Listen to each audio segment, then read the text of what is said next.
Chapter 1. The Fall from Grace. The eighth prince, Ye Tian, has committed a grave transgression by drunkenly invading the emperor's chambers with the intent to engage in inappropriate conduct. Such vile actions reflect poorly on our esteemed court. However, considering his past military achievements, we shall show leniency. His military powers are to be confiscated, and all his titles shall be revoked, though he shall retain his status as a prince. It is hereby decreed that he shall be sent to the great Zhou dynasty to marry a princess as a means of atonement. So it is commanded. The emperor of Dechu gazed at Ye Tian with an icy demeanor. "Your Majesty, this is utterly unacceptable." At that moment, other ministers in the grand hall rose in unison to plead on behalf of Ye Tian. "Your Majesty, we celebrated together last night. Prince Yi was inebriated and could not possibly have trespassed into the emperor's quarters. We beseech your Majesty to show mercy." Yet, the emperor remained unmoved, his tone frigid. "Are you implying that the empress has willfully slandered him?" The empress, standing nearby, immediately choked back tears. "Your Majesty, I speak only the truth. On that day, both the eunuchs and maids can attest to the fact that Prince Yi stumbled in while intoxicated. Once inside, he uttered lewd remarks and made advances to remove my garments. Though I am but a stepmother, how can I bear such humiliation brought upon me by Prince Yi?" With her face buried in her hands, the empress wept inconsolably, which only fueled the emperor's fury further. "Unfilial son, do you have any explanation? How could I have sired such a wretched creature?" Ye Tian spoke coldly. "To fabricate accusations is an easy task. It is well known that I, despite my princely title, possess no martial prowess. Not to mention, the inner palace is guarded by masters. Even a mere maid or eunuch possesses considerable skill. How could a drunken man like me breach those defenses?" Smack! The emperor slammed his palm onto the table. "Ye Tian, do you dare to feign innocence? I witnessed your presence in the inner palace with my own eyes. I shall not admit to deeds I did not commit." Silence. The emperor interrupted coldly. "Unfilial son, if you had the decency to admit your wrongdoing, I might have respected you as a man. Alas, your refusal to speak the truth and your web of lies have left me utterly heartbroken. Were it not for the fact that you are my son, I would have already taken your head. Since your Majesty is so resolute in your judgment, I have nothing further to explain." Ye Tian's demeanor provoked the empress' disdain. She feigned further tears. "Your Majesty, if the eighth prince insists on this, then it must surely be my fault. I wish to end my life. Though I am a stepmother, if this matter spreads, our dynasty will become a laughingstock. I am willing to die to prove my innocence." The emperor felt no stirrings of emotion, yet his gaze towards Ye Tian grew more contemptuous. Ye Tian was his youngest son, and the one he regarded with the least favor. When Ye Tian was born, it coincided with a time of turmoil in foreign lands. The emperor had hoped this son would elevate his stature, only to discover that the boy had blocked meridians, rendering him incapable of cultivation. It is well known that Dechu was founded upon martial strength. For the emperor to have a son unable to cultivate was a profound disgrace. For years, Ye Tian remained a mere shadow, unnoticed. Only in recent years had the emperor recalled his existence, assigning him minor responsibilities in governance. Unexpectedly, within a mere 3 years, Ye Tian had adeptly managed pestilence, floods, and corruption, as well as quelled border rebellions, all with remarkable order. His abilities in governance and military strategy far surpassed those of the other 7 princes. The one once deemed a martial waste had risen to become a political luminary in Dechu, garnering increasing acclaim among the populace.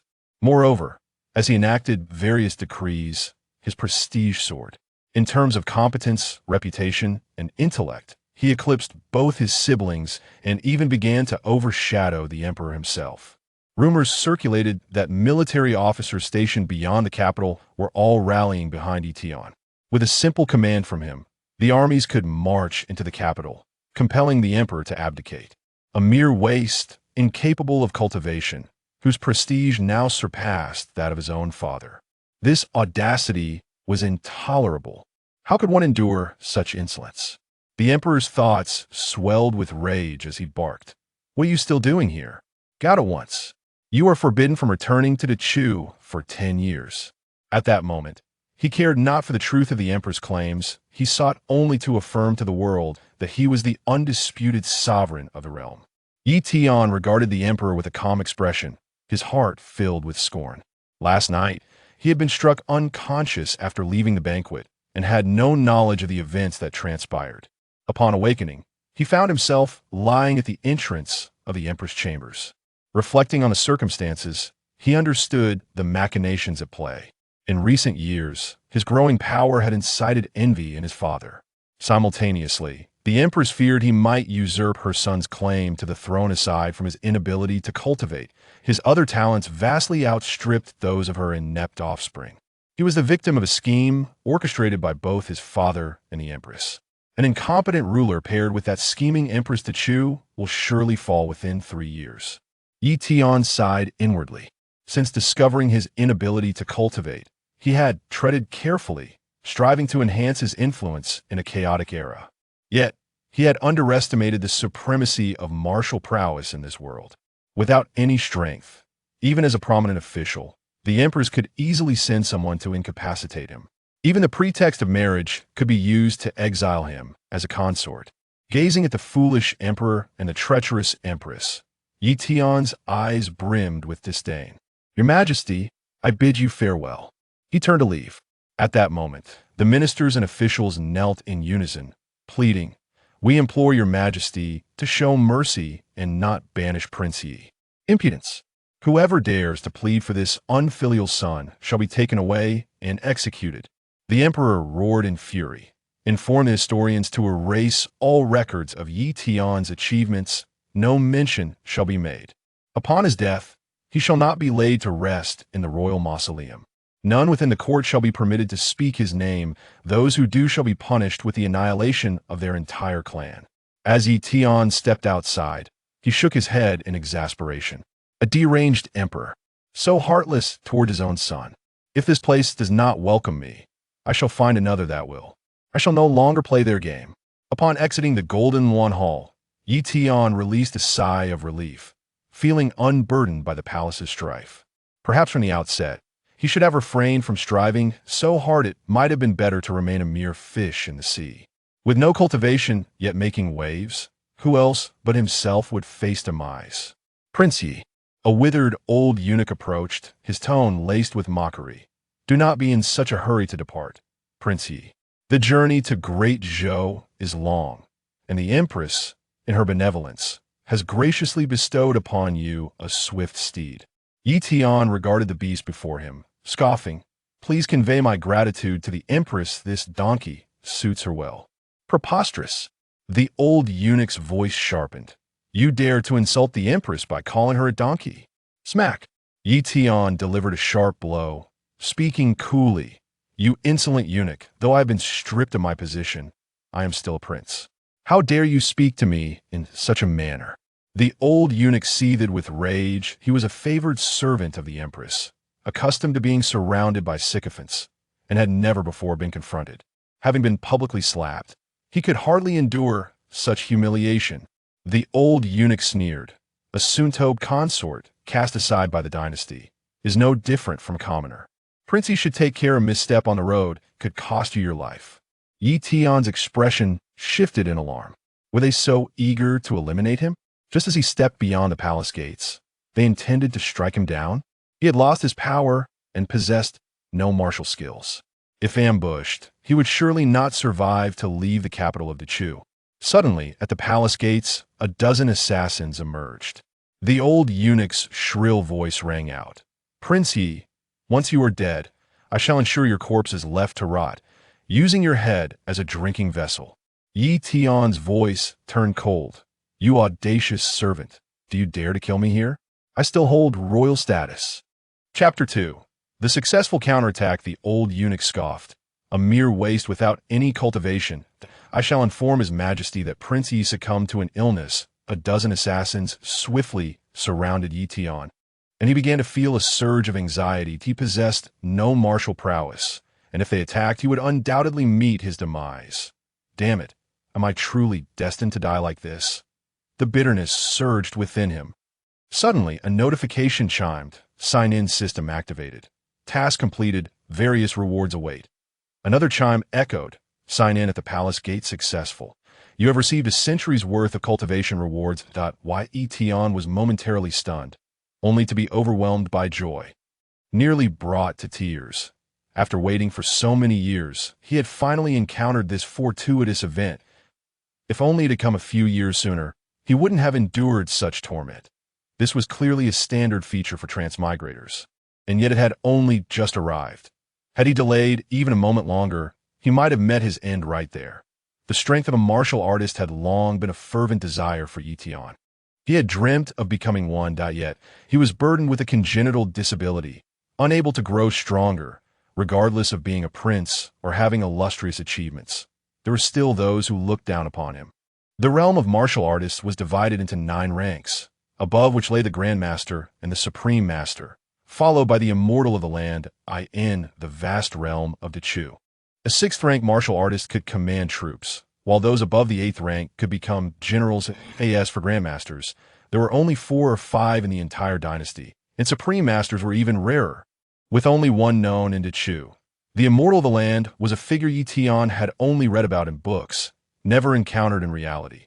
Now, after enduring the hardships, he finally held the system in his hands. Reaching the realm of the immortal of the land was merely a matter of time. Ye Tian took a deep breath. His chance for a counterattack had arrived. He signed in again. Sign in. Successful. You have received a century's worth of cultivation rewards. Boom. At once, a torrent of power surged into him from above. Ye Tian felt an excruciating pain, as if his bones were being crushed beneath a heavy wheel. Cold sweat pouring from him. The might of a century's worth of cultivation was overwhelming for his frail body. It felt as though his internal organs were about to shatter. System detected host's body cannot endure. Cultivation rewards will now be granted in installments. From then on, his cultivation would automatically replenish daily until the rewards were fully distributed. Damn it!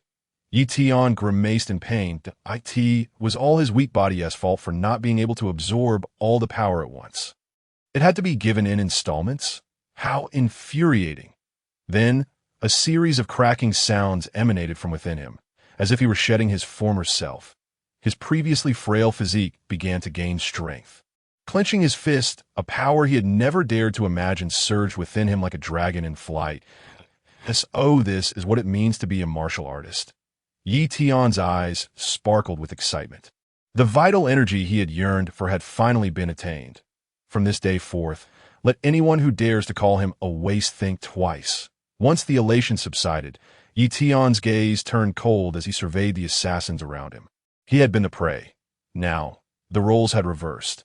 Although he was unaware of how strong he had become, he felt confident he could handle these assassins as they attacked. Ye Tian struck out with a punch. Boom! His ferocious punch burst forth, and all the assassins fell lifeless. The old eunuch stood there, dumbfounded. How is this possible? This waste, who could never cultivate, has suddenly become so powerful. You think you can kill me? With a fierce punch, Ye Tian crushed the old eunuch's skull. What a relief! He reveled in his newfound strength. This is the might of a martial artist. It was indeed formidable. Previously, he had only gazed at the sky from a well.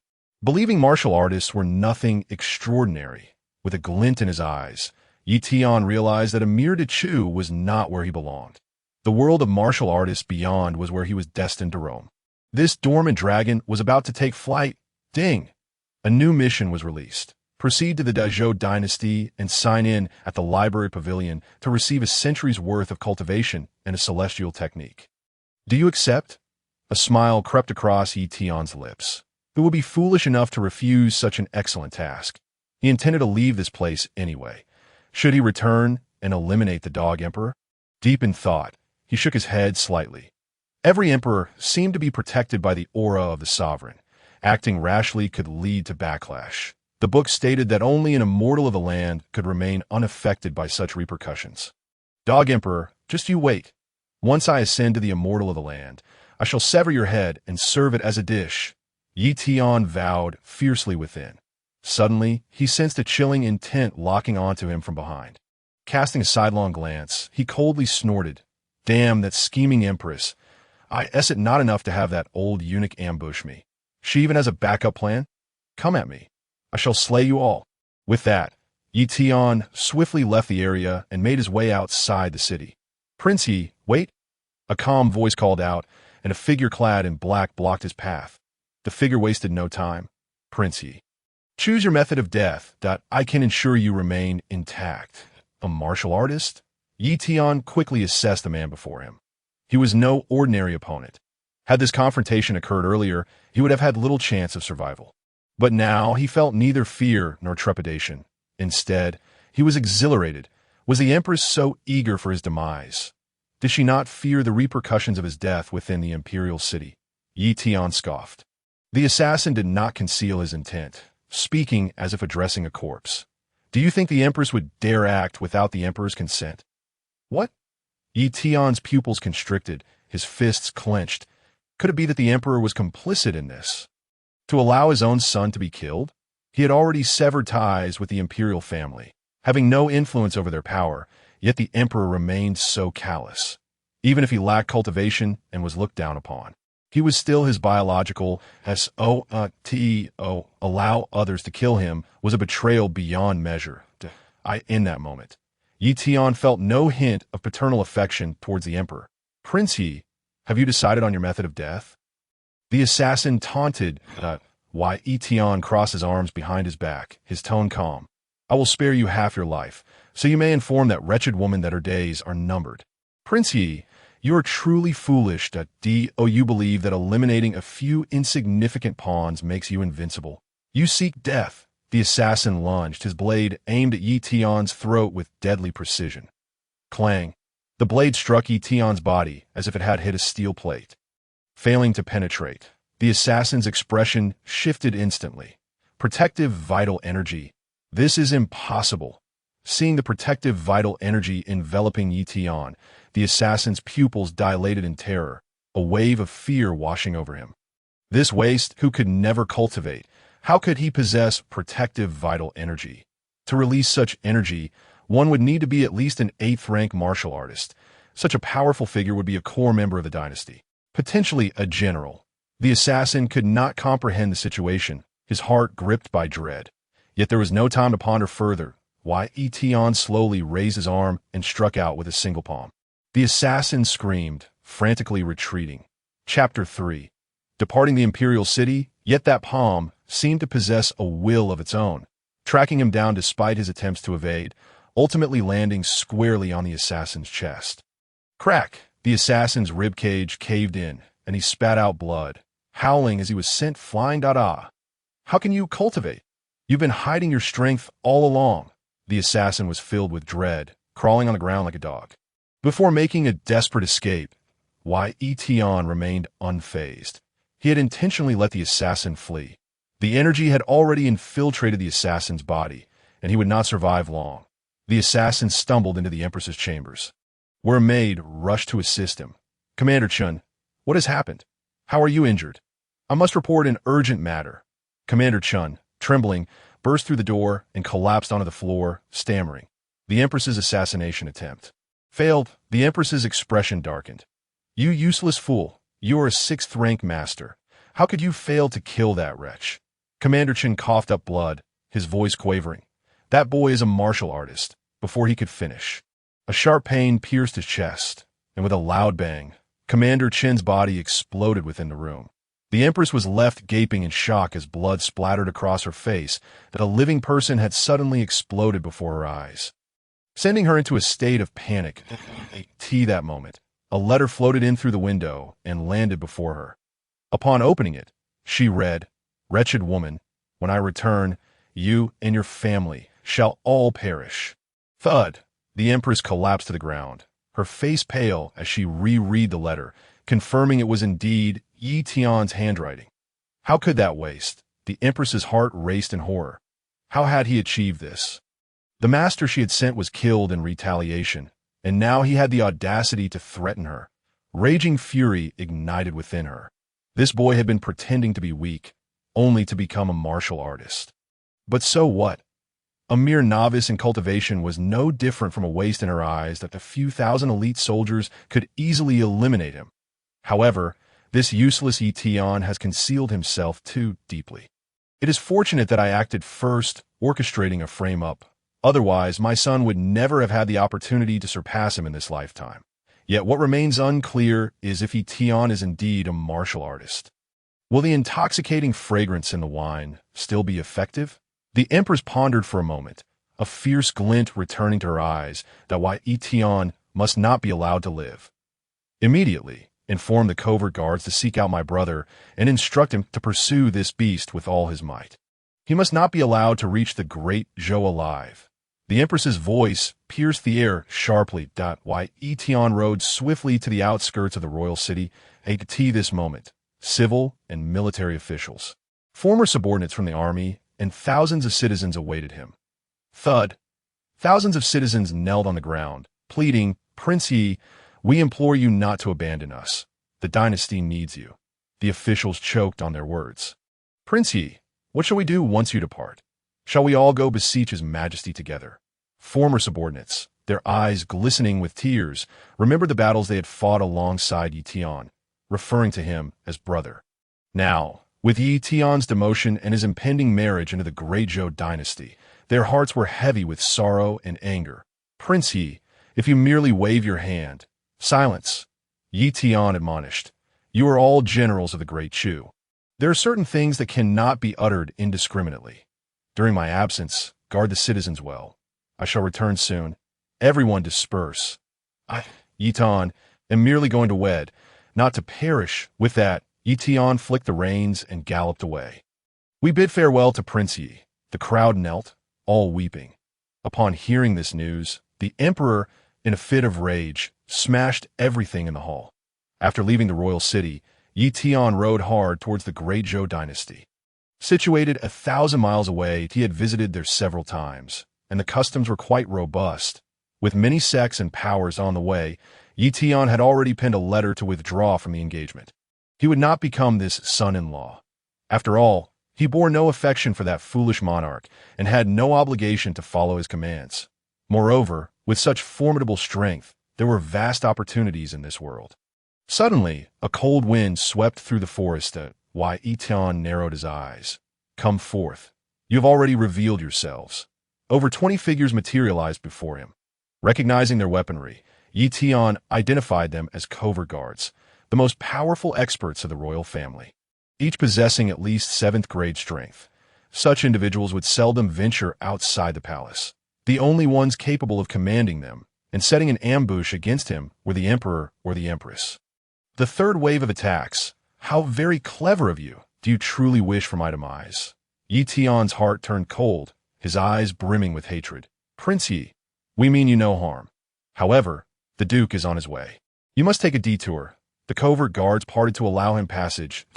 Why Ye Tian clenched his fists. The Duke was the Empress's own brother and the only Grandmaster in the Great Chu. Currently, he had not absorbed all his cultivation, and the disparity in strength was too great. He could only evade for now. Once he completed his next task and absorbed all his strength, he would have the chance to eliminate his enemies. Let him pursue if he dares.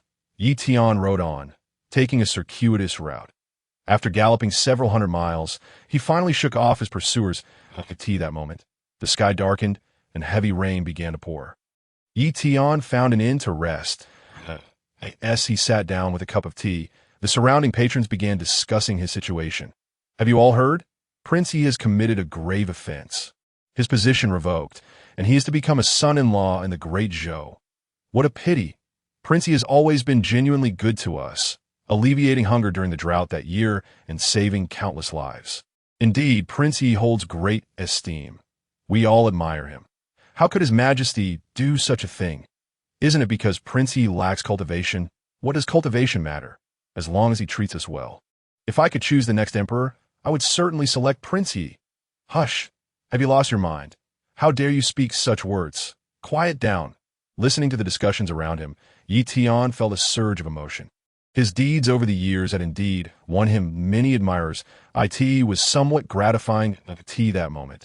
A merchant caravan entered the inn, plunging the place into an instant hush. Initially, Ye Tian paid no mind, but he soon noticed a group drawing swords, approaching the caravan. In an instant, the caravan was ambushed, and chaos erupted within the inn. Though Ye Tian remained calm, continuing to eat. He had witnessed too many instances of murder and robbery to be fazed. Suddenly, a woman in white from the caravan rushed before him, pleading, "Friend, could you lend a hand? I will give you 100 taels of gold." Ye Tian shook his head.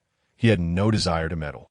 The woman's eyes filled with despair. That moment. The remaining members of the caravan were slain, and the robbers menacingly surrounded her.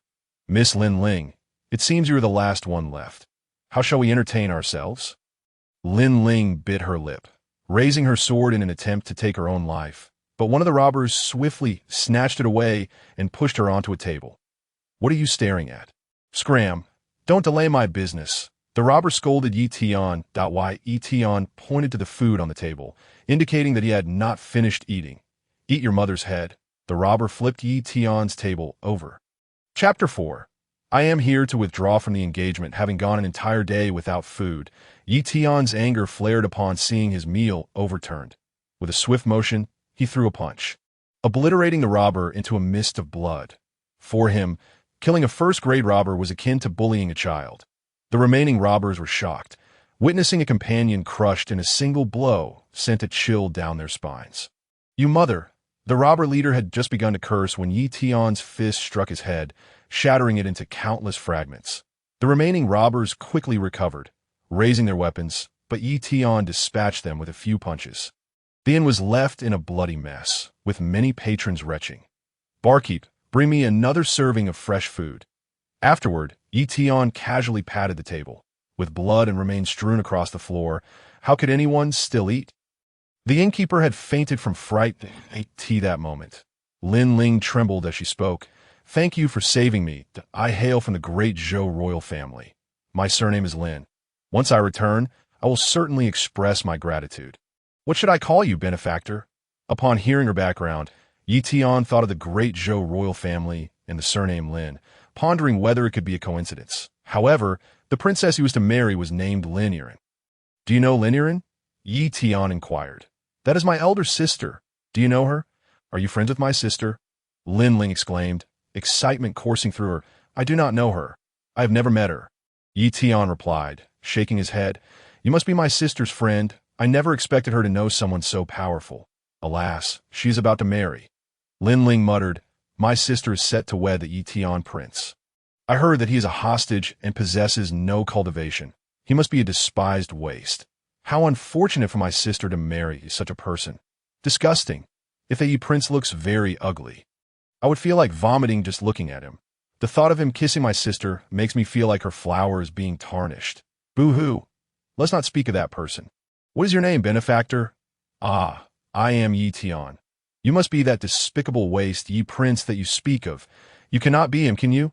Lin Ling's mouth fell open, her eyes wide with disbelief. "You are truly Ye Tian." "My sister's son-in-law." Ye Tian smiled faintly, nodding. "Heavens, brother-in-law, you truly are my brother-in-law. What an incredible coincidence."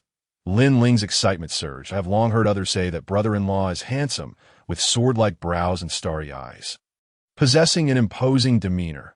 Now that I see you in person, it is indeed so. If my sister were to meet you, she would surely be overjoyed. She has always favored handsome men, with brother-in-law supporting her. She will no longer have to be bullied by other brothers." Ye Tian chuckled. Moments ago, this little girl was worried about what she would do if he turned out to be an ugly monster. How quickly she changed her tune. Indeed, one's appearance could prove one's worth at brother-in-law. "Please tell me, what grade of martial artist are you?" "7th grade." "8th grade. Brother-in-law, please tell me." Ye Tian smiled but remained silent. He himself was uncertain of his current grade. However, he believed he could hold his own against a grandmaster. Meanwhile, the letter Ye Tian had written to withdraw from the engagement had already arrived at the Great Zhou dynasty. Princess Lin Yiren gazed at the handwriting on the letter, unable to suppress her anger and laughter. A prince without cultivation dares to take the initiative to withdraw from the engagement. The alliance between our two dynasties is a matter of great importance. Furthermore, this has already become common knowledge. Now that he wishes to withdraw, where shall I put my face? Lin Yiren let out a cold snort. The maid beside her chuckled and said, Princess, I have heard that this Prince Ye, despite lacking cultivation, possesses considerable abilities in Dechu. However, I believe if he truly had such talents, the Emperor of Dechu would not have allowed him to become a son-in-law. The rumors must be false. It will be better for you to acquiesce to his request and dissolve the engagement. No. Lin Yiren replied icily, her expression frigid. Why affairs have spread throughout the aristocracy. Everyone knows that the Prince of Dechu is coming to be his son-in-law. If this falls through, others will mistakenly think it is because he does not value me that I am, after all, a princess. I cannot allow myself to become a laughingstock if I am to break the engagement. It must be done in front of witnesses, and I shall state it myself. Subsequently, Lin Yiren donned simple attire, and, accompanied by her maid, waited at the city gate. She wanted to see for herself what sort of person this prince he truly was. Within half an hour, a carriage appeared. Sister, Lin Ling alighted from the carriage and excitedly rushed into her embrace, exclaiming, Sister, it has been so long. I have missed you dearly. Lin Yiren patted her sister's back. Smiling, I have missed you too. Let's have a good chat tonight. Her gaze then shifted to Ye Tian, who was stepping down from the carriage, scrutinizing him closely. Ye Tian was also observing her. Although the princess was dressed plainly, her sharp gaze and cold demeanor indicated that she was not an easy woman to deal with. You wish to break the engagement? Lin Yiren stated bluntly, her tone fierce. Otherwise, Ye Tian shrugged. You write me a letter, and our engagement will be considered null and void. I want to delay you, and you want to delay me. It's perfect. Lin Yiren coldly replied. This matter has already been approved by my father, and the other dynasties have been informed to come and congratulate us. If you rashly break the engagement, how will I explain it to the Zhou? Ye Tian's face darkened upon hearing this. Are you all so impatient? It's only been a few days, and you've notified everyone already. You don't seem too old. Are you so eager to marry that there must be something wrong with you? You are the one who has issues, Lin Yiren retorted, fuming that if you wish to break the engagement, you must come with me to see my father and clarify your reasons in person. Sister, you cannot break the engagement. Lin Ling interjected urgently. Brother-in-law is formidable. He is a master, and if you break the engagement, you will lose out. Just him. Lin Yiren scoffed, then released her 6th grade warrior aura. This princess could easily subdue him with one hand. Sister, you cannot defeat brother-in-law. He is at least an 8th grade master. Lin Ling had witnessed Ye Tian's strength, easily dispatching bandits, and was certain he was far more capable than her sister. However, Lin Yiren remained unconvinced. Among the young men she knew, the most powerful had only reached 8th grade, that a small place like Dechu could not possibly nurture any remarkable talents. Moreover, she had long heard that Ye Tian could not cultivate and was deemed a waste. At that moment, a chilling aura manifested. Lin Yiren's heart raced, and she abruptly looked up, only to see 2 assassins charging toward her. Bang! In a single move, Lin Yiren was sent flying, spitting blood. The 2 assassins struck Aga thus. I was driven away by the Emperor of Dechu. Sister, your judgment is indeed lacking. How could you marry a prince who is not favored? You are likely to suffer greatly in the future. Upon hearing this, Lin Yiren's expression soured, and her heart burned with indignation. This man is her 6th brother, who often delights in causing her trouble. However, due to the strict rules of the royal family, she dared not confront him recklessly to brother-in-law. Allow me to introduce myself. My name is Lin Fengwu. Lin Fengwu raised his chin, pride radiating from him whenever he mentioned his name. Noticing Ye Tian's lack of reaction, Lin Fengwu smugly added, Isn't my name melodious? I tell you, when my mother was about to give birth to me, she dreamed of a phoenix alighting upon a wutong tree. Hence, I was named Lin Fengwu. Each time he recounted the origin of his name, Lin Fengwu couldn't help but boast, his nostrils flaring with self-importance. Ye Tian scoffed. Fortunately, it was a phoenix she dreamt of, had it been a chicken landing on a banana tree. Would you have been named Chapter 6, Composing Poetry? Lin Fengwu's expression darkened instantly, his teeth clenched as he retorted, Ye Tian, what do you mean by that? Are you insulting me? Ye Tian merely smiled in silence, prompting Lin Fengwu's eyes to fill with malice. Ye Tian, We shall meet at the poetry gathering shortly." He turned and left. Alas, while he may have had the upper hand in words, trouble awaited him soon. Lin Yiren shook her head helplessly. "I simply won't go," Ye Tian declared. "You cannot avoid it." "This is a no-win situation," Lin Yiren explained. "All the princes who have come before must endure the trial of the poetry gathering. Yet, none of the 10 or so have succeeded in passing the test. Failure not only invites ridicule from the world, but also brings shame upon your dynasty." Ye Tian, astonished, asked, "What do you mean by 10 or so?" Lin Yiren replied nonchalantly, "You do not think you are the first prince to arrive, do you? Before you, over 10 princes have come and failed the test, returning home in disgrace." Ye Tian broke into a cold sweat, pondering the foolishness of those who had come before him. Were they all imbeciles, unable to even navigate a mere poetry gathering? At the poetry gathering, approximately 50 literati and scholars had gathered, all of whom were the most learned and cultured individuals within the Dezhou dynasty. 7 or 8 had even been teachers to princes. Whether in music, chess, calligraphy, painting, or poetry, they were all distinguished figures across the entire Dezhou. Lin Fengwu, nursing his drink, grit his teeth, and said, "Old Lu, when that useless fellow arrives, make sure to teach him a lesson. Present a particularly difficult poem that he cannot answer." Old Lu stroked his beard, his demeanor calm and confident. "Rest assured, Sixth Prince, the poem I present will be beyond the capability of anyone in Dezhou, let alone a mere son-in-law from a small place that ate tea that moment." Ye Tian and Lin Yiren arrived at the poetry gathering. As they took their seats, hostile gazes began to focus on Ye Tian.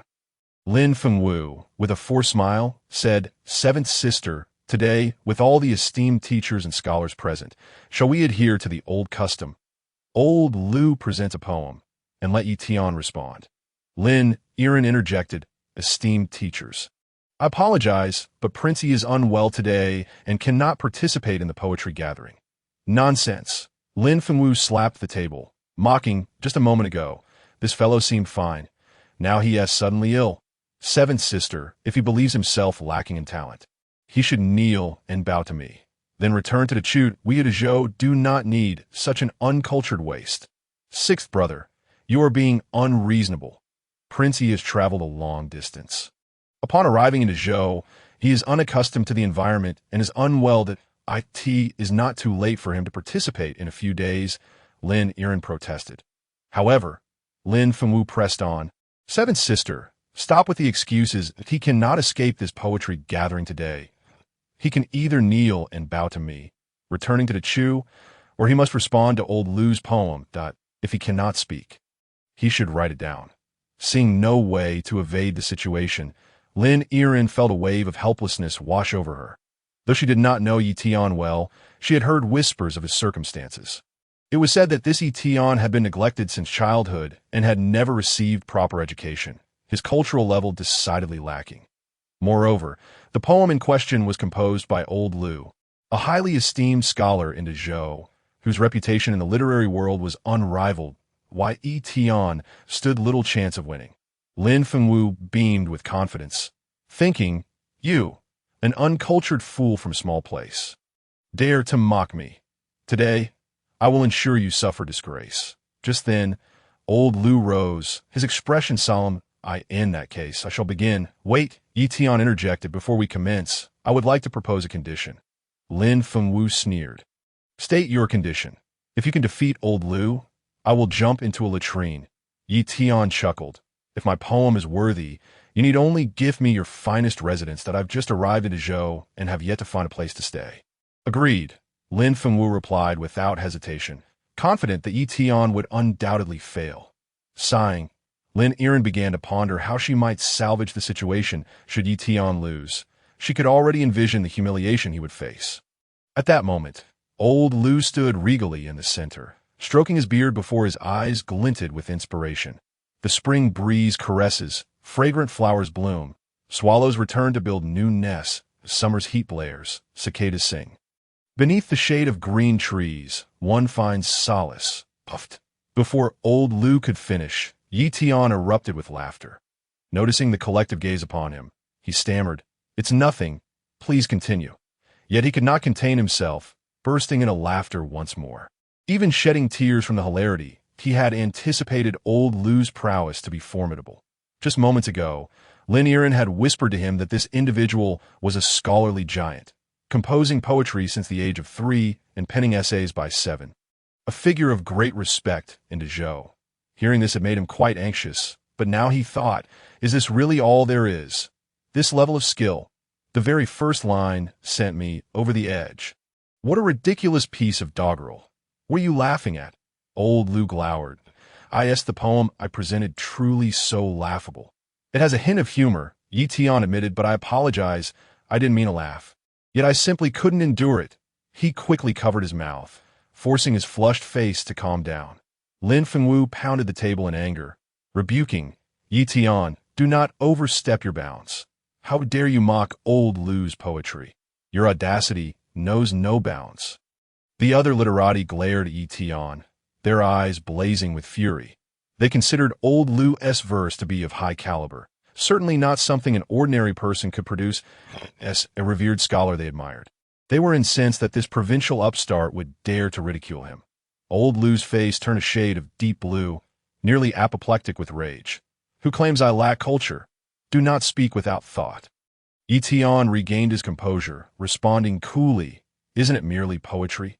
Coincidentally, I can manage a few lines as well. You, capable of composing poetry? Old Lu scoffed, recite a response to my previous verse, and own need for it to be structured.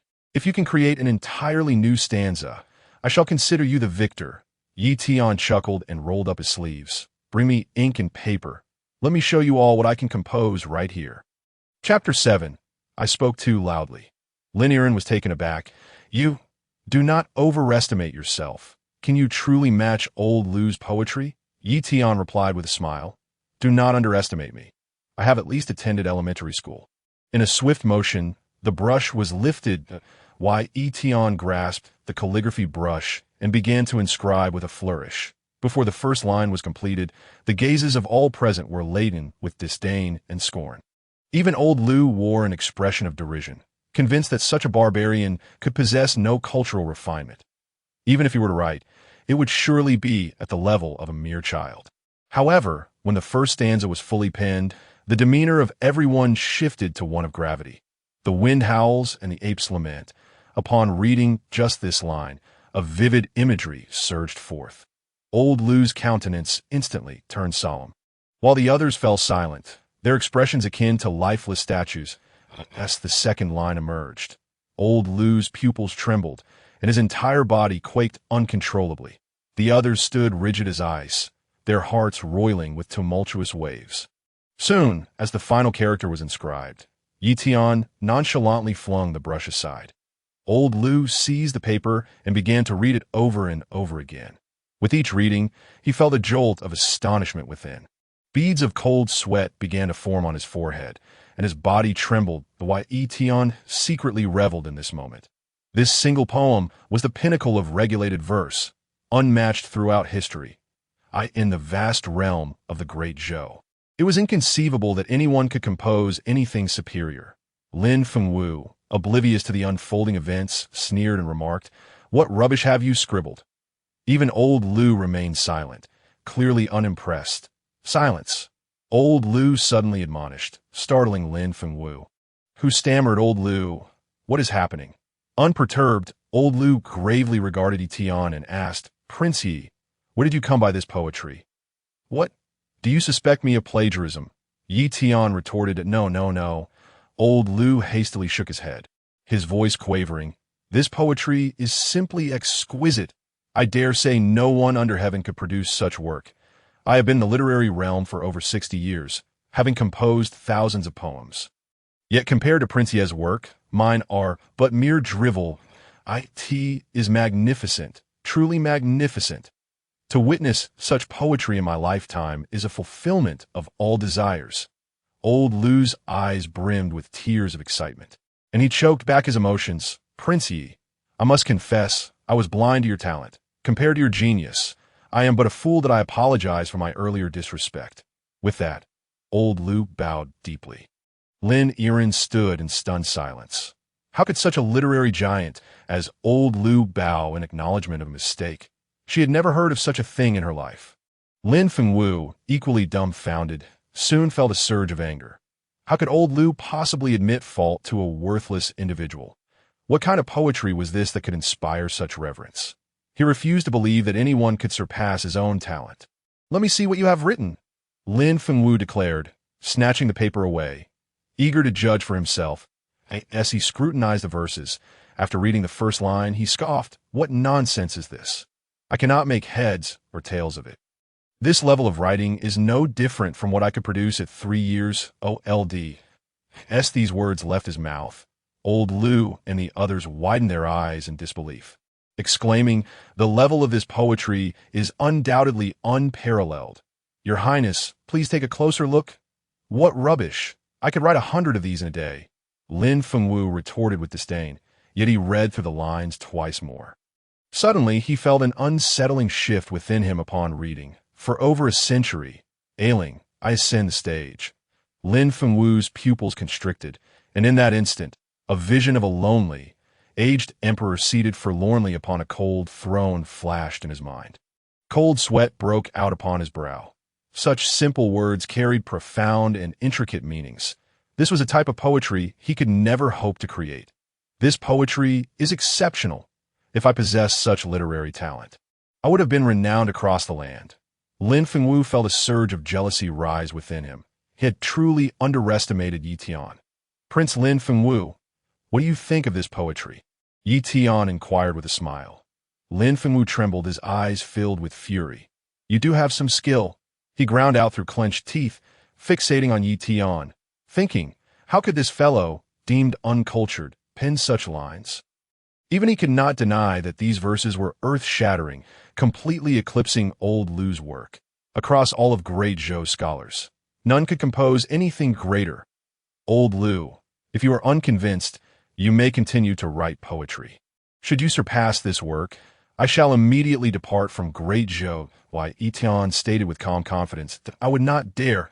"Prince Ye," old Lu replied with utmost reverence, "this poetry is truly without peer. Incomparable my abilities are limited. Even if I were to compose for another 1,000 years, I could not hope to match I in this poetry gathering. Prince Ye is truly shown, and will surely achieve great things in the literary world. Sixth Prince, we concede defeat. Prince Ye's literary prowess is unrivaled. We must return to practice for several more decades." With that, old Lu hurriedly led his companions away. "You bastards!" Lin Fengwu's face turned ashen with rage. These worthless individuals had fled without a care. What a disgrace! Enraged, he kicked over a table. "Prince Lin, are you contemplating a fit?" Ye Tian asked with a smile. Lin Fengwu's expression fluctuated. Who would contemplate such a thing? "I never said such words." "Humph. What does it matter how skilled you are at poetry? You remain a useless cultivator. In Great Zhou, everyone respects martial artists above all else. As for me, I am already a 5th-tier martial artist. A dragon among men, with a boundless future," Lin Fengwu declared with derision, attempting to salvage some semblance of pride. Ye Tian merely smiled and remained silent. That a martial artist? He was no longer the weak prince without the strength to crush a fly. He would soon reach the level of a master. Even the legendary figures of the land would be within his grasp. Let us see how long you can flaunt your arrogance. Lin Fengwu tossed the key to his estate aside and left in dejection. After departing from the poetry gathering, Ye Tian noticed that Lin Yiren had been casting furtive glances his way. "I acknowledge I possess some charm, but there is no need for such shameless staring," he remarked. "I charge a fee for such attention." Lin Yiren slowly replied, "I simply cannot fathom how someone your age could compose such poetry. I thought I would witness another embarrassment today, yet it turns out my brother lost utterly." The scholars at the gathering looked at you with such admiration. Ye Tian chuckled. "What can one expect from those old fools? Their poetry is utterly inferior." Lin Yiren mused, "The previous dozen princes who attended pale in comparison to you. You are hundreds of times their superior." "Thank you for the compliment." Ye Tian paused, then asked, "Where's the library? I have matters to attend to. He needed to fulfill his sign-in task. I will take you there." Lin Yiren offered tea that moment. In the emperor's study, the poem Ye Tian had just composed lay before Emperor Lin Yu. What a magnificent poem!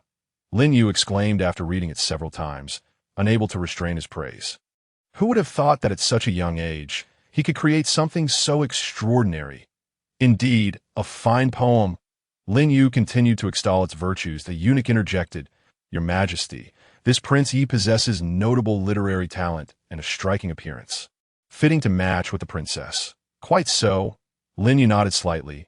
I had assumed a waste would be sent over from the Chu, but this young man seems to possess some merit that it is a pity. However, that despite his unparalleled literary skill, he will only be able to serve in the court and cannot dominate the world. Lin Yu sighed. Prince Yi has been unable to cultivate since childhood. He is a waste of potential, which displeases me. If Iran were to marry him, he might not be able to protect my daughter. My sons all possess cultivation talent. In addition to inheriting my throne, they can also join sex and explore the vast world. Iran has a competitive spirit and secretly vies with her brothers, but ultimately, she is merely a daughter and cannot best them. The eunuch remarked, Your Majesty, the crown prince possesses exceptional aptitude and has already joined the Xianjian sect as a personal disciple. Rest assured, he will not stand idly by should the princess encounter any issues. I hope that is the case. Lin Yu's eyes were filled with concern at the entrance of the library. Lin Iran yawned. I will leave you here. I won't be going in. She had no interest in reading and felt drowsy at the mere sight of books. Ye Tian nodded. He had not come to read, but to complete his sign-in task. Upon entering the grand hall, rows upon rows of shelves dazzled him. This place housed hundreds of thousands of books, encompassing nearly all knowledge of the dynasty. Ye Tian moved forward, seeking a quiet corner to sign in, wary that a successful sign-in and subsequent rewards might attract undue attention. Halt! Suddenly, several guards obstructed his path. The crown prince is resting here. No one may approach. What nonsense, Ye Tian muttered under his breath. After wandering around for a while, he found an empty storeroom in the backyard and locked the door behind him. Check in. He silently recited in his mind. Ding! Check in at the library completed. Ding! Reward obtained. 3,000 sword chi technique. Ding! Receive a reward of 200 years of cultivation. Ding! Acquire the title of third-rank alchemist. Ding! Gain the destiny fortune enhancement. True dragon chi. Boom! Immediately, a tremendous surge of energy began to pour into Ye Tian's body. 200 years of cultivation forcefully rushed into his dantian. Just like last time, every bone in his body felt like it was dislocating, and the intense pain caused Ye Tian to break out in a cold sweat. Ding! Host body unable to withstand the reward. This cultivation reward is temporarily sealed and will be unsealed once physical capabilities are enhanced. What is this? No. I can handle it. Ye Tian exclaimed anxiously, frustrated that the reward had been sealed. Even if it meant enduring excruciating pain, he was determined to bear it. However, no matter how loudly he called out, his cultivation did not continue to rise. Ye Tian was vexed, blaming his frail body for being unable to manifest the rewards he had received. Next time, he must strengthen his physique to seize the rewards without issue. He then examined the introduction to the acquired technique. The 3,000 sword chi technique, using one's true chi as a conduit, could condense countless sword chi, unleashing devastating attacks capable of annihilating the heavens and the earth. It could also resonate, wielding the swords of the world as one's own. A splendid treasure. Ye Tian's eyes lit up. He had been troubled by the lack of a formidable offensive method, and now a powerful killing move had arrived. He chuckled to himself as he reviewed another reward. Third-rank alchemist. This reward was no less impressive than the sword chi technique. Alchemists were categorized from 1st to 12th rank. It was well known that alchemists were revered figures everywhere. In the entire Great Zhou, the most powerful was merely a 6th-rank alchemist. Years ago, the Great Chu had expended tremendous effort to invite a 3rd-rank alchemist, treated with the utmost respect by the likes of the Dog Emperor. If they were to discover that I am now a 3rd-rank alchemist, they would surely regret it to their core. Ye Tian scoffed. Suddenly, the room began to tremble. Ye Tian quickly raised his head, witnessing an extraordinary phenomenon in the void above. A deep dragon's roar resounded throughout the great Zhou Empire. Destiny fortune, true dragon chi. He did not expect such a phenomenon to occur. Ye Tian's gaze sharpened, and he took a deep breath. immediately closing his eyes. The spectacle in the void astonished the entire great Zhou Empire. Countless people emerged from their homes, incredulous as they gazed upward. From where did such an omen arise? Lin Yu's eyes sparkled with brilliance. Your Majesty, it originates from the library. The Crown Prince is currently meditating there. Good, Lin Yu exclaimed with delight. Surely my son has encountered a fortuitous opportunity. The appearance of a true dragon is a blessing for our great Zhou Empire. He hastened over. What is this? Lin Yiren stood in awe, staring at the sky, where a dragon's phantom circled above the clouds. The terrifying aura of the dragon instilled fear in the hearts of all. Princess, this is a true dragon phenomenon. It is said that only those favored by heaven can trigger it. That direction is the library. It must be the Crown Prince. The Crown Prince? My elder brother? Lin Yiren's expression turned serious. Among the princes, the Crown Prince possessed the most terrifying and extraordinary talent. Moreover, he had been accepted as a direct disciple of the Xinjiang sect. It was hardly surprising that the Crown Prince triggered such a miraculous phenomenon. Before long, a multitude gathered before the library. Sixth Prince, take your time. This old servant cannot keep up. Make way. Don't block my path. Lin Fengwu hurried up the steps, his gaze fixated on the celestial phenomenon above. Elder brother has such an opportunity to comprehend this power. From now on, the great Zhou will likely find it impossible to contain his strides. The presence of the Crown Prince is a boon for the people. A jovial voice resonated, and everyone bowed respectfully. Master Guashur, what brings you here? The Guashur was a grandmaster within the great Zhou Empire. And Lin Fengwu and the others hurriedly inclined their heads in reverence. Indeed, true Dragon Qi is a rare sight, difficult to encounter even over 1,000 or 10,000 years. With such an opportunity, the Crown Prince will surely soon enter the realm of terrestrial immortals. I dare say, the great Zhou will thrive for at least another 10,000 years. The Guashur could not suppress his joyous laughter. At this moment, civil and military officials, as well as clan leaders from various families, flocked to this location. Lin Yu also swiftly arrived, feeling the overwhelming pressure from the sky, unable to contain his laughter. My Crown Prince, splendid. Lin Yu beamed with joy. He had always known his eldest son possessed extraordinary talent. With such fortune surrounding him, the great Zhou Empire would surely face no threat of downfall.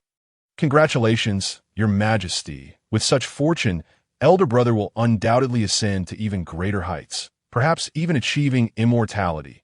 Lin Fengwu remarked with a flattering expression. Congratulations, Your Majesty. The civil and military officials were equally overjoyed, tears streaming down their faces. Lin Yiren stood nearby, her emotions tumultuous. Although her own talent was commendable and she was diligently cultivating, it paled in comparison to her elder brother's, now that he had triggered such an opportunity. What could she possibly compare? Her dreams of becoming an empress shattered in that moment. Chapter 9. A mayfly seized the blue sky. Soon after, the phenomenon dissipated while Ye Tian opened his eyes, a fleeting dragon shadow passing through his left eye. Is it over? Ye Tian rubbed his arm, recalling how his entire body had felt ablaze moments ago. That unique force of fortune had surged into him with overwhelming ferocity. Now, however, he felt no extraordinary changes. He wondered what purpose this power might serve. Ye Tian stretched lazily, feeling invigorated and brimming with energy. His strength had increased significantly compared to before. He pondered whether he would be able to contend against a master. Ding! New task released. Proceed to MOU Academy to complete check-in. A new task had appeared, and he wondered what excellent rewards awaited him. Excitement began to build within him, while Ye Tian then stepped out of the room, only to be startled by the sight before him. What is going on? Why are there so many people outside?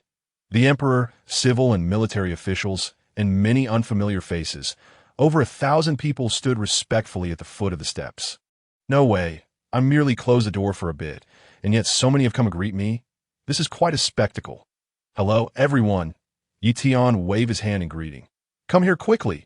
Lin Yiren pulled him aside and whispered. Everyone is waiting for the Crown Prince to emerge. Don't just stand there. Oh, they aren't waiting for me. Ye Tian chuckled wryly. What do they want with me?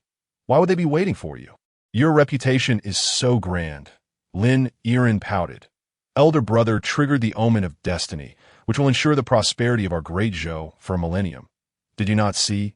Ye Tian rubbed his nose, realizing that the phenomenon he had just experienced must have been caused by him. Could it be that the crown prince possessed such power as well?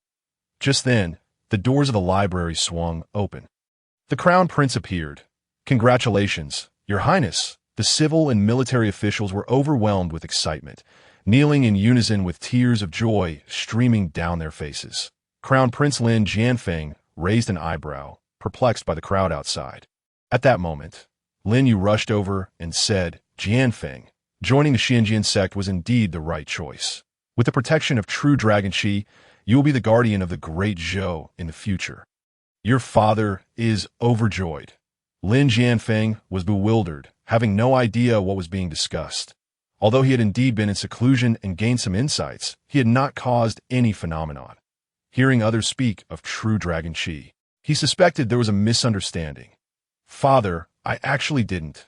Lin Jianfeng attempted to clarify, but Lin Yu patted his shoulder. I understand that you wish to downplay it, but this matter cannot be concealed. The entire great Zhou has witnessed it. You are indeed the son of the true dragon. I saw it with my own eyes. Your Highness is the destined one. The people of the great Zhou shall forever enjoy heavenly blessings. Long live the great Zhou! Long live! Long live! The civil and military officials shouted in unison, crying as if their parents had died.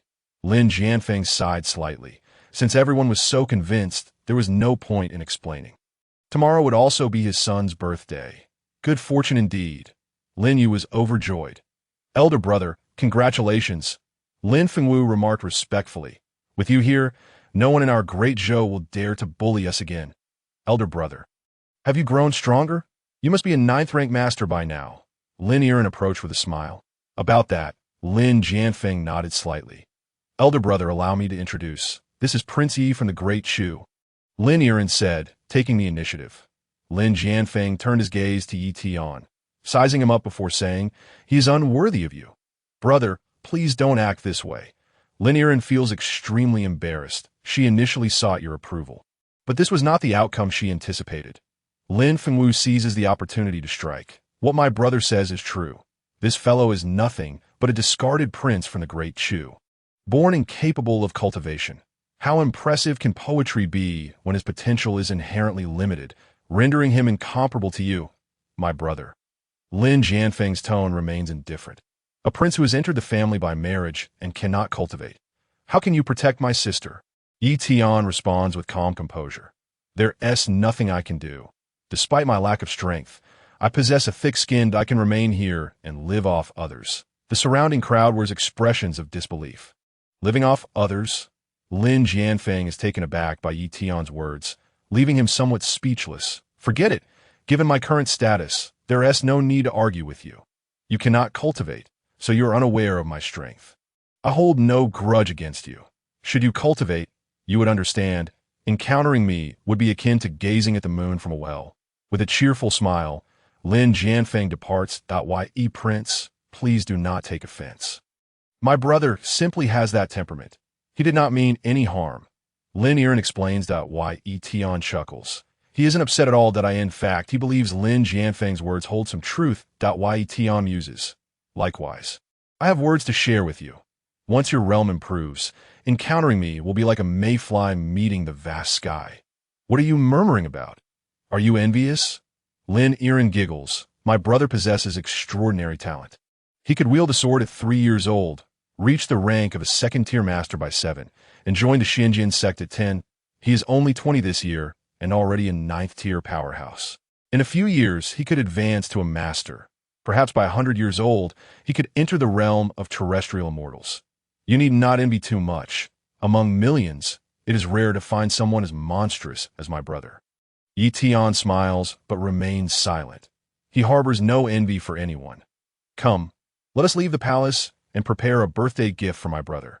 Tomorrow is his birthday feast, and I wish to present him with something unique. Lin Yiren heads to the marketplace, intending to gift her brother a medicinal pill.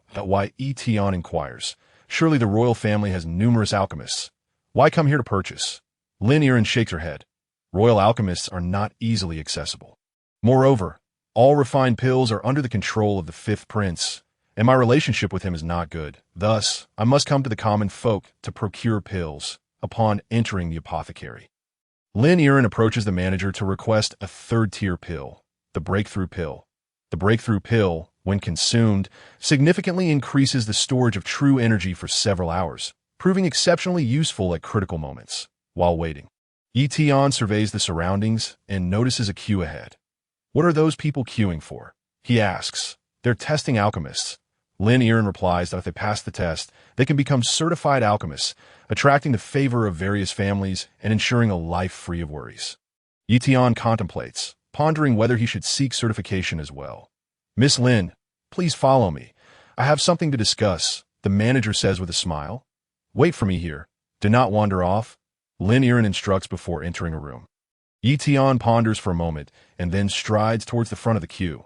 Soon, it is his turn. Inside, several elderly men sit on stools, with a cauldron placed in the center. Herbs are laid out on the table. One must select a recipe from several dozen to successfully refine it for certification. One elder speaks nonchalantly. Choose quickly. Time is limited to half an hour. Ye Tian glances at the recipe. Hesitating to make a choice, the elder, growing impatient, urges, "What are you waiting for? Hurry up." Ye Tian speaks up. "Masters, do you have any more advanced recipes? I wish to certify as a third-tier alchemist." What? Third tier? The previously drowsy elders suddenly awaken, their eyes widening in surprise. Indeed, third tier, Ye Tian affirms. Young man, do you understand the difficulty of third-tier alchemy? Even we, the mentors, are only third tier.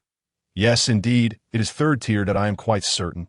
Ye Tian confidently responds. The elders, now serious, immediately provide him with new recipes and herbs, their attention fully focused on him. Though it is Ye Tian's first time refining a pill, he moves with the familiarity of someone who has done it countless times, adding herbs, melting, condensing, and finally forming the pill. With a loud boom, the cauldron lid flies off, and several pills fall before the mentors. The elders stare in astonishment, carefully assessing the pills. These are top tier, indeed the finest. Excellent, exceedingly excellent. The mentors exclaim with wide smiles. Why, Ye Tian, how old are you? 19. What? You are only 19. The mentors stand in shock. A 19-year-old third-tier alchemist is unheard of in the entire Great Zhou. Little brother, which family do you hail from? Are you Ed? My daughter is 18 this year, beautiful and charming. I believe you two would make a perfect match. Get lost, old man. My granddaughter is as beautiful as a fairy, the most stunning in the Great Zhou. She is far more suited to be with this young man. Meanwhile, in another room, Lin Yiren is seething with anger. The previously agreed price has now doubled, demanding 50 spirit stones. This is extortion. This third-tier pill is worth at most 20 spirit stones. Lin Yiren fumed. The manager rubs his hands together, saying, "We do not wish to raise prices, but due to inflation, herbs have become significantly more expensive, and it is difficult to find alchemists." Lin Yiren's icy gaze fixates on the manager as she queries. "This is instigated by my fifth brother, isn't it?" The manager smiles without answering. Damn it. Lin Yiren's eyes blaze with fury. She never anticipated being under surveillance. Despite her efforts to avoid detection, she still falls into the opponent's grasp, leaving her extremely displeased. "Princess Lin, the fifth prince entrusted me to convey a message that, if you are willing to unconditionally transfer that mine, we will gift you 20 third-tier pills for free. Get lost." Lin Yiren coldly retorts he is delusional, that mine is mine, and no one shall touch it. Subsequently, she throws down 50 spirit stones. "Give me the pills." "I'm sorry, Princess Lin, but the price has gone up. It now costs 5,000 spirit stones," the manager says with a smirk. With a loud crash, Lin Yiren shatters the table, her gaze icy. "Are you intentionally provoking me? Do you think this princess is afraid to kill you? Feel free to act, princess. The fifth prince would be delighted to find an excuse to seize your mine." The manager replies with a grin. Lin Yiren clenches her fists tightly. She yearns to snap the man's neck. However, doing so would provide them with leverage, jeopardizing her mine. Suddenly, a dispassionate voice interjects. "Just because she does not dare to kill you does not mean I lack the courage." Ye Tian strides into the room, and the manager's expression turns mocking. "What are you? Just a discarded prince from the Great Chu. Nothing more than trash. If you dare to act, the fifth prince will undoubtedly strip you of your skin. Ye Tian raises his arm and slaps the manager away. The manager spews blood, crashing to the ground, his face filled with horror. You, a waste! How dare you strike? With a crunch, Ye Tian crushes the manager's ribcage. Speaking coolly, what is there to fear in striking a mad dog? Why would I hesitate? The manager, sensing the cold aura radiating from Ye Tian, feels an overwhelming dread. The boy truly dares to kill him. The manager grits his teeth, unwilling to continue arguing. Princess Lin, let today's matter end here. The fifth prince will grant you 3 more days to relinquish the mind. If not, you shall bear the consequences. Lin Yiren's face turns ashen. She refuses to yield the mind under any circumstances. This moment, Ye Tian kicks the manager away and grabs a box from the table, revealing a breakthrough pill inside. With the goods in hand, I shall take my leave, Ye Tian declares. Lin Yiren tosses down 20 spirit stones, leaving in a fit of rage. She never expected her fifth brother to be monitoring her. He not only monopolizes royal alchemical resources, but has also infiltrated the common market for pills. Lin Yiren's fury mounts. She must report this matter to her father, but Ye Tian speaks softly. An innocent man may suffer misfortune due to valuable possessions. Having discovered the mine, everyone wishes to partake in this cake. If you lack strength, you cannot protect this mine. That I suspect your earlier assassination attempt is connected to your fifth brother. Lin Yiren's eyes flicker. She has pondered this possibility, yet lacks evidence to confront her brother. She cannot take action against him, especially since her father previously warned against conflicts among his children. Without proof, she is hesitant to report the matter to her father. Suddenly, Lin Yiren halts, looking earnestly at Ye Tian. Can you help me? Help you? Ye Tian is taken aback. What is this woman thinking? Why should he assist her? Remaining here is merely a matter of awaiting the dissolution of the engagement. It is not that I have genuinely developed feelings for Lin Yiren. Indeed, could you assist me? Lin Yiren inhaled deeply and said, I am aware of your cultivation abilities and your formidable strength. You are not a part of our dynasty, thus devoid of any vested interests here, which makes me more inclined to trust you. Become my ally and help me safeguard this mine. Ye Tian, with a smirk that danced on the edge of mockery, replied, What makes you think I would assist you? I have no interest whatsoever in the internal strife of the court. Lin Yiren countered, As long as you are willing to help me. You may propose any condition. Any condition? Ye Tian's eyes sparkled with intrigue, instinctively glancing at her. Lin Yiren clenched her fists slightly and stated, If you truly wish to stay, we could wed. I would become your woman. No. Ye Tian waved his hand dismissively. I harbor no such intentions towards you. Your figure does not entice me. What? Lin Yiren's anger flared instantly. Are you serious in claiming my figure is lacking? Ye Tian chuckled. If we are to discuss this, I do have some experience. Your cousin Lin Ling is rather impressive in that regard, possessing all the requisite qualities. Lin Yiren was so infuriated she raised her leg to kick him, prompting Ye Tian to dramatically exclaim as he fell to the ground.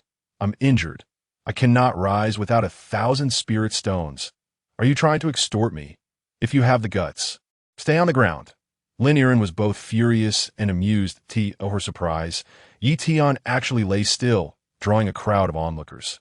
Lin Yiren's face turned crimson with embarrassment. Get up, quickly. 1,000 spirit stones. Not a single one less. Ye Tian responded. Fine. Lin Yiren hastily nodded in agreement. Ye Tian sprang up, as if nothing had transpired, and walked away with a cheerful demeanor. This fellow is quite amusing. On the surface, he appears shrewd, yet he seems unable to comprehend certain matters. Lin Yiren's beautiful eyes sparkled with curiosity about this individual. Chapter 11. Conflict. After a stick of incense, Ye Tian arrived at the residence. This was a prize he had won from Lin Fengwu, and it was indeed lavish and massive. There were at least 30 to 40 rooms. Residing alone in such a grand space felt rather dull. He needed to find some maids and servants. Princess Lin, please arrange for some attendants to come to me, Ye Tian requested. Very well, I shall procure them for you now. Once the other had departed, Ye Tian used the 1,000 spirit stones to purchase a substantial amount of herbs. He then began his alchemical preparations within his room. Tomorrow marks the birthday of the crown prince, and as a prince of the Great Chu, it is only fitting that he prepares gifts.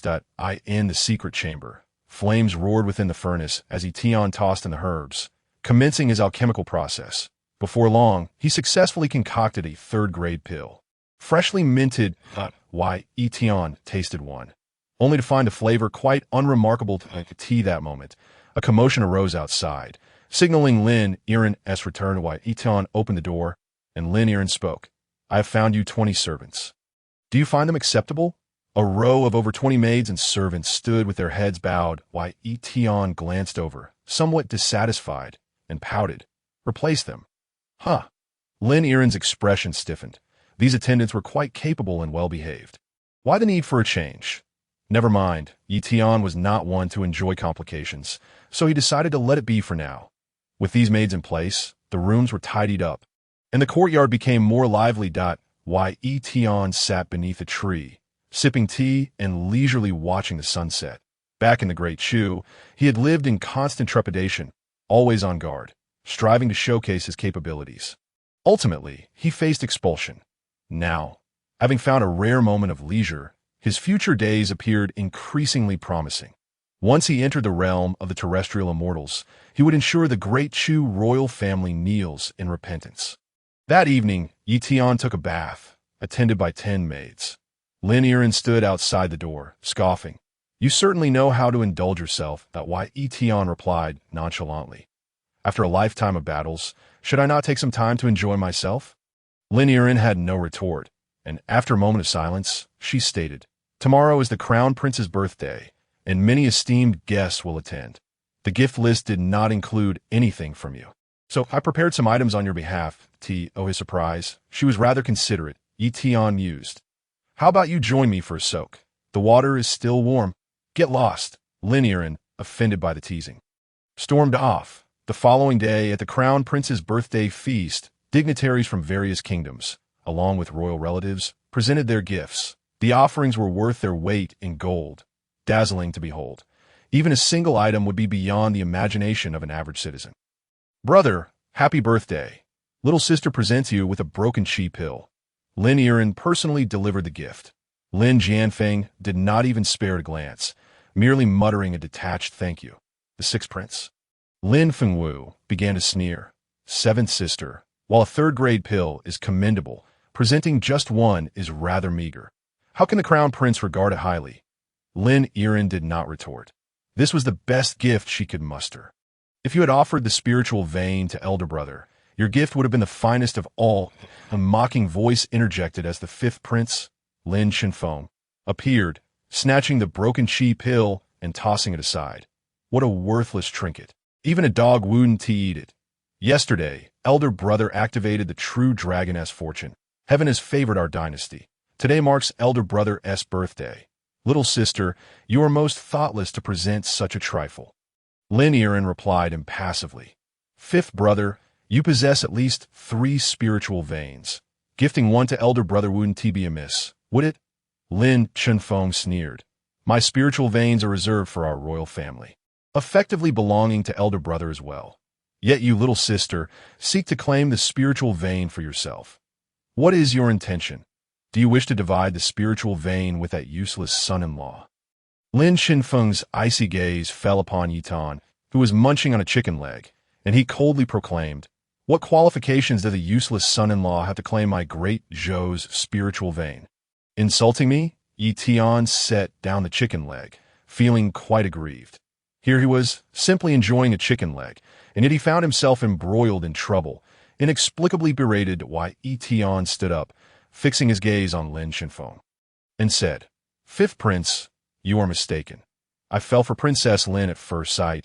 She has gifted me the spiritual vein as a betrothal present, which is entirely reasonable. Once I marry the princess, I too shall be a part of Great Zhou. The princess's belongings are mine. Thus, the spiritual vein is also connected to me. Oh, you agree? Fifth prince? Lin Shenfeng's expression soured. Preposterous. You, his son-in-law, dare to... With a swift motion, Ye Tian flung the chicken bone at Lin Shenfeng's face, igniting his fury. You dare throw bones at me? Seeking death, are you? My apologies. I hail from humble place and am unfamiliar with proper etiquette. Let me clean it for you. Ye Tian began to wipe his greasy hands on Lin Qinfeng's attire. Lin Qinfeng's face turned an alarming shade of green with rage, given the numerous witnesses present. He could not directly retaliate against Ye Tian and had to endure the humiliation, forcefully pushing Ye Tian away. Lin Yiren secretly admired Ye Tian. Throughout all these years, she had never managed to best her fifth brother. Yet here was Ye Tian, causing him to nearly lose his composure upon arrival. The emperor has arrived. All the ministers promptly rose to greet him. Lin Yu strode in with a hearty laugh, waving his hand. On this day of the crown prince's birthday, there is no need for formality. Relax and enjoy yourselves. Your Majesty, I have a grievance to report, Lin Qinfeng said angrily. I have no objection to little sister's choice of son-in-law. But this individual is far too arrogant. Today, esteemed guests have brought valuable gifts. Why did this son-in-law arrive empty-handed? Does he not regard our great Chu with due respect? I propose that your Majesty deploy an army of 10,000 to teach great Chu a lesson. Lin Yiren immediately stood up, saying, Father, Prince, he has indeed brought gifts. They are listed. Nonsense. Such worthless items are not worthy of being acknowledged. Who do you think you are fooling? Lin Qinfeng coldly retorted. I see our great Chu has no sincerity. It would be best to eradicate them. Who claims that our great Chu lacks sincerity? Ye Tian lazily remarked. If fifth prince are not blind, he would see my name listed at the very end of the gift list. Lin Qinfeng squinted, his pupils constricting in disbelief. 10 third-grade pills. How is that possible? Lin Qinfeng was utterly astonished. While he might dismiss a single third-grade pill, 10 of them were not something he could easily produce. Where did this useless son-in-law acquire so many third-grade pills? Little did Lin Qinfeng know that these pills had all been personally crafted by Ye Tian the previous day. Very well, 10 third-grade pills. Prince Yi is putting great effort, Lin Yu said with a smile. 10. The crowd gasped in shock, their breaths hitching.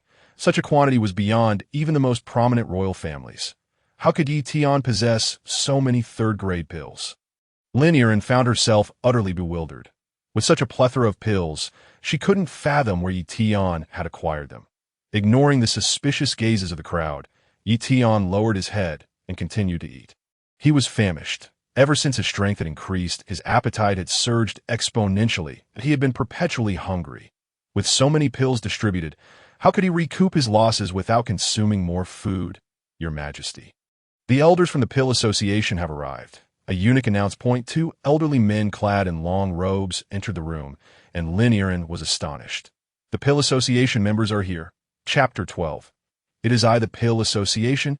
Ye Tian raised his head to scrutinize the 2 old men. Were they from the same institution as the mentors from yesterday? The Pill Association wielded significant power. All alchemists needed their certification. Lin Yiren sighed ruefully. I underwent their assessment in my youth, but alas, I did not possess the fortune to AT that moment. Lin Yu spoke up. Today is my son's birthday, and Elder Chun from the Pill Association has come specifically to extend his congratulations and to certify my son's identity as an alchemist. What? The crowd gasped in astonishment. They had not anticipated that the Crown Prince could also practice alchemy. Remarkable. Not only did the Crown Prince possess the true dragon's fortune, but he also had the potential to become an alchemist. Heaven bless the great Zhou. Long live the great Zhou. The crowd erupted in synchronized congratulations. Soon, under the scrutinizing gaze of the Pill Association elder, Crown Prince Lin Jianfeng began to refine pills. The hundreds present held their breath in anxious silence. The only sound came from Ye Tian, who continued to devour the banquet, clearing the table of dozens of dishes. Is he a glutton? Lin Qinfeng observed with disdain. Before long, as the cauldron's lid was lifted, 3 pills were produced. Elder Chun of the Pill Association began his inspection. Excellent, the quality is above average. Congratulations, Crown Prince Lin. From now on, you are a third-rank alchemist. Elder Chun presented him with a badge.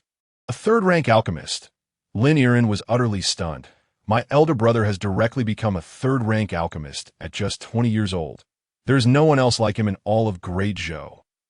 Her elder brother was truly extraordinary.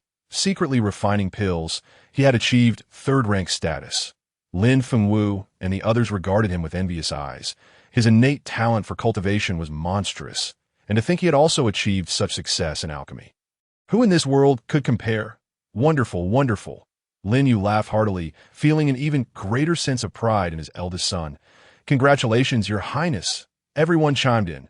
Elder brother, you are incredible, a third-rank alchemist at 20 years old. The foremost in Great Zhou, Lin Fengwu exclaimed with delight. What a pity. Elder Chen shook his head slightly, stating at this age the crown prince is not the first. What? Lin Fengwu exclaimed incredulously that my elder brother is already a third-rank alchemist at 20. Who else in Great Zhou could surpass him? Elder Chen stroked his beard, chuckling. Just yesterday, a 19-year-old successfully received certification as a third-rank alchemist. Impossible. Lin Fengwu was astounded. How could there be such a prodigy who became a third-rank alchemist at 19? The crown prince also frowned slightly, questioning himself. Despite his dedication and the guidance of esteemed mentors, he believed no one in the Great Zhou dynasty could surpass him. His heart was unsettled. This title had been snatched away by another. Elder Chen, who is this 19-year-old? What is his name? Lin Yu inquired. What was his name? Elder Chen began to ponder. The crowd leaned in with bated breath, their eyes filled with anticipation. I remember. That young man is called Ye Tian. Elder Chen announced, and the room fell silent. The sound of a pin dropping could be heard. Then, everyone turned in unison to gaze at Ye Tian, who was busy gnawing on a pig's head. Ye Tian sensed the sudden stillness in the air and instinctively raised his head, only to find hundreds of eyes fixed intently upon him. Had he eaten too much and offended these people? Cautiously, he set down the pig's head and mumbled, Is it wrong for me to eat? I didn't realize you folks in Great Zhou were so stingy. You can't even let me have some meat. Is it truly you? Are you a third-rank alchemist? Lin Yiren stared at him in disbelief, struggling to comprehend when he had achieved such a status. It couldn't be him. Lin Fengwu gritted his teeth in denial. He is merely a son-in-law from a small place. How could he possibly possess the qualifications to be a third-rank alchemist? What gives him the right? The fifth prince, Lin Chunfeng, sneered coldly. There are countless people with the same name in this world.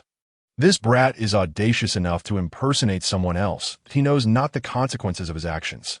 The crown prince Lin Jianfeng remained silent, his gaze fixed on Ye Tian, that he too found it hard to believe that this boy could surpass him and become a third-rank alchemist at 19. Emperor Lin, you spoke up. Elder Chen, is it truly Ye Tian? Has he already become an alchemist? Elder Chen stroked his beard and smiled. I only heard of this news yesterday that I know the name. But not the visage. Could it be that this is the Ye Tian before us? Once more, the crowd's attention focused on Ye Tian. Clearing his throat, he had no intention of hiding, stating, Indeed, it is I. Haha, Lin Fengwu was the first to burst into laughter. You dare impersonate a third-rank alchemist at 19. What qualifications do you possess? You are merely the overlooked little prince of the Chu, reduced to being a son-in-law in our Great Zhou. If you could truly become an alchemist, how blind would your emperor have to be to send such a treasure to us? Well said. The fifth prince Lin Chunfeng added with a cold sneer. A 19-year-old third-rank alchemist is more impressive than my elder brother, the crown prince. His future achievements would at least place him among the esteemed sex, and the dynasty would have to curry favor. The Chu must have lost its mind to send you here. Therefore, I assert that you are not that person. You are impersonating someone else merely to elevate your own status. The others began to murmur among themselves. Agreeing with the two princes' reasoning, they too believe Ye Tian was deliberately impersonating someone that it is truly me. Why won't you believe it?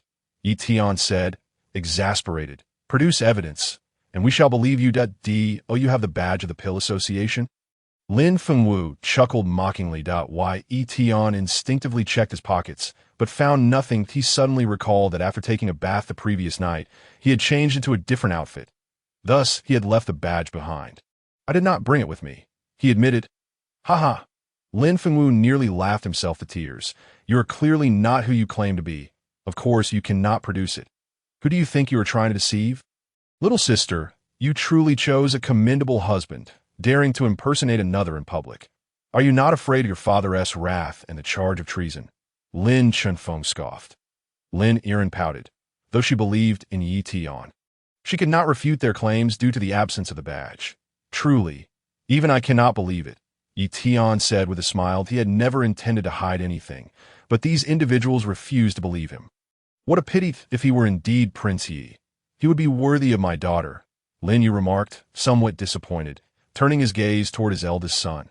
The future of Great Zhou would depend solely on him. Wait. Elder Chun of the Pill Association suddenly interjected. The mentor who witnessed the event yesterday is waiting outside to determine whether this young man is indeed Prince Ye. I will call him in, and the truth shall be revealed. Chapter 13. An invitation to join. That would be splendid. Hurry and summon the mentor, Lin Fengwu exclaimed, eager to humiliate Ye Tian publicly. He had long harbored resentment from the poetry gathering and finally had the chance for revenge. Enough! A commanding voice rang out as Lin Yu spoke.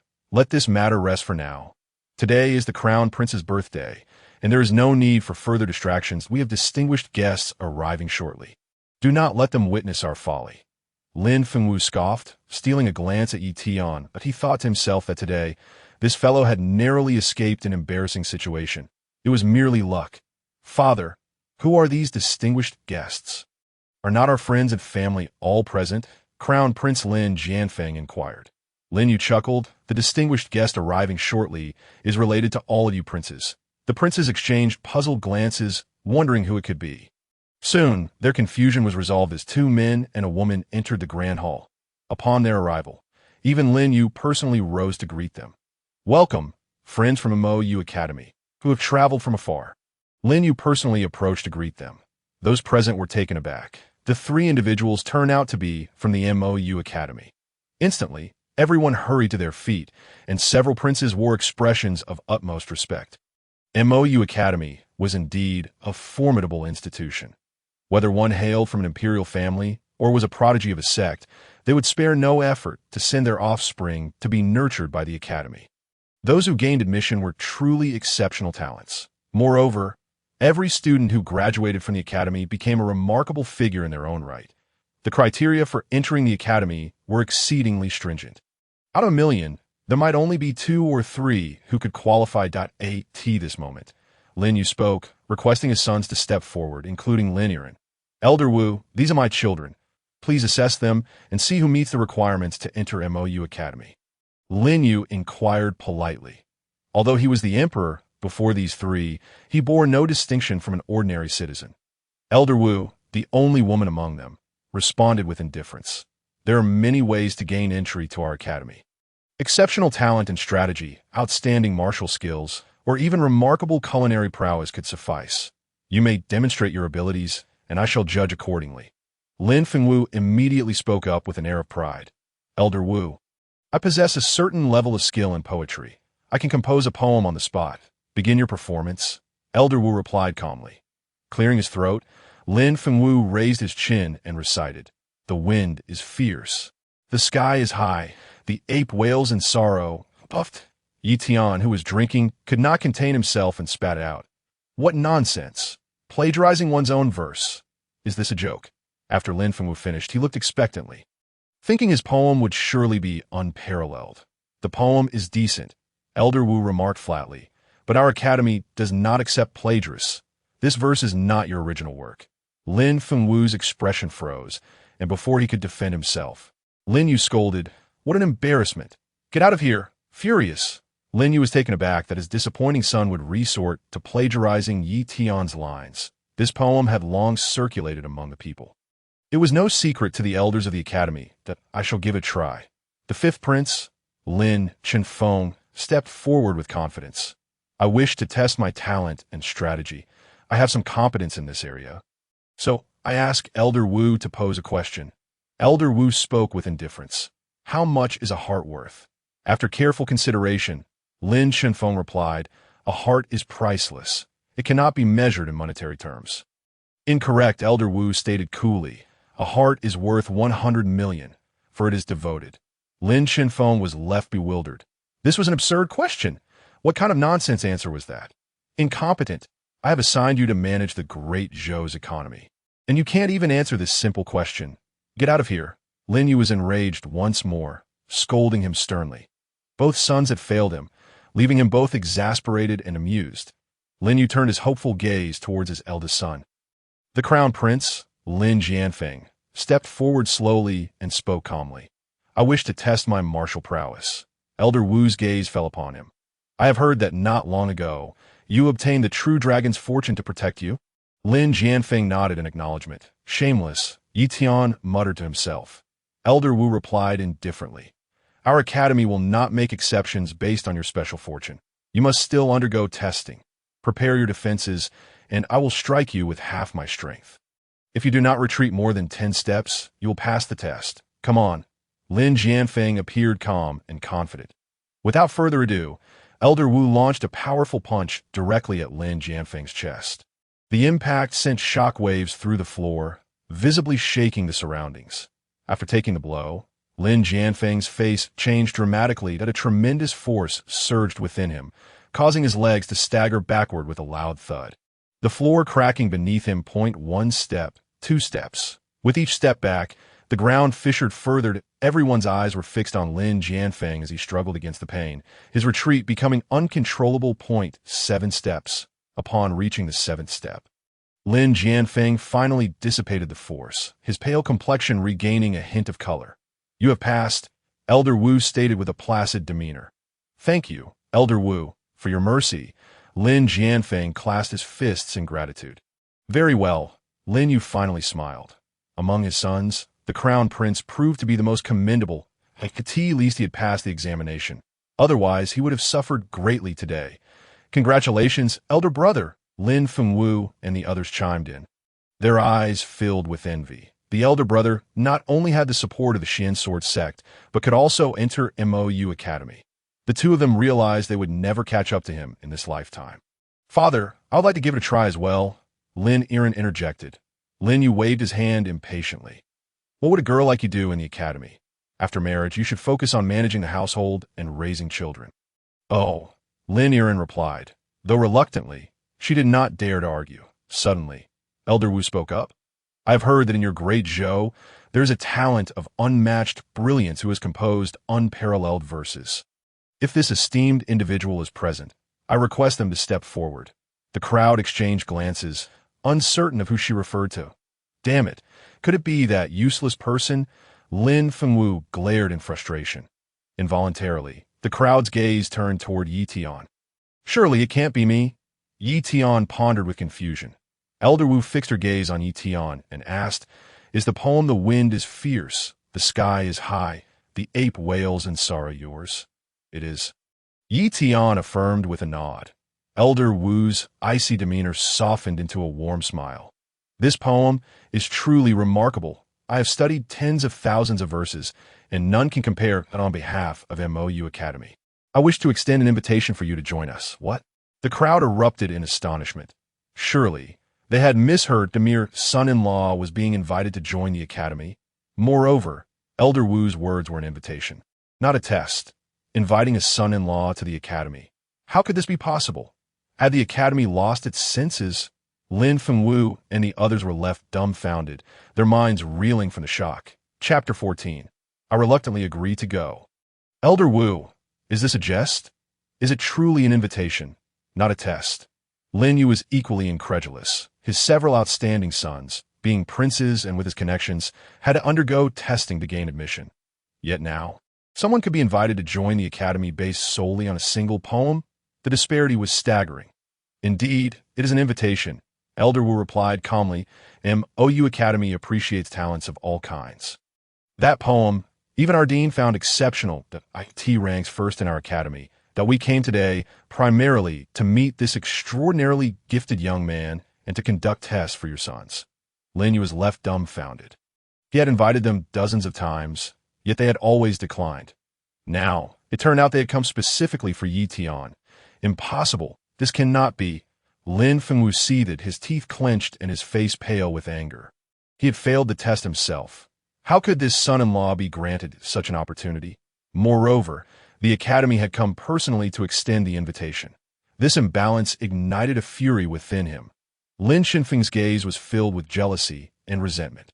He had boasted of being the foremost strategist in the Great Zhou, yet he had been bested by a mere son-in-law from a small place. his teeth ground together in frustration. The crown prince's calm gaze revealed a hint of surprise. He too had not anticipated that Ye Tian would possess such fortune. Without the need for testing, he could enter the academy just like him. Don't just stand there. Hurry up and accept. Lin Yiren exclaimed joyously. If Ye Tian could join the academy, she too would bask in its glory. I refuse, Ye Tian suddenly declared, plunging the hall into silence once more. Refuse? People doubted their ears. An invitation from the academy. And he dared to refuse. Are you out of your mind? Lin Fengwu gasped in shock.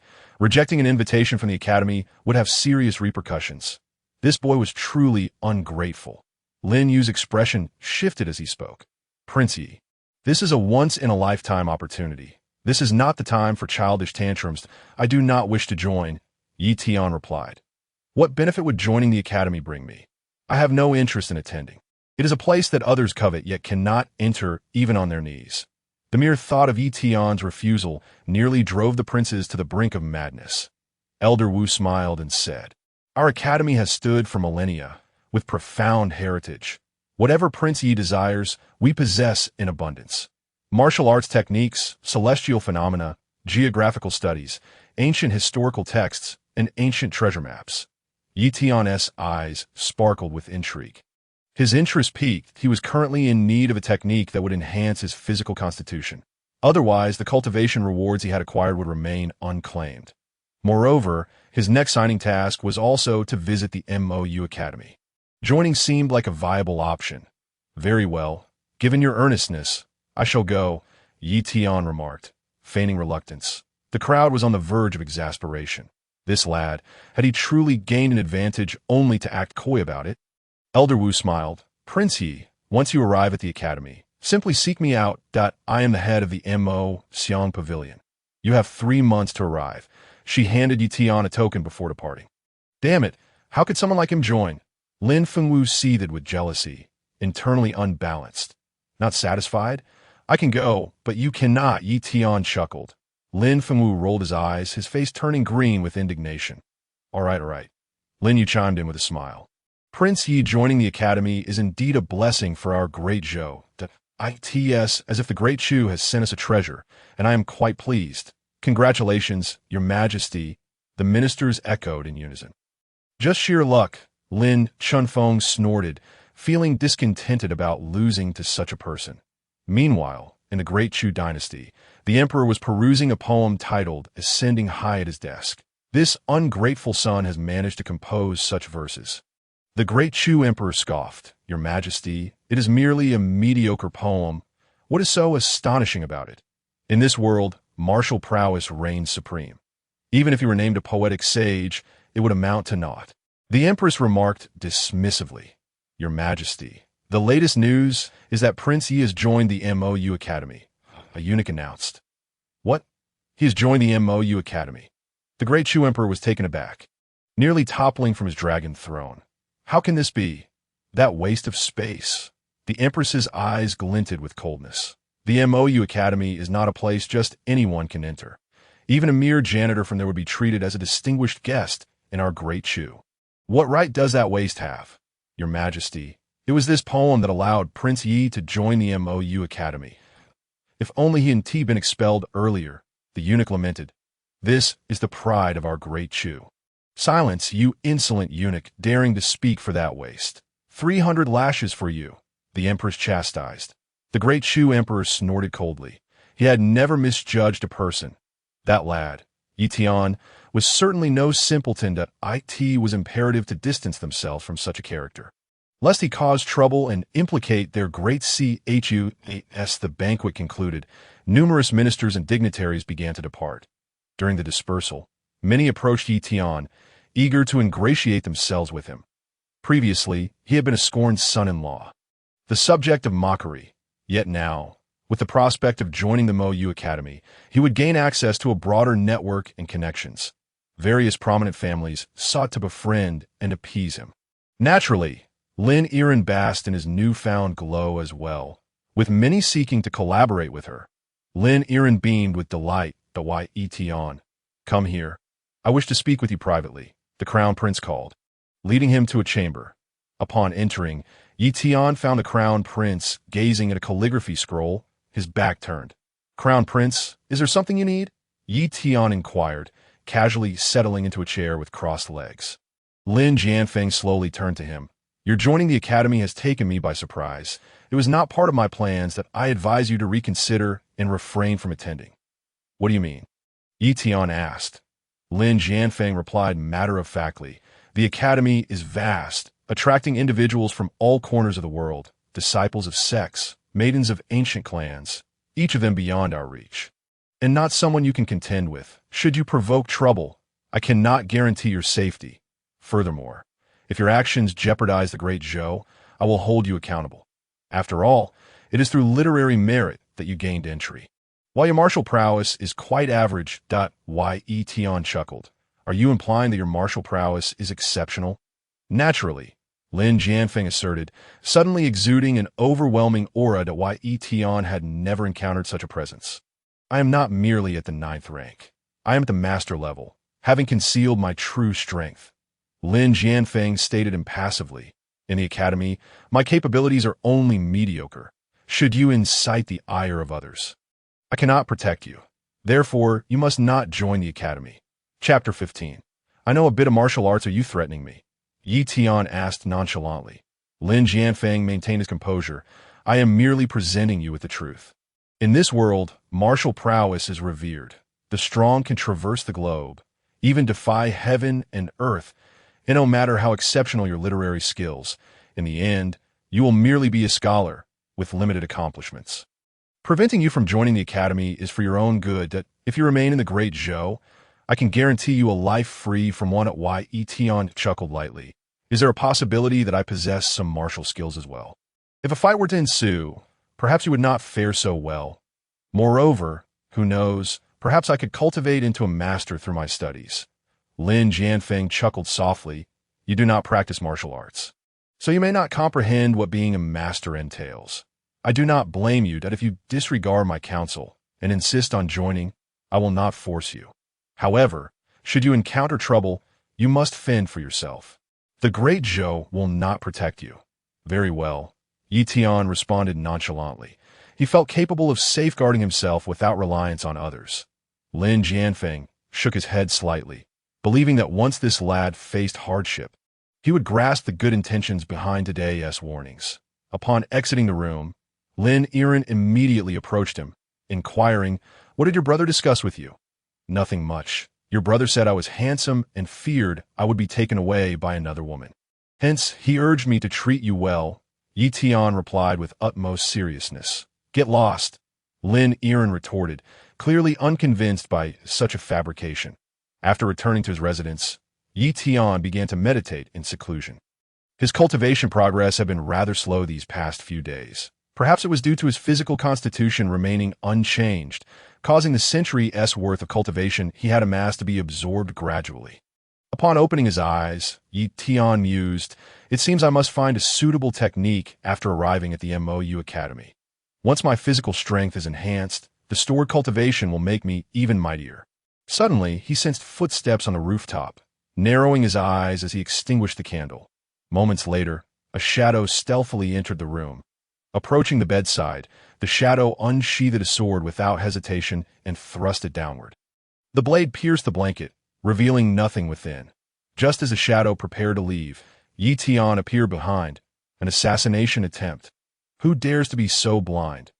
With a resounding slap, Ye Tian struck the assassin's head, causing them to spew blood and perish on the spot. Suddenly, dozens of hidden weapons flew in from outside, but Ye Tian deftly evaded them. By the time he pursued, the assailants had vanished. "Are you all right?" Lin Yiren rushed in, having recently survived an assassination attempt herself. Concerned for Ye Tian's safety, she hurried over. "Someone attempted to assassinate me. It seems the target is both of us," Ye Tian stated calmly. Lin Yiren's expression turned icy as she examined the assassin's core. Ye Tian turned and lay down. After a long moment of hesitation, Lin Yiren finally blushed and said, "Prince Ye, could you please help me out? Have a heart for a weak woman like me." Upon hearing this, Ye Tian felt a jolt run through him. He was almost tempted. Who would have thought that this seemingly indifferent woman upon adopting a softer tone, could be so formidable. It was as if he'd been shocked by electricity. Stop, stop, stop that. I agree. Ye Tian quickly interjected, desperate to halt the unfolding situation. It would be utterly humiliating to proceed like this. He might as well throw himself against a wall in despair. Lin Yiren regained her usual aloof demeanor, yet inwardly she felt a surge of excitement. This was the first time in her life she had acted so coyly, and it felt rather delightful.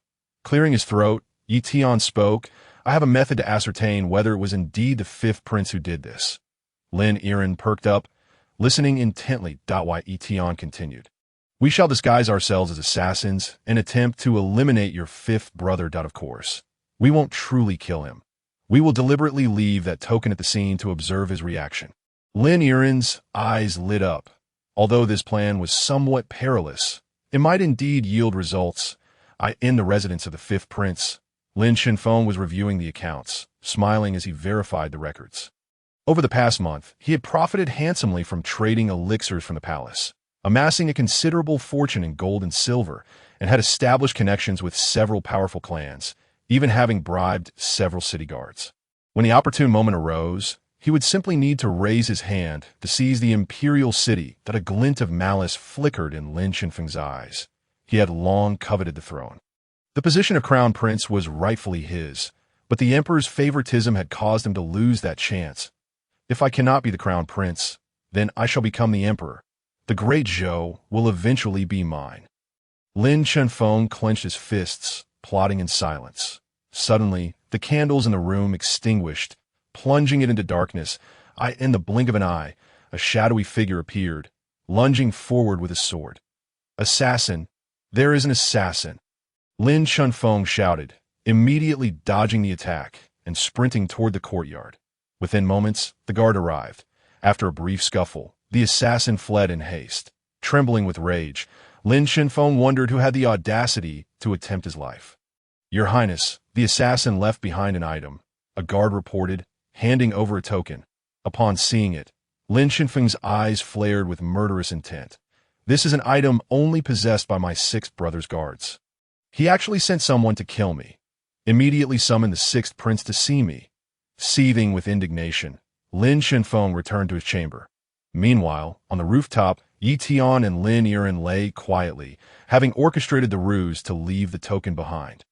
They patiently awaited the next developments, while later, Lin Fengwu arrived.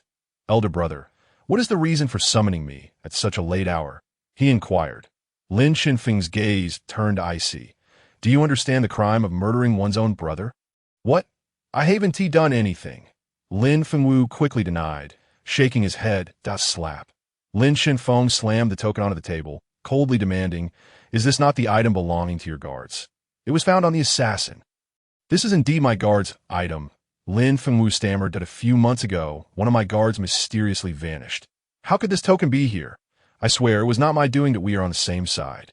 Why would I send someone to kill you? Perhaps it was seventh sister, or even eldest brother. Lin Shenfeng, unconvinced, struck Lin Fengwu across the face that it truly was not me. Lin Fengwu protested, feeling aggrieved. Elder brother, I have no reason to deceive you. Our bond is strong. We once conspired together against our younger sister, that if something were to happen to you, it would benefit me not at all. Listening to their conversation from above, Lin Yiren's eyes widened in shock. She had initially thought that only Lin Shenfeng harbored malice toward her, seeking to usurp her mining rights, but she had not anticipated that sixth brother Lin Fengwu was also involved. Ye Tian sighed softly. No matter the dynasty, the rivalry among princes is inevitable. It was the same in Chu and remained unchanged here in Zhou.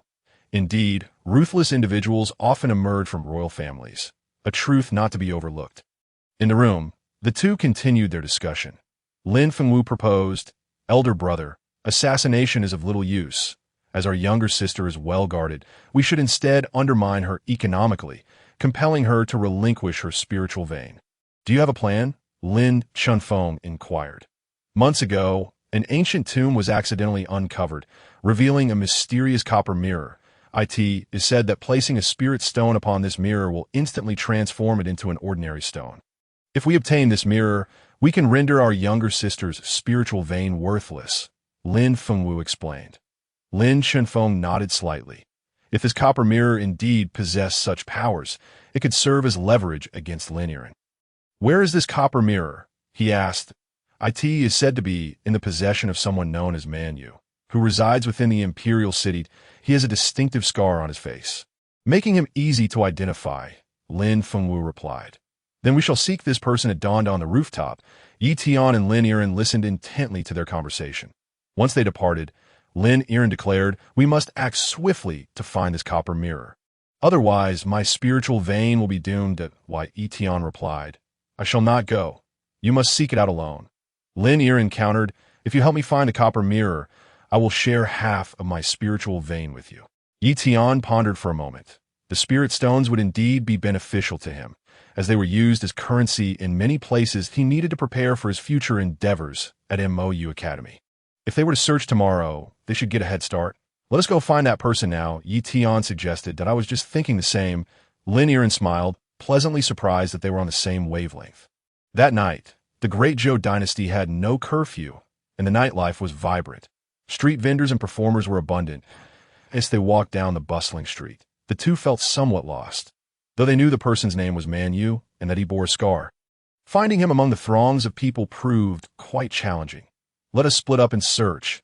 We will reconvene here, Ye Tian proposed. Lin Yiren nodded in agreement. They parted ways, with Ye Tian beginning to wander about. Good sir, come play. A row of beautifully dressed women waved enthusiastically from the spring full pavilion across the street. Ye Tian strode in, instantly surrounded by 7 or 8 enchanting maidens. Is this your first time here?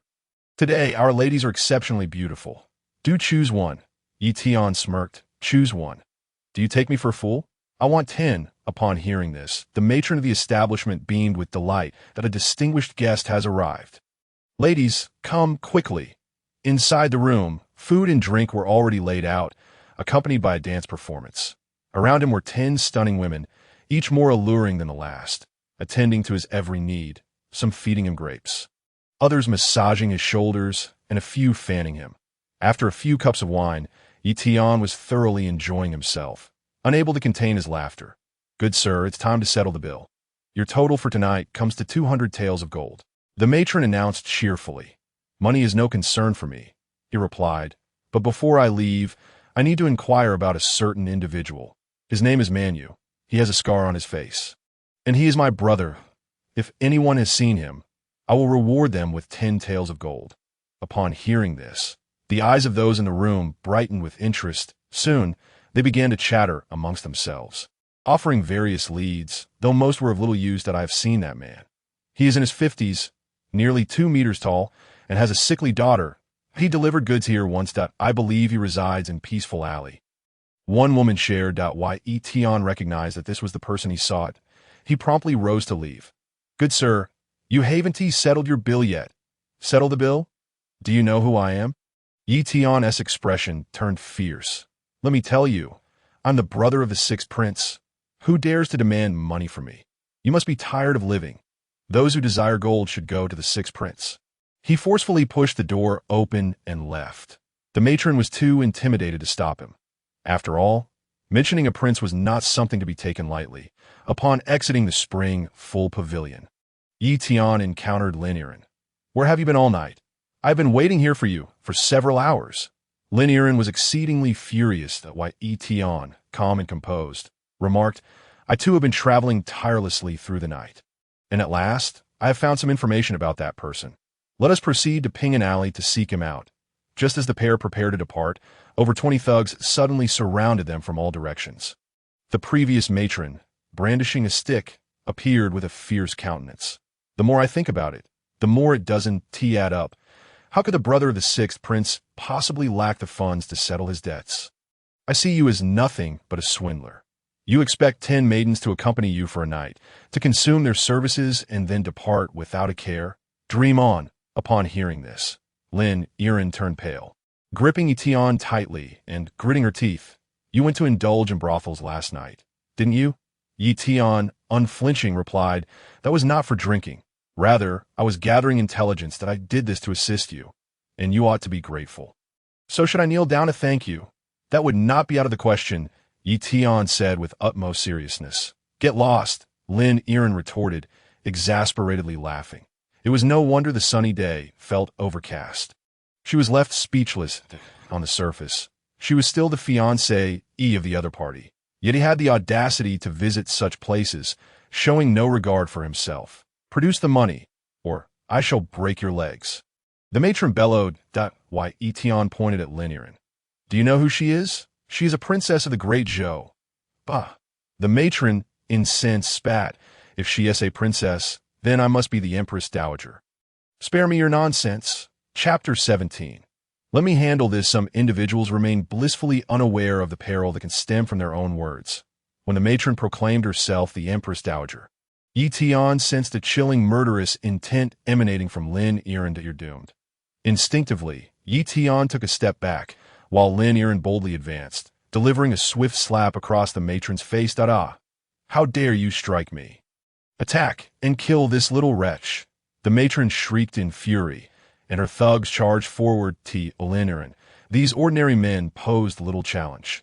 In mere moments, they were all incapacitated. However, the matron was no ordinary foe. She quickly called out, and within moments, 3 fifth-tier masters appeared. Lin Yiren snorted coldly, and, once again, engaged in combat, effortlessly countering the trio's assault. Moments later, the 3 fifth-tier masters were sent flying, spitting blood. The matron was now thoroughly panicked. Threatening with venom. Who are you two? Do you know who stand behind us? Lin Yiren's expression remained indifferent. Who stands behind you? Speak, and let us hear. If I tell you, you might die from shock.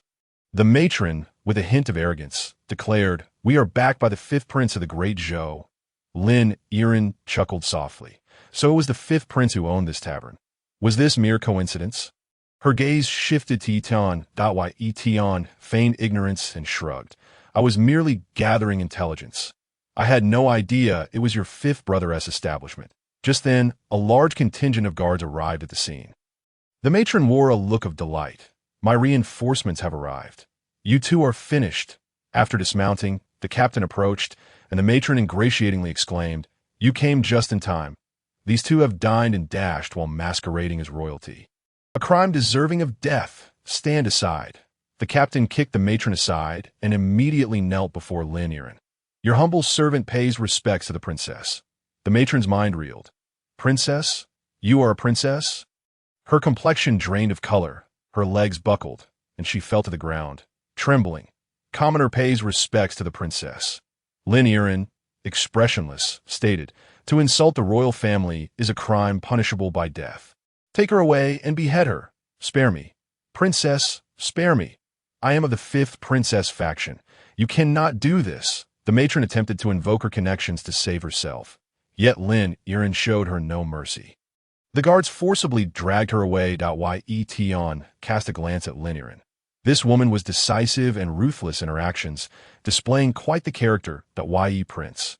Could you refrain from such acts in the future? On the surface, I am still your fiancé. What shall we do if this reaches my father? Lin Yiren remarked, exasperated yet amused. Are you showing concern for me? Ye Tian looked at her in astonishment. Princess. Surely not. After just a few days together, have you already fallen for me? Truly, with someone as exceptional as I, it is no wonder I am adored by all. Get away, get away. Can you not be so self-absorbed? Lin Yiren was both amused and exasperated, her anger dissipating in an instant. After a short while, the two arrived at Pingan Alley. The area was filled with winding paths and dilapidated homes, a dwelling for the impoverished. After some inquiries, Ye Tian finally located the residence. The courtyard door was ajar. Unlatched, Ye Tian stepped inside and spotted a girl of about 5 or 6 riding on the ground. Child, is your father home? Ye Tian inquired. The little girl, unafraid, looked at the two without uttering a word. Lin Yiren ventured into the room, only to find it empty. Where has your father gone? Ye Tian continued questioning the girl. Still, she remained silent. Just as Ye Tian assumed she might be mute, a man appeared at the door. Who are you looking for? He asked.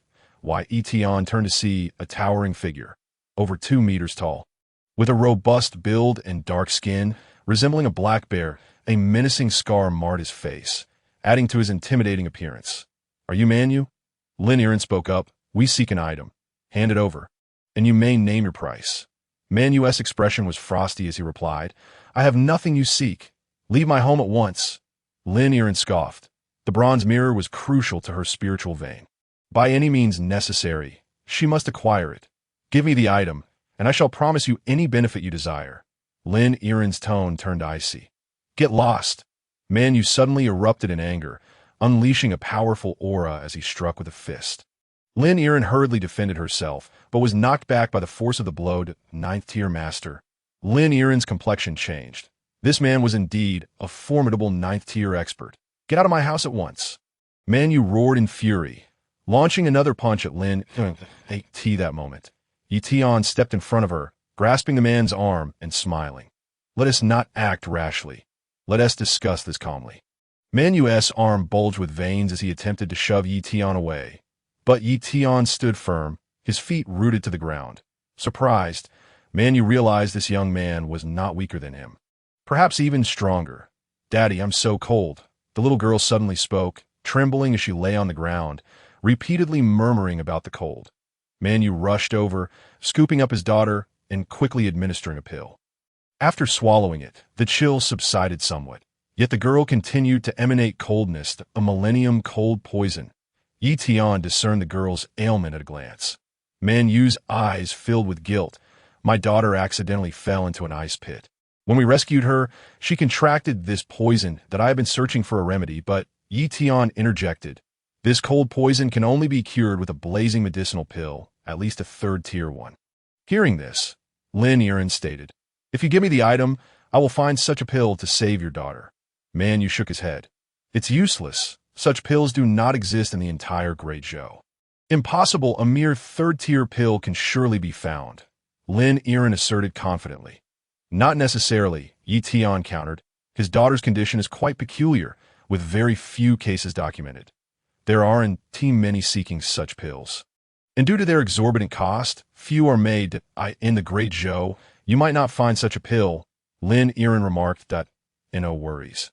I can ask a third-tier alchemist from the royal family to concoct one. It shouldn't be a problem. Lin Yiren reassured. Ye Tian chuckled. Royal alchemists all answer to the fifth prince. Are you certain you can summon one?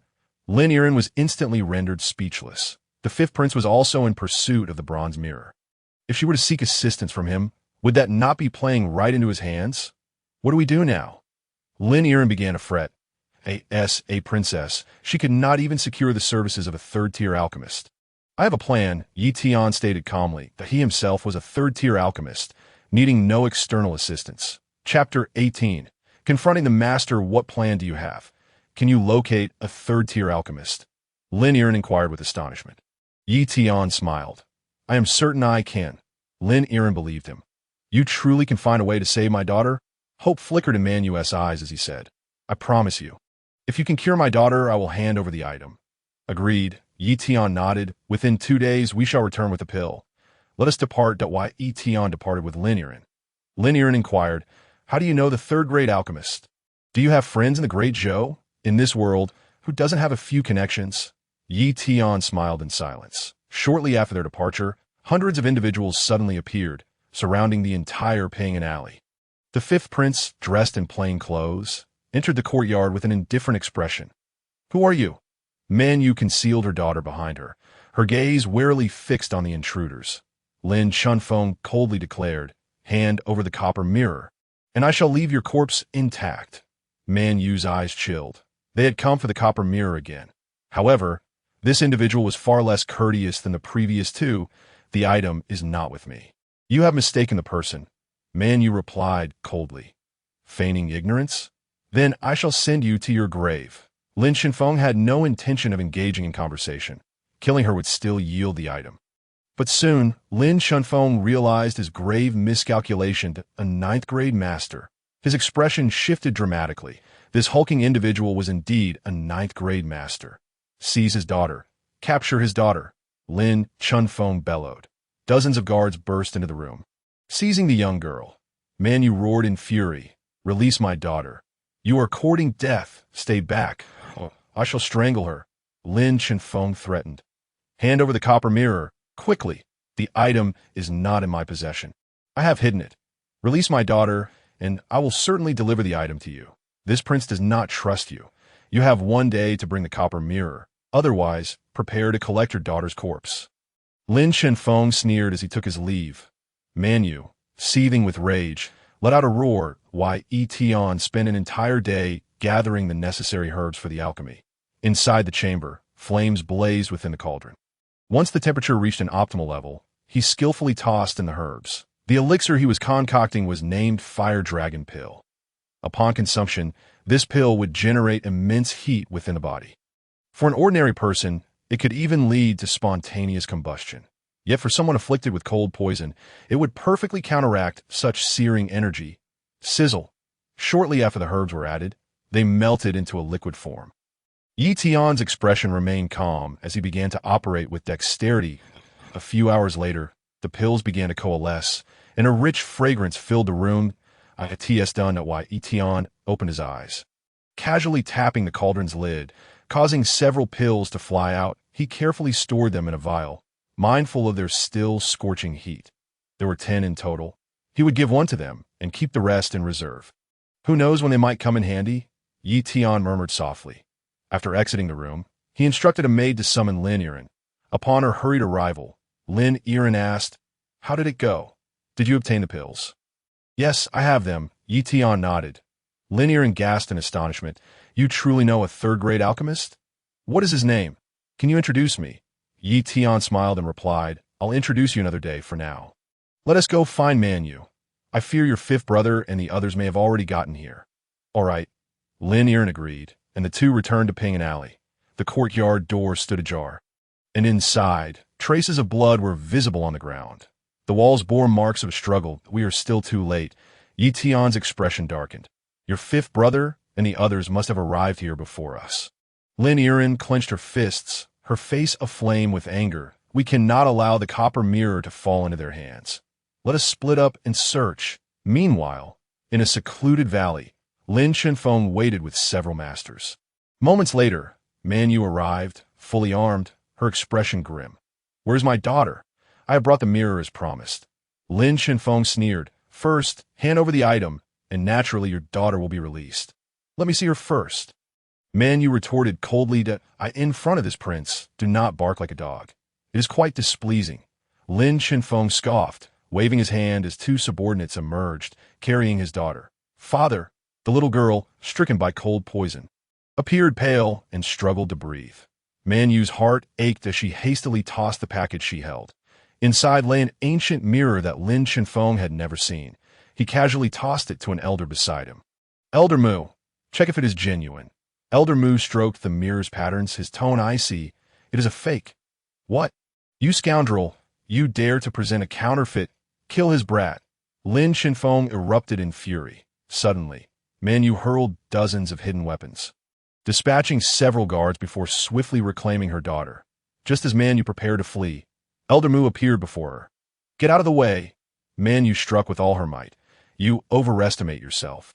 Elder Mu's tone remained indifferent, and a vast surge of true energy erupted from his body. With a single punch, his protective energy sent Man Yu flying, causing her to cough up blood. True energy projection? A master! Man Yu was horrified. This seemingly inconspicuous old man was indeed a master. Lin Shenfeng mocked. "It is not excessive for a prince to have a master by his side. You came here today with no intention of leaving alive." Man Yu's gaze hardened. Against a master, she had no choice but to fight with all her strength. With a low growl, she concentrated all her blood energy at her brow, her aura surging dramatically. Elder Mu remarked indifferently, "This is the secret technique of the Bloodblade camp. Are you one of their remnants? Die." Man Yu's punch sent shock waves through the air, producing a deep, roaring sound akin to a tiger's growl. "Insect!" Elder Mu's eyes gleamed with disdain as he raised his hand, shattering Man Yu's arm with a resounding crack, sending her shrieking backward. Just as Man Yu attempted to rise, Elder Mu seized her throat, coldly demanding, "Where's the mirror?" "You shall not know." Man Yu roared defiantly, refused to speak. "Then I shall kill your child." Elder Mu's true energy coalesced in his palm, aimed at the little girl in the distance. "No!" Man Yu screamed in horror. Boom! The energy shot forth, targeting the girl's head. Just as it seemed destined to shatter her skull, a powerful force intervened, blocking the attack. Who dares to meddle? Elder Mu glared ominously upward. You old fool, how could you even think to harm such a lovely child? That is truly inhumane. Ye Tian appeared nonchalantly. Chapter 19. Slaying a master like chopping vegetables, what kind of scoundrel are you? And from where do you crawl out? Elder Mu barked. Mind your own business. Seek your own demise. Man, you was incensed. A mere insect dared to insult him, and no matter what, he would tear this opponent to shreds. Ye Tian, it's you.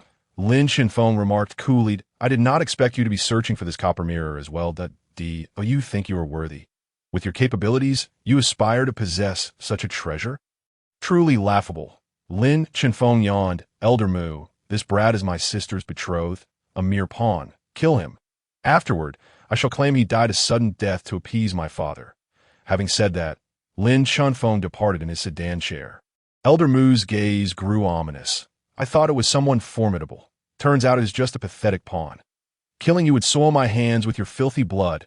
Ye Tian appeared calm, yet his eyes flickered with a chilling, killing intent. In an instant, Elder Mu struck, his fist transforming into a torrent of true energy that surged across the ground. Be careful, little brother. He is a master. Man, you urgently warned. Why? Ye Tian snorted coldly. A master? More like dog hair. Why? Ye Tian retaliated with his own punch, and with a resounding clash, the two forces collided, evenly matched. Elder Mu was somewhat astonished. This brat could actually withstand his attack. He then unleashed a series of vicious, lethal strikes. Why? Ye Tian, though initially lacking in combat experience and knowing only defense, soon began to find his footing, gradually managing to counterattack. Elder Mu was taken aback. This brat was actually learning his techniques. How dare you steal my techniques? Elder Mu fumed, summoning a sword from the air and unleashing dozens of sword energies. What a lack of martial ethics. Using weapons. Ye Tian cursed, then joined his fingers together, channeling his true energy to condense a 3-foot-long sword energy, condensing a sword with energy. Elder Mu's expression shifted in shock. This brat's true energy was at least several times more formidable than his own. Clang! The sword in Elder Mu's hand shattered instantly, and he was internally shaken. This child's strength was undoubtedly superior to his own. He needed to escape quickly. Elder Mu began to retreat, not wishing to linger. Ye Tian had already discerned his intent. Trying to flee would not be that simple. Let me show you my myriad sword energy technique. After Ye Tian's soft whisper, his body stood upright, and in an instant, a tempest surged forth from within him. With a thunderous roar, an extraordinary phenomenon manifested in the sky, and a colossal storm, towering thousands of feet high, began to wreak havoc. Elder Mu abruptly raised his head, his pupils shaking. What on earth is this? Before he could comprehend the situation, he beheld the storm's epicenter, where thousands of sword energies converged densely. This is disastrous. Elder Mu's complexion shifted drastically, his face draining of color. How could such a terrifying technique exist in this world? Who are you? You are from the Xianjian sect. Before he could finish his sentence, the myriad sword energies in the void had already surged toward him. Without a shred of doubt, the countless sword energies effortlessly tore through Elder Mu's protective true chi. With a series of sickening sounds, he was reduced to mere flesh and blood in mere moments, leaving no trace behind. Soon, the storm dissipated as if nothing had transpired. Why? Ye Tian's complexion paled slightly. Damn it. His body remains too frail. He unleashed a formidable move, yet only utilized a fraction of its power. Had it not been for his body's lack of strength, the sword energies just now would certainly have numbered far more than just a few thousand. Time to focus on strengthening my body, Ye Tian mused inwardly. That moment, the sound of weeping pierced the air as Manuette clutched her daughter, tears streaming down her face. Her daughter, ravaged by cold poison, had lost all signs of life, her body as rigid as ice. Let me see. Ye Tian hurriedly took her into his hands, and upon detecting a faint pulse, he let out a sigh of relief. He then administered a fire dragon pill to her. The pill melted. The little girl's body began to warm. Father! The little girl gradually regained consciousness. Manuel was overjoyed to the point of tears. Overwhelmed by a mix of joy and sorrow, She unexpectedly spat out a mouthful of blood. She is safe now. The cold poison has been purged. She will no longer fear the cold. Ye Tian spoke. You may now tell me, where is the mirror? Manuel expressed her profound gratitude. Thank you. I thought you were jesting. I hid the mirror within Fengshao Valley, beneath a red stone to make tea that moment. Lin Yiren also arrived. Her face filled with astonishment as she surveyed the desolation around her. This place had evidently endured a fierce battle. How did Ye Tian survive? You take them away from here. I will search for the mirror and meet at my home. Ye Tian instructed. Understood. Lin Yiren nodded. Within the estate, the fifth Prince Lin Chunfeng basked comfortably in the sun. Indulging in pastries, he awaited Elder Mu to bring him Ye Tian's head. Once the copper mirror was in his possession, the entire Dazhou spiritual vein would belong to him. The throne would also be within his grasp. A smile crept upon Lin Chunfeng's lips. Your Highness, a box has been delivered, someone announced. Quickly, bring it here. Lin Chunfeng's eyes sparkled with excitement, wondering if it was the copper mirror or Ye Tian's severed head. As the box was placed on the table, Lin Chunfeng opened it immediately. Inside the box lay a mass of mangled flesh. Lin Chunfeng recoiled in horror. He recognized the markings. It was Elder Mu's body. A master has perished. His gaze flickered with disbelief. How can master be slain? Killed by a waste of a son-in-law. He fumed with rage, kicking the box aside. The IT must have been Lin Yiren's doing. She has a master by her side. Lin Chunfeng seethed with fury. He did not believe for a moment that Ye Tian could have been responsible for Elder Mu's death. A mere waste of a son-in-law could not possibly kill a master. He was convinced that Lin Yiren had enlisted the help of a powerful expert. If the copper mirror falls into your hands, then my spiritual vein is doomed. You have forced my hand. Lin Chunfeng immediately summoned his sixth brother, Lin Fengwu. Upon Lin Fengwu's arrival, he assumed the mirror was secured and grinned. Fifth brother, Lin Yiren is finished. With the mirror in hand, she will have to kneel and plead with us. Silence. Who said the mirror is secured? Lin Chunfeng's eyes turned icy. That wretched woman has a master by her side. Even Elder Mu was no match for him. Lin Fengwu was taken aback. Although Elder Mu was forcibly nurtured to master level through pills, he is still stronger than an ordinary 9th tier. My younger sister does not seem to have such a formidable expert around her. How would I know? Regardless, the man is dead. If it wasn't Lin Yiren, could it have been that waste Ye Tian? Lin Fengwu pondered. Would the great Chu be so foolish as to send a master to serve as a son-in-law? Has their emperor's mind been addled? Lin Fengwu instinctively nodded. It did sound quite reasonable. Who would be foolish enough to send a master over? Fifth brother. What shall we do next? If the mirror falls into my sister's hands, our business will be finished. Lin Fengwu urgently inquired. Chapter 20. The malevolent spirit in the mirror. Why the panic? Look at your cowardly demeanor. I truly wish to slap you. Lin Chunfeng seethed with frustration, tempted to teach him a lesson. Fifth brother, this is truly troublesome. Lin Fengwu faltered, as he had never been particularly interested in the spiritual vein. Had it not been for fifth brother's promise of numerous top-tier pills, he likely would not have conspired to murder his own sister. Troublesome? Nonsense. Lin Chunfeng let out an angry laugh. Though Elder Mu is dead, I have many experts like him by my side. Upon hearing this, Lin Fengwu was instantly shocked. Fifth brother, are the rumors true? Have you secretly trained many death servants? Whispers circulated that Lin Chunfeng had misappropriated royal resources to concoct forbidden pills for 9th-tier experts, allowing them to directly break through to master level. It sounded simple. Yet this pill had one extreme drawback. Those who forcibly broke through to master level would have a lifespan of no more than 6 months. An ordinary 9th-tier expert would never choose such a path unless absolutely necessary. However, over the years, Lin Chunfeng had somehow managed to garner support from many 9th-tier experts and had them consume the pills to ascend to master level. Lin Chunfeng smirked disdainfully. He had at least a dozen such experts at his disposal, which would serve as his most powerful trump card when he ascended to the throne if father finds out about this. You are finished, Lin Fengwu said, nervously swallowing hard. If you keep it to yourself, no one will know. Lin Chunfeng scoffed coldly. My sister is a thorn in my side. She must be eliminated or I won't be able to sleep at night. I have a plan that may tarnish the royal family's reputation, but I want to give it a try. What plan? Lin Fengwu inquired. Lin Shinfeng replied indifferently. There are people around my sister. I will secretly lace her food with something. Afterwards, I will arrange for someone to... Lin Fengwu was taken aback. This plan was exceedingly sinister and ruthless. Fifth brother, isn't this too much? Lin Fengwu felt a pang of guilt. You waste of space, feeling sympathy for that wretched woman. Lin Shanfeng declared maliciously, she must die. Otherwise, our scheme will be exposed, and we will be the ones who perish. Lin Fengwu fell silent, nodding in resignation. Within Fengshan Valley, Ye Tian spent an entire day locating the site. The valley was perpetually beset by demonic winds, with a harsh environment littered with stones. There was not a soul for hundreds of miles. Where is that red stone? Ye Tian began to scan the area meticulously. After more than an hour, he finally discovered the red stone in a secluded corner. Upon moving it aside, he uncovered a box. Opening the box, he indeed found a copper mirror. Ye Tian picked up the mirror and examined it. Its exterior appeared utterly ordinary, the kind that would go unnoticed even if dropped on the ground.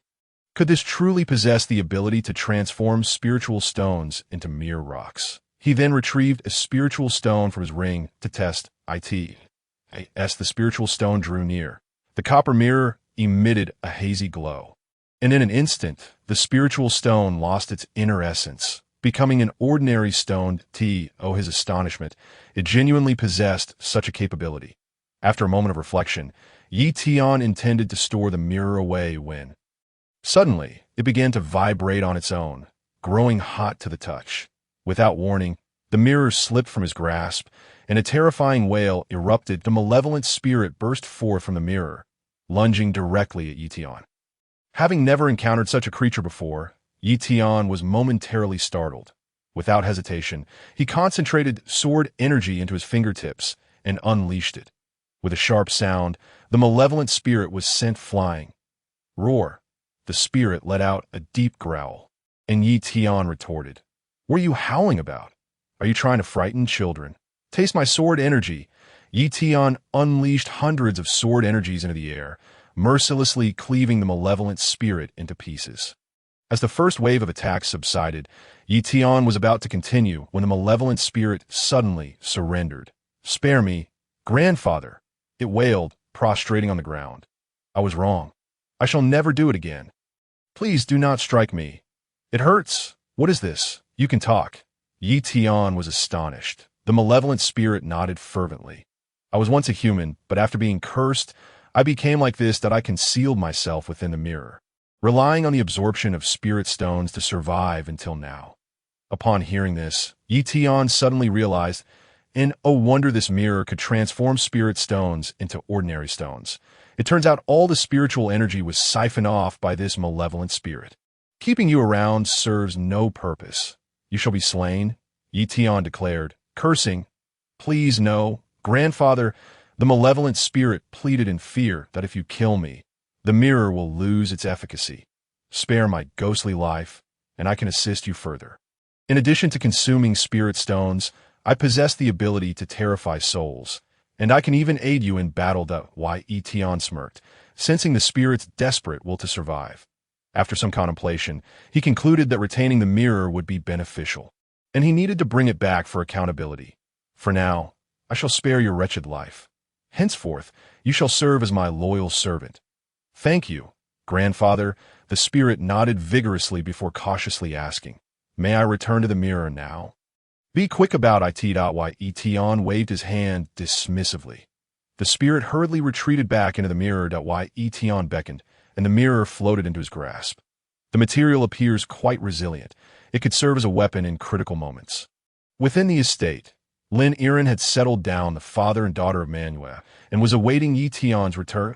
That moment, Manuel approached her, exclaiming, "So you are, in fact, a princess?" Suddenly, Manuel knelt, choking back tears, and implored, "Princess, I beseech you to help me seek justice." "What is the matter?" Lin Yiren asked, perplexed. Manuel took a deep breath. "I was once a member of the Bloodsaber camp." "What?" Lin Yiren gasped in astonishment. "You were from the Bloodsaber camp? But didn't they all perish?" "I am the sole survivor among 500 brothers," Manuel lamented, filled with rage. "During the city defense battle, we could have triumphed. But ultimately we were betrayed by counterfeit pills. After taking the pills, most of my brothers suffered from ruptured dantians and died agonizing deaths. Upon investigation, I discovered that these pills were all supplied by the royal family. And the fifth prince managed these royal pills. This must surely involve him. Lin Yiren's eyes widened in shock. The Bloodsaber camp had once been the mightiest force in the Great Zhou, capable of holding off tens of thousands of enemies with their mere 500. She had always believed the truth to be rooted in adverse weather and a surprise attack by a formidable foe. Oblivious to the treachery of the counterfeit pills, "Princess, if you are willing to help avenge my fallen brothers, I am prepared to meet His Majesty and testify to their wrongful deaths," Manuel declared passionately. Chapter 21. I have no money on me, please rise. Lin Yiren said, if this matter is true, then the fifth prince has indeed committed a heinous crime that I can take you to see my father, and you may recount the entire sequence of events to him. Thank you, Princess, Manuel exclaimed, filled with fervor.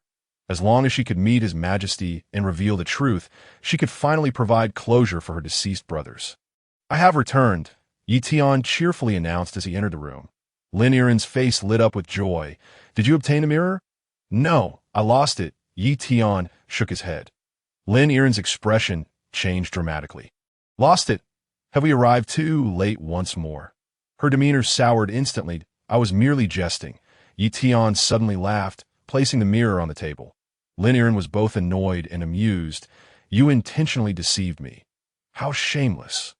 She was left speechless. With this mirror, the spiritual vein is mine, Lin Yiren said, her excitement growing to why Ye Tian contemplated revealing the truth about the malevolent spirit within the mirror, but hesitated. Sharing such a revelation might frighten the young lady, and he would then have to console her in the early morning. As Ye Tian was having breakfast, a maid delivered an invitation. Your Highness, this is an invitation from the Starry Sky auction. An auction? Ye Tian initially felt no interest. However, he suddenly considered the possibility of finding something he needed at the auction, that he was in urgent need of a body refining technique before heading to the MOU Academy. Acquiring a substitute seemed reasonable. After a little over an hour, Ye Tian arrived directly at the Starry Sky auction. This auction house was the most formidable in the Great Zhou, boasting extensive connections with various dynasties. After presenting the invitation, Ye Tian was seated in the best position. As he perused the auction list, he quickly focused on a technique called the dominant body technique. This technique comprised 6 levels. Each level learned enhancing strength and refining bones, resulting in profound transformations of flesh and blood. Mastering all 6 levels would grant one an indestructible physique. Such grand claims. It's merely an average technique. Ye Tian scoffed that he was aware that techniques were ranked from 1 to 12, and the dominant body technique was at most a 5th-tier technique, not particularly high or low. Previously, he had inquired with Lin Yiren about body refining techniques within the royal family, only to learn that none existed. Most individuals experienced a natural enhancement in physical strength as they began their cultivation journey, making specialized body refining techniques rather rare in this world at this moment. Around 1,000 attendees filled the auction house, and Ye Tian's presence in the prime position attracted curious glances. Who is that? He looks unfamiliar. How did he secure such a prime seat? Isn't that reserved for the royal family? I've never seen this fellow before. Hey, you've asked the right person. Didn't you hear?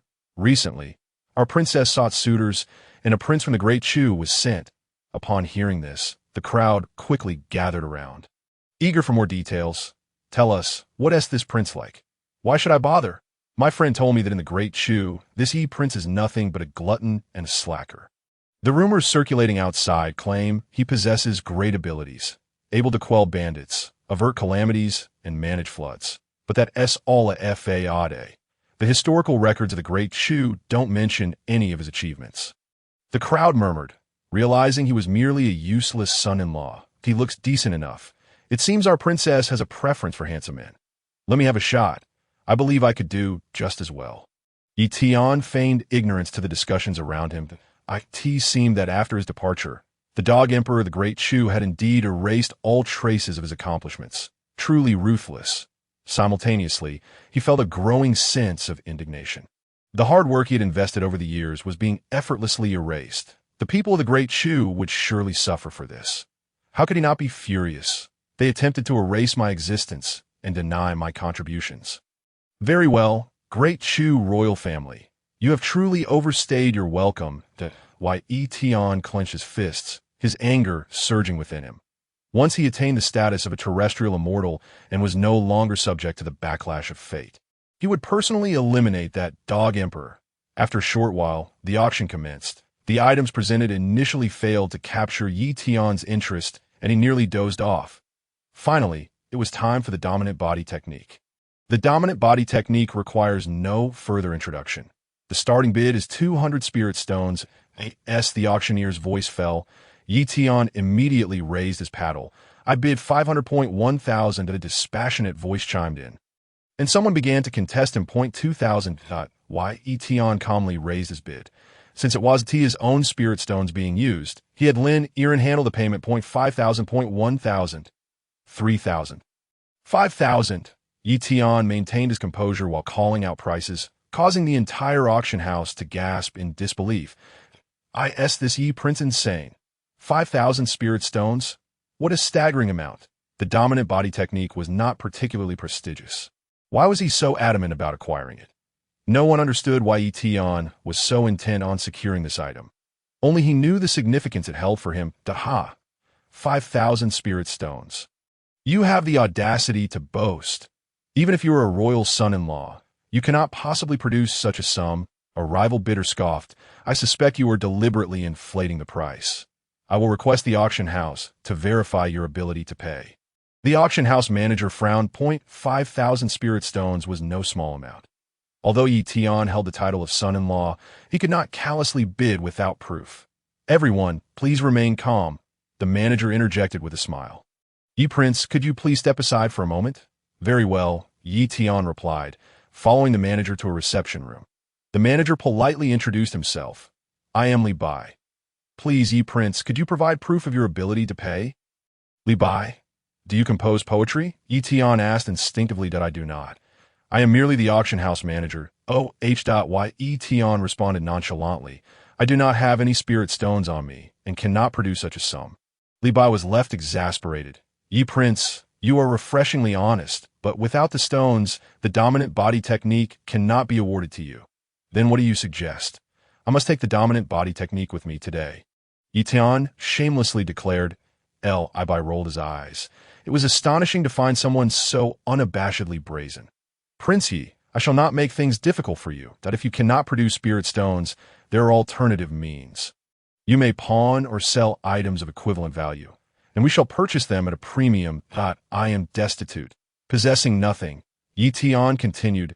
Li Bai, infuriated, thought, how can this Prince Ye be so audacious?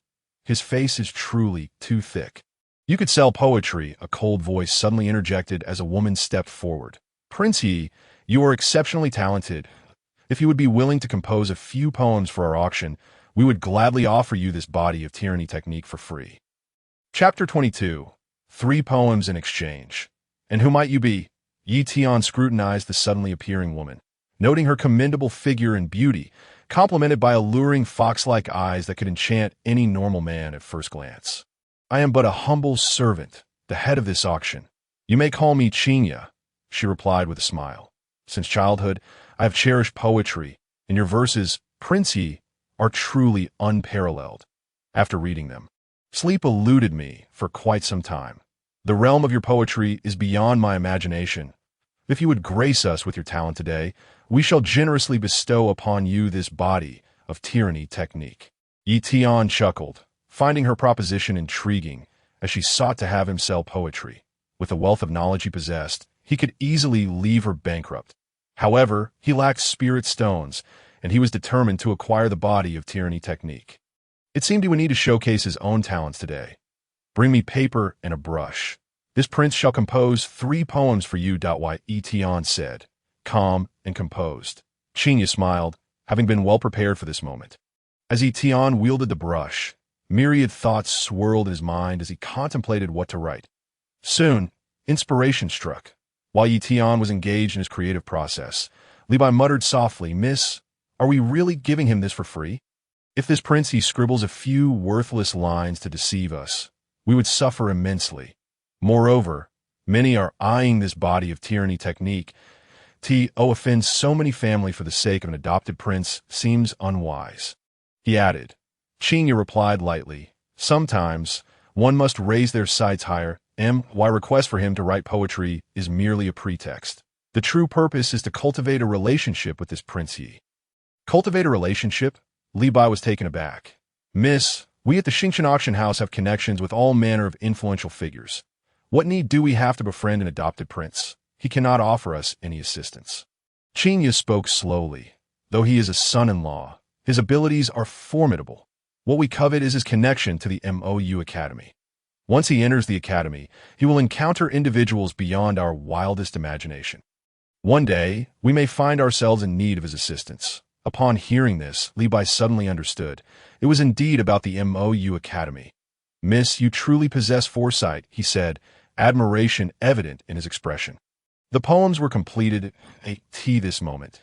Ye Tian had finished his 3 compositions. Qinya picked up the paper, initially dismissing it, believing Ye Tian had merely scribbled a few lines to placate her.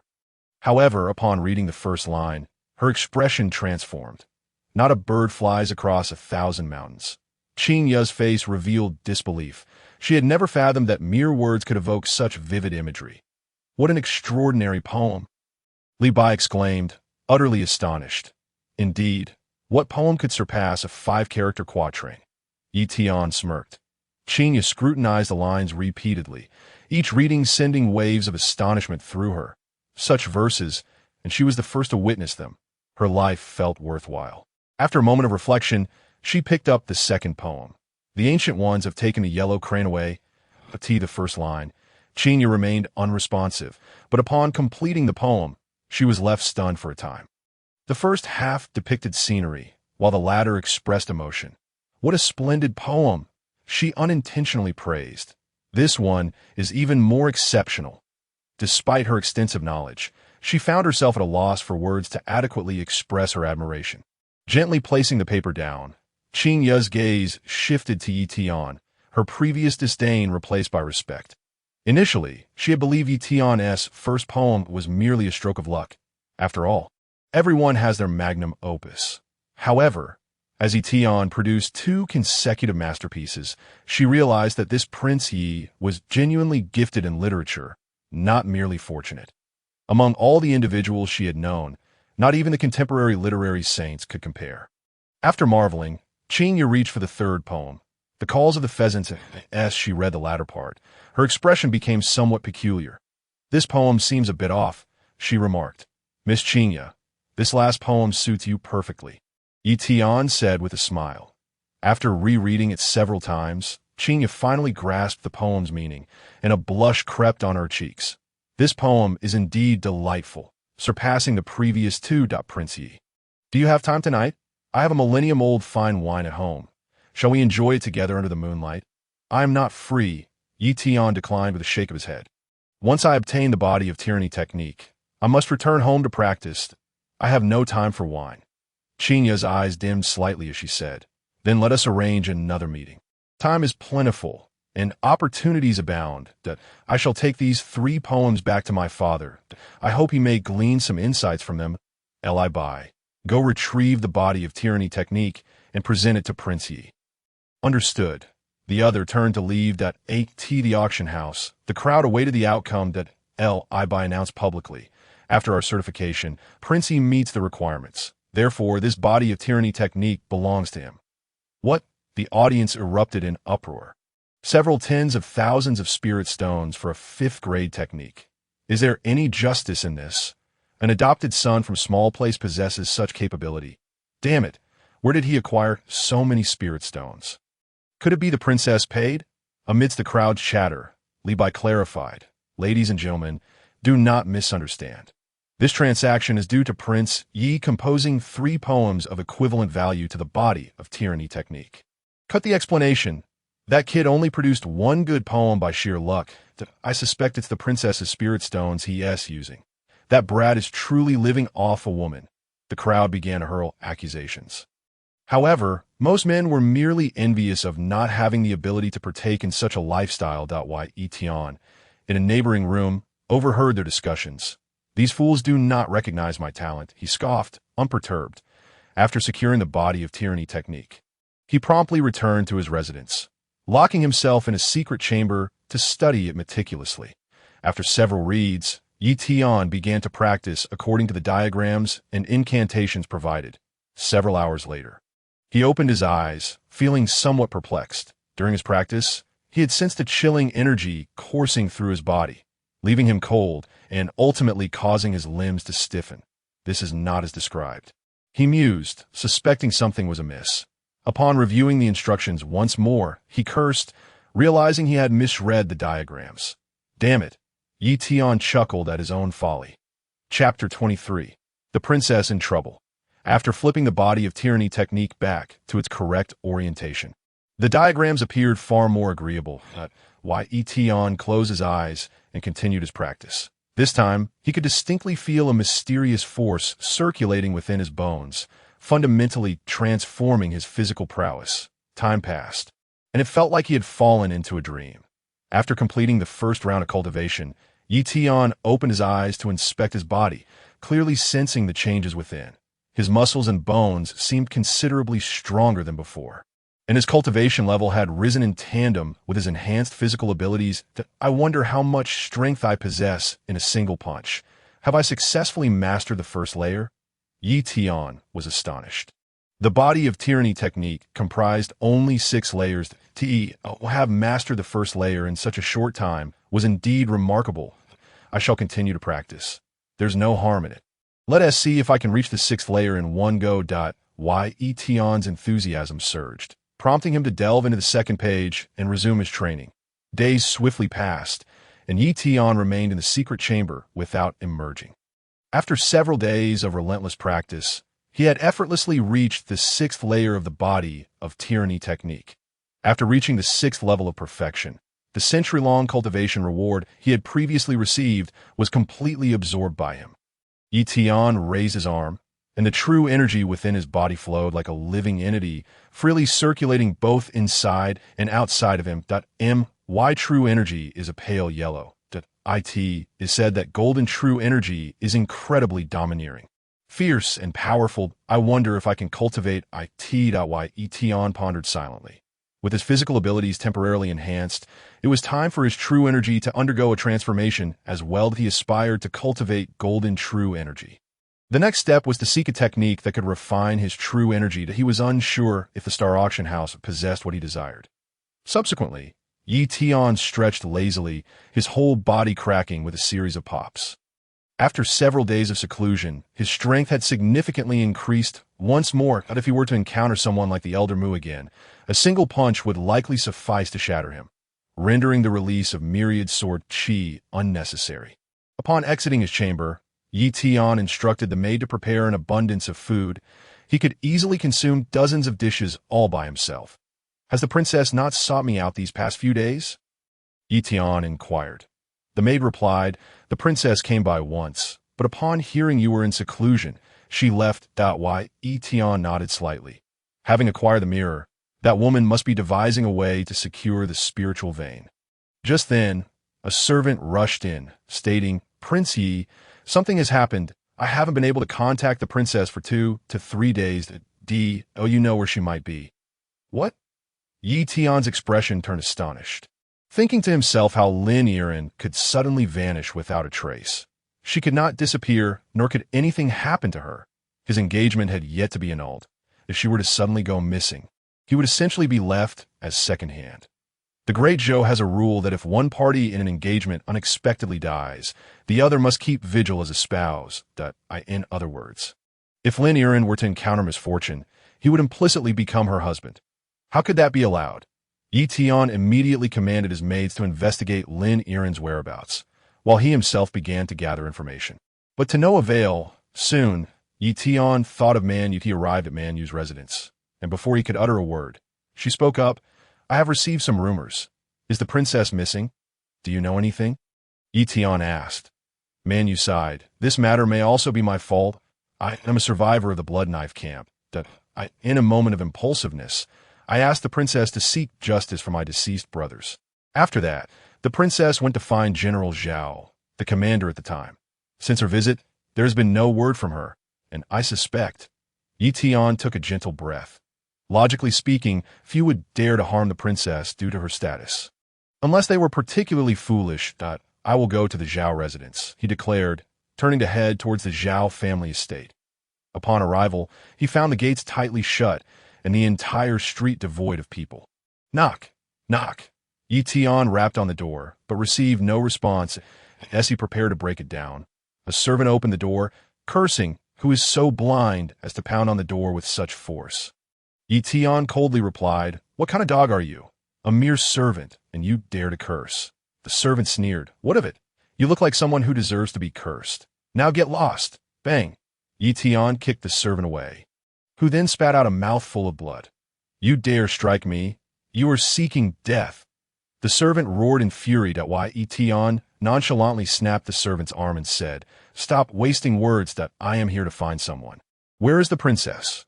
"What princess, you dog? My master will surely have you torn to pieces."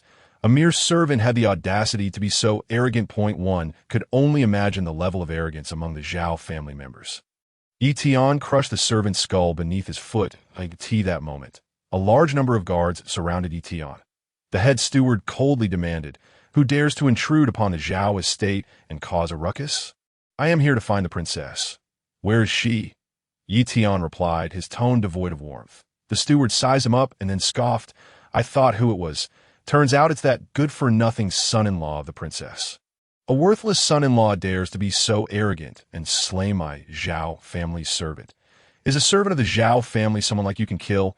Kneel and apologize at once." Ye Tian curled his lip and swiftly slapped the steward's face, sending him spinning several times before he spat out his back teeth. "You dare hit me? Kill him."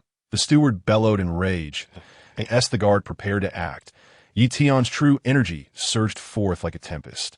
With a resounding boom, all the guards were sent flying several dozen meters away, shrieking in agony. The steward was taken aback. Just as he was about to flee, Ye Tian had already seized his neck, demanding, "I ask you one last time, where's the princess? Let go of me, you worthless fool." The steward spat, his eyes bulging with rage. "You, the good-for-nothing son-in-law, are doomed. My Zhao family will not spare you. Await your death." Crack! Ye Tian snapped the steward's neck, unwilling to waste another moment on him. He then stormed into the parlor, searching for the princess's presence. After scouring dozens of rooms, he found nothing. "You rodent! How dare you!" A dignified voice rang out as a man in a Taoist robe blocked Ye Tian's path. "Here again?" Ye Tian frowned slightly. "Your Zhao family has such audacity to even lay hands on the princess. That is a crime worthy of exterminating your entire clan." The Taoist man spoke coldly. "The princess is not here. Even if she were, you would have no chance to speak, for you shall soon be a corpse." Upon finishing his words, a terrifying wave of true energy erupted from the Taoist, causing the plants in the courtyard to bend under its oppressive force. True energy unleashed, Ye Tian's expression remained neutral. This old Taoist was undoubtedly formidable. "Now, if you kneel and beg for mercy, I might leave you with a whole corpse." The old Taoist's face was frigid, speaking as if addressing a dead man. Ye Tian let out a light laugh, for he detested that tone and attitude. Pretending to be impressive, without further ado, Ye Tian clenched his fist and struck out. With his punch, he exerted 50% of his strength, testing the old Taoist's true power. With a loud thud, Ye Tian's fist struck as if against a wall of wind, failing to pierce through. The old Taoist let out a derisive laugh, his gaze seemingly saying, "A mere ant like you doesn't even warrant my personal involvement." Ye Tian's brow furrowed slightly. With a second punch, he unleashed all of his strength. In that moment, a faint blue light radiated from him. The power of his punch was now exponentially more terrifying than before. Visible to the naked eye, this punch shattered the wind barrier, striking fiercely against the old Taoist's ribs. The old Taoist's expression shifted dramatically as the brutal force surged through him like a rampaging bull. With a crack, dozens of bones shattered, and the old Taoist let out a wretched cry. Spitting blood as he was sent flying, he crashed through several houses before landing heavily in a pond, his blood quickly staining the water crimson. How could this be? The old Taoist looked up in horror. He was a master-level cultivator, nearly a grandmaster, in all of Great Zhou. There were no more than a handful capable of defeating him. Yet he had been unable to withstand a single punch. What kind of power was that? Aren't you the good-for-nothing son-in-law? The old Taoist gasped, incredulous. I heard you couldn't cultivate at all. How is this possible? Shocked to his core, the old Taoist found it unfathomable that a supposed useless person could injure him so severely. "Oh, you do know me," Ye Tian mocked. "You act as if you are important, knowing I am searching for the princess. Yet you still show that face that I didn't destroy you with that punch, because your ancestors would be ashamed." The old Taoist, both astonished and enraged, retorted, "This is the Zhao family estate. Old Master Zhao is renowned throughout Great Zhou. Not use others to pressure me." Ye Tian's eyes instantly glinted with a murderous intent. "What I detest the most is being threatened by someone like you. I will ask you one last time, where's the princess?" The old Taoist fell silent, for no one had ever dared to speak to him in such a manner. "Never. You are just a worthless son-in-law." The old Taoist, filled with resentment, stood up. Taking out a box from his belongings, he opened it and consumed a pill. After swallowing the pill, flames erupted from his body, burning fiercely into the sky in an instant. The entire Zhao estate was enveloped in flames. "With the flames burning from my blood, I shall scorch your very soul. Today, you will experience a pain beyond imagining." The old Taoist, with a low and solemn voice, began to gesticulate with his arms. In an instant, the flames that enveloped the heavens and the earth transformed into a fire dragon, surging directly towards Ye Tian. Ye Tian, concentrating his sword energy between his two fingers, struck down with great force. Although the sword energy shattered the fire dragon, it quickly reformed in the blink of an eye. With a deafening roar, the fire dragon engulfed Ye Tian entirely. Cough. The old Taoist himself spat out blood, weakly collapsing to the ground. But he had not employed this move in over a decade. Using it once required 3 to 5 years for recovery. Thankfully, he had slain this worthless son-in-law. After a few years of proper recuperation, he would be healed, the old Taoist said with a sense of relief. "Are you perhaps rejoicing too soon?" A mocking voice rang out. The old Taoist abruptly lifted his head, his pupils trembling in shock, exclaiming, You are not dead. How is this possible?" Ye Tian emerged unscathed from the flames. Not a single hair harmed, but a storm of disbelief surged within the old Taoist. This technique was not merely a physical attack. It could incinerate the soul. Even those of the same realm would have their souls reduced to ashes. But how could this worthless fellow have emerged unscathed? Unless the opponent's soul realm was far beyond his imagination. "Worthless fool! How can you?" The old Taoist, simultaneously astonished and enraged, began to retreat incessantly. He could not fathom why the other had remained unharmed. His strongest killing move had failed against this youth. All that remained for him was to flee for his life. Ye Tian approached him slowly, his tone nonchalant. "That last move was quite impressive. It caused my soul some pain for a few seconds. Fortunately, this prince is an alchemist, and my soul is somewhat stronger than the average person's. Otherwise, I would have suffered greatly." Upon hearing this, the old Taoist gasped sharply. This worthless prince not only practiced cultivation, but was also an alchemist. The old Taoist's lips twitched. "Was my intelligence faulty? In Dechu, you are clearly not favored. Moreover, how could the emperor of Dechu bear to send you here? Are they fools?" Ye Tian chuckled. "To say the emperor of Dechu is a fool would be an overestimation. You must not know. Pigs can actually be quite clever, can't they?" The old Taoist's expression stiffened. He had no idea that pigs could be intelligent. That moment, Ye Tian raised his hand, preparing to eliminate the old man. The old Taoist panicked. He had worked hard to cultivate to this point, and did not wish to not kill me. "I will tell you everything I know. The princess is locked in a secret chamber. But without a special key, you cannot open the door. As long as you do not kill me, I will unlock it for you." Ye Tian laughed lightly, and without hesitation, he smashed the old man's head with a single slap. "Killing you? The key is already mine. Ye Tian searched the corpse and indeed found a key. He then located the secret chamber and produced the key to unlock the door. With a click, as the key turned, the entire chamber suddenly trembled and massive stone walls began to descend, completely trapping Ye Tian. Deceiving this prince, Ye Tian was instantly enraged. How dare that old fool trick him? These crumbling stones could not confine him. In an instant, an endless sword energy surged from Ye Tian's body. Following a series of sharp cracks, the door was blasted open. Ye Tian saw Lin Yiren suspended in midair, bound by several 100 pounds of iron chains. Her body marked with numerous lash wounds. Her breath was faint, barely clinging to life. After rescuing her, Ye Tian glanced at her pitiful state and sighed softly. Just as he prepared to leave with her, reinforcements from the Zhao residence arrived. Hundreds of heavily armored guards surrounded him. A warrior clad in a white robe, wielding a Fong Tianhua halberd, appeared. Worthless thing, today this war god will not let you escape. The speaker was Zhao Ying, the eldest son of the Zhao family, renowned as the mightiest war god of the Zhou. Chapter 25. Annihilating the Zhao residence, another one comes to seek death. Ye Tian's gaze turned icy as he fixed his eyes on Zhao Ying, stating, "Your Zhao family has kidnapped the princess. You deserve to die 1,000 deaths. An extermination of your entire clan would be too lenient." Extermination of my clan? Zhao Ying twirled the Fong Tianhua halberd in his hand, sneering. "As long as you die here, who will know it was us? Afterwards, I will report to His Majesty. You, the worthless son-in-law, attempted to harm the princess. I will assist in severing your head. The princess will then become my woman. I will proudly marry her into the Zhao residence." Ye Tian chuckled. "You are ugly and deranged. Do you truly believe this prince will die here? Or else?" Zhao Ying's eyes were filled with indifference. "All around are the elite trained by my Zhao family. Even a master would meet their end here.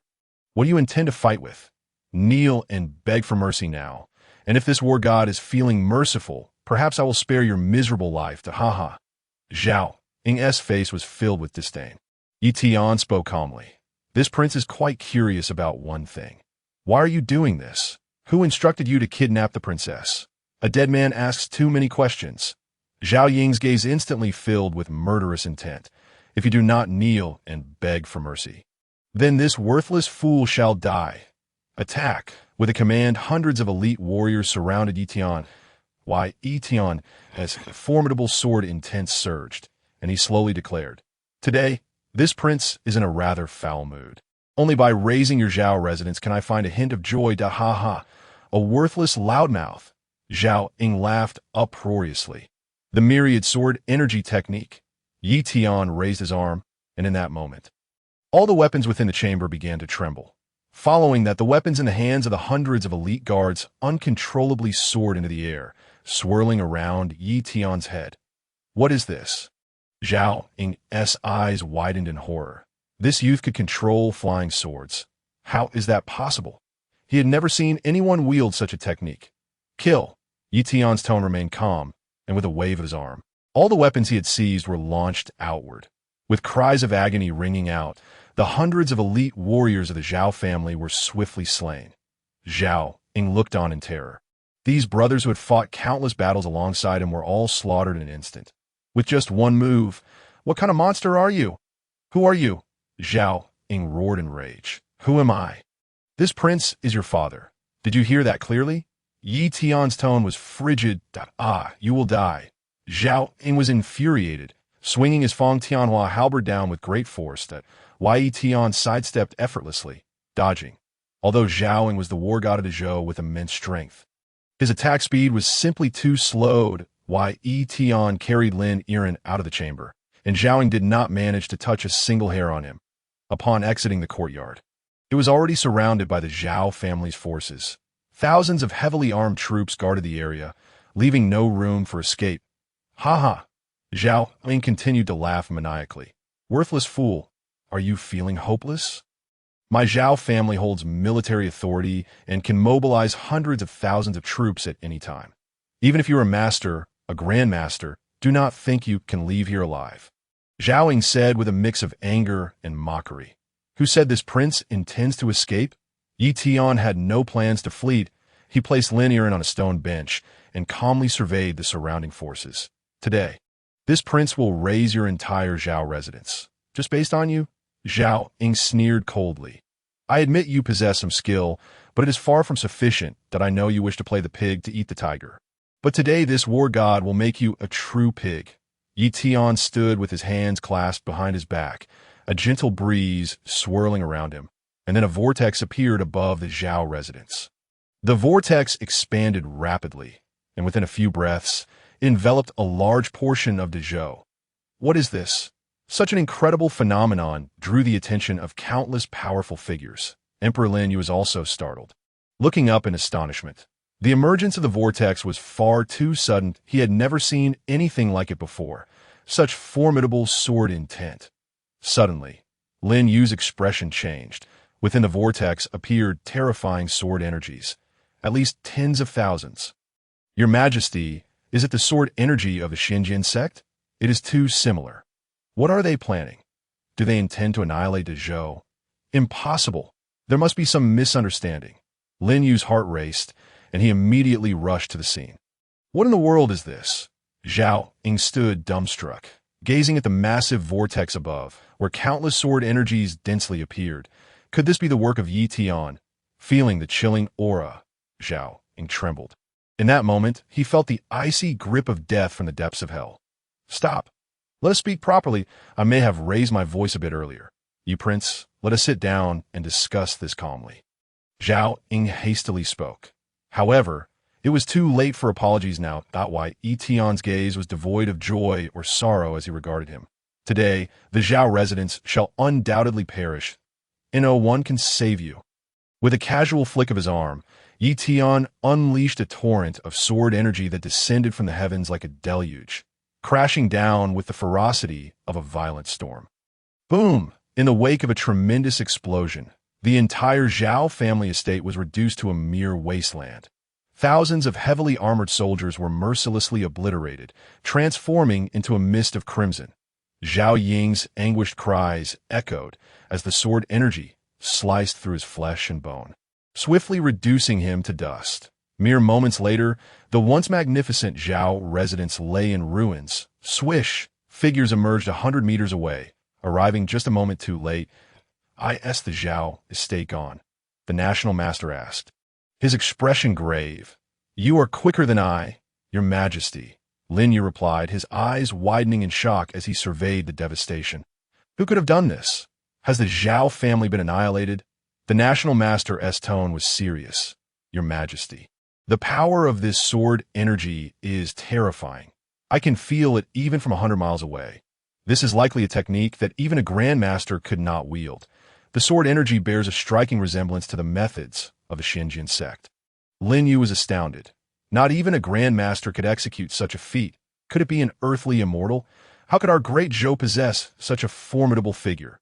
The National Master took a deep breath, then clasped his fists respectfully and said, Elder, we are unaware of what wrongs we have committed to incur your wrath. That I am the National Master of Great Zhou, and beside me stands the Emperor.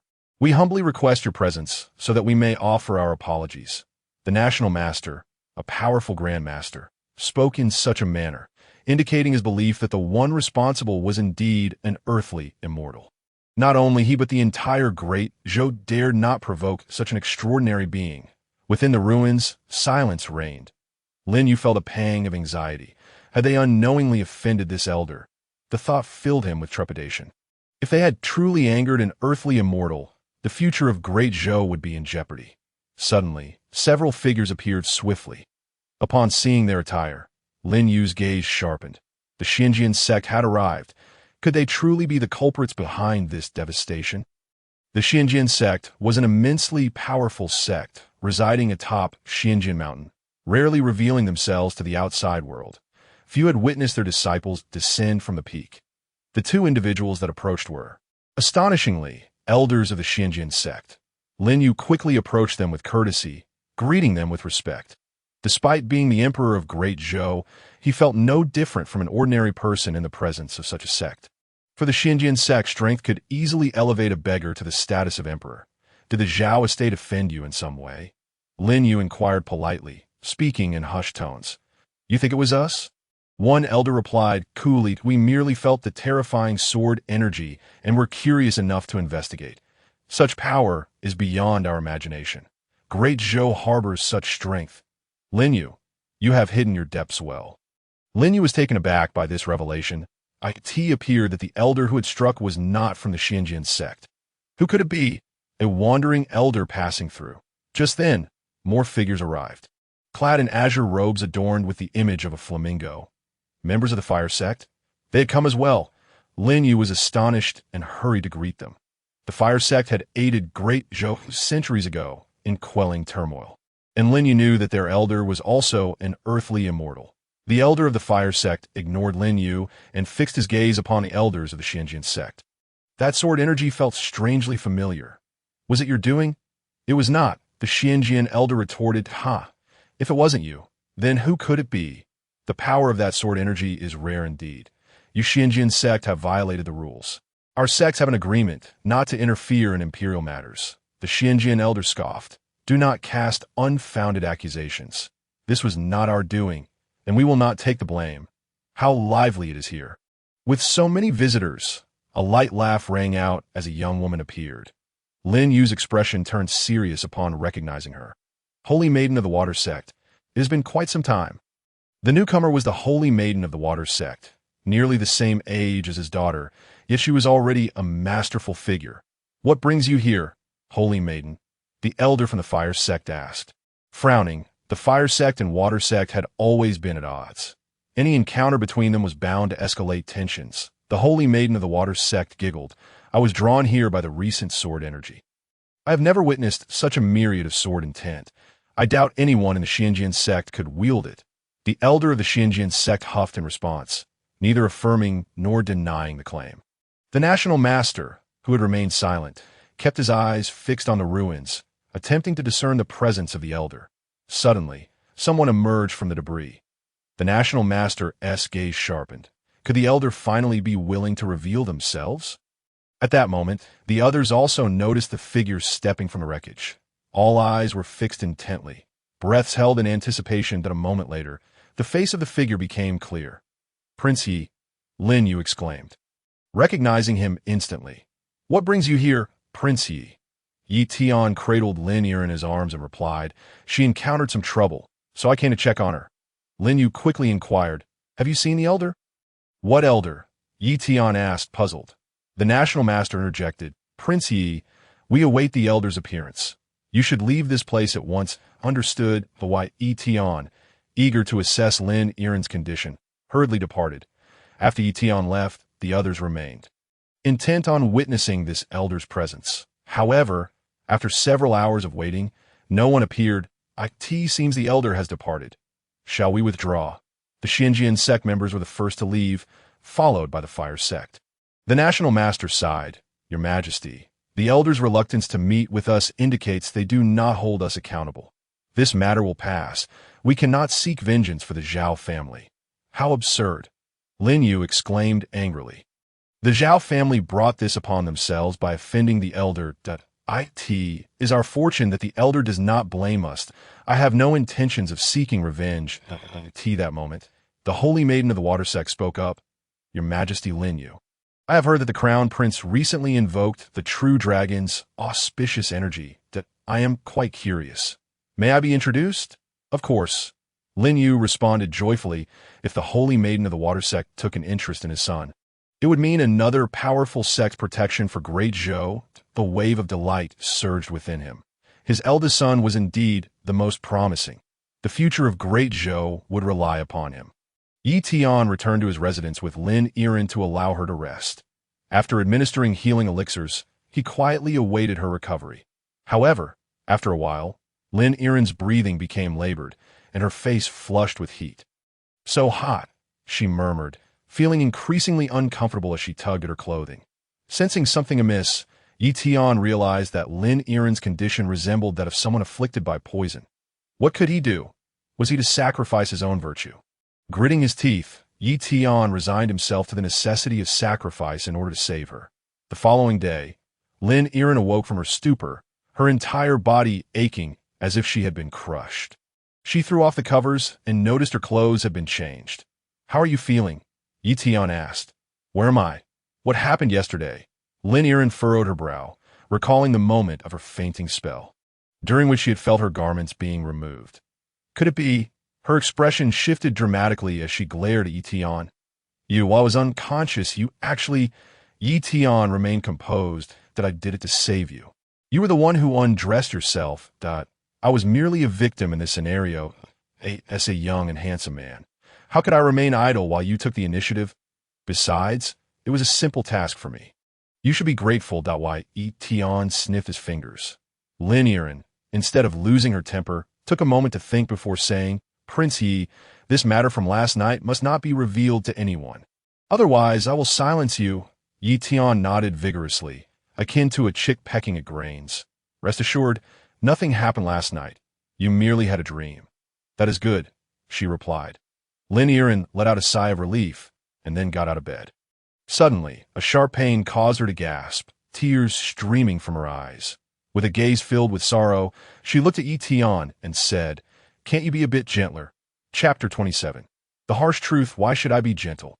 What does it have to do with me? Ye Tian replied, wearing an expression that suggested he was the one at a disadvantage. "It wasn't my initiative. It was your particular irritability that caused this. You kept shouting, 'Haven't you eaten? Haven't you eaten?' You repeated those words dozens of times, leaving me with no choice but to comply with your commands. Shut up. Just shut up." Lin Yiren's face flushed with embarrassment, wishing she could vanish into the ground that moment. Her mind was in disarray, completely oblivious to her own actions. Heavens! How could I have behaved like this? It's mortifying. Unable to face Ye Tian any longer, she realized that the aloof image she had cultivated in his mind had crumbled entirely. "You must take responsibility." Tears welled in Lin Yiren's eyes. Her innocence had been irrevocably tarnished. She could not allow this man to escape without consequence. "I refuse to take any responsibility." Ye Tian responded without hesitation. "I acted to save someone. If you think I should be accountable, you're mistaken." "All right, fine." Lin Yiren felt a mix of exasperation and amusement. She certainly wouldn't pursue him further. "On a serious note, how did you end up captured?" Ye Tian inquired earnestly. Taking a deep breath, Lin Yiren explained, "I was helping Man Yu uncover the truth. The incident with the Bloodblade camp was connected to the Zhao family. So I went to inquire about it. I never expected that after just one cup of tea, I would lose consciousness. When I awoke, they had taken my mirror. The mirror." Lin Yiren suddenly remembered that her bronze mirror had likely been seized by the Zhao family. Ye Tian raised an eyebrow, realizing he had overlooked the fact that the mirror had been stolen. "Damn the Zhao family. I will report this to the emperor and ensure they are punished." Lin Yiren seethed with indignation. Why? Ye Tian chuckled. "Isn't it unnecessary to punish the dead?" "Dead?" Lin Yiren looked perplexed. "The Zhao family has already been annihilated. Good riddance. How dare they kidnap me? They deserve to be exterminated." "Wait a moment. Who did this?" Lin Yiren asked, her astonishment palpable. "Was it the emperor?" "Not me." Suddenly, Lin Yu entered from outside, saying, "The Zhao family offended a senior, who completely reduced them to ruins. I just found out that you have been captured by them." I shall not spare a single remaining member of the Zhao family." Lin Yiren thought, shocked to learn that a mysterious powerful figure had eradicated the Zhao family. It was utterly terrifying. What kind of master possessed such prowess? "Father, I wish to tell you about the Bloodblade camp incident." Lin Yiren began to, "I am already aware," Lin Yu replied slowly. "The annihilation of the Bloodblade camp indeed harbors some mysteries. The matter is far more complicated than just counterfeit elixirs. However, if you wish to accuse your brother, you must provide evidence. If you can find new proof, I can hold the fifth prince accountable." Lin Yiren fell silent. So many years had passed since then. Where could she find new evidence? After Lin Yu departed, Lin Yiren sighed, realizing that she wanted to help, but didn't know where to begin. "I advise you to give up. Your father is cautioning you." Ye Tian said with a smile that if your father was completely unaware of that incident, it would be highly improbable if it genuinely involved your brother. Do you think he would pursue his own son's accountability? His words left Lin Yiren speechless. She wasn't foolish. She knew her brothers were all favored. If the counterfeit elixirs were real, her father would only chide the fifth prince a few times, and there would be no substantive punishment. What if my father? Lin Yiren thought, harboring a glimmer of hope.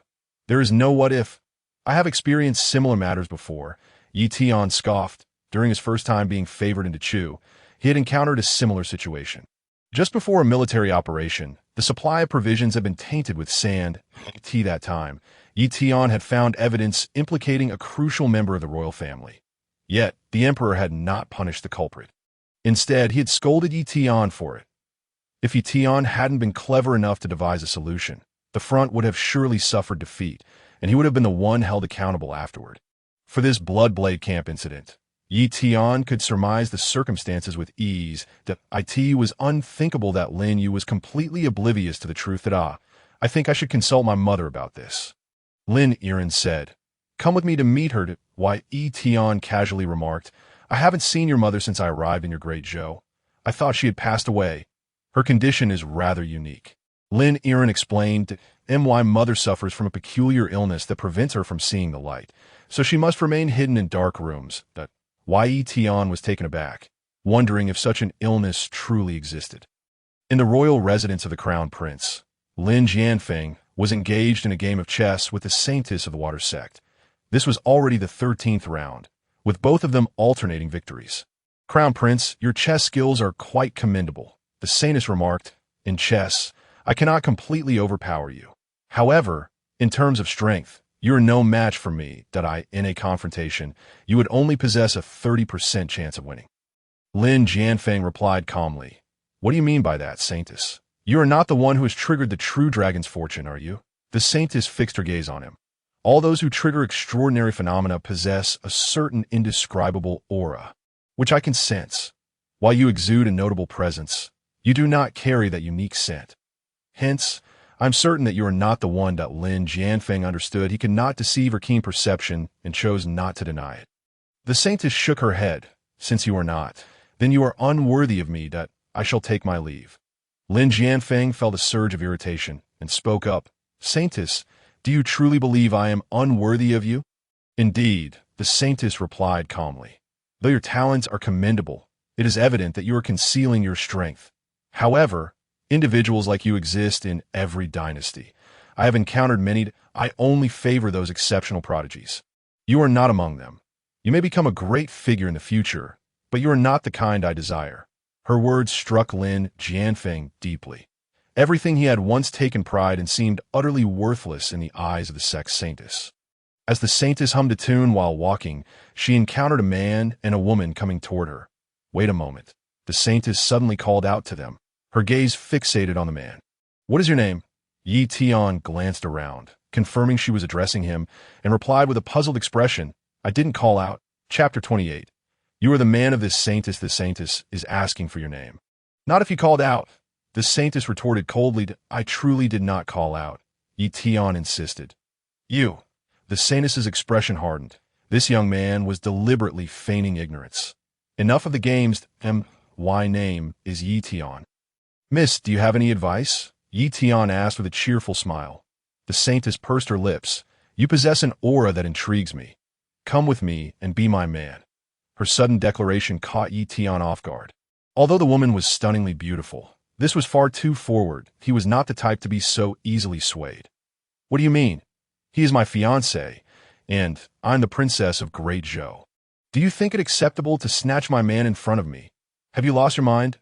Lin Yiren exclaimed angrily. The saintess replied indifferently, "Do not say you are the princess of Great Zhou. Even if you were the emperor, I could still take him. He will belong to me from now on. You have no further connection with him." Such domineering words infuriated Lin Yiren. She let out a soft cry and immediately launched an attack. The saintess effortlessly dodged and flicked a single finger, sending Lin Yiren flying. Enraged, Lin Yiren called for the guards, determined to subdue this woman. "Princess, do not act impulsively." The chief eunuch appeared, kneeling hastily. "Do not provoke her. She is a noble guest of the royal family and the saintess of the water sect, someone you cannot afford to offend." Upon hearing the term saintess, Lin Yiren's expression changed instantly. She understood the weight those words carried. The entire Great Zhou could not afford to offend her. How dare the saintess come and steal my man so shamelessly? Lin Yiren gritted her teeth, feeling utterly indignant. And so what? Who says I cannot take him? The saintess replied, smiling, I simply have a preference for this type. What is wrong with that? Wait a moment. Why, Ye Tian could no longer remain silent. Saintess, did you seek my consent before deciding I would go with you? Am I merely an object to be taken at will? The saintly maiden's gaze turned icy as she declared, if you refuse to accompany me, I shall obliterate the great joke which he nonchalantly replied. Then go ahead and do so. It matters not to me, for I am not of this land. Why, Ye Tian shrugged indifferently. Then I shall destroy your own empire, the saintess retorted, her eyes ablaze with murderous intent.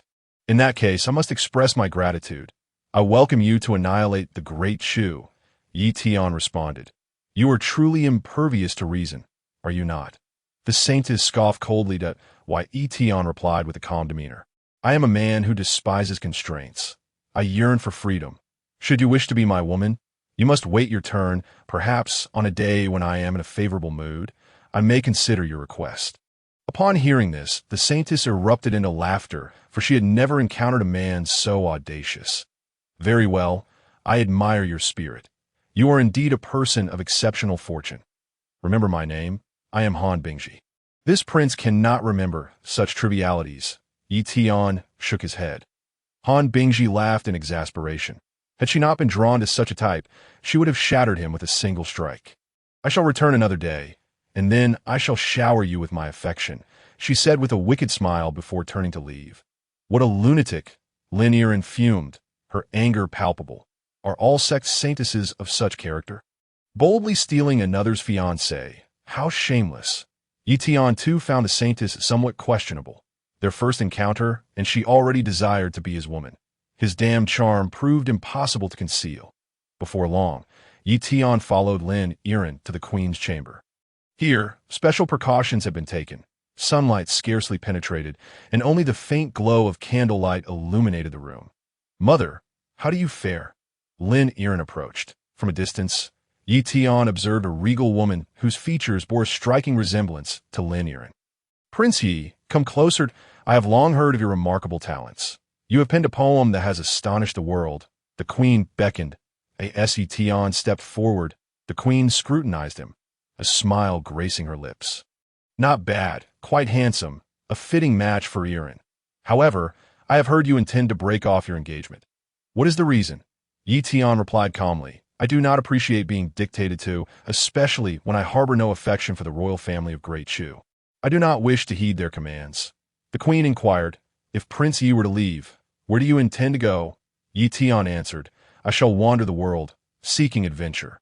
The queen proposed, why not establish a home here first? Even with your extraordinary abilities, it is better to have a wife at home preparing meals for your return. Why, Ye Tian responded, matters of the heart cannot be forced. The queen nodded slightly.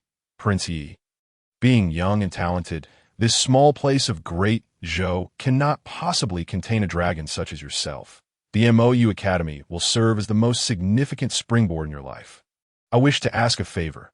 Could you take Yiren with you to MOU Academy? Ye Tian replied, she has not undergone the assessment. By rights, she should not be allowed entry. Suddenly, the queen produced a token, saying, the Academy owes me a favor. This will allow Yiren to enter. She cannot protect herself alone. The world is treacherous, and I worry for her safety. I implore you, Prince Yi, to lend your assistance, even if you two do not end up together. Surely, friendship is not too much to ask? Ye Tian chuckled inwardly. What if he were not a virtuous man? Was this not leading her in the jaws of danger? Very well, I shall ensure her safety, he said with a smile. After leaving the queen's chamber, Lin Yiren appeared somewhat downcast. She sensed that her mother's condition had worsened. She longed to assist. However, this ailment was exceedingly rare, not easily cured by ordinary elixirs. Just then, a subordinate rushed in, exclaiming, Princess, there has been a grave incident with the spiritual veins. What? Lin Yiren's expression shifted dramatically. The spiritual veins were of utmost importance and must not be compromised. Soon, Lin Yiren arrived at the mining site, only to find workers sprawled on the ground, many dead, and a large number of spiritual stones stolen. Who dares to rob the royal family? Lin Yiren demanded furiously. The person in charge trembled as he reported. A group of masked bandits attacked. They killed our miners and made off with half the spiritual veins. Lin Yiren nearly exploded with rage.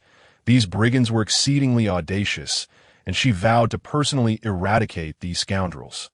Ye Tian furrowed his brow. This matter seemed far from simple.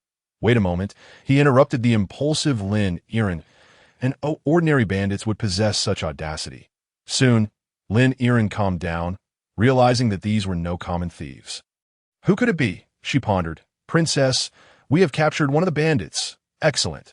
Lin Yiren exclaimed with delight. The captured bandit was soon brought forth. Who sent you? Speak quickly, she demanded. Chapter 29. The Master S. ambushed the bandit. However, remained silent, merely sneering. Suddenly, blood seeped from the corner of his mouth. He had concealed poison within his teeth. He committed suicide right before their eyes. Lin Yiren, furious, kicked the corpse, lamenting the loss of their lead. Princess, princess, someone hurriedly approached, exclaiming, we have located the transport convoy. The bandits who stole our spiritual stones have split into two groups, heading east and west. Upon hearing this, Lin Yiren's spirits lifted, having spotted the bandits. She still had a chance to reclaim the stones that I shall lead the eastward pursuit. Prince Ye, you will take the west.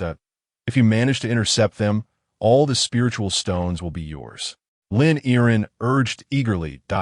Ye Tian smiled, thinking to himself that if it were to be so, he would undoubtedly seize this batch of spiritual stones. The two then set off on their separate missions. Lin Yiren led a contingent eastward, while Ye Tian ventured westward alone. Approximately half an hour later, in a canyon to the west, Ye Tian encountered the fleeing bandits. Over 20 bandits, with 8 horse-drawn carts, were hauling away at least tens of thousands of spiritual stones. Ye Tian swiftly blocked their path, and the mounted bandits drew their blades, barking, "Who dares obstruct our way? Get lost." Ye Tian calmly regarded them, stating, "You dare to steal my spiritual stones? Even if the heavens descend today, you shall perish. You little brat, you seek death." Several bandits shouted angrily and charged at him with their blades. Ye Tian, with fingers poised, unleashed a sword chi that extended for dozens of feet, sweeping through them. With a thunderous crash, all the bandits were slain by the sword chi.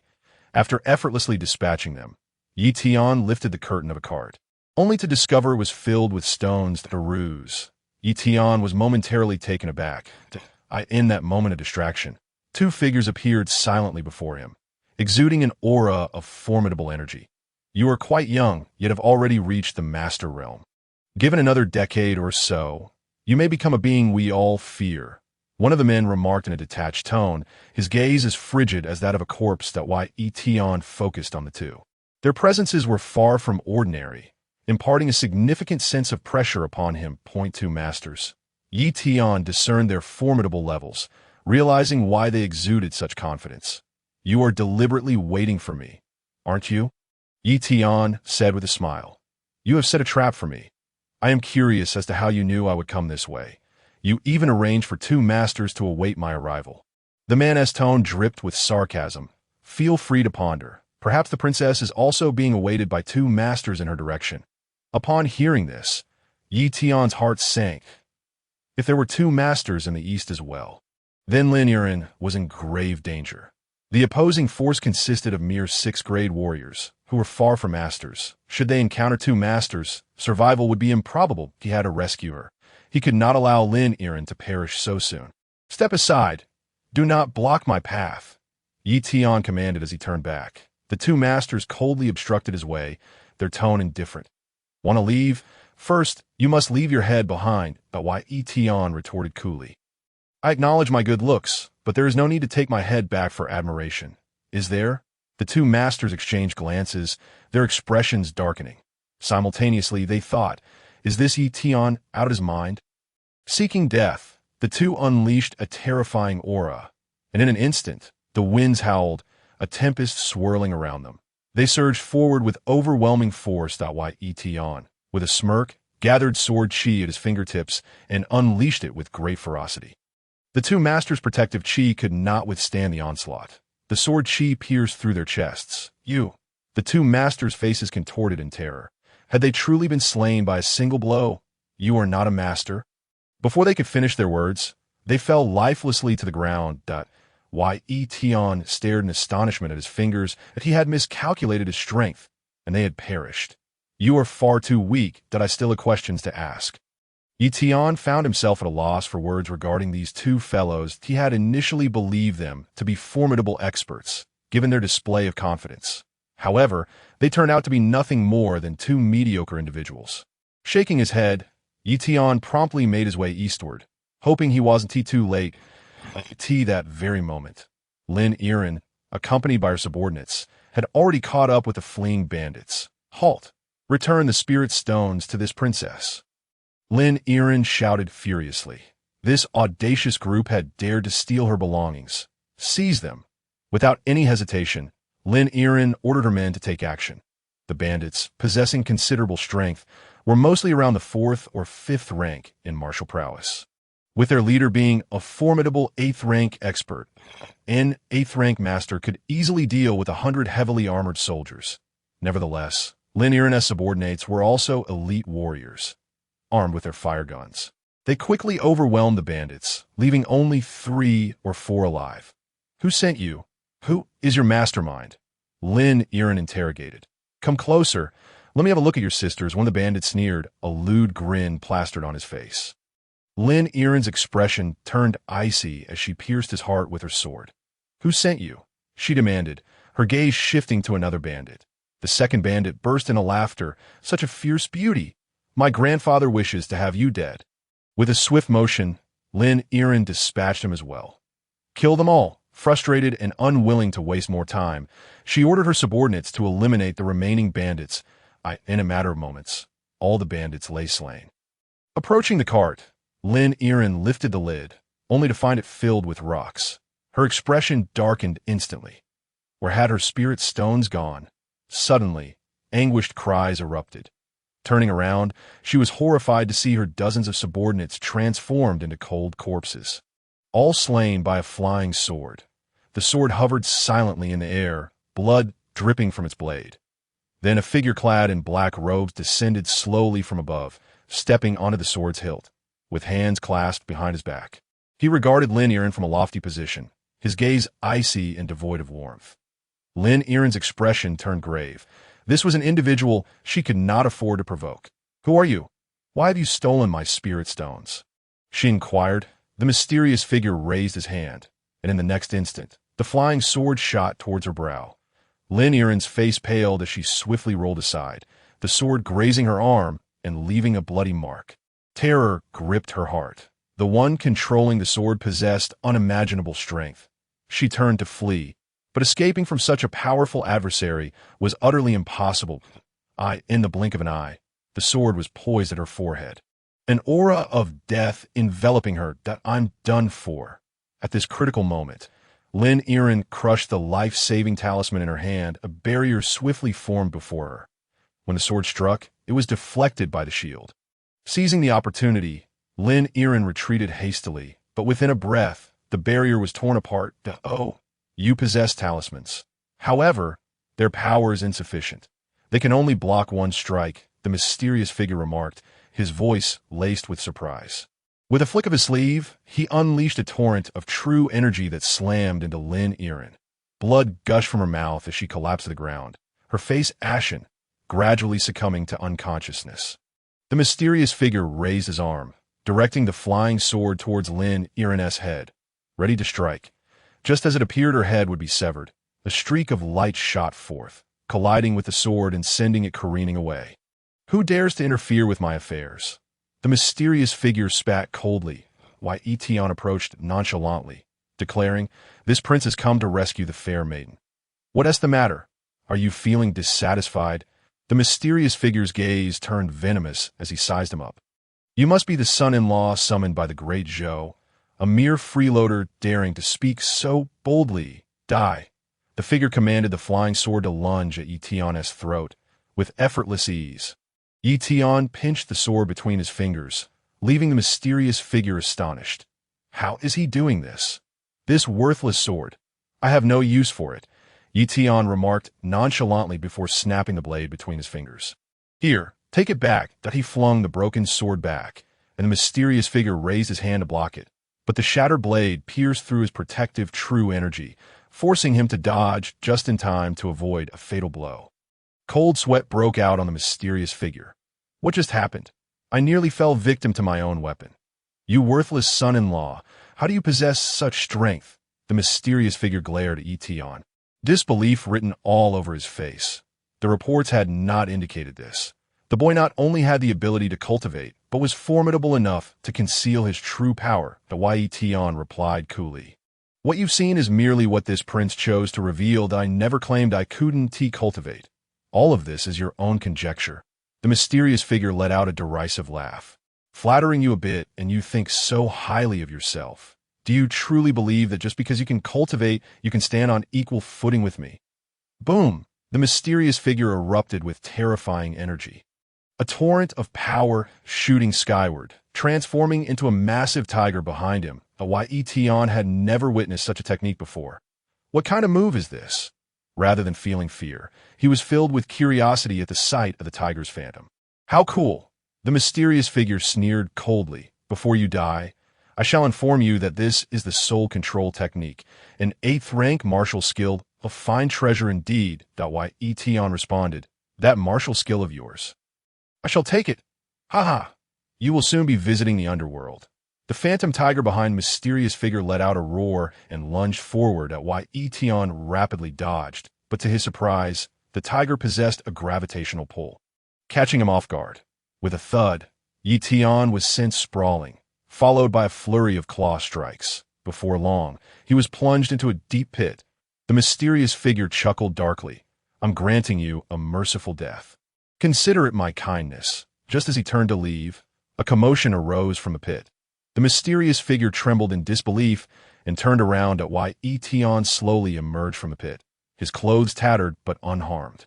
How is this possible? You're still alive. The mysterious figure was utterly flabbergasted. Ye Tian retorted, do you enjoy my attire so much? Look at the mess you've made. You've seen everything. How can you be unscathed? The mysterious figure questioned, his heart racing. The tiger's tearing force could exceed 1,000 tons. No mortal could withstand such power. I refuse to believe you emerged unscathed. The mysterious figure's gaze turned frigid as the tiger reappeared. Lunging once more. This time, the tiger clamped down on Ye Tian's waist, viciously tearing at him as if to consume him. Hold at Ye Tian let out a couple of feigned cries, pretending to be in agony. However, his screams were far too exaggerated. The mysterious figure's lips twitched. This brat was clearly putting on a show. Enough with the act. What are you trying to do? He shouted in exasperation. Oh, you caught me. Ye Tian replied, halting his cries and speaking calmly.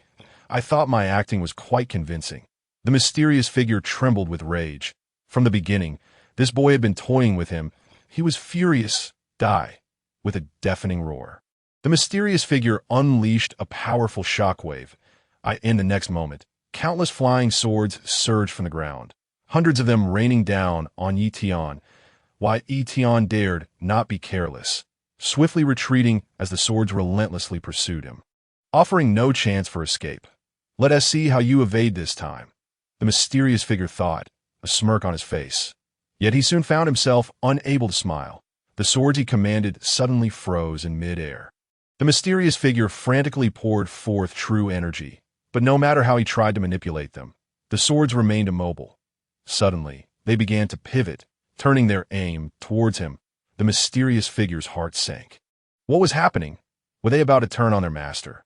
Just as this thought crossed his mind, the swords indeed launched toward him. What is going on? What have you done to my swords? He shouted in panic. Ye Tian chuckled. Who said only you can control flying swords? This prince's myriad sword chi technique is not to be underestimated. In no time, the mysterious figure found himself wounded by the flying swords, dozens of cuts marring his body. With a final roar, he detonated his true energy, shattering the swords and buying himself a moment to breathe. Panting heavily, the mysterious figure looked at Ye Tian, his earlier disdain completely evaporated. So, after coming to the great Zhou, you've been feigning ignorance. Haven to you. You're not incapable of cultivating. You've simply been hiding your strength on purpose. The mysterious figure gritted his teeth. Speaking with a venomous hatred that Ye Tian, unfazed, responded, I assure you, even I am uncertain of my own strength. Could you enlighten me as to just how formidable I am?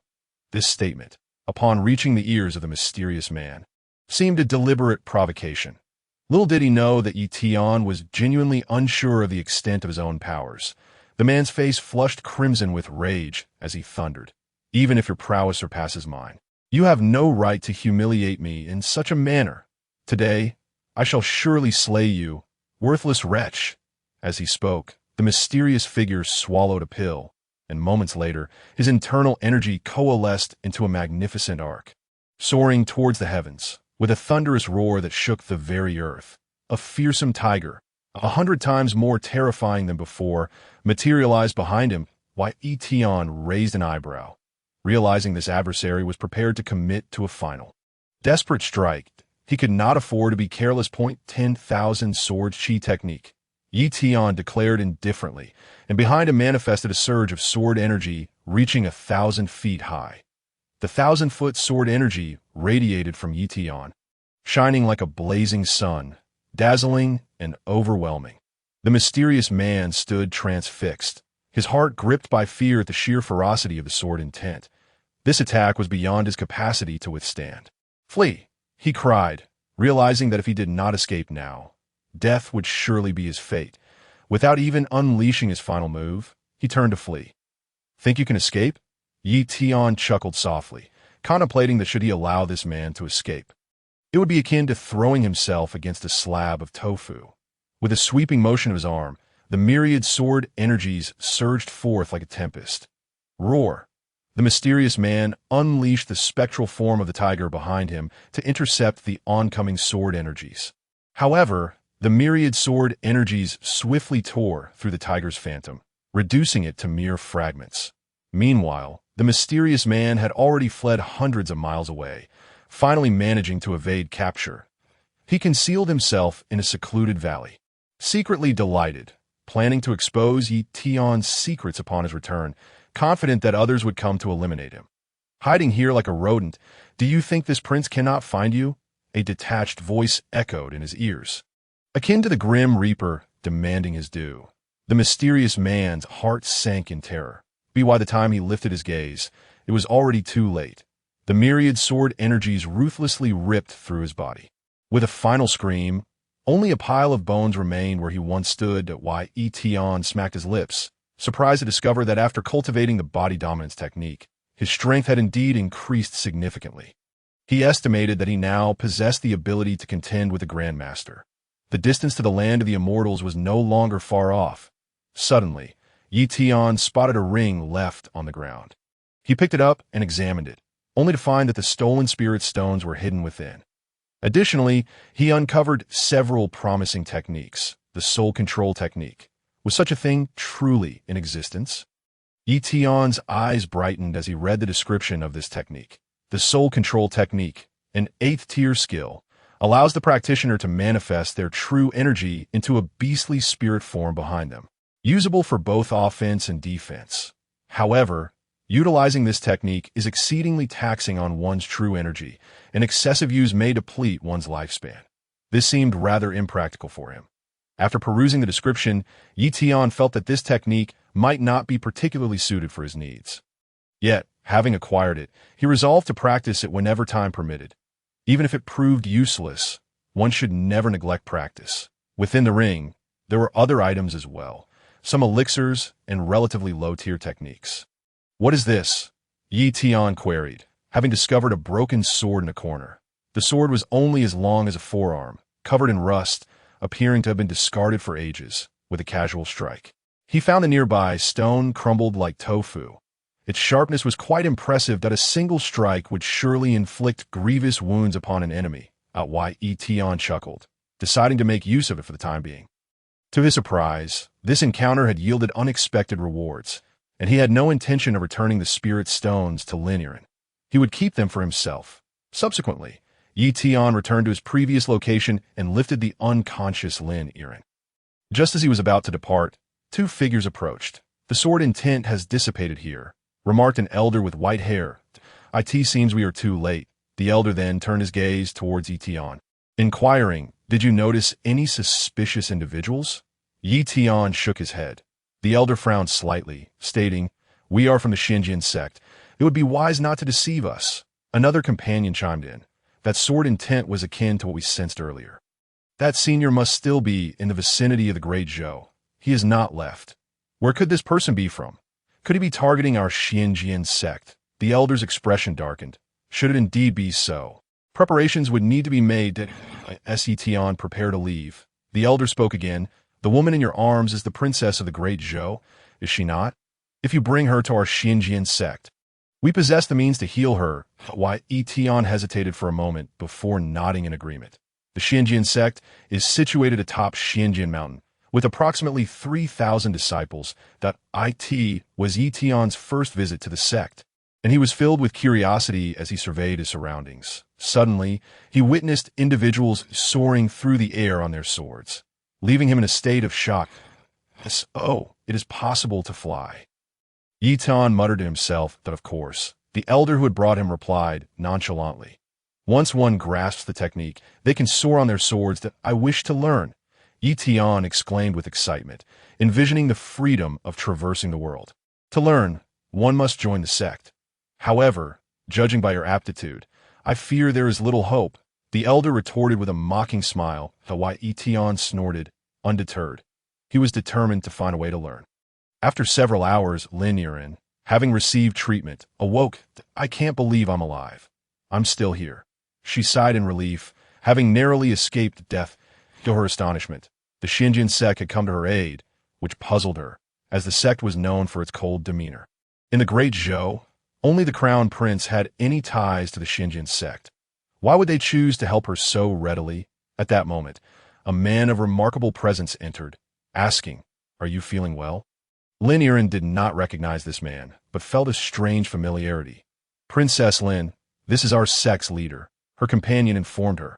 Upon hearing this, Lin Yiren quickly bowed, understanding that the leader's status surpassed even that of the emperor. Even her father would have to pay his respects, and no need for such formality. Xiao Jian waved his hand dismissively. "Princess Lin, how is your mother faring these days?" "Mother is as well as ever," Lin Yiren replied, puzzled as to why he would inquire about her mother. "As long as she is well, that is all that matters." Xiao Jian smiled gently and said no more before departing. Soon, Lin Yiren recounted this peculiar encounter to Ye Tian. After listening, Ye Tian's imagination ran wild as he casually remarked, "Could it be that the sect leader had some past connection with your mother?" "Don't be ridiculous," Lin Yiren exclaimed in shock. "My mother is not that kind of person." Ye Tian smirked knowingly. "The sect leader possesses remarkable grace, and your mother is exceedingly beautiful. It would not be surprising if they knew each other in their youth." "Perhaps I am overthinking it." Lin Yiren fell into contemplation, recalling having seen the sect leader during her childhood. This led her to question whether her mother might indeed have some connection to him. "I was just pondering who it was that stole your spirit stones." After some analysis, a name came to mind.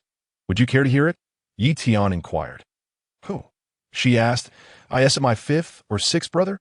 Ye Tian shook his head. "It is likely not either of those two. I suspect it was your elder brother, the crown prince." "That is impossible," Lin Yiren gasped. "Why would the crown prince steal my spirit stones?" "Do you have any evidence to prove that it was the crown prince who took my belongings?" Lin Yiren questioned. "That I have no proof. I am merely speculating," Ye Tian replied calmly. "However, the individuals who ambushed you were all grandmasters. In the entire Great Zhou, there are very few who could mobilize grandmasters. Furthermore, immediately after your mirror was stolen, someone came to seize your spirit stones. If it wasn't the crown prince, it must be one of your other brothers." Upon hearing this, Lin Yiren clenched her fists in anger. Among her brothers, only the crown prince had treated her kindly. Could that kindness have been a facade? Ye Tian advised, "Don't take it too seriously. I have already stated that it is mere conjecture, and I possess no evidence. But what if it truly was one of your other brothers? They are not capable of such a thing." Lin Yiren shook her head. "But my second brother passed away from illness years 8G. Why third brother has been studying at the academy and has not returned home in many years. As for my fourth brother, he has been leading troops to battle in the North Sea for 5 or 6 years and has not returned to the... He cannot be them. Besides my fifth and sixth brothers, no one would covet my spirit stones. My elder brother, with the backing of the Xinjiang sect, will not lack for spirit stones. He has no need to seize mine. The Ye Tian chuckled. I've already stated that my words are mere conjecture. Yet you took them to heart. You. Lin Yiren found herself laughing in exasperation, realizing that it was her own mind that had not caught up. This young man was simply spouting nonsense upon returning to the dynasty. Lin Yiren set about investigating the identity of the individual who had stolen her spirit stones. This time, she had suffered a loss of nearly 200,000 spirit stones, which was quite painful for her. Unbeknownst to Lin Yiren, the spirit stones she had lost were currently in Ye Tian's possession. At this moment, back at his residence, Ye Tian began practicing the soul control technique he had acquired. The technique consists of 3 tiers. The first tier allows one to condense one's energy into form, transforming one's true energy into the shape of a beast. After 3 days of effort, Ye Tian successfully transformed into a colossal python. Given his profound, true energy, this python could potentially reach a size of 1,000 feet. With a single gulp, it could consume several houses. In total, after 7 days, Ye Tian had perfected the soul control technique to its fullest extent.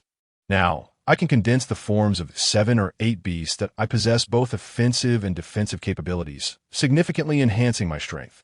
However, the energy consumption is quite substantial. My current limit. I can only utilize it 6 or 7 times a day, and each instance lasts no longer than a quarter of an hour. Ye Tian felt a twinge of dissatisfaction. It seemed he must hasten to improve his strength to bolster his self-defense. His visit to the Xinjiang sect had made him realize that the path of martial arts was still a long way ahead. His perspective had not yet fully broadened, and he was even unaware that one could fly upon a sword. He decided to visit the Star Auction House to procure a technique for sword flight. Deep inside, Ye Tian naturally yearned for the power to soar through the skies. Upon arriving at the Star Auction House, Ye Tian perused the counter, where numerous martial arts manuals were displayed. However, he did not find what he sought. Prince Ye, you have arrived. The elegant Qingya, whom he had met last time, greeted him with a smile. Ye Tian spoke. I'm looking for a manual that enables sword flight. Qingya chuckled. The manuals for sword flight are not for public sale, and each one commands an exorbitant price, at least no less than 50,000 spirit stones. Ye Tian confidently replied, Spirit stones are merely a trifle. This prince possesses an abundance. This time, I shan't need to flaunt my talents. I will pay you in cash. Qingya smiled. With the princess's support, naturally, Prince Ye lacks for spirit stones. Coincidentally, I have a manual that has been idling, which is exactly what Prince Ye requires. However, this manual is somewhat special. I not only require spirit stones, but also a poem penned by you. Ye Tian responded, Show it to me first. As for poetry, I have plenty to spare. Please follow me, Prince Ye. Qingya led Ye Tian to her boudoir. The room was fragrant, and upon inhaling the scent, Ye Tian felt an immediate sense of tranquility. After a moment, Qingya presented an ancient manual, saying, This technique is difficult to cultivate and has high requirements. Please take a look. Ye Tian glanced at it. The manual was old and yellowed, with the title 9-star dragon soaring technique inscribed on the cover. Upon opening the first page, he found an introduction. The 9-star dragon, derived from celestial phenomena. In ancient times, the 9 dragons traversed the starry sea, leaving behind the 9 paths of ascending dragons. This manual is divided into 9 tiers. The first tier allows for sword flight, covering thousands of miles in a day. The second tier enables one to shrink distances to mere inches, reaching 1,000 feet in the blink of an eye. What about the third tier? Ye Tian continued to flip through, only to find the pages blank, leaving him momentarily stunned. Qingya, with a hint of regret, explained, This is a fragmented manual, which we inadvertently discovered in an ancient tomb. It seems the tomb had been plundered, and perhaps one day, Prince Ye will have the good fortune to find the remaining half. Ye Tian chuckled. How could a fragmented technique dare to command such a high price? Robbery, 2,000 spirit stones is my final offer, Ye Tian declared. Agreed, Qingya readily consented, but Prince Ye, You still need to compose a poem for me. I quite like poetry. Upon seeing her quick agreement, Ye Tian realized he might have overestimated the price. Perhaps even 200 spirit stones would have sufficed at that moment. Qingya produced ink and brush, urging him to write the poem, while Ye Tian pondered what to compose. Suddenly, inspiration struck his mind. Grasping the brush, he wrote with great flourish. Qingya took a glance, her beautiful eyes sparkling. Clouds yearn for garments, flowers crave for beauty. What a beautiful line. Qingya repeated it several times, her heart profoundly moved. She could even envision the beauty of the woman described, so stunning that country-destroying would scarcely suffice to describe her. Prince Yi, I didn't expect you to be so adept at charming women that this poem, perhaps about me. Qingya's heart swelled with happiness to why Ye Tian's mouth twitched. He thought to himself that she certainly held herself in high regard. This poem is splendid. I shall accept it. Qingya carefully stored it away, her gaze towards Ye Tian having transformed why Ye Tian chuckled inwardly. It was merely a poem, and he knew many more like it. Farewell. Upon returning to his residence, Ye Tian was eager to master the technique of sword flight. Sitting cross-legged, he began to attentively study the introduction. Suddenly, he noticed a line of small print. When cultivating this technique, if one is a virgin, one can unleash its full power. Otherwise, one will only wield 1/3 of its potential. What the? Ye Tian exclaimed in frustration. Refund. This prince demanded a refund. Is this not a scam? I want my refund. Chapter 33. Who would believe a fear of heights? This was truly infuriating. How could it be like this? Ye Tian's patience was reaching its limit. The stringent conditions for cultivating the 9-star dragon soaring technique were utterly outrageous. It implied that if he could not maintain his purity, he could only utilize 1/3 of its power. Was this not a blatant trap? No wonder Qingya kept it to herself and did not dare to auction it off. If it were to be sold, she would surely be scorned. Sighing, Ye Tian contemplated whether to learn it or not. What the heck? I'll learn it anyway. When I find a substitute later, I won't care for such trifles. This prince will definitely seek out a woman. Ye Tian gritted his teeth, refusing to dwell on it further. He then commenced the training of the first tier. His talent for cultivation was undeniably extraordinary. Regardless of the difficulty of any technique, he could learn it with ease. In less than 3 days, Ye Tian had mastered the first tier of sword flight. After approximately 5 more days, he acquired the second tier. Shrinking distances. Ye Tian exited his chamber, flicking his finger as a broken sword flew from within his ring. Today marks the day I soar upon my sword. The world would be my oyster from now on. A smirk graced Ye Tian's lips as he leaped into the air, landing gracefully upon the sword's blade. With a thought, Ye Tian commanded the flying sword to dash forward. Suddenly, he plummeted from the sky. Bewildered, he wondered what had just happened. Fear of heights. Ye Tian's eyes widened in disbelief. Could he truly have a fear of heights? He tried again, only to fall once more. How is this possible? All these years, I never realized I had a fear of heights. Ye Tian could hardly contain his laughter at his own predicament. As the flying sword soared above 10 meters, he felt a wave of dizziness wash over him, compelling him to jump down. Sitting on the ground, Ye Tian sighed repeatedly. How could someone eager to conquer the world be restrained by such a trivial flaw? No, I must conquer this fear of heights. Subsequently, Ye Tian ascended to the highest statue in the Great Zhou, which stood over 50 meters tall. He sat cross-legged atop the statue's head, closed his eyes, and began to relax completely. He was determined to overcome his fear of heights. Why is there someone on the emperor's statue? Who is that? Such audacity to sit atop the emperor's head. Look, someone is urinating on the emperor's statue. The people on the ground immediately looked up. Gathering in increasing numbers, I recognize that person. Isn't he the consort summoned by the princess? He is so audacious, sitting on the emperor's head. Has he gone mad? Soon, the city guards arrived at the scene, and upon seeing their son-in-law perched on the statue, they were at a loss for what to do. Shortly thereafter, the chancellor's carriage passed by, and upon hearing the news, he descended to investigate. Chancellor, the son-in-law, is sitting on the emperor's head. This is indeed improper. Should we send someone to apprehend him? A guard respectfully inquired. The chancellor stroked his beard and replied slowly, "It appears the son-in-law is in meditation, seemingly seeking some form of inspiration. It is common knowledge that the son-in-law possesses unparalleled literary talent. He may well be on the verge of composing another earth-shattering poem. Seeking inspiration from such a height, I believe the emperor would not take offense. Secure this area. I shall inform His Majesty." Shortly thereafter, the prime minister entered the palace and relayed the matter to Lin Yu. Upon hearing this, Lin Yu responded with remarkable composure. "Prince Yi possesses a free-spirited nature.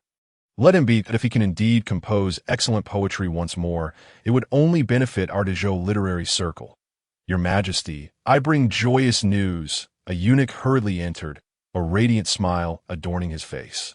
"Your Majesty, just a short while ago, the prince consort composed another line of poetry. Pray, recite it for us." Lin Yu's eyes brightened with anticipation. The eunuch cleared his throat and proclaimed, "A perilous tower rises 100 feet high." What a splendid poem! Absolutely remarkable. Especially the latter two lines. I could never conceive such brilliance in my lifetime. Lin Yu could not contain his laughter. The prime minister incessantly praised, to astonish the celestial beings. How utterly astonishing. How did the prince consort conceive such a line? I dare say, the literary saints of our time are hardly superior. Lin Yu was elated, exclaiming, "Indeed, Dechu must be blind to send such an exceptional son to me. The emperor of Dechu must have had his head kicked by a donkey. Ha ha. Convey my decree. I shall confer the title of Prince on Yi and appoint him as a Hanlon scholar, personally dubbing him the poet immortal of Dezhou."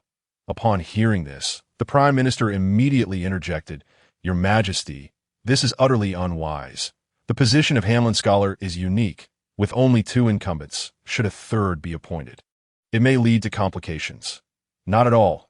Lin Yu waved dismissively, smiling. "I recognize the literary talent of Prince Yi. He simply cannot serve in court due to his status. However, in the realm of literature and academia, he is undoubtedly the foremost literary sage. All scholars of Dezhou ought to regard Prince Ye's poetry as their benchmark. This year's imperial examinations must feature questions authored by him." The prime minister refrained from further protest, for he too admired Ye Tian's talent. This young man would undoubtedly achieve great things in the future. Meanwhile, Ye Tian stood atop a statue, grumbling incessantly. He had tried various means, but could not overcome his acrophobia. Thus, he had instinctively recited a few lines of poetry, mocking himself in the process. Yet, as he descended from the statue, he noticed the people on the street gazing at him with admiration. "Your Majesty's decree." The eunuch appeared with a retinue of guards, and the surrounding citizens hastily knelt in reverence. Inexplicably, Ye Tian was appointed as a Hanlon scholar and bestowed the title of poet immortal, but he was taken aback, pondering the gravity of the title. Poet immortal? Such an appellation seemed excessive to that moment. Spies who had been observing Ye Tian swiftly relayed the news back to Dechu. Upon learning of Ye Tian's appointment as Hanlon scholar, the emperor of Dechu slammed the table in fury. The emperor of Dezhou a fool. How could he appoint that good-for-nothing as a Hanlon scholar? Though he lacks real power, he can still penetrate the core of the imperial court. Has Lin Yu lost his senses? The emperor of Dechu was bewildered, unable to fathom why such kindness would be extended to a mere wastrel. "Your Majesty, Prince Yi is extraordinarily talented and has composed timeless verses. What nonsense poetry! Let me see." The emperor of Dechu scoffed, utterly disbelieving that the wastrel could produce anything worthwhile. After reading the poem once and then again, he found himself repeatedly reciting the lines. "Dare not speak aloud." When the emperor of Dechu reached this line, he was profoundly shaken. He could even envision the awe ordinary mortals would feel toward celestial beings. Such verses, our Dechu could not compose in 1,000 years. Could it truly have been penned by that wastrel? His heart raced, but soon he regained his composure. Even if he is skilled in poetry, he remains a waste incapable of cultivation in this world. Martial prowess reigns supreme. He is nothing. The emperor of Dechu chuckled coldly. Had he known that Ye Tian could effortlessly slay a master, he would have thought differently. Chapter 34. The Cave of the Demon King. Upon returning to his residence, Ye Tian was unexpectedly visited by Lin Yiren. Congratulations, Ye the poet immortal, she exclaimed with a smile. Are you mocking me? Ye Tian replied. How could I? I genuinely admire your achievements. Lin Yiren insisted. You are the first in Zhou to attain the title of poet immortal.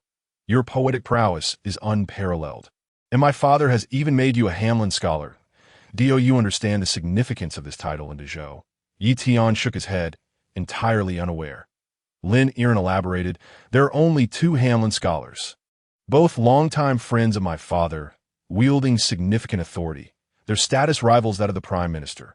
Though your appointment is nominal and lacks real power, my father's actions indicate he considers you one of his own. Hearing this, Ye Tian raised an eyebrow. Your father trusts me so? Does this mean our engagement is secure? Lin Yiren pouted. Are you truly so eager to break off our engagement? After all this time. Do you hold no feelings for me, the princess? Moreover, you did bully me last time. Lin Yiren's cheeks flushed slightly. Ye Tian cleared his throat. That was an accident. I acted to save someone. But do you like me? Lin Yiren boldly inquired. Ye Tian shook his head. His heart was consumed by vengeance. Only fixated on annihilating the Chu, he did not comprehend the notion of affection. Lin Yiren, he felt akin to a good friend. Beyond a fleeting impulse, he seemed devoid of deeper sentiments. Disappointment filled Lin Yiren's eyes, as she had believed herself to be captivating. It was disheartening to realize she was merely ordinary in Ye Tian's eyes. Very well. If we cannot be together, being friends will suffice. I do not demand much. With a calm demeanor, Lin Yiren continued. In recent days, I have been investigating the theft of my spirit stones, but there are no leads. The mirror remains unfound. Yesterday, my mother's condition worsened, and I must seek a blood vine from the cave of the Demon King, which lies several hundred miles away. I intend to go. Ye Tian was astonished. The cave of the Demon King? That sounds perilous. You cannot go alone. Lin Yiren nodded. My father believes my mother is beyond saving and does not wish for me to venture forth, but I must try. Then I shall accompany you, Ye Tian declared. Lin Yiren's face lit up with joy. She had awaited this very response. I knew you cared for me. She beamed. You are mistaken, Ye Tian replied with a smirk. His true motivation was to test his 9-star dragon transformation technique and soul control technique. Covering a distance of several hundred miles, one could reach the destination within a day on a swift steed. However, they soon encountered a wide river that their horses could not leap across. Consequently, they abandoned their mounts and chose to proceed on foot. As evening approached, they encountered a trading caravan along the way. After negotiations, the caravan agreed to take them part of the way. That night, the caravan found a safe spot to camp and rest. Ye Tian sat by the campfire, feasting on meat when, before long, the members of the caravan began to drum and dance. Brothers, where do you intend to go? A burly man approached, holding a jug of wine and sitting beside Ye Tian. We seek treasure, planning to explore the cave of the Demon King. Ye Tian replied. The man looked astonished. That place is extremely dangerous. It is said that fierce beasts dwell there, and many who venture and meet their demise. And oh worries, I possess some means of self-defense. Ye Tian chuckled. I'm Guo Chao. The burly man introduced himself. I too encountered this caravan by chance. My horse has perished. I aim to join the Black Wind Bandit. Ye Tian was taken aback. Is being a bandit a lucrative endeavor? Guo Chao laughed lightly. Do not mock me, brother. My wife was unfaithful, and in a fit of rage, I killed her lover and his entire family. Now, I am wanted, seeking a means of survival. I heard the Black Wind Bandits have a decent reputation, so I plan to join them for a meal. Brother, would you care to join? Guo Chao offered. Once he was in the mountain, there will be women and fine wine aplenty. Lin Yiren interjected, her tone firm. We lack nothing and certainly will not become bandits. Guo Chao chuckled awkwardly.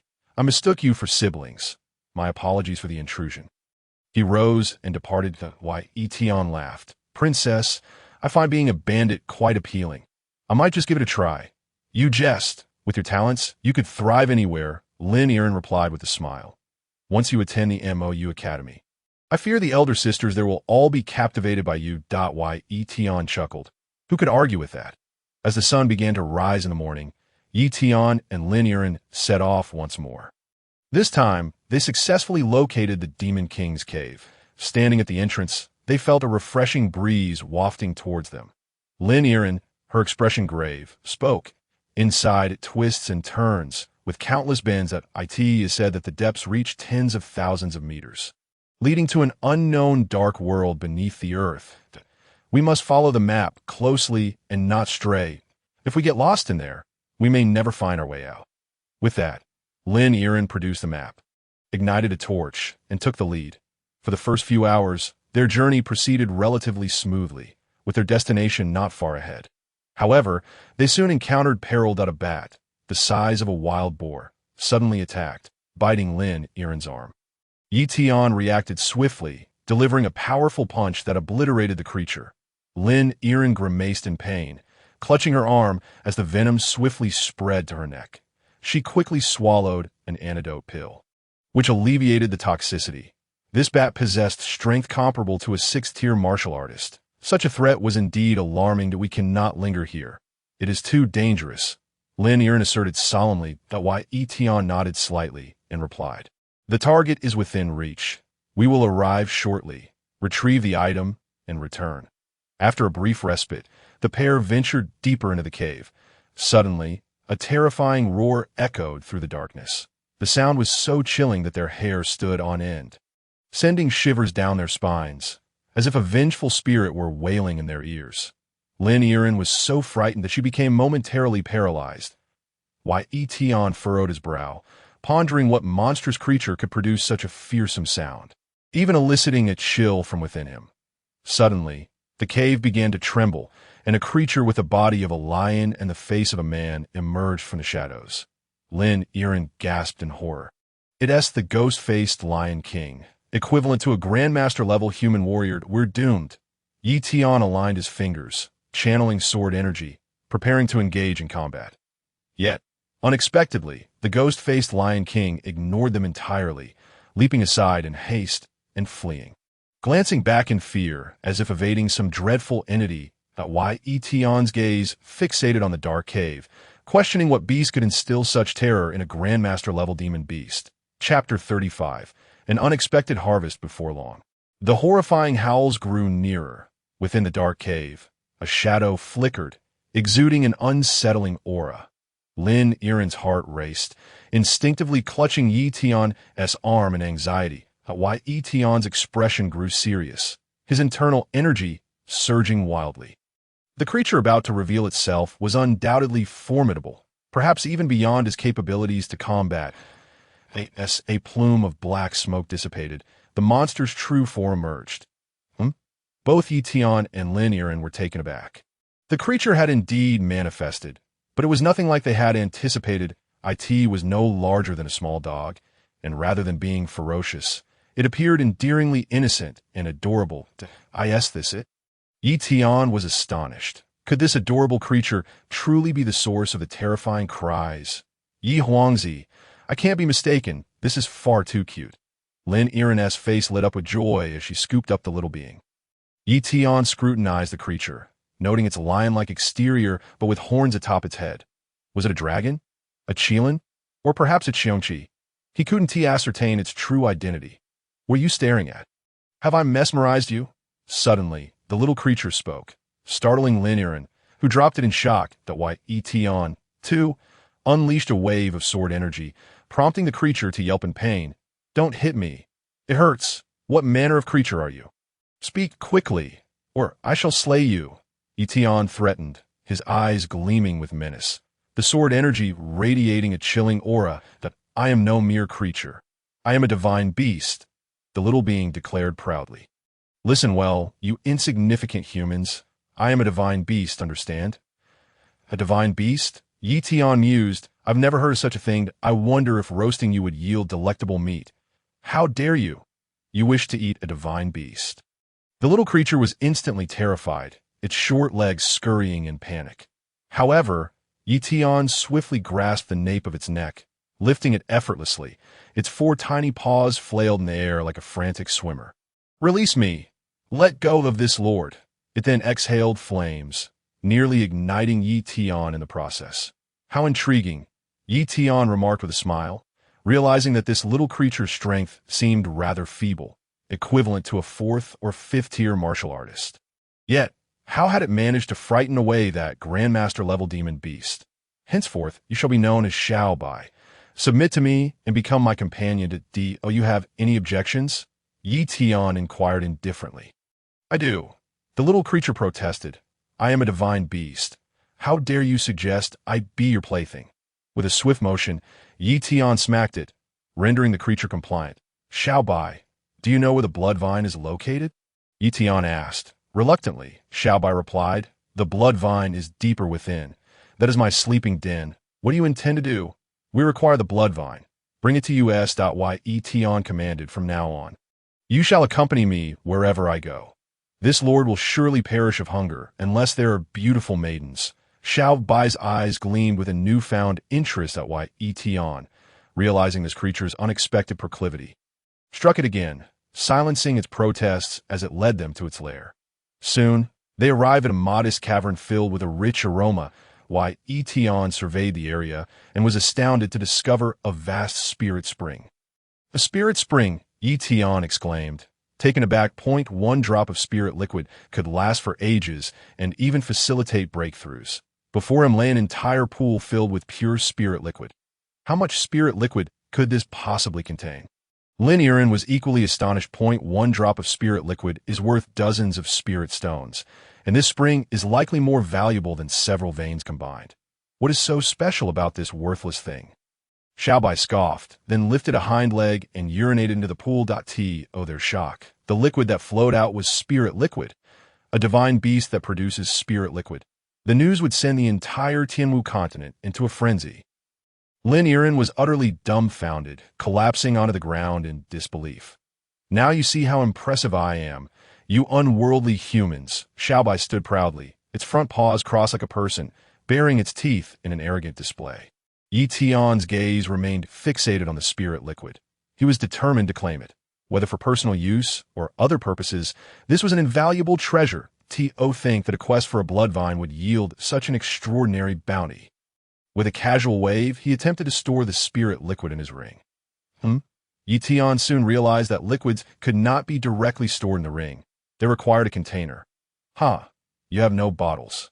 So you cannot take anything. Xiao Bai grinned smugly. Don't celebrate too soon. With another wave, dozens of large jars materialized. Xiao Bai's expression froze, incredulous. Who carries so many empty jars? These jars are all used by Ye Tian to store medicinal herbs. After all, he is also an alchemist.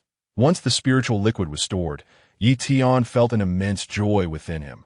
From this moment onward, he would possess an inexhaustible supply of spiritual liquid, especially since he had a divine beast nearby, capable of producing it at any time. This moment. Lin Yiren also acquired the blood vine. The blood vine is a highly toxic substance. If consumed by an ordinary person, it would lead to immediate unconsciousness and subsequent heart failure. However, this item possesses another function. It can neutralize other toxins. Whether it can save Lin Yiren's mother remains uncertain. After exiting the Demon King's cave, they were met with a torrential downpour and fierce winds. Ye Tian intended to wait for the rain to cease before departing. Suddenly, a series of piercing screams pierced the air.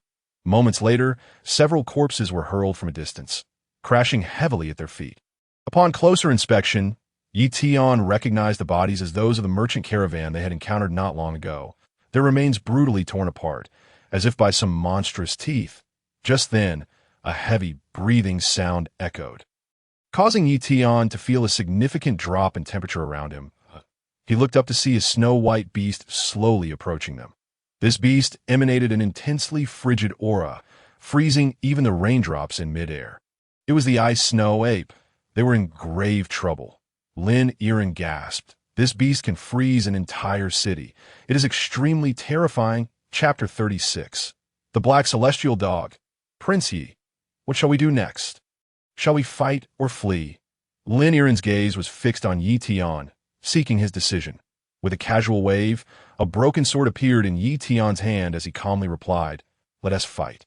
Otherwise, if this creature follows us back, the imperial city will be in peril." As his words fell, Lin Yiren also drew her sword, and they both assumed their stances, ready to engage. The ice snow ape's eyes were cold. and an icy aura surged from within it, swiftly coalescing into a storm that charged toward them, while Ye Tian swung his sword, shattering the storm, and struck the ice snow apes back. However, the outer layer of ice absorbed the blow. One had to admit, its defense was indeed astonishing. As they exchanged blows, Ye Tian suddenly noticed the divine beast Xiaobai sneaking away. He casually directed a burst of sword energy towards Xiaobai, who yelped in pain. "Are you trying to ambush me? I merely wanted to keep my distance, not flee." Such words might deceive a child, but Ye Tian certainly did not buy it. Suddenly, an overwhelming chill enveloped Ye Tian, followed by dozens of ice spikes soaring toward him. In response, Ye Tian unleashed his immense true energy, conjuring a majestic lion apparition behind him. With a roar, the lion charged forward, shattering all the ice spikes. Next, Ye Tian unleashed a powerful sword strike, severing one of the ice snow ape's arms. The pain ignited its fury. It stomped the ground fiercely, and in the next moment, a whirlwind of ice and snow surged toward them.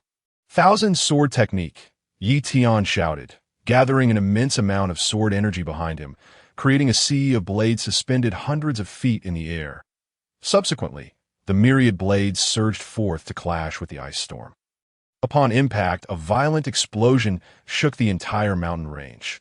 When the dust settled, much of the mountain was encased in ice. Ye Tian emerged from the snowdrift, looking up to find the once verdant forest transformed into a snowy wasteland. The ice snow ape's head had been severed and now lay as an ice sculpture. "Help me! Someone save the divine beast!" Xiaobai cried, buried beneath the snow, flailing its small paws, while Ye Tian grasped its tail and flung it out. "Ouch! I'm freezing to death!" Xiaobai trembled uncontrollably, its eyes filled with grievance. "Are you both all right?" Lin Yiren returned from down the mountain. The blast from earlier had blown her a considerable distance. "I have a problem. I'm so cold. I need a warm hug." Xiaobai fixed its gaze on Lin Yiren's embrace, leaping toward her while Ye Tian swatted Xiaobai away, saying, "Enough nonsense. Don't think I don't know what's on your mind. You lecherous creature. Lead the way down the mountain." "Humph. I will remember this." Xiaobai bared its teeth, reluctantly guiding them down. Several hours later, they finally emerged from the forest, just as they prepared to return to the Empire. A group of riders appeared ahead. "Halt! There are people ahead."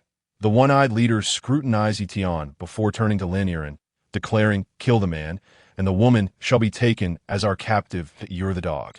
"You re the one who is a dog," Xiaobai growled in anger. "This talking dog will be roasted and eaten."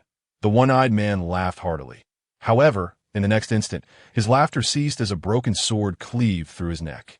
His bandit companions, seeing this, reached for their weapons, but the broken sword transformed into a streak of light, piercing through their chests. Lin Yiren was utterly shocked by the terrifying power Ye Tian wielded over the flying sword. What kind of strength does Prince Yi possess?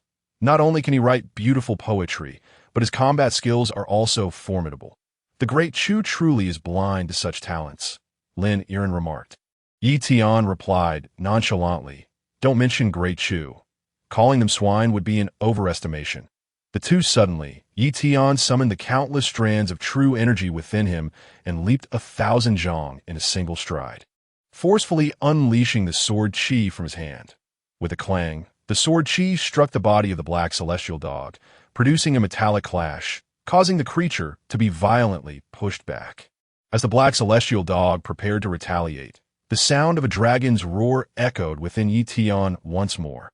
This majestic aura of the dragon instilled an immediate tremor in the black celestial dog, leaving it unable to control its descent as it plummeted from the sky. Seizing the moment, Ye Tian charged forward, dispatching countless streams of sword chi to strike the foe. Enraged, the black celestial dog flapped its wings and swiftly turned to flee. As it retreated, the ominous darkness enveloping the area dissipated entirely, while Ye Tian wiped the virtual sweat from his brow, relieved that he possessed a unique fortuitous aura protecting him. Otherwise, he would have surely perished today. The strength of that black celestial dog was unfathomable, likely on par with that of a terrestrial immortal. Truly formidable. Indeed, at that moment, Xiaobai stared intently at Ye Tian, circling around him several times, as if observing a curious creature. You possess a unique fortuitous aura, it remarked. This is the first time I've encountered someone like you. Ye Tian snorted disdainfully, kicking Xiao by his side as he hurried to assess Lin Yiren's injuries. Lin Yiren was gravely wounded, her true energy in disarray, her breathing faint. She is on the brink of death. We should find a place to bury her, Xiaobai suggested, baring its teeth. Ye Tian replied calmly. She cannot die yet. Subsequently, he produced a medicinal pill and administered it to her. After consuming the pill, Lin Yiren's injuries began to gradually mend. Ye Tian cradled her in his arms, searching for a way down the mountain. That black celestial dog seems to still be watching us. Quite terrifying, Xiaobai remarked, its short legs flailing desperately to stay close to Ye Tian, fearing being left behind and devoured by the creature. Ye Tian reassured, that being does not dare to pursue us for now. We are safe. The true dragon aura within me completely suppresses it. Even if it had 100 lives, it would not dare to engage me again. After a day and a night, they finally emerged from the mountain range and returned to the imperial city. Once back, Ye Tian took Lin Yiren to his residence, instructing the maidservants to care for her attentively. By the next day, Lin Yiren finally regained consciousness. Where is Prince Yi? Where is he? She inquired anxiously upon waking. I am here. I am fine, Ye Tian said with a smile as he entered the room. You have been unconscious for a day and a night. How do you feel now? We are still alive. Lin Yiren found it hard to believe, vividly remembering the terror of the black celestial dog before she lost consciousness. They had miraculously survived. Ye Tian refrained from explaining the intervening events, merely stating, your true energy is still somewhat unstable. You should rest for a few more days. No, I do not have time. I must take the blood vine and rescue my mother. Lin Yiren insisted, hastily rising from the bed, only to suddenly weaken and collapse sideways. Ye Tian reacted swiftly, catching her. In your condition, it would be best if I accompanied you.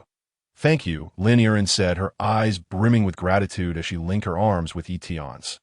Ye Tian's peripheral vision caught a glimpse of their closeness, reflecting on how these two, usually so unassuming, possessed quite a bit of depth. An hour later, the two arrived at the palace chambers. Outside, the guard stood vigilant. When Lin Yiren attempted to enter, they denied her entry. Without the emperor's decree, no one may enter, not even you, princess. Lin Yiren exclaimed in frustration. I have something that can save my mother. Let me in at once. The guards shook their heads in refusal. Step aside. No one is to block my path today. Lin Yiren attempted to force her way in, but the guards promptly drew their swords to obstruct her. At that moment, Lin Yu appeared and inquired, Yiren, what are you doing? Your Majesty, all the guards knelt. Father, I have found the blood vine. This can save mother. Lin Yiren said urgently. It is too late, Lin Yu replied coldly. Yesterday, your mother succumbed to her illness. Upon hearing this, Lin Yiren's mind went blank, her body swaying as if about to collapse. Had she truly arrived too late? Mother! Lin Yiren cried out in anguish, rushing into the chamber. Inside, a coffin had already been set, her mother lying peacefully within. Lin Yiren fell to her knees, tears streaming down her face, her heart shattered. Mother, please wake up, she pleaded repeatedly, weeping bitterly. Ye Tian stood silently nearby. His emotions complex. In truth, she had not entirely departed yet. Suddenly, Xiaobai ambled over and said, I perceive she is not completely passed. Ye Tian inquired. What do you mean? Xiaobai leapt onto the coffin lid, baring its teeth as it spoke. I am saying your mother has not fully departed. However, if you continue to weep for 5 more minutes, even the divine cannot save her. Lin Yiren immediately ceased her crying, her voice trembling as she asked, What do you mean? Is there still a chance for my mother? Do you think I would deceive you? Xiaobai huffed. Your mother still has a faint pulse. If someone could infuse abundant, true energy into her, it would protect her heart. Then, the blood vine could save her life.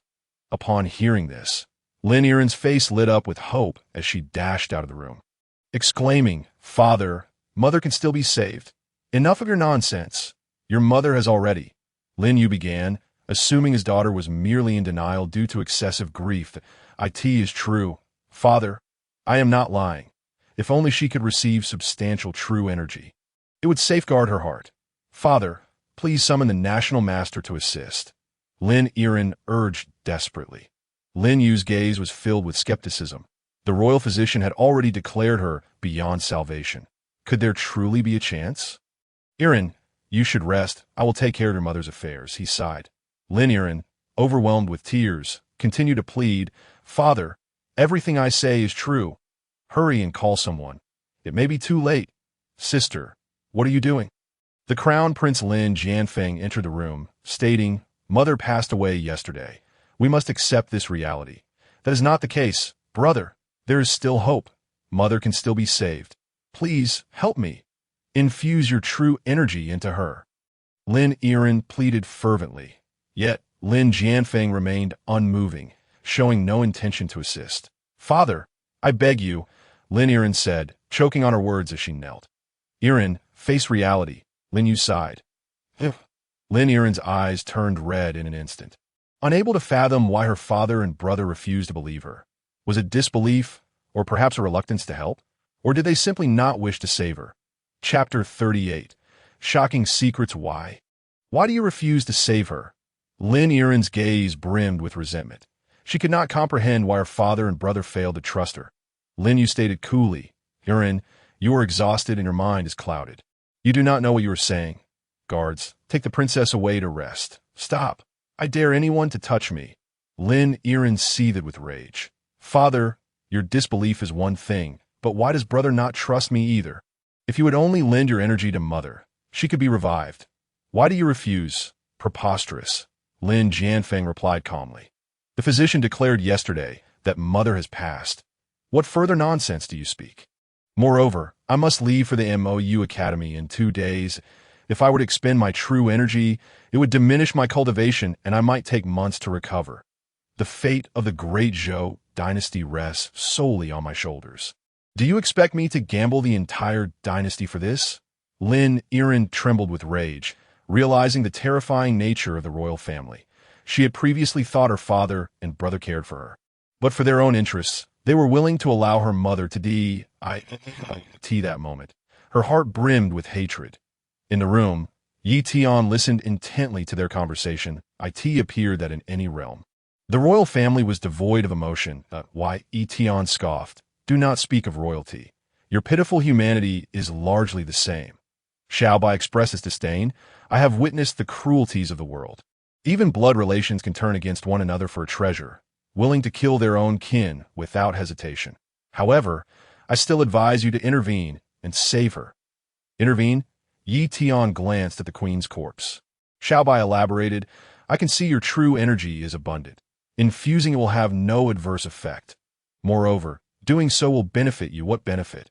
Ye Tian asked, intrigued. Xiaobai leaped from the coffin lid to perch on Ye Tian's shoulder. Grinning widely, your physical constitution is average. Although you have cultivated body refinement techniques, your level is too low. You are currently akin to an inflated balloon, filled with air, but if fortune does not favor you, it is quite possible that you may meet a disastrous end.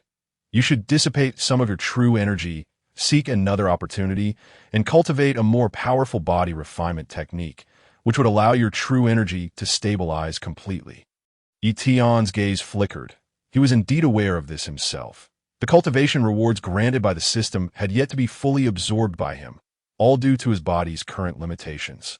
The previous body dominance technique, after all, was merely a temporary measure. Even though he had reached its pinnacle, its potential was inherently constrained. At this moment, he was constantly absorbing the rewards, and his true energy was on the verge of overwhelming him. With no outlet for the excess, Ye Tian exhaled gently and approached the coffin, grasping the queen's hand, channeling a continuous flow of true energy in her. As the energy flowed in, the queen's pallid face began to regain a hint of color. With a vast true energy entering her body, Xiaobai immediately suggested, now, take the blood vine, crush it, and let her consume it. Ye Tian readily seized the blood vine, forcefully pulverizing it into powder before placing it into the queen's mouth. Gradually, the queen began to regain a faint breath, and the dark bruises on her arms started to fade. The queen opened her eyes. Am I not dead? She whispered. You saved me. Her gaze fixed upon Ye Tian. Ye Tian nodded slightly. It was Yiren who found the blood vine. I merely lent a small hand. The queen's eyes expressed gratitude. She understood that the process had been perilously fraught. Thank you. Prince Ye, I did not misjudge you after all. The queen rose and then proceeded directly towards the door. Outside, Lin Yirun remained on her knees, sobbing uncontrollably, pleading with her father to send help. Lin Yu and the crown prince had no intention of assisting. Sister, stop this nonsense. This is not the time for your capriciousness, Lin Jianfeng admonished her. If you do not act to save mother, I shall remain here on my knees, Lin Yirun cried. Father, can't we at least try? She implored. Lin Yu spoke calmly. Your mother has suffered for so many years. Let her rest in peace, do not create further chaos. I will ensure your mother receives the highest honors in her burial. Lin Yirun immediately slumped to the ground, her face devoid of color. Your Majesty, suddenly, a cold voice rang out. Lin Yu looked up sharply, incredulous at the sight of the queen emerging. Mother, you, Lin Jianfeng was taken aback. Your Majesty, I was merely feigning death. Fortunately, Prince Yi came to my rescue. Good. Lin Yu's face broke into a radiant smile. This is wonderful. Prince Yi has accomplished a great feat, and I truly did not misjudge him. Your Majesty, I have recently discovered the identity of the one who poisoned me, that I hope you can take action on my behalf. Quickly, speak. Who is it? Lin Yu's eyes turned frosty.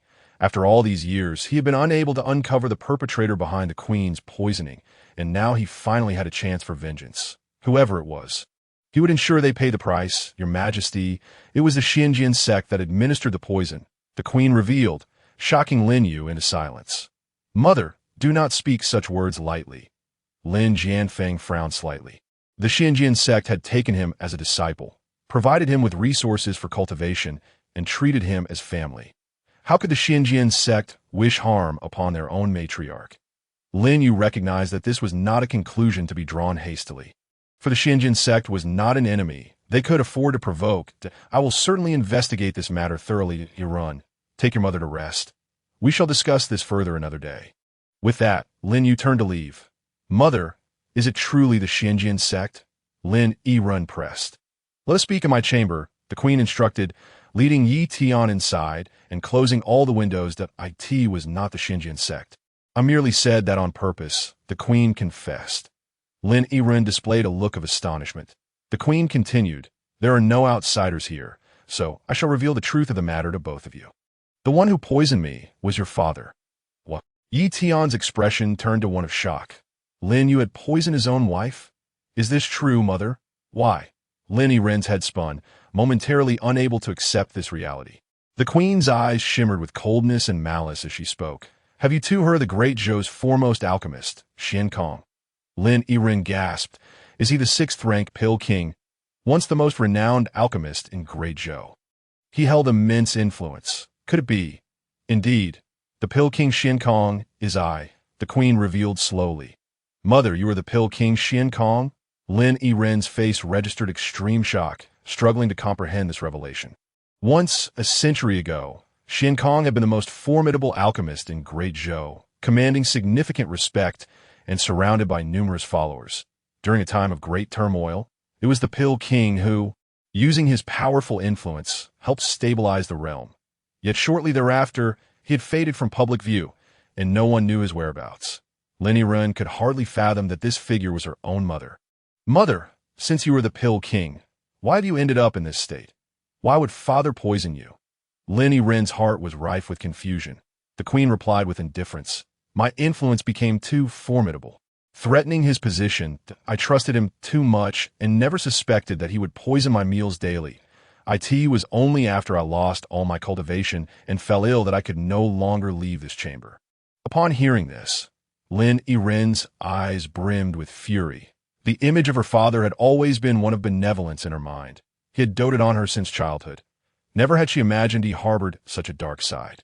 Meanwhile, Ye Tian wore a bemused expression. Thoroughly entertained by the unfolding drama, he had not anticipated that this queen was a sixth-rank Pill King, nor that the great Zhou royal family was not as stable as it appeared. Mother, what are your plans now? Lin Yirun inquired with concern.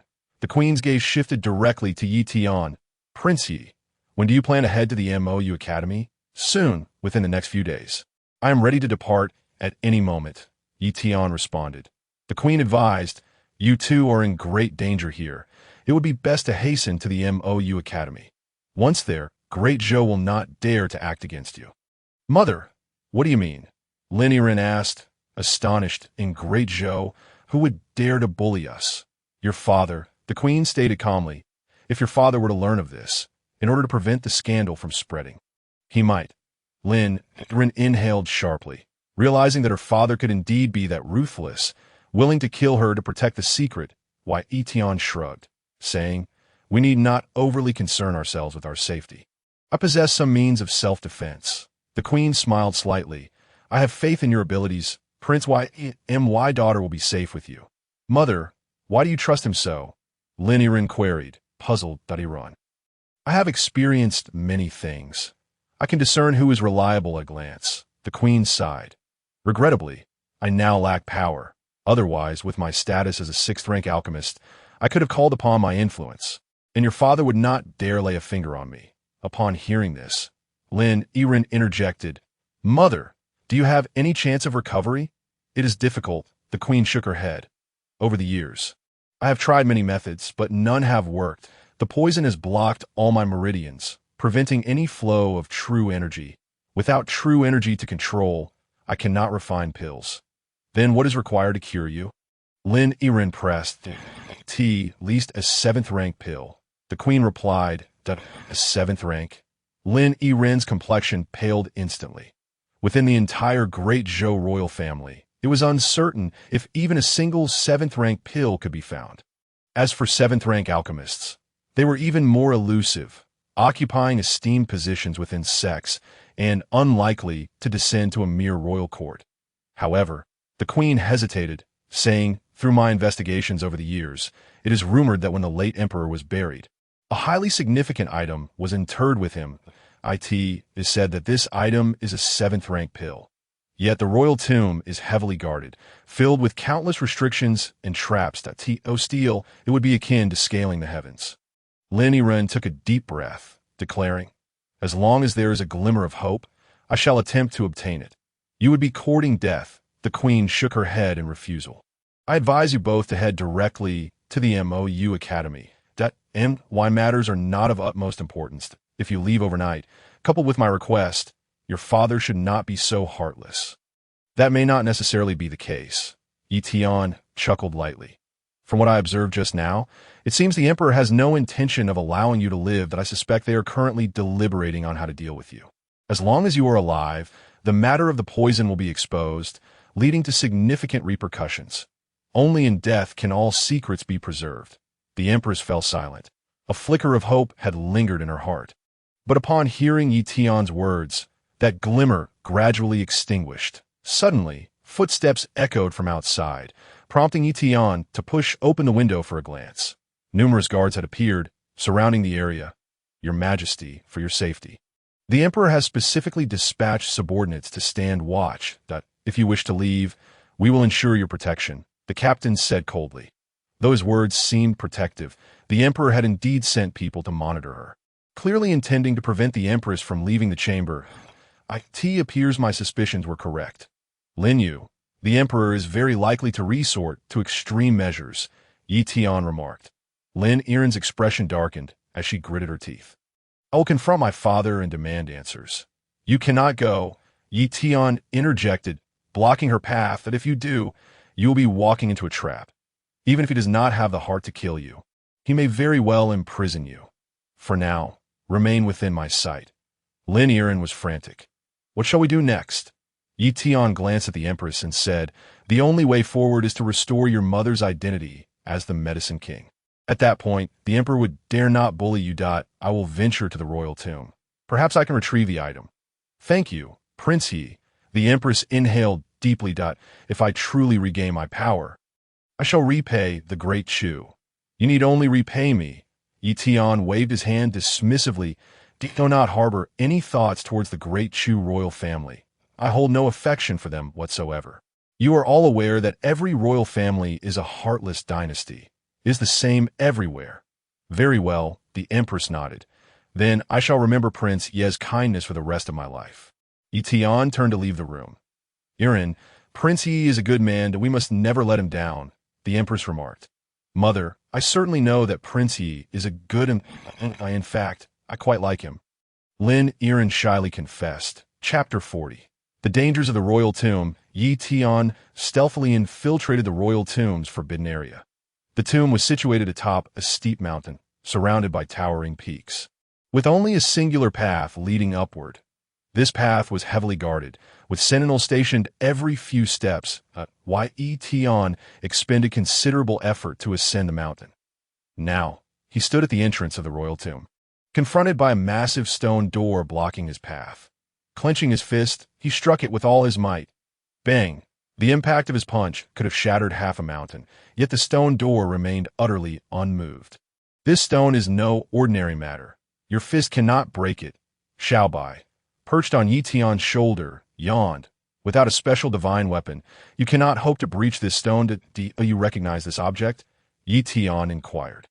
Xiaobai lazily raised an eyelid and replied, This is called the sealing stone, a celestial object of immense hardness that fell from the heavens.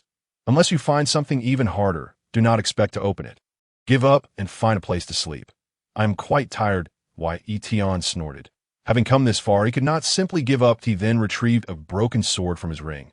Xiaobai burst into laughter. Are you joking? You think you can split this stone with that piece of scrap metal? If it could, I would stand on my head and urinate. Boom! Ye Tian swung the sword, and the stone cracked open. It worked! Ye Tian exclaimed with a smile. Xiaobai's laughter ceased abruptly, his expression turning ghostly. What kind of sword is this that it can cleave the sealing stone? Forget what I just said. Xiaobai chuckled nervously. Some things should not be said too definitively, lest one be proven wrong. Ye Tian had no time to dwell on this. The commotion would surely attract the guards outside. He hastily gathered the item and prepared to leave.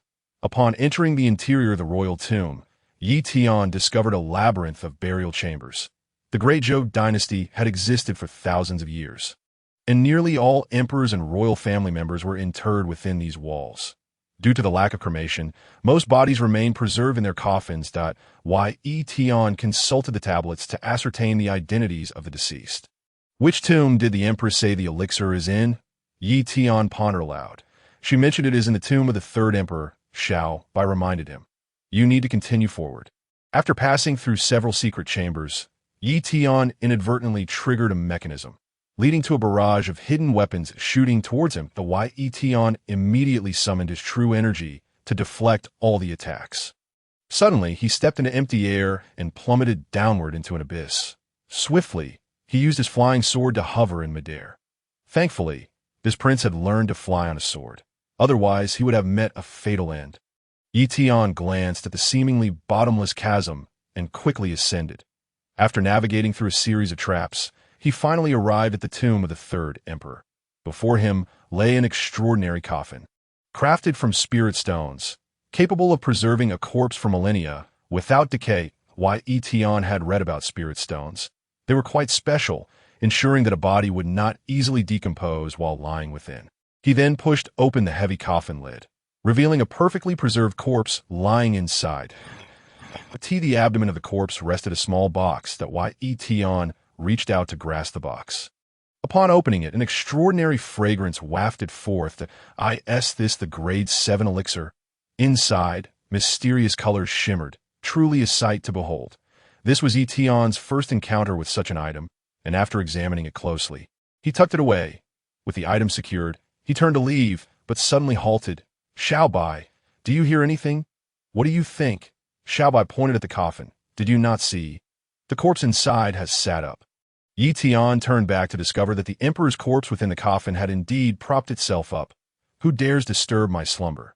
The corpse spoke, its eyes opening to reveal pupils shimmering with a sinister purple light. Ye Tian inhaled sharply.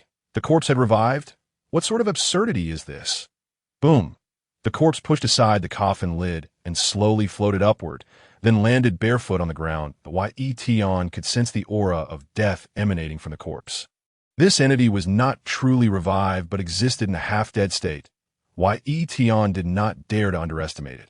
He casually unleashed a sword chi, testing the creature's strength. Clang. Upon impact, the sword chi produced a clear sound, as though striking metal. Be careful, young one, this is already a copper corpse. Ordinary attacks will not affect it. Shao Bai lazily warned. And oh, kidding. I can see that. Ye Tian scoffed, his figure rapidly retreating to a distance of 1,000 feet in an instant.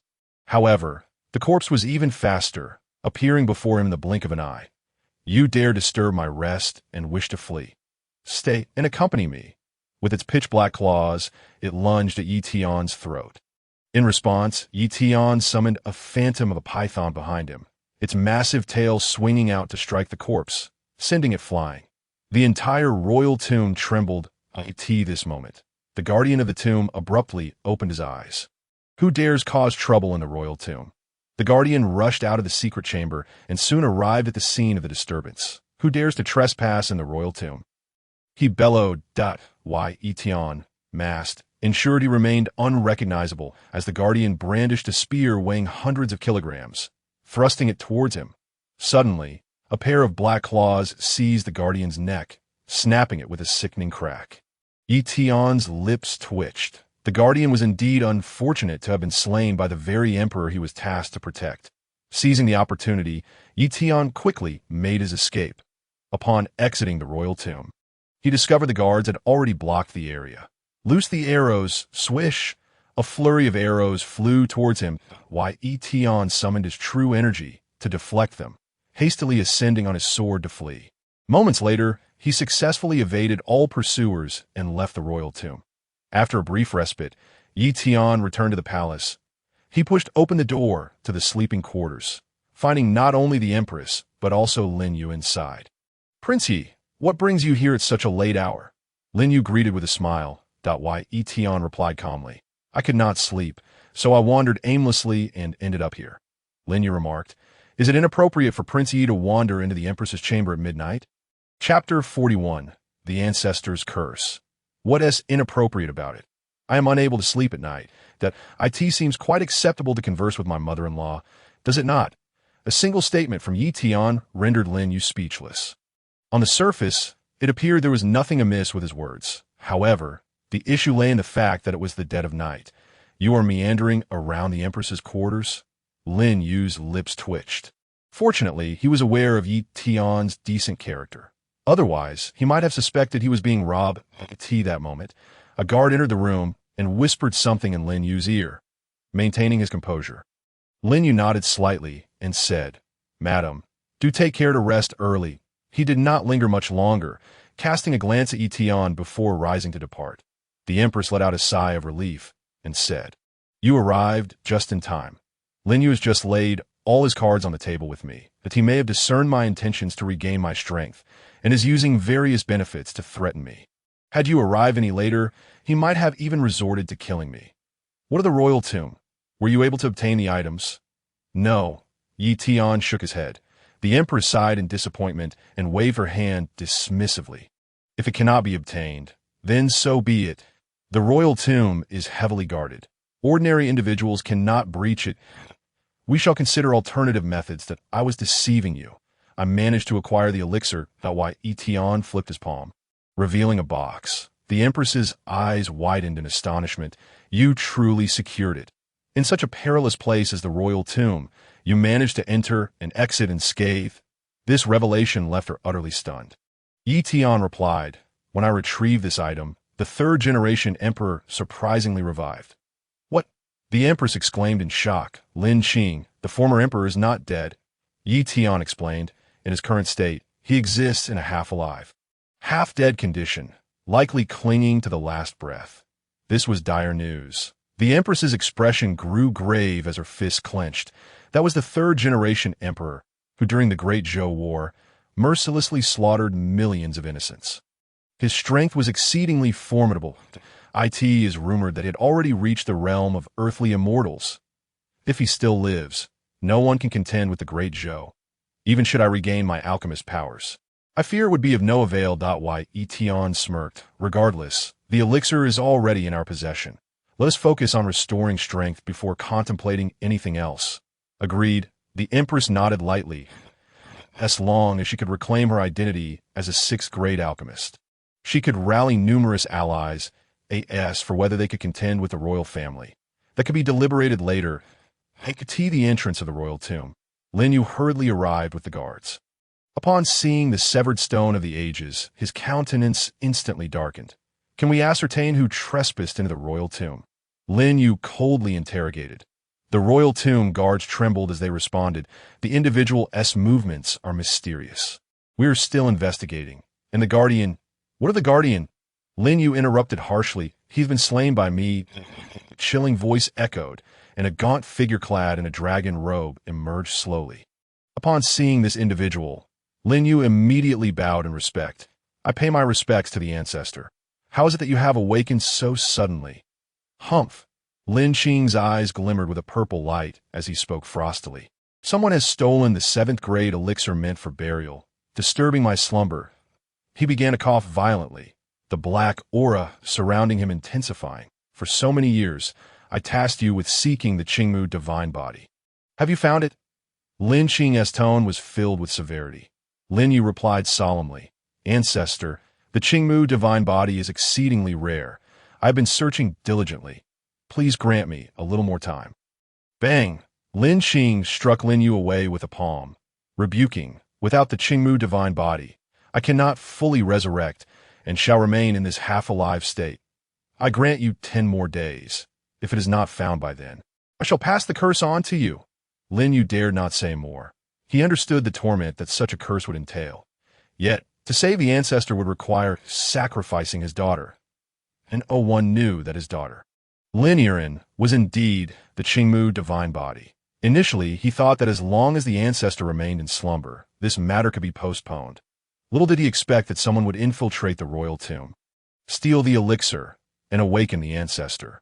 With a heavy heart, Lin Yu returned to the chamber, endlessly pondering his next course of action. That he faced a choice: either sacrifice his daughter to lift the curse from the ancestor, thus granting the great Zhou another earthly immortal, or feign ignorance and allow the ancestor to perish under the curse. After an entire night of deep contemplation, Lin Yu sighed softly for the sake of the great Zhou. For the preservation of our ancestral legacy, a measured sacrifice is indeed warranted. Go inform them to summon Yiren to the palace. Ye Tian sat leisurely in the courtyard, savoring pastries. Xiao Bai lounged atop a nearby table, basking in the sun with a look of utter bliss. Ye Tian cast a glance towards the room, noting that the empress had been in seclusion for an entire night.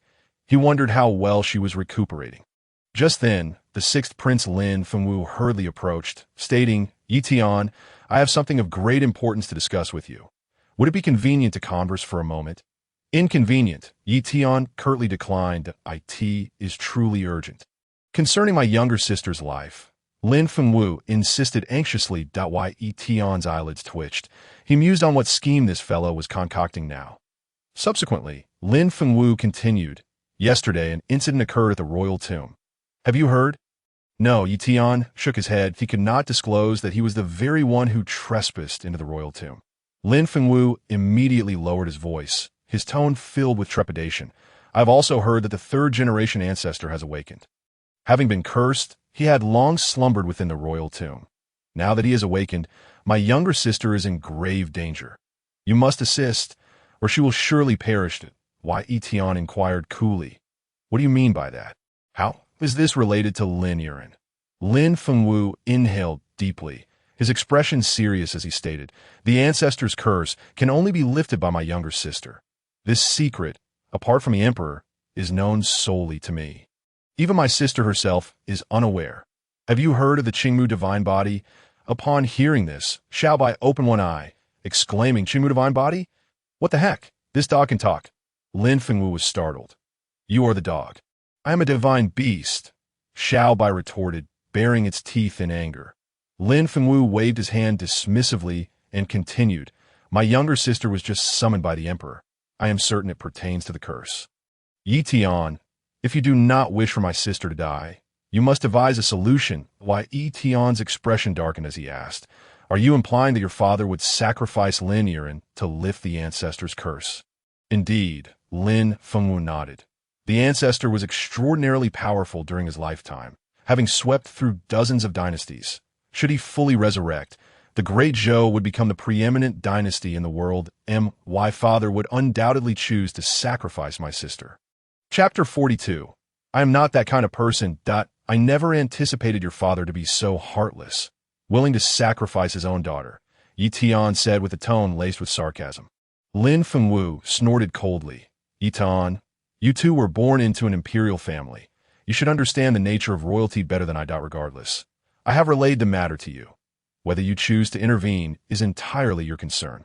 Should my sister perish, you shall obediently return to your Chu.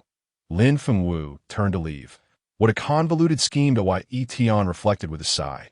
Xiaobai yawned, stating, this kid is quite clever, purposely coming to reveal this matter to you, putting you in a difficult position. To save or not to save. Ye Tian replied, I'm also contemplating whether to intervene. My lord gives you a piece of advice. Save her, Xiaobai suggested. If that woman truly is the Qingmu divine body, it would be a tremendous gain for you. How so? Ye Tian inquired, fixing his gaze on Xiaobai. The Qingmu divine body is a rare phenomenon, and those possessing such a physique are destined to reach unfathomable heights in the future. Of course, this may not hold much value for you. However, if you were to engage intimately with someone of such a physique, it would undoubtedly awaken your potential. Moreover, any offspring born from such a union would possess extraordinary talents. Have you heard of infants who can fly in the air right after birth? Ye Tian smirked. I haven't even enjoyed my own life yet, and you're bringing up children? What if this crown prince does not wish to have offspring? After all, raising a child can be quite troublesome. Xiaobai expressed disdain. Having children can be postponed, but do you not wish to relish the process? I shall tell you this candidly.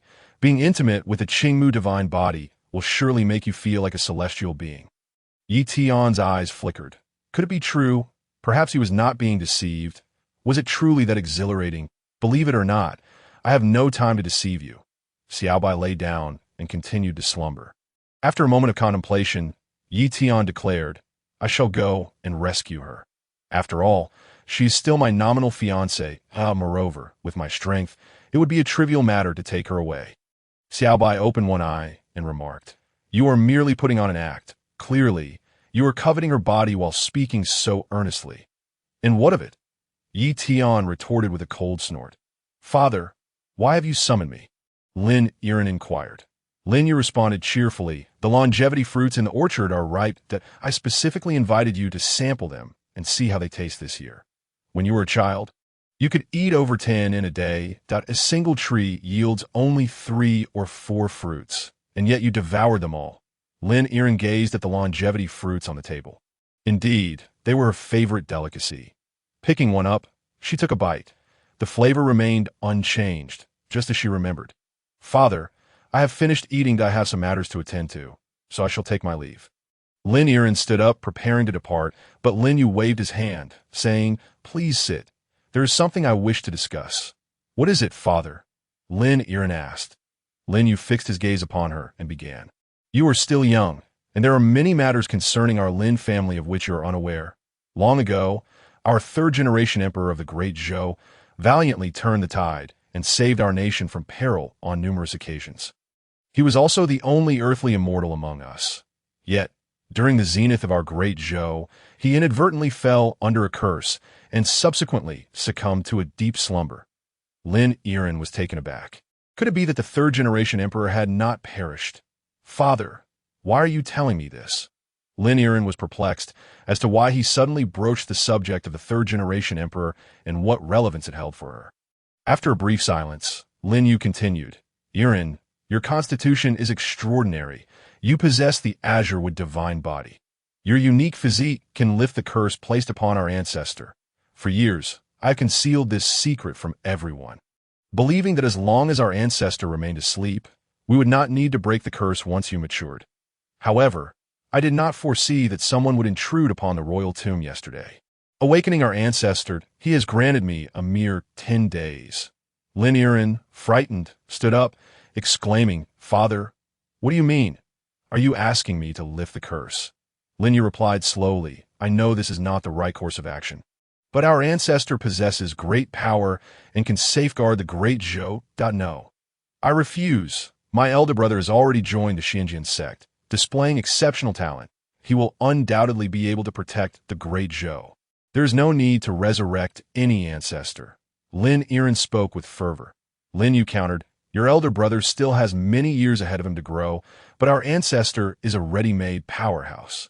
Over these years, dozens of surrounding kingdoms have been eyeing us covetously. Without our ancestor's presence, the great Zhou will remain unstable. Yiren, all that I ask is for you. I refuse. Lin Yiren's expression turned icy.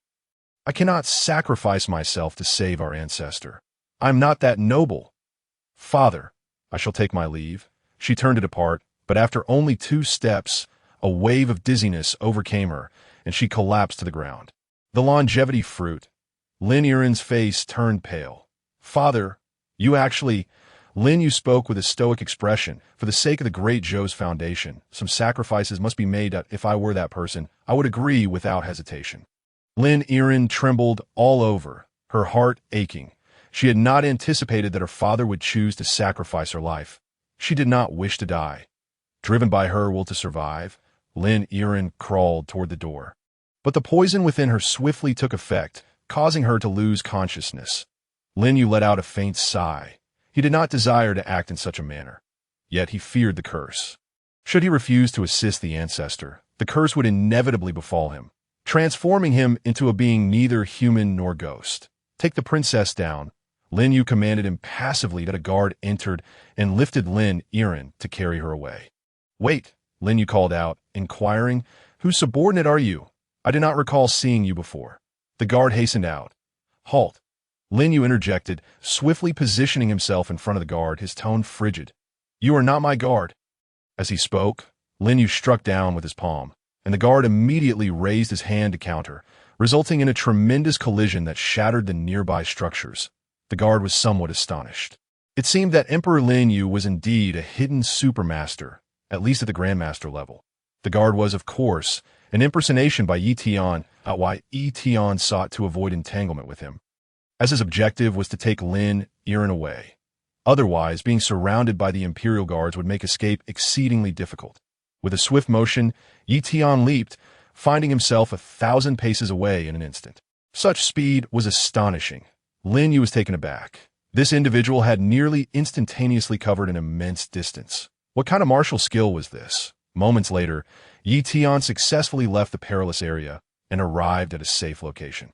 However, he did not let down his guard, for he knew that the danger had not yet passed. Several hours passed, and Lin Yu ordered a thorough search of the imperial city. Yet no trace of Lin Yiren could be found.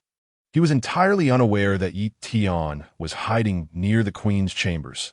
This was a classic case of darkness beneath the lamp.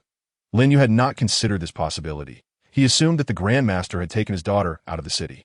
With so much time elapsed without finding her, that mysterious master must be formidable. A cold aura radiated from Lin Yu's expression. If he could not deliver Lin Yiren to the ancestor within the stipulated time, he would suffer the consequences of the ancestor's wrath. He had no desire to endure such a curse. Why Ye Tian regarded the unconscious Lin Yiren, uncertain of how to proceed. Kid, consider yourself fortunate. What are you waiting for? Hurry and sleep. This is a once-in-a-lifetime opportunity. Xiaobai grinned beside him. Why Ye Tian replied, she's still unconscious. What do you mean sleep? Do you take me for a fool? Xiaobai retorted, she is a rare azure with divine body, possessing remarkable self-healing abilities that in a little while, she will awaken on her own, that if you do not act now, you will miss your chance. Hurry and get her with child. The offspring you two produce will surely possess extraordinary talents. At that point, you could dominate all realms. Xiaobai's eyes sparkled with excitement. Why Ye Tian scoffed, she is my fiancée, Yi, and here you are dancing around, celebrating. What are you so happy about? Get lost. He seized Xiaobai by the nape of her neck and unceremoniously tossed her out of the window. At that moment, the queen unexpectedly entered, and Ye Tian was taken aback. Her aura seemed different. Compared to before, she had undergone a tremendous transformation, now exuding a somewhat ethereal presence. Fortune has smiled upon me. I have recovered 80 to 90% of my strength. The queen smiled. I can now be considered to have returned to my former glory as the Medicine King. Congratulations, Ye Tian said with a grin. I owe my current state to the merits of Prince Ye. Your great kindness shall not go unacknowledged. Should you require assistance in the future, I shall lend my full support. The queen's tone was filled with gratitude. At that moment, she noticed Lin Yiren lying unconscious on the bed, and her expression shifted. Prince Ye, what is the meaning of this? You and Yiren are already betrothed. You cannot be so hasty. Ye Tian quickly explained, do not misunderstand. I rescued her from Emperor Linyu. Upon hearing this, the queen's expression changed dramatically as she hurriedly inquired about the circumstances. Upon hearing the name, Qingmu Sheni, the empress was taken aback.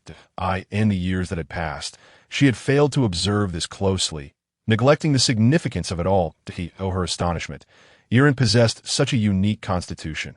The empress's eyes flickered with an unusual light. As the Medicine King, she understood the implications of the Qingmu Sheni and comprehended Lin Yu's motives. That wretch, in his ruthless pursuit of preserving his reign, would go so far as to endanger his own daughter. The empress clenched her fists tightly, gritting her teeth. Since he is so heartless, he must not blame me for being unforgiving. Not long ago, she had already informed several acquaintances from her past. Once they arrived, she intended to have a serious discussion with Lin Yu. The Emperor of Dezhou need not be a male to sit upon the throne. The empress's gaze radiated a frigid brilliance. Just as Ye Tian was about to speak, a voice echoed from outside, followed by a throng of guards. Lin Yu emerged from his sedan, speaking coolly. My lady, I have something of great importance to discuss with you. We must not allow him to discover that Yiren is inside the room, Ye Tian whispered. The empress gave a slight nod and stepped outside. Your Majesty, what brings you here so unexpectedly? She asked, her tone indifferent. Having regained her strength, she no longer felt the need to be as submissive as before. Lin Yu initially sensed nothing amiss and replied, recently, there's been unrest within the palace. I have stationed some guards here to ensure your safety. I appreciate your concern, Your Majesty, but it is quite tranquil here, and no one has come, the empress replied coolly. Lin Yu smiled amiably. Though this place is serene, I still worry that ill-intentioned individuals may lurk. As he spoke, Ye Tian stepped out of the room.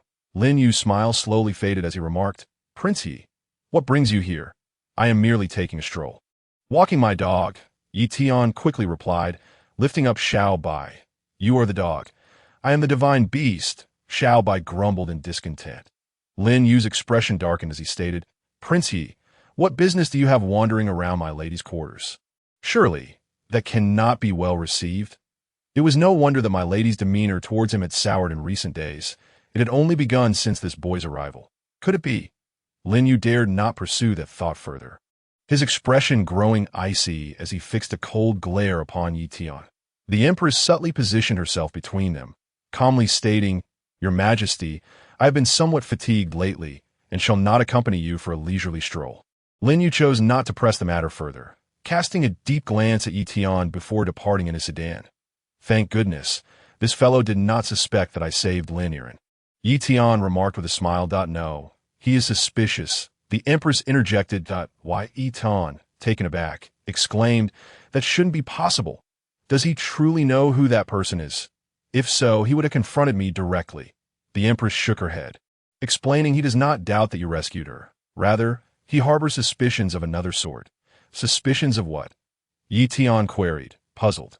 The empress continued, he suspects that you have betrayed him. He has already begun to doubt the two of us. Chapter 44. I dare not strike, that cannot be. I have done nothing, Ye Tian exclaimed, bewildered by Lin Yu's inexplicable jealousy. The empress chuckled softly. Regardless of whether he is mistaken, it brings me joy to see him riled. Had I not been foolishly entranced by Lin Yu all those years ago, I would not be facing this predicament today. It is all my own doing. As they spoke, a homing pigeon suddenly flew into the room. The empress opened the bamboo tube on her lap, her face brightening with Why friends have arrived. Prince Ye, come with me. The empress stepped outside, only to be confronted by guards who immediately barred her way. Your Majesty, where do you intend to go? Step aside. It is none of your concern. The empress snapped. Impertinent fools, clear the way. The guards hesitated momentarily, but eventually relented. Shortly thereafter, Ye Tian followed the empress into a courtyard, where 7 individuals stood. Among them were 5 masters and 2 grandmasters, at why Ye Tian was taken aback. The empress's influence was indeed formidable, able to summon such a number of skilled fighters with ease. Xin Kong, you have finally made your appearance. It has been decades since we last met, has it not? An elderly man with white hair spoke with a smile. The empress replied slowly, I have been plagued by illness these years, but I have finally recovered. Xinzong, I have briefed a few of our acquaintances. What are your thoughts? The white-haired elder chuckled. What is the Daizhou dynasty to us? If they provide us with what we desire, we could eliminate the emperor right now. But there are many skilled fighters within the Daizhou palace. The national teacher is a renowned grandmaster with a century of fame. With just a few of us, we may not be able to retreat unscathed, the empress cautioned. I do not ask you to engage in battle. I only require your presence to protect me, she asserted. That is not an issue. With us here, no one can harm you, the elder confidently declared. The empress scanned the group and inquired, where is Jinxin? Why has he not come? Senior Jinxin is here, but he remains outside the imperial city and has not entered, came the response. Why does he not come in? The empress asked, perplexed. It is unclear. You must inquire with him personally. Very well.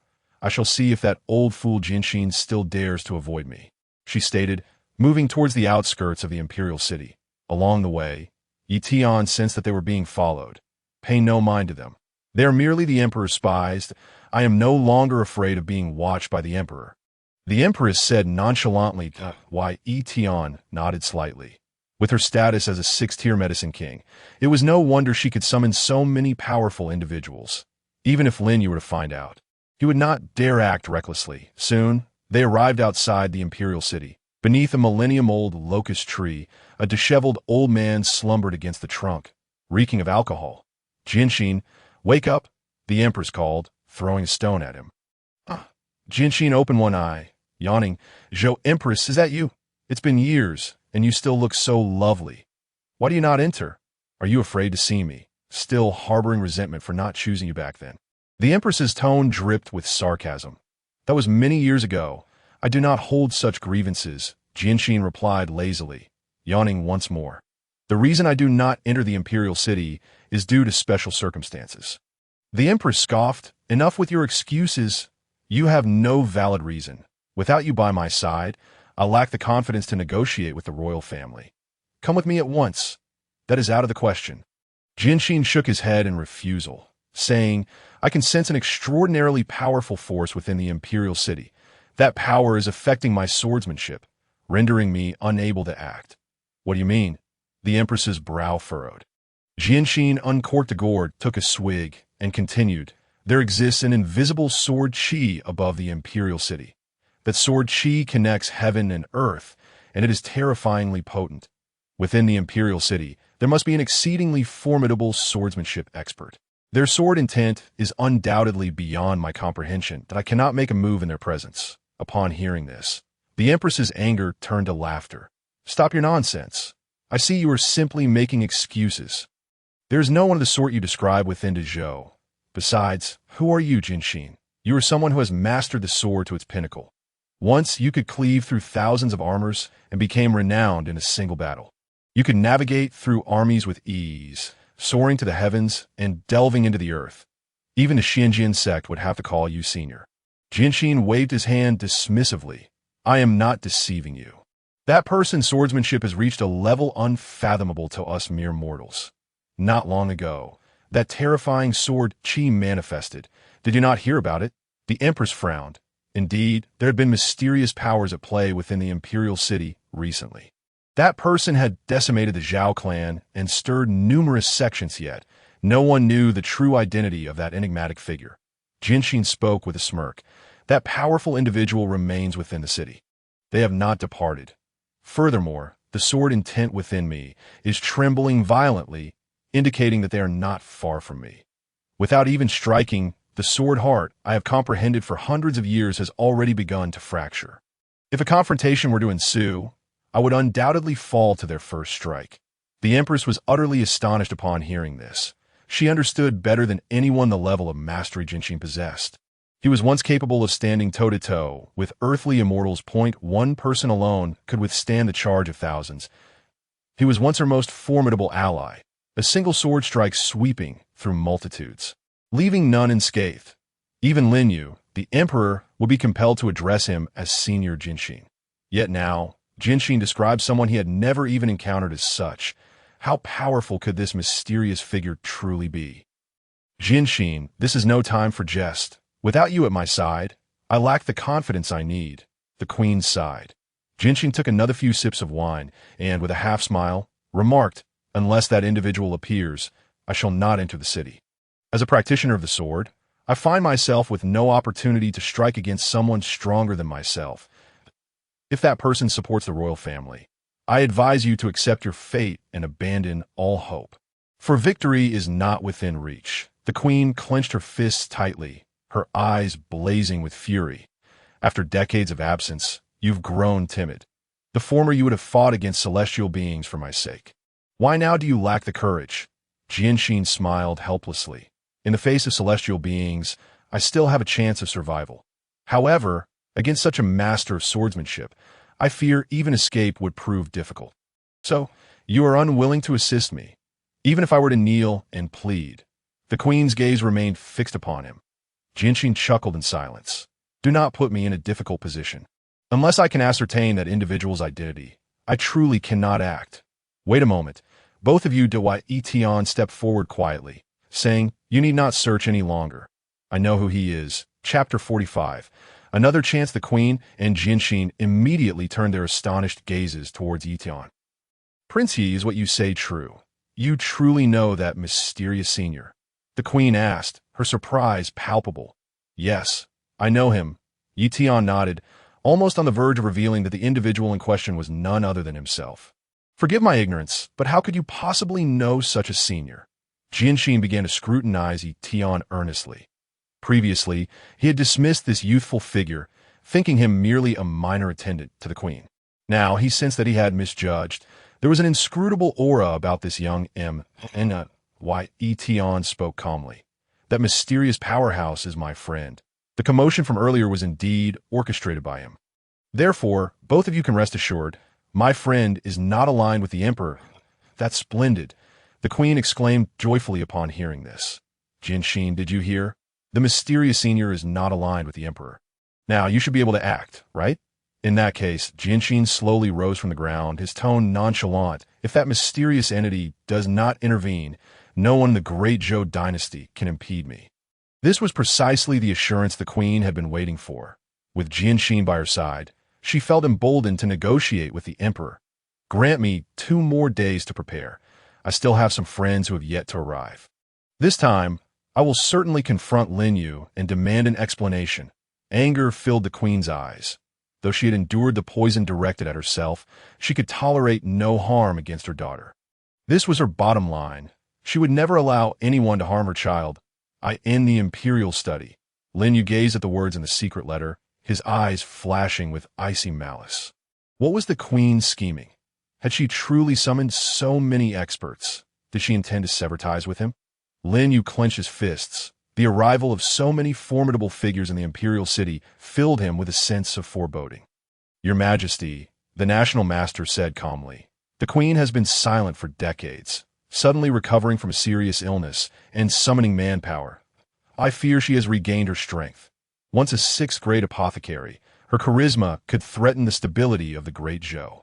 Lin Yu inhaled sharply, his heart beginning to stir. He had once perceived the queen as proud and unyielding, a force within the court that even jeopardized his throne.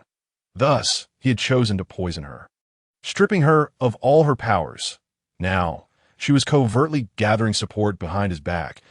It was hard not to believe that she sought revenge. "Your Majesty, the queen is a hidden peril. She must be eliminated," the national master stated coolly. Lin Yu sighed.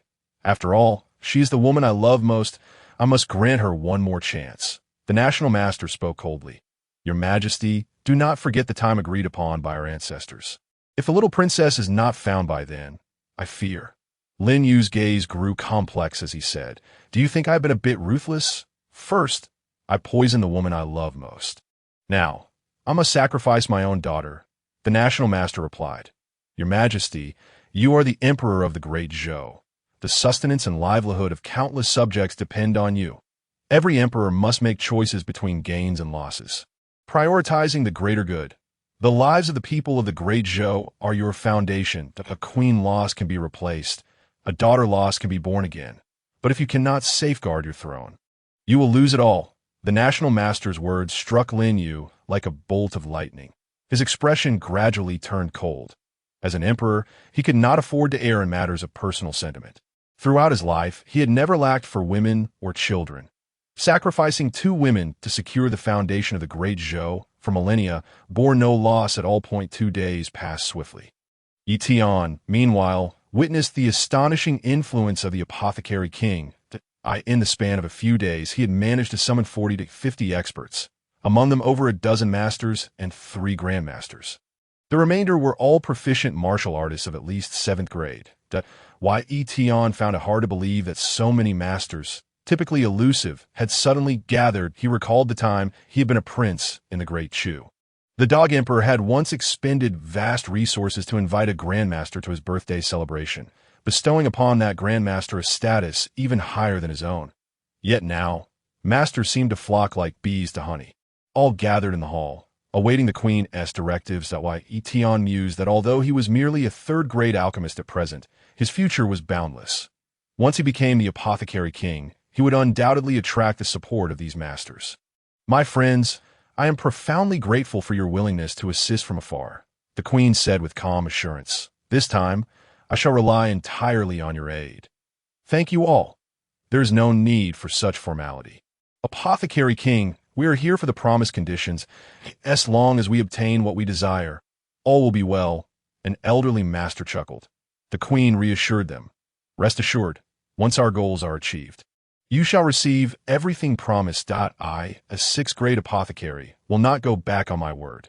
Thereafter, the Queen began to devise her secret plan, while Ye Tian, uninterested, stepped outside to stroll like a tea that moment. Lin Yiren approached, her face laden with concern, after Mother regained her strength. "I'd hoped we could live together in peace, but I never anticipated events would unfold in such unimaginable ways." Ye Tian smiled gently. "There is a saying, tomorrow and unexpected events are unpredictable. Were it not for your father's malice, your mother would not have chosen this course. She is protecting you." Lin Yiren's eyes brimmed with tears. She understood her mother's actions were indeed to shield her from her father's harm. "Please hold me," she choked out. Overwhelmed by everything she had endured, she felt utterly helpless, longing to lean on Ye Tian's shoulder and see her wide. Ye Tian opened his arms, thinking that embracing her would not be a burden. At that moment, a woman certainly needed the comfort of a handsome man. Suddenly, a chilling aura swept through the air, accompanied by the sound of cavalry in the distance. Ye Tian leaped onto the rooftop and focused his gaze. The streets were teeming with golden-armored troops. These individuals clad in golden armor were all members of the palace's Golden Guard, each a master of at least 5th grade. "The Emperor has arrived," Ye Tian said lightly. "Yiren, you should hide. Do not let your father discover you. She is likely coming for your mother. I will investigate the situation." Lin Yiren suddenly grasped Ye Tian's hand, her eyes filled with pleading. Yet she said nothing. Ye Tian spoke softly. "Do not worry. Nothing will happen. I will handle everything." This assurance seemed to act as a calming balm, and Lin Yiren finally released his hand. Chapter 46. The Power of Masters in the Hall. The Queen and others were startled by the sound of cavalry outside. Yet they remained composed. After all, they were surrounded by renowned experts capable of navigating any situation, even in the face of thousands of cavalry. At that moment, Ye Tian was the first to enter the room, announcing, "Everyone, the Emperor is here. Prepare yourselves." As soon as he spoke, Lin Yu followed him inside, entering alone while leaving his guards outside. Such a multitude! Lin Yu surveyed the room upon entering, initially ignoring the masters and grandmasters. His gaze settled on the Queen. "My lady, when did you acquire so many friends?" Lin Yu opened his mouth with a cheerful smile. The Empress did not wish to engage in trivial conversation. She was acutely aware of Lin Yu's purpose for being there. "Lin Yu, after all these years of marriage, we are both well aware of each other's little schemes. You know why I summoned these people, and I am equally cognizant of your intentions for seeking me out. Let us dispense with the roundabout talk. The Empress's forthrightness earned Lin Yu's admiration. Madam, you have reverted to your former self, speaking boldly and directly, never one to beat around the bush. Since you wish to speak openly, I shall refrain from unnecessary chatter. If you send these people away, I can treat this as if nothing has transpired. You will remain the Empress of the Great Zhou, continuing to enjoy your wealth and splendor. Bang! The Empress slammed her palm on the table, her voice laced with fury. Lin Yu, can you not be so hypocritical? Do you think I hold any value in such trivialities? If it weren't for my assistance back then, could you have secured your position on the throne? To think you would discard me like a worn-out shoe, poisoning my life and confining me to my quarters for decades, that I know you fear my capabilities, worried I might threaten your throne. But for the sake of our child, I have endured these years of suffering. Yet now, you would not even spare our daughter, intending to sacrifice her to your ancestors. Your ancestors are human. Does that make our daughter any less so? Lin Yu smiled faintly. Our ancestors, too, were cursed for the sake of the Great Zhou. As long as they exist, the foundation of the Great Zhou shall remain unshaken. Moreover, the millions of citizens of the Great Zhou rest upon my shoulders. What does it matter if I sacrifice my own flesh and blood to protect them? If Run is here, hand her over.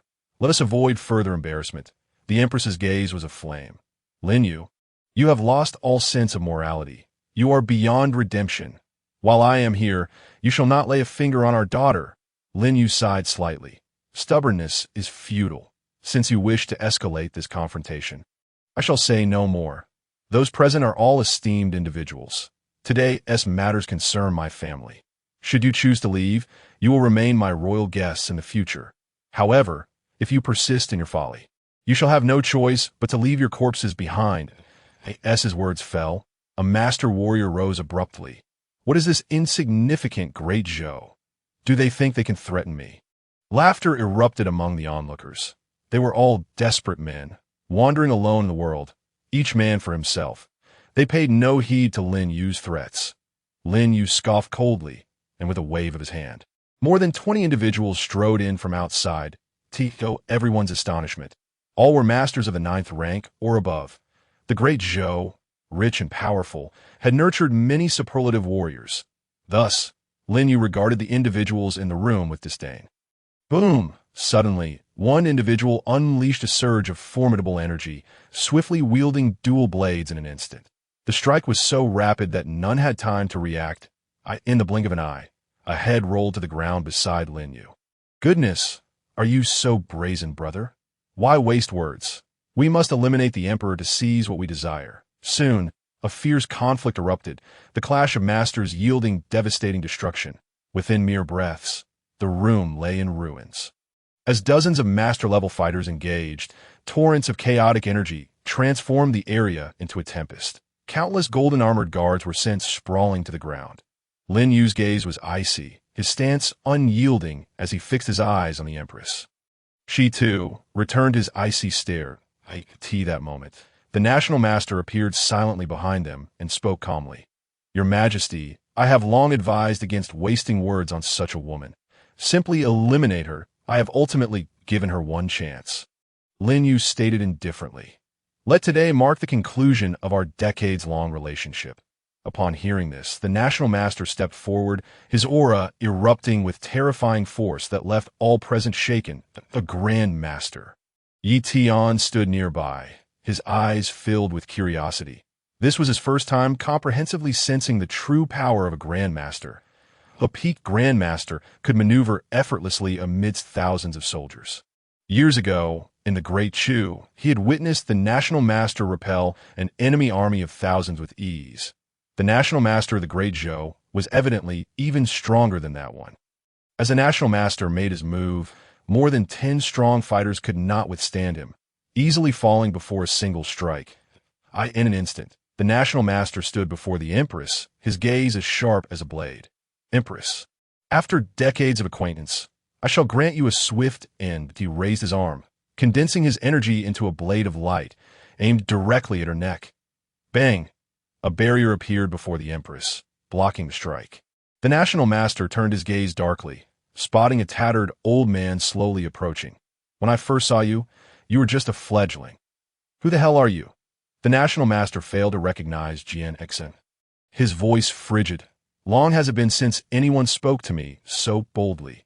Ye Tian yawned nonchalantly and waved his hand, unleashing a powerful surge of energy that sent the national master flying several dozen meters. As he soared through the air, blood spurted from him, and he crashed heavily to the ground. The national master's expression turned pale as he looked up in horror. Who are you? Have you forgotten my name after merely a few decades away from the Great Zhou? Ye Tian replied coolly, raising his arm to gather a dazzling sword energy in the in the next moment.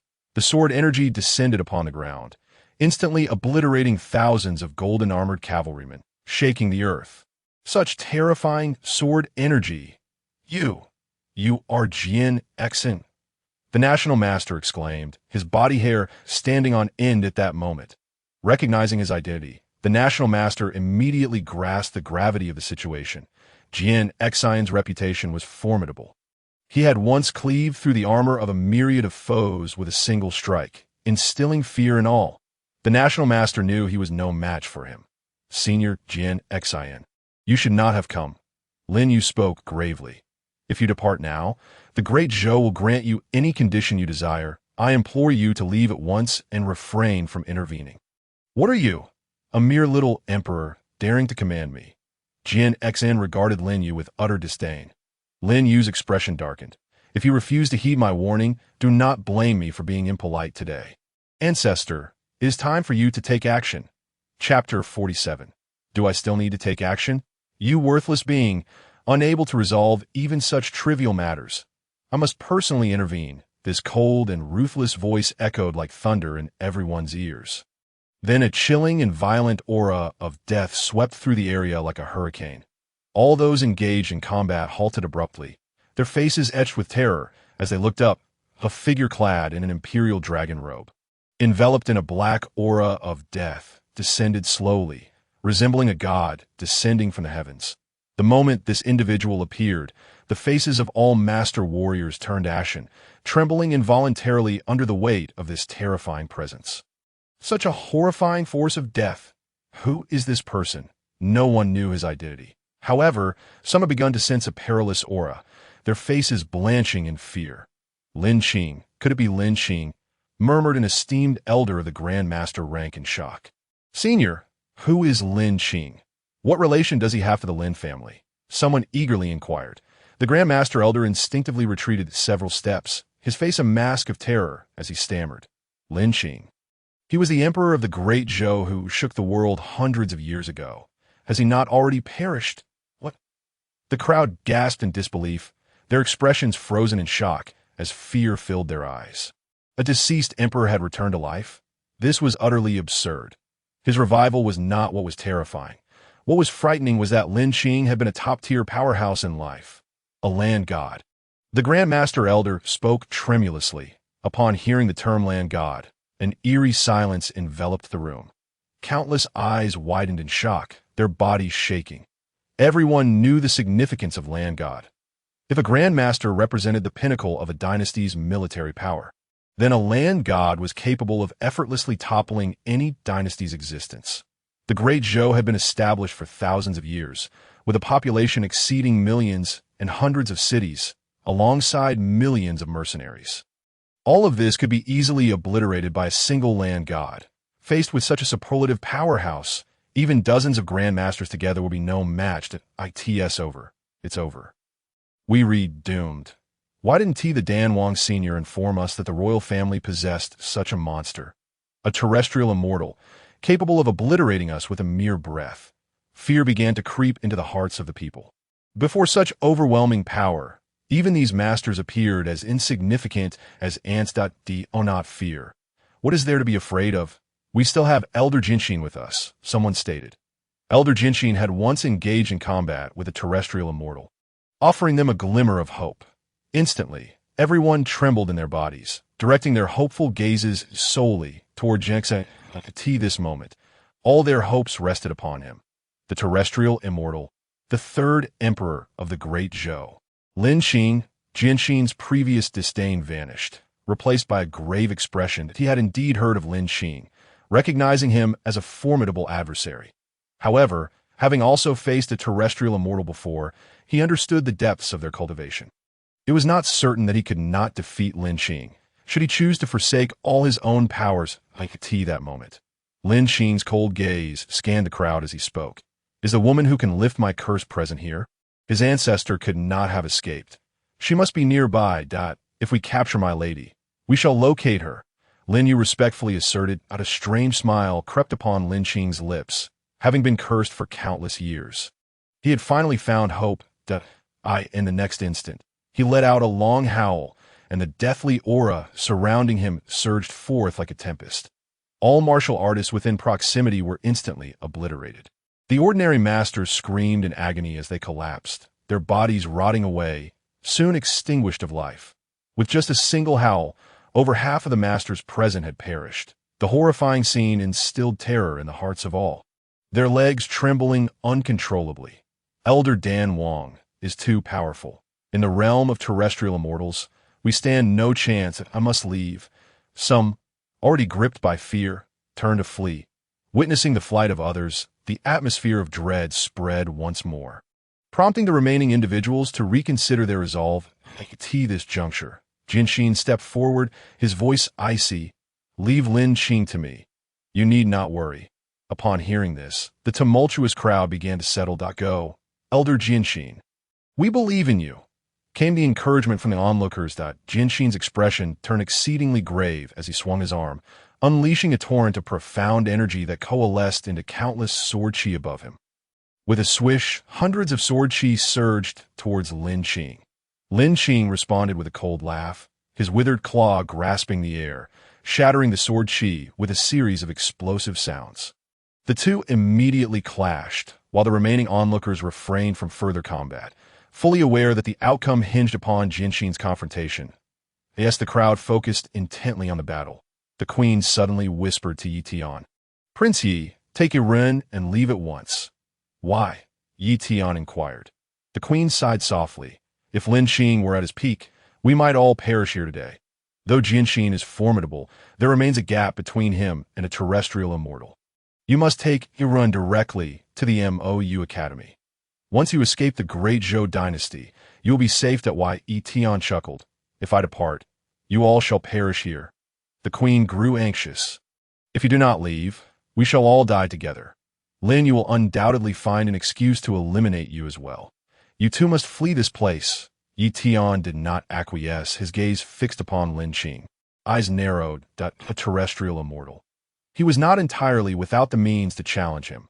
With a resounding boom, Jianxin unleashed all his might. He harnessed his own energy to form a sword chi several hundred feet long, cleaving downwards with ferocity. Lin Qing burst into laughter. You are overestimating yourself. Today, I shall demonstrate the chasm that lies between us. With a shout, a dark red energy erupted from Lin Qing's body, coalescing into a shield in mid-air. When the sword chi struck the shield, the two forces began to cancel each other out.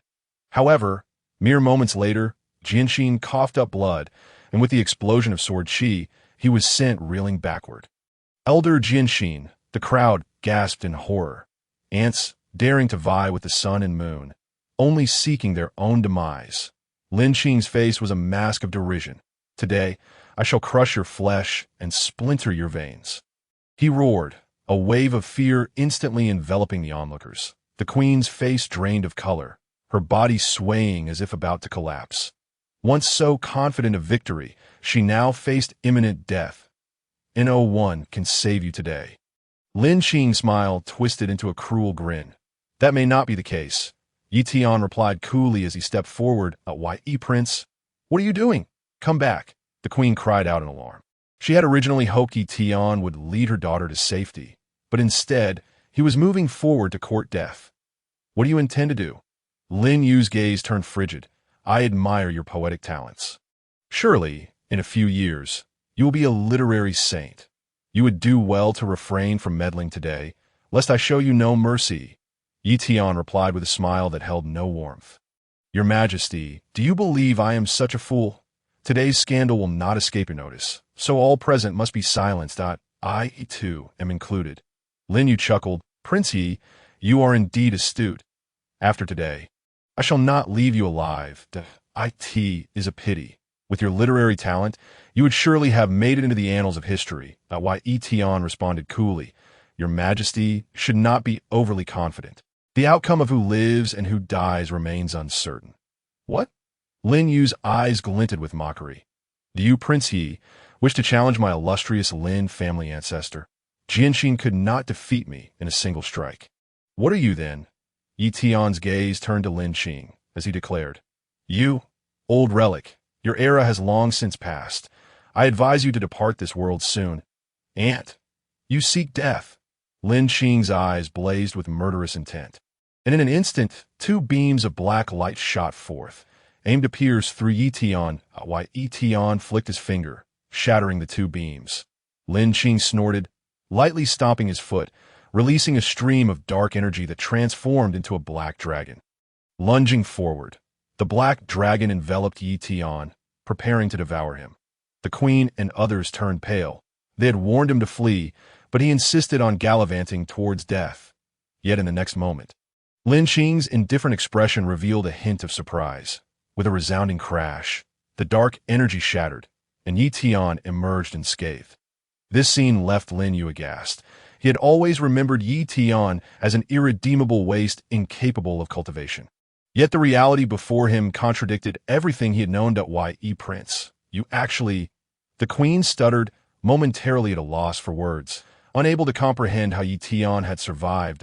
I see now. Jianxin, pale-faced, murmured, It is him. He has hidden himself. Well, Jianxin, what are you saying? The queen inquired. Not long ago, did I not mention a profoundly mysterious, powerful being in the Great Zhou? This person's swordsmanship is undoubtedly above my own. That person is none other than this Ye Prince. Impossible. The queen exclaimed in disbelief. I know the Ye Prince possesses remarkable poetic talent, but he is incapable of cultivation in the Great Zhou. How could he possibly wield such terrifying power? Jianxin chuckled. This youth possesses an inscrutable aura. He is undoubtedly a man of destiny. Your Majesty, you have placed your bet wisely, with Yi Run at his side. No one will dare harm you both. At that moment, a terrifying aura erupted from Ye Tian, a visible energy swirling around him. This energy, sharp as a blade, soared into the sky, tearing through the void, rising tens of thousands of meters into the air. Following this, a series of crackling sounds emanated from Ye Tian, as if some seal had been lifted. Feeling the terrifying sword intent radiating from Ye Tian, Lin Yu retreated in shock, his pupils shaking in disbelief. Why, Prince, you have been concealing your strength all along. Lin Yu clenched his fists tightly, his heart shaken to its core. Once he had looked down upon Ye Tian, but now he realized he had underestimated him. The depth of this youth's scheming was beyond his comprehension. As Ye Tian revealed his true power, the previously despairing crowd felt a tremor of hope rekindle within them. Whether we survive today hinges upon him. Cough, cough. Jianxin wiped the blood from the corner of his mouth and continued. The strength of Ye Prince exceeds my own. Perhaps we truly have a chance at victory. The queen trembled, questioning whether Ye Tian truly possessed the capability to contend with a terrestrial immortal. After all, how old could he be? It was simply too outrageous. Crack. The floor beneath Lin Qing shattered, and an aura of death enveloped him. Emanating a deep, thunderous roar, he then launched himself into the air like a cannonball. Ye Tian, maintaining a calm demeanor, charged forward in the same manner. The moment their first strike collided, a tempest erupted at the center, spreading outward. Within a radius of 10,000 meters, everyone was thrown to the ground. It was all too swift. The actions were nearly imperceptible. Only the sound of sonic booms filled the air. Even the grandmasters present could only catch a glimpse of blurred shadows in motion. Yet, amidst the chaos, violent explosions intermittently echoed, indicating that the two were exchanging blows at an extraordinary speed. Jianxin barely managed to discern their movements and slowly remarked, Lin Qing is formidable. Even a mere gesture carries the power to annihilate the heavens and earth. These words, a sense of dread gripped the hearts of the onlookers. Were they truly destined to perish here? Tian's prowess was equally impressive that a potent energy radiated from him, firmly suppressing the aura of death. Ye Tian's words quickened the crowd's heartbeats, igniting an inexplicable fervor within them. Could it be that today they would witness history unfold before their eyes? The fall of an earthly immortal. Lin Yu's gaze was fixated on the sky, and for reasons unknown, a premonition of impending doom stirred in his heart. At that moment, a dense array of sword chi suddenly appeared in the heavens, shooting forth like a torrential storm. The shield before Lin Qing crackled under the relentless onslaught of sword chi, quickly succumbing to the onslaught and tearing apart. Immediately, Lin Qing's body was pierced by the sword chi, crashing heavily to the ground. Had he won, the crowd could not suppress their overwhelming joy. Yet, the earthly immortal would not perish so easily. As Jian Exit interjected, indeed, Lin Qing rose from the ground, his wounds visibly healing before their eyes. With a cough, Lin Qing spat forth a jet of black blood. Though his external injuries healed, his internal wounds were grievous. "You damned ant! How dare you injure this emperor?" Lin Qing's eyes were filled with frenzied rage, harboring an immense hatred. Though the opponent's realm was clearly inferior to his own, for reasons unknown, his power felt as if it were being suppressed by some unseen force. He could never fathom that Ye Tian was protected by the true dragon's luck, countering all malevolent entities. This emperor was once invincible, quelling rebellions and slaughtering millions of enemy troops, single-handedly establishing the Great Zhou dynasty. Lin Qing's tone turned frigid. "This emperor does not believe that an ant like you can kill me." As he spoke, the black aura of death within him converged at the crown of his head. Taking the shape of a skull, he was prepared to make a desperate gamble, unleashing all his strength in a single attack, while Ye Tian's expression remained indifferent as he slowly raised his arm. His true energy also coalescing in the void, forming a resplendent sword chi stretching 1,000 feet. Chapter 49. This emperor is invincible.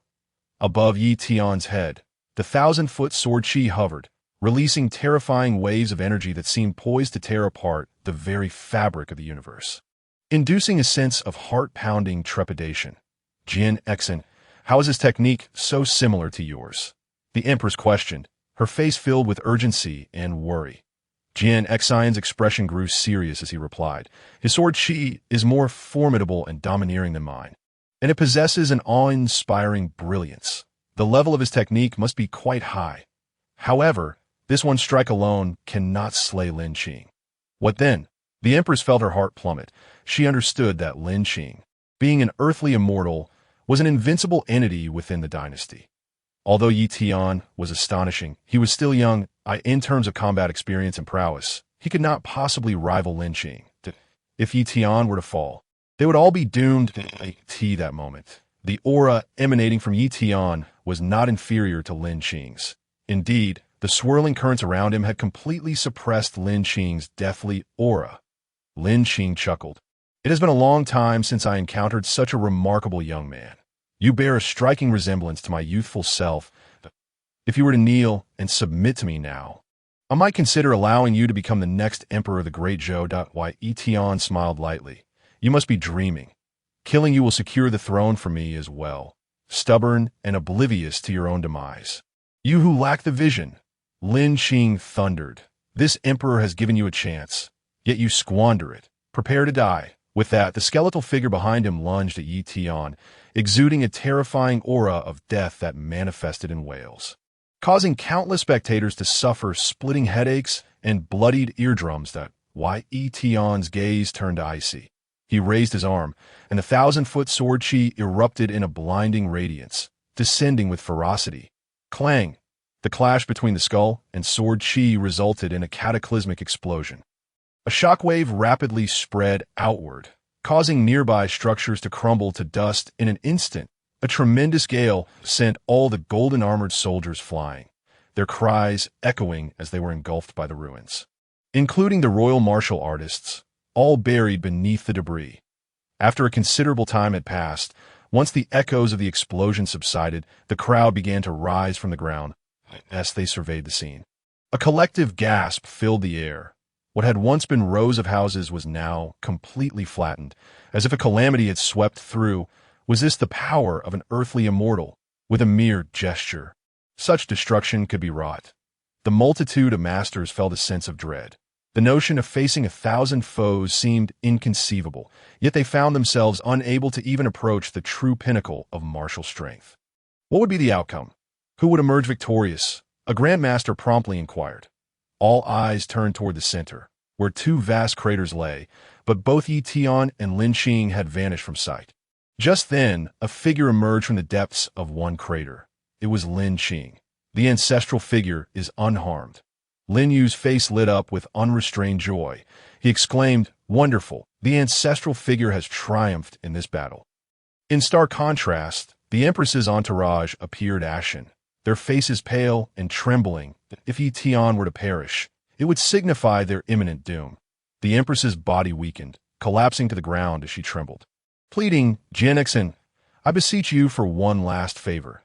Take my daughter away from here to Mou Academy. Please hasten." Jin Exin sighed deeply. If he chose to leave, no one would impede him. Yet if he departed, the Empress and her kin would face certain death. Ha. Lin Yu laughed maniacally. "Now, no one can save you. Hand over Run, and for the sake of our years together, I might spare your life." The Empress's eyes burned with hatred. "You are unworthy to be your father, you wretch." Lin Yu's smile grew cold. "I am the Emperor of the Great Zhou. Countless subjects depend on me for their lives. How could I sacrifice the interests of an entire dynasty for the sake of one or two individuals? Ancestral figure, do not worry. I will send people to search for her trace and certainly help you lift the curse." Lin Qing stood in silence, not uttering a word. Suddenly, he coughed up a mouthful of black blood, his aura rapidly diminishing. "Ancestral figure." Lin Yu gasped in shock. "This emperor is unscathed." Lin Qing waved his hand. His expression icy. "That young man's sword chi is indeed formidable. It shattered my heart-protecting mirror, nearly shattering my heart pulse. Had I allowed him to cultivate for another 2 or 3 years, I might have truly perished beneath his sword chi. However, all of that is now too late. He remains too youthful and arrogant, believing he can challenge the authority of this emperor." Lin Qing chuckled coldly. Suddenly, the surroundings fell into an eerie silence. No one uttered a word. Lin Qing found it strange, assuming time had been suspended. Looking up, he saw that everyone had turned like wooden statues, their heads swiveling to gaze behind him. Was there a ghost? Why did they all wear such expressions? Lin Qing instinctively turned his head. Then he beheld a strikingly handsome youth approaching with a smile that was neither a smile nor a frown. This person was none other than Ye Tian. You aren't dead." Lin Qing's pupils dilated, his body trembling. "Why would this prince die?" Ye Tian replied calmly. "The earlier explosion merely sent me flying. I watched you here proclaim your victory and chose not to interrupt, silently observing your farce. Eventually, I could no longer bear it and decided to step forward." Upon hearing this, Lin Qing's expression darkened to an extreme. He had been mocked, publicly humiliated by a mere provincial nobody. In an instant, an inferno of rage ignited within his chest. Black flames blazed in Lin Qing's eyes, and the aura of death surged skyward, filling the great Zhou with wails of despair, while Ye Tian regarded him with an indifferent gaze, casually gesturing to summon a divine bird enveloped in flames from behind him. This was the phoenix form he had conjured using the soul control technique, though it could not compare to a true phoenix. Its searing heat was more intense than the sun itself. What is that creature, ablaze with flames, resembling a divine beast? Does this boy possess a divine beast within him? The gaze of the crowd was filled with astonishment. The phoenix, a creature of legend, existed solely in tales and ancient tomes.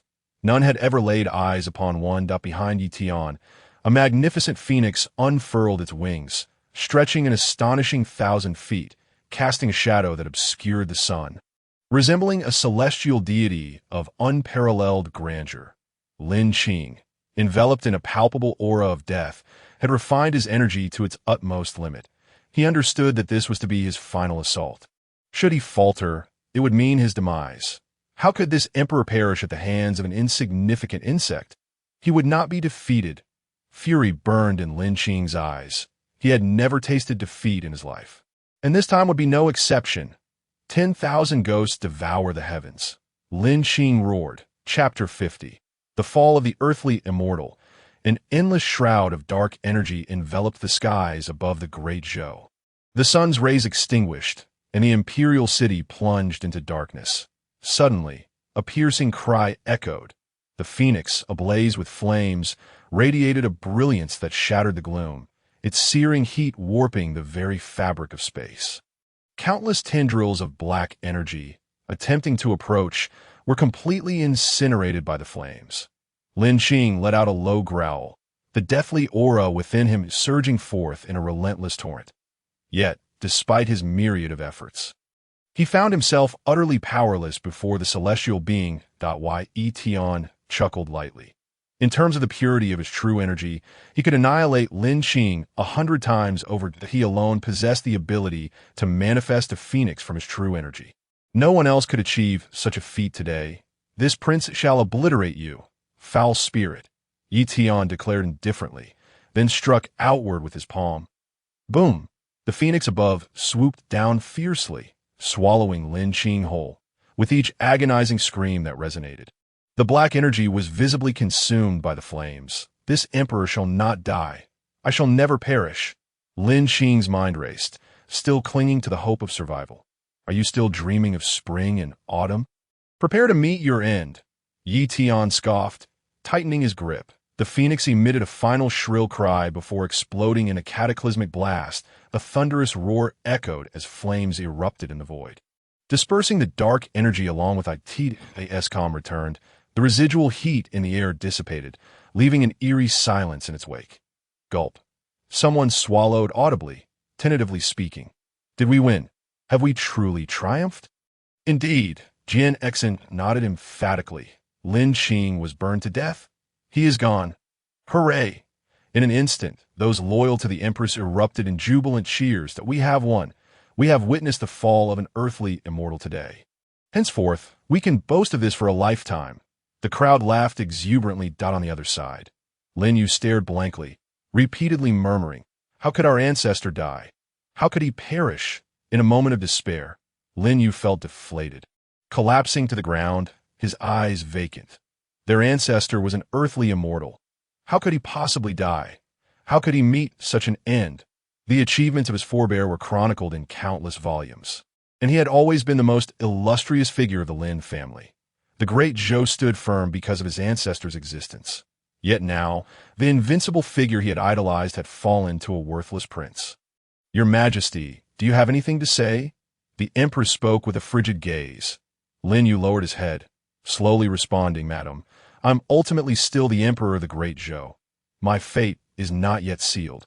And you cannot kill me. A million troops await outside, ready to march, and we can negotiate."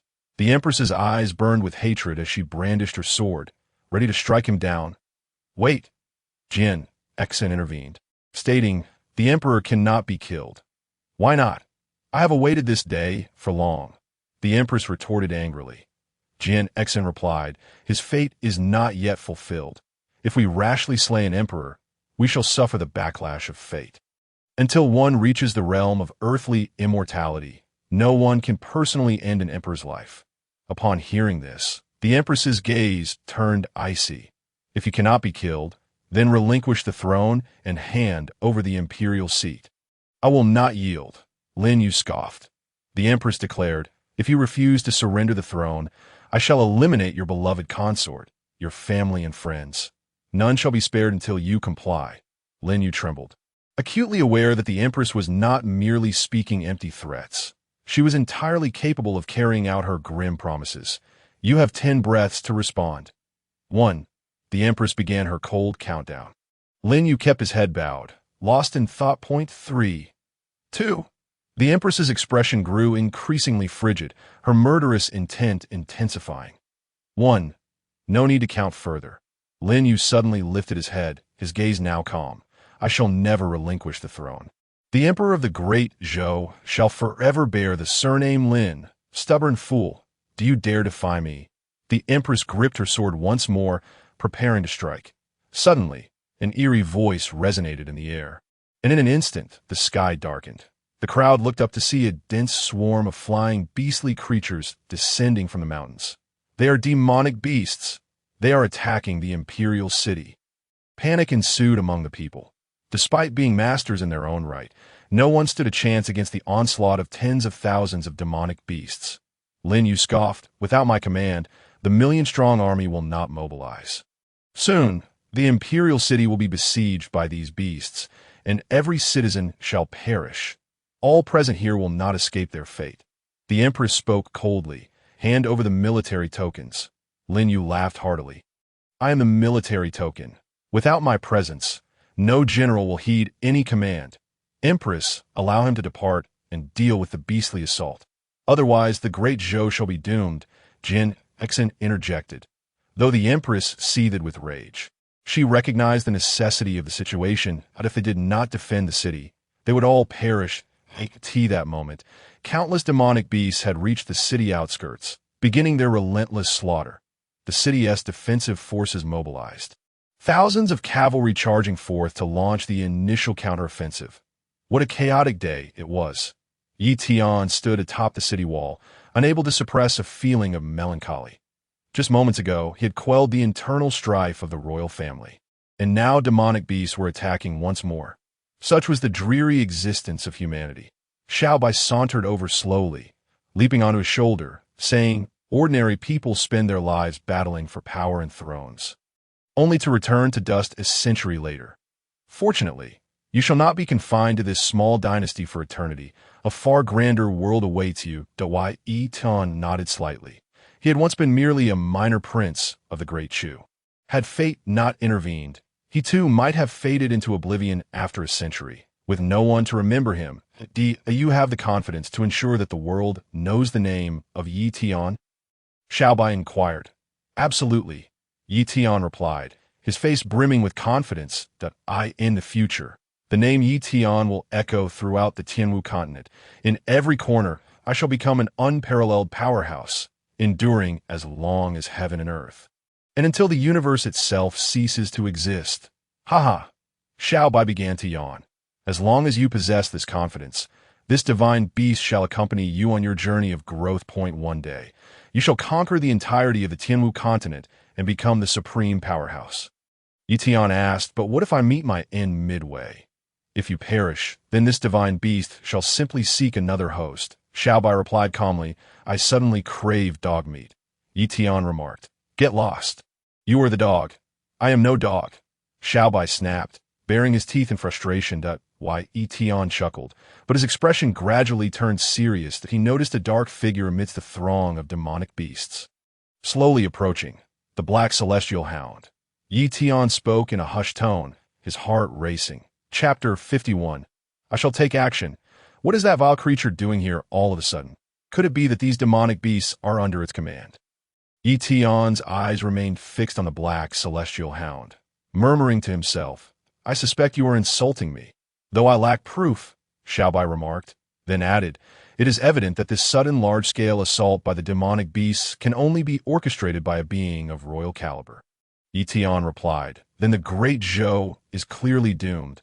I wonder if they can withstand this onslaught." "Doubtful," Xiaobai stated.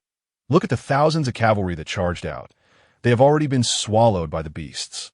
Ye Tian focused his gaze, and indeed, the vanguard cavalry that had just surged forth in a counterattack had vanished without a trace. Before long, the city gates swung wide open, and the second wave of heavy troops began to assemble for battle.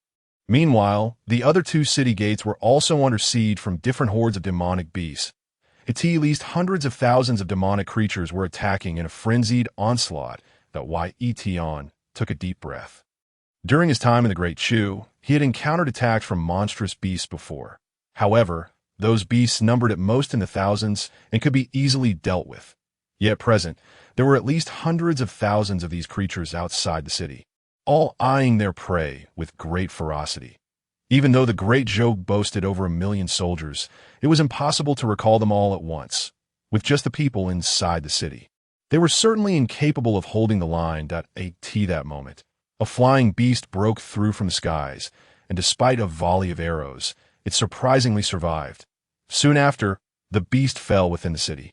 Launching an assault on the citizens, Prince Ye, the queen hurriedly approached, exclaiming, "Prince Ye, Great Zhou is doomed this time.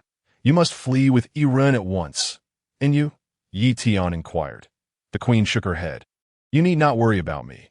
I can leave whenever I wish." Roar! Suddenly, three monstrous beasts charged forward, and Ye Tian turned to see that the city gates had been breached. This was disastrous. Great Zhou was finished. "Senior Dan Wang, we must retreat." The reinforcements, sensing the gravity of the situation, hastily found excuses to slip away. The queen wished to retain them to assist, but they had vanished like smoke. "Prince Ye, you must leave now." Jian Xen approached, stating, "These beasts will annihilate all of Great Zhou. No one can withstand them. Take Iran to the MOU Academy. With your skills, those beasts cannot catch you." Understood. Why Ye Tian nodded in agreement. "I refuse to leave." At that moment, Lin Iran appeared, urgently declaring, "Great Zhou is my home. As a princess, I cannot abandon it so easily. Mother, I know you wish to perish alongside Great Zhou. I will not depart alone. Iran, be obedient. Your presence here is of no use. Hurry and flee with Prince Ye." The queen admonished, "I will not leave." Lin Iren's eyes brimmed with determination. "As long as Great Zhou stands, I will stand with it." "Prince Ye, you must persuade her." The queen implored it. Why Ye Tian was at a loss for words, for he could see that Lin Iran did not wish to forsake her people. In her, he recognized a reflection of himself. In the past. During his time in the Great Chu, he had been deeply adored by the common folk, his prestige surpassing even that of the tyrant emperor. As a prince, it pained him to witness his subjects suffer and be oppressed. Thus, he could empathize with Lin Iren's sentiments that if you all refuse to leave, then I shall remain and assist. Jian Xen sighed. He then ascended the city wall, gazing at the countless fearsome beasts outside, and concentrated his energy to strike. Boom! With each sword strike, thousands of beasts were torn apart by the sword energy. The soldiers instantly regained their morale, thinking that with such a master aiding them, victory was assured. However, Jian Xen was ultimately not a land deity, and having just fought, he had not yet recovered. Within the span of a mere incense stick, Jian Xen's energy was depleted. Puff! Jian Xen forcibly channeled his energy, injuring his heart meridian, and soon collapsed to the ground. The queen moved, immediately lifted Jian Xen. "You need not do this. I did not act for Great Zhou. But for you," Jian Xen replied with a bitter smile. The queen gently caressed Jian Xen's face, and at that moment, she realized that even after so many years, Jian Xen's feelings for her had never wavered. "If we both survive this time, I will part ways with Lin Yu and give you a chance." Upon hearing the queen's words, Jian Xen's murky gaze instantly brightened. "Quickly help me up. I can still fight." Jian Xen gritted his teeth, forcing himself to rise and channel the remnants of his energy to continue attacking the beast that love can be quite perilous. Even this old master is unable to escape the role of a love-struck fool. Ye Tian observed this scene with clear eyes, feeling quite speechless. Xiao Bai lazily spoke. "What do you plan to do next?" "Just watch." "What else? Should I take action?" Ye Tian replied, "This is not the Great Chu. The fate of Great Zhou is of little concern to me." Xiao Bai continued, "Have you not noticed that the black heavenly dog is targeting you? I suggest you take action to save the citizens of Great Zhou. Once you defeat the black heavenly dog, you will be hailed as their savior. At that point, supporting your wife to become the empress will garner you considerable backing. Ye Tian smiled. "Having Iren as empress? That does sound rather appealing." Roar! Suddenly, the horde of beasts breached the second city gate, and thousands of them surged into the city, instantly tearing apart several hundred soldiers. The horrific screams echoed throughout the imperial city. Ye Tian took a deep breath. In the face of such calamity, he knew that no one but himself could save Great Zhou. With that, Ye Tian mounted his flying sword, his voice resounding throughout the imperial city. "This prince shall capture the Beast King. The Black Heavenly Dog, you must hold this position until I return. Great Zhou, I shall save you." As his words fell, Ye Tian transformed into a shooting star, dashing towards the most perilous location. The citizens of Great Zhou, along with family and royal members, looked on in shock at the direction Ye Tian had taken. and one had anticipated that their salvation would come from a son-in-law. "Father, is that boy truly going to help us?" Lin Fengwu exclaimed in astonishment. Lin Yu's eyes flickered, his fists clenched tightly. He understood why Ye Tian had chosen to act.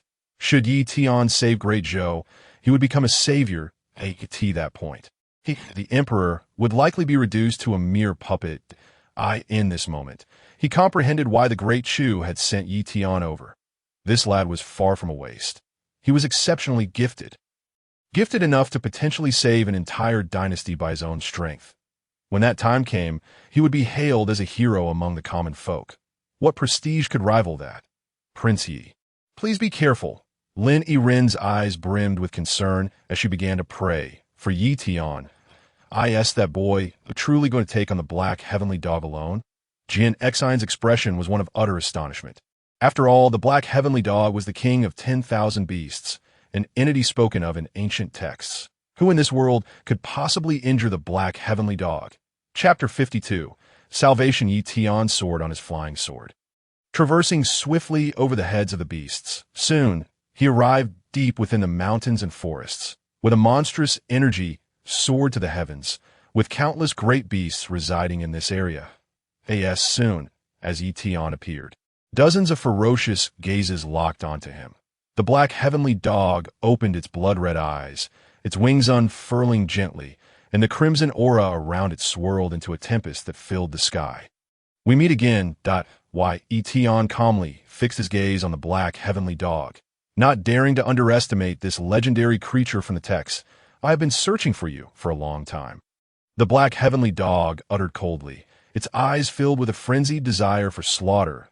Ye Tian replied nonchalantly, "What do you want with me? We are not acquainted. While this prince may possess some charm, you cannot simply lay your sights upon me." Upon hearing this, Xiao Bai, perched on his shoulder, nearly tumbled off in shock. The black heavenly dog opposite him momentarily wore a look of astonishment, clearly unprepared for Ye Tian's retort. "You!" The black heavenly dog was instantly enraged, its dark wings flapping as thousands of bats surged towards Ye Tian. Ye Tian summoned his energy to form a protective barrier, and as the multitude of bats collided with it, they were all repelled. With a sharp command, he unleashed a shockwave of energy that obliterated all the bats. The black heavenly dog staggered, closing in on Ye Tian, its oppressive aura rendering the air suffocating. Ye Tian quietly took a few steps back, pinching his nose. "As the Beast King, have you not bathed for millennia? You reek." The black heavenly dog's blood-red pupils glinted with a chilling, murderous intent as it raised its claw, preparing to strike. Ye Tian's energy surged violently within him, ready for a fierce battle. Suddenly, the black heavenly dog lowered its claw, speaking in a dispassionate tone. "I cannot bring myself to kill you." "Kill me? You must first prove you have the capability." Ye Tian scoffed. The black heavenly dog continued coolly. "For thousands of years, you are the first human to survive in my presence. You possess a unique fortune. I admire you." Ye Tian chuckled. "Naturally, as the destined child, I'm exceptional." As he spoke, Ye Tian furrowed his brows slightly. The way the black heavenly dog regarded him felt peculiar. Was it admiration? How absurd! Ye Tian's heart raced, and he quickly retreated to maintain distance, fearing that this hideous creature had developed an infatuation with him. The black heavenly dog, sensing the tension, retracted its murderous intent with a casual wave, signaling the beast within a radius of several dozen miles to withdraw, leaving only the two of them. The black heavenly dog then began to shrink, its form reducing to about 2 meters in height. It spoke. "Human, come and chat with me. I have not conversed with anyone in 10,000 years. Ye Tian scoffed. "Are you insane? Hurry up and fight me, so I can return and report. This prince has no desire to drink with you." The black heavenly dog stated. "Should you accompany me for a drink, I shall cease my attacks." It proposed that Ye Tian's gaze was suffused with vigilance as he inquired, "What is in your wine? You wouldn't be attempting to drug me, would you?" His expression darkened, transforming into that of the black heavenly dog. "Human, do not indulge in such vanity. I am indeed a male." "Ah, then I shall rest easy," Ye Tian replied, taken aback by his opponent's sudden vulnerability, and promptly settled down with a chuckle. The black heavenly dog shedding his aloof facade, snorted through his nostrils. I merely wished to admire you and engage in a drinking conversation. However, I was uncertain how to locate you and could only rely on your aura to ascertain your presence in the Great Zhou. Thus, I dispatched a minor demon to summon you. Ye Tian remarked. You attacked the Great Zhou solely to find me. Quite impressive. The black heavenly dog began to curse. I invite you here, and yet you refuse. Brazenly speaking such nonsense. Were I a female, you would undoubtedly find no escape today. Alas, I have no interest in you. Ye Tian countered. Had you been a female, you too would find no escape. The small white creature on his shoulder rolled its eyes. For heaven's sake, you two are insufferable. Humans and demons cannot be together. Ye Tian laughed heartily, and the black heavenly dog joined in the mirth. Meanwhile, Lin Yu hid within the palace, too fearful to emerge. His table was already cluttered with urgent messages, all seeking his aid. Yet at this moment, he was in dire straits himself. Confronted with such a relentless onslaught of demon beasts, the Great Zhou was utterly incapable of withstanding the attack. Your Majesty, there is news from the Xinjiang sect. Excellent. Lin Yu's face brightened with joy. Quickly, summon them in. The Great Zhou is saved. However, the visitors bore only a single message. Lin Yu's expression froze. What message? Your Majesty, the Xinjiang sect states that such calamity befalls the Great Zhou by fate's decree, and they have no authority to intervene. Thud. Lin Yu collapsed into a chair, his countenance ashen. No authority to intervene. This was clearly an excuse. The Xinjiang sect simply wished to avoid offending the black heavenly dog. Just as despair engulfed him, elders from the water sect and the saintess arrived. Lin Yu felt a glimmer of hope and tremulously spoke. Elders of the water sect, thank you for coming. Our Great Zhou is saved. The saintess, Han Bingji, said coolly, I am here to find Ye Tian. Where is he? Lin Yu's expression darkened. Saintess, Prince Ye is one of our Great Zhou's own. Han Bingji replied indifferently. Your Great Zhou is doomed. I intend to take him away. Where is he? Lin Yu was utterly dumbfounded. The water sect was not here to assist, but to whisk Ye Tian away. What an absurdity! Wasn't Ye Tian merely a prince of the Great Zhou? Why would the saintess take such an interest in him? At this moment, all his distress signals had been flatly rejected. Not a single sect was willing to lend aid, and even the nearby empires showed no inclination to send troops for support. Lin Yu sensed that his fate was sealed. Today marked his end. I have become a sinner. I have wronged my ancestors. Alone, Lin Yu arrived at the royal mausoleum, kneeling before the tombstones of his forebears. At this time, no one knew what Lin Yu was contemplating, nor did anyone pay heed to his whereabouts on the city ramparts. The queen and others were still valiantly holding their ground, faced with an unceasing tide of demon beast assaults. The soldiers found it impossible to endure. Even the masters and grandmasters now felt a profound sense of helplessness, let alone retaliate. They struggled merely to survive. Your Majesty, to die together with you is worth it. Jianxin had long since exhausted his vital energy, leaning against the wall, gazing deeply into the queen's eyes. The queen smiled bitterly. I had thought that once my revenge was complete, I would be able to seize the Great Zhou. Little did I expect it would lead to its annihilation. The poor prince, he has been caught in this turmoil. He should not have been involved. Guilt weighed heavily on the queen's heart. Chapter 53. Long live Prince Ye. Indeed, the young Prince Ye is capable of slaying formidable opponents like Lin Qing. Given a few more years of cultivation, he would surely become an immortal of the land. Jianxin sighed helplessly, but Prince Ye has gone to confront the black heavenly dog. That creature is one who treats land immortals as mere sustenance. If he engages with it, the odds are grim. Who is likely to meet a grim fate? Han Bingji approached with an icy demeanor. I am searching for Ye Tian. Where is he? Jianxin replied. Prince Ye has gone to seek the black heavenly dog. Over an hour has passed, and he has yet to return. It is likely that, upon hearing this, Han Bingji clenched her fists. The man I have set my sights on shall not dare to perish without my consent. I must go rescue him.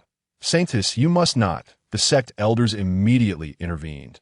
That is the king of 10,000 beasts. The black heavenly dog has survived for countless millennia. No sect would dare provoke it. Its power exceeds our imagination, We cannot sacrifice ourselves for a mere man. How infuriating! Han Bingji seethed. I have only just persuaded my parents to allow me to take him to the water sect. How dare this fool seek death? I am displeased. And why should your displeasure matter?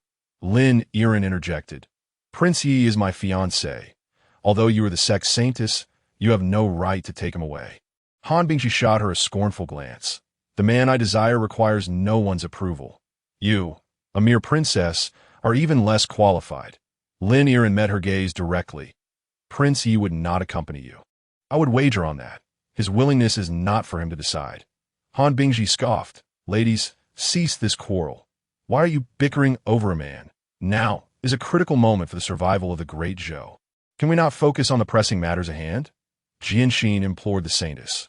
Can your water sect lend aid to save the great Zhou? Han Bingji replied coldly. If the great Zhou falls, another empire will naturally rise to take its place. It is the law of nature. Our sect will not intervene. Now that Prince Yi is absent, I have even less reason to concern myself with you. I shall take my leave. With that, Han Bingji departed, leaving the others in a state of despair. Who will save the great Zhou? Who will save us? Many generals fell to their knees, weeping inconsolably. The citizens within the city also cried out in anguish, pleading for salvation. The entire royal city was shrouded in the dread of death. Lin Yiren's eyes were bloodshot as she watched the populace perish. Her heart ached with pain. Yet, her strength was insufficient to offer aid. In the face of countless demon beasts, individual power seemed so insignificant that moment. Qingya from a star auction house, accompanied by several master-level experts, approached. Princess Lin, allow me to escort you away that I will not leave. Lin Yiren gritted her teeth. Qingya replied calmly. I am extending this offer out of goodwill for Prince Ye's sake. I admire his talent and wish to assist you once. Lin Yiren shook her head in refusal once more. What a pity. Qingya stated evenly. With such a remarkable person as Prince Yi falling, the world loses another literary saint. Suddenly, the queen struck hastily, knocking Lin Yiren unconscious. Miss Qingya, please take my daughter away and send her to the Muyu Academy. The queen implored earnestly. Very well. Qingya nodded slightly. For Prince Ye's sake, I will escort her to the Muyu Academy. Thank you. The queen expressed her heartfelt gratitude. Subsequently, Qingya departed with her entourage as Lin Yiren was taken away. The queen finally sighed in relief. Roar! Several demon beasts towering dozens of meters high crashed through the city walls, each step obliterating countless houses. The heavy armored cavalry appeared as fragile as ants before them. Crushed beneath a single footfall, within the royal city, flames of war engulfed everything, and cries of anguish echoed endlessly. Countless generals lost hope, beginning to abandon the fight. The last remnants of defenders in the palace were soon surrounded by the demon beasts. The leading general's face turned pale, his body trembling. Behind him, all the soldiers bore expressions of terror, unable to steady their weapons. In the next moment, the towering giant lifted its foot to stomp down. Everyone closed their eyes in despair.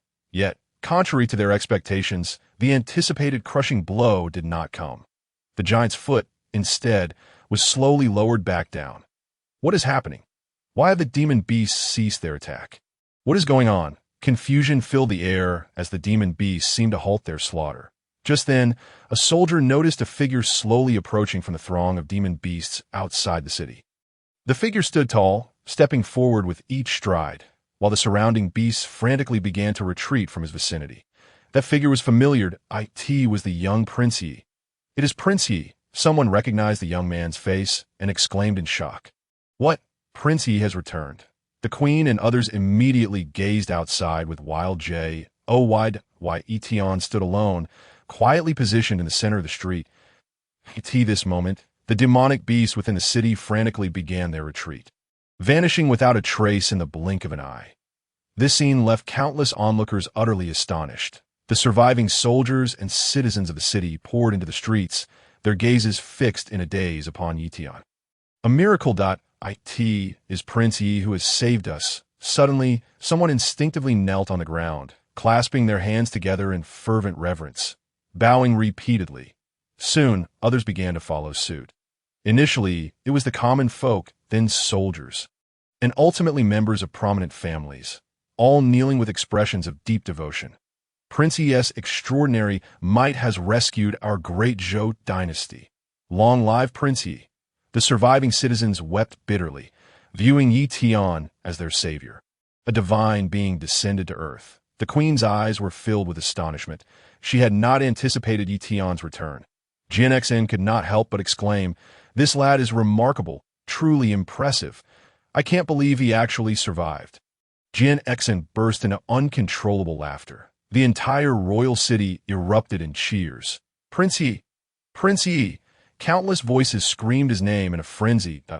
Ye Tian was hoisted aloft by the citizens, as hundreds of thousands walked the streets, fervently chanting his name. That moment.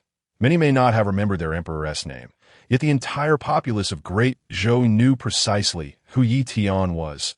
"Prince Ye, you have saved Great Zhou. On behalf of the people, I thank you," the queen said with eyes full of gratitude, kneeling before him. "Please, rise." Ye Tian quickly assisted her to her feet, smiling. It was merely luck, nothing more. Chapter 54. Departure to Save a Dynasty. There is no such thing as luck. The actions and efforts of Prince Ye were evident to all. The queen's gaze was filled with gratitude. Her kneeling was well-deserved. Had it not been for Ye Tian's intervention, Great Zhou would have been doomed, and countless citizens would have fallen prey to the demonic beasts. "Your Majesty, why not seize this opportunity to claim the throne?" Jin Xian suggested. "Let us find Lin Yu and demand he relinquish the crown." "Indeed," the queen nodded decisively. "With Prince Ye's current renown, the common people will support us." They proceeded to the palace, yet their search for Lin Yu yielded no results. Soon, news emerged that Lin Yu had taken refuge within the imperial tombs. The group swiftly made their way there, only to discover that Lin Yu had hanged himself from a tree. He had taken his own life. He left behind a letter to I, unworthy to face my ancestors, unworthy to face the citizens of Great Zhou. This emperor possessed a semblance of conscience, Jin Xn remarked. The queen, her expression stoic, replied, "He was merciless towards us, yet not entirely heartless towards the people of the dynasty. His burial in the imperial tomb shall be his final dignity." Days later, the chaos within the royal city subsided temporarily. With Lin Yu's suicide, the Great Zhou dynasty was left without an emperor. At this juncture, numerous ministers began deliberating which prince should ascend to the throne. The crown prince, Lin Chunfeng, was at Mou Academy and thus unable to assume the position. Only the fifth and sixth princes remained. I propose that the sixth prince inherit the throne. His literary talents are exceptional. He is destined to be a wise ruler. I support the fifth prince for emperor. He has managed the treasury for decades. His strategic abilities are formidable, and he will surely enrich our Great Zhou. Amidst the fervent debate, the queen suddenly entered the great hall, clad in heavy armor. The ministers were taken aback, sensing that something was amiss. The queen ascended the steps, seated herself upon the dragon throne, and spoke slowly. Great Zhou has thrived for a millennium. Yet Lin Yu departed hastily, leaving no testament. The princes are still young and unable to govern. Henceforth, I shall temporarily assume the role of emperor to oversee all affairs. Upon hearing this, the ministers were dumbfounded. The implication was clear. The queen intended to become empress? Your Majesty, this cannot be. A woman cannot ascend the throne. It defies tradition. The queen's eyes hardened. What I say is the law. Who dares to oppose? The armored guards in the hall brandished their weapons, exuding an air of menace. The ministers panicked, immediately silencing themselves, too fearful to voice further objections. Thus, a female emperor emerged in Great Zhou. Ye Tian sat in the garden, chuckling as he perused the information in his hands. For the queen to securely maintain her position, she would need to eliminate rivals and eradicate the influential families. However, given her identity as the Pill King, coupled with her immense charisma, few would dare to confront her. Within a few months, the Great Zhou dynasty would surely regain its vitality. Xiao Bai, it is time for us to tidy up and head to Mou Academy, Ye Tian remarked with a smile. Let us make haste. I have no desire to linger in this wretched place for another moment. Xiao Bai replied lazily, the outside world truly as splendid as you claim? Ye Tian mused quietly. Of course. Xiaobai perked up, shaking off her lethargy. The outside world is vast, filled with wondrous beasts and ancient treasures. There are beings capable of moving mountains and filling seas with a mere gesture, and ancient creatures that have lived for millennia, imparting wisdom in mystical locales, sacred grounds, ancient tombs, and sects that have endured for eons. These are realms far beyond the imagination of a mere dynasty. Why Ye Tian's eyes sparkled. He had only recently come to realize the vastness of the world outside, vast enough that many might spend their entire lives without ever reaching its limits. Both Chu and Great Zhou were merely inconspicuous corners of the expansive Tianwu continent. Mou Academy served as a springboard to that boundless realm. The distance from here to Mou Academy spanned tens of thousands of miles, a mere speck on the grand map of the world. Xiaobai informed him of a realm far off, suspended in the heavens. That world was even more immense than Tianwu continent, inhabited by beings beyond their comprehension. Xiaobai referred to that place as the Divine Island. You should not have made a pact with that black celestial dog, Xiaobai yawned, saying, you believe you can defeat him in a year's time? I find that highly improbable. That black celestial dog treats land deities as mere fodder. How could you possibly triumph over him after just 1 year of cultivation? Ye Tian retorted, whom do you look down upon? When I say a year, I am being conservative that I might defeat him in 2 or 3 months. Xiaobai chuckled, you don't truly believe the land deity is the pinnacle of cultivation, do you? Ye Tian shook his head. I once thought so, believing that the land deity was the apex of realms. But after hearing your words, I now understand that the land deity is merely a title within the dynasty. Indeed, Xiaobai explained nonchalantly, the land deity is merely the most formidable figure you've encountered within your dynasty. Beyond the dynasty, land deities are but novices on the continent, and in certain places, they are no more than janitors. Ye Tian scoffed, thinking that Xiaobai was spouting nonsense. The land deity was certainly more than just a janitor. Yet, despite scouring the archives, he found no subsequent hierarchy of realms. This dog refused to enlighten him, leaving him to navigate the world after departing from Great Zhou. Just then, the queen approached and said, Prince Yi, I have just received word that AI Ren is nearing Mou Academy, expected to arrive within half a month. Yes, I too plan to set forth, Ye Tian responded. The queen continued, I've already sent word to the Chu, announcing the dissolution of your engagement. Thank you, Ye Tian smiled, feeling a sense of freedom now that the engagement was annulled. The queen laughed.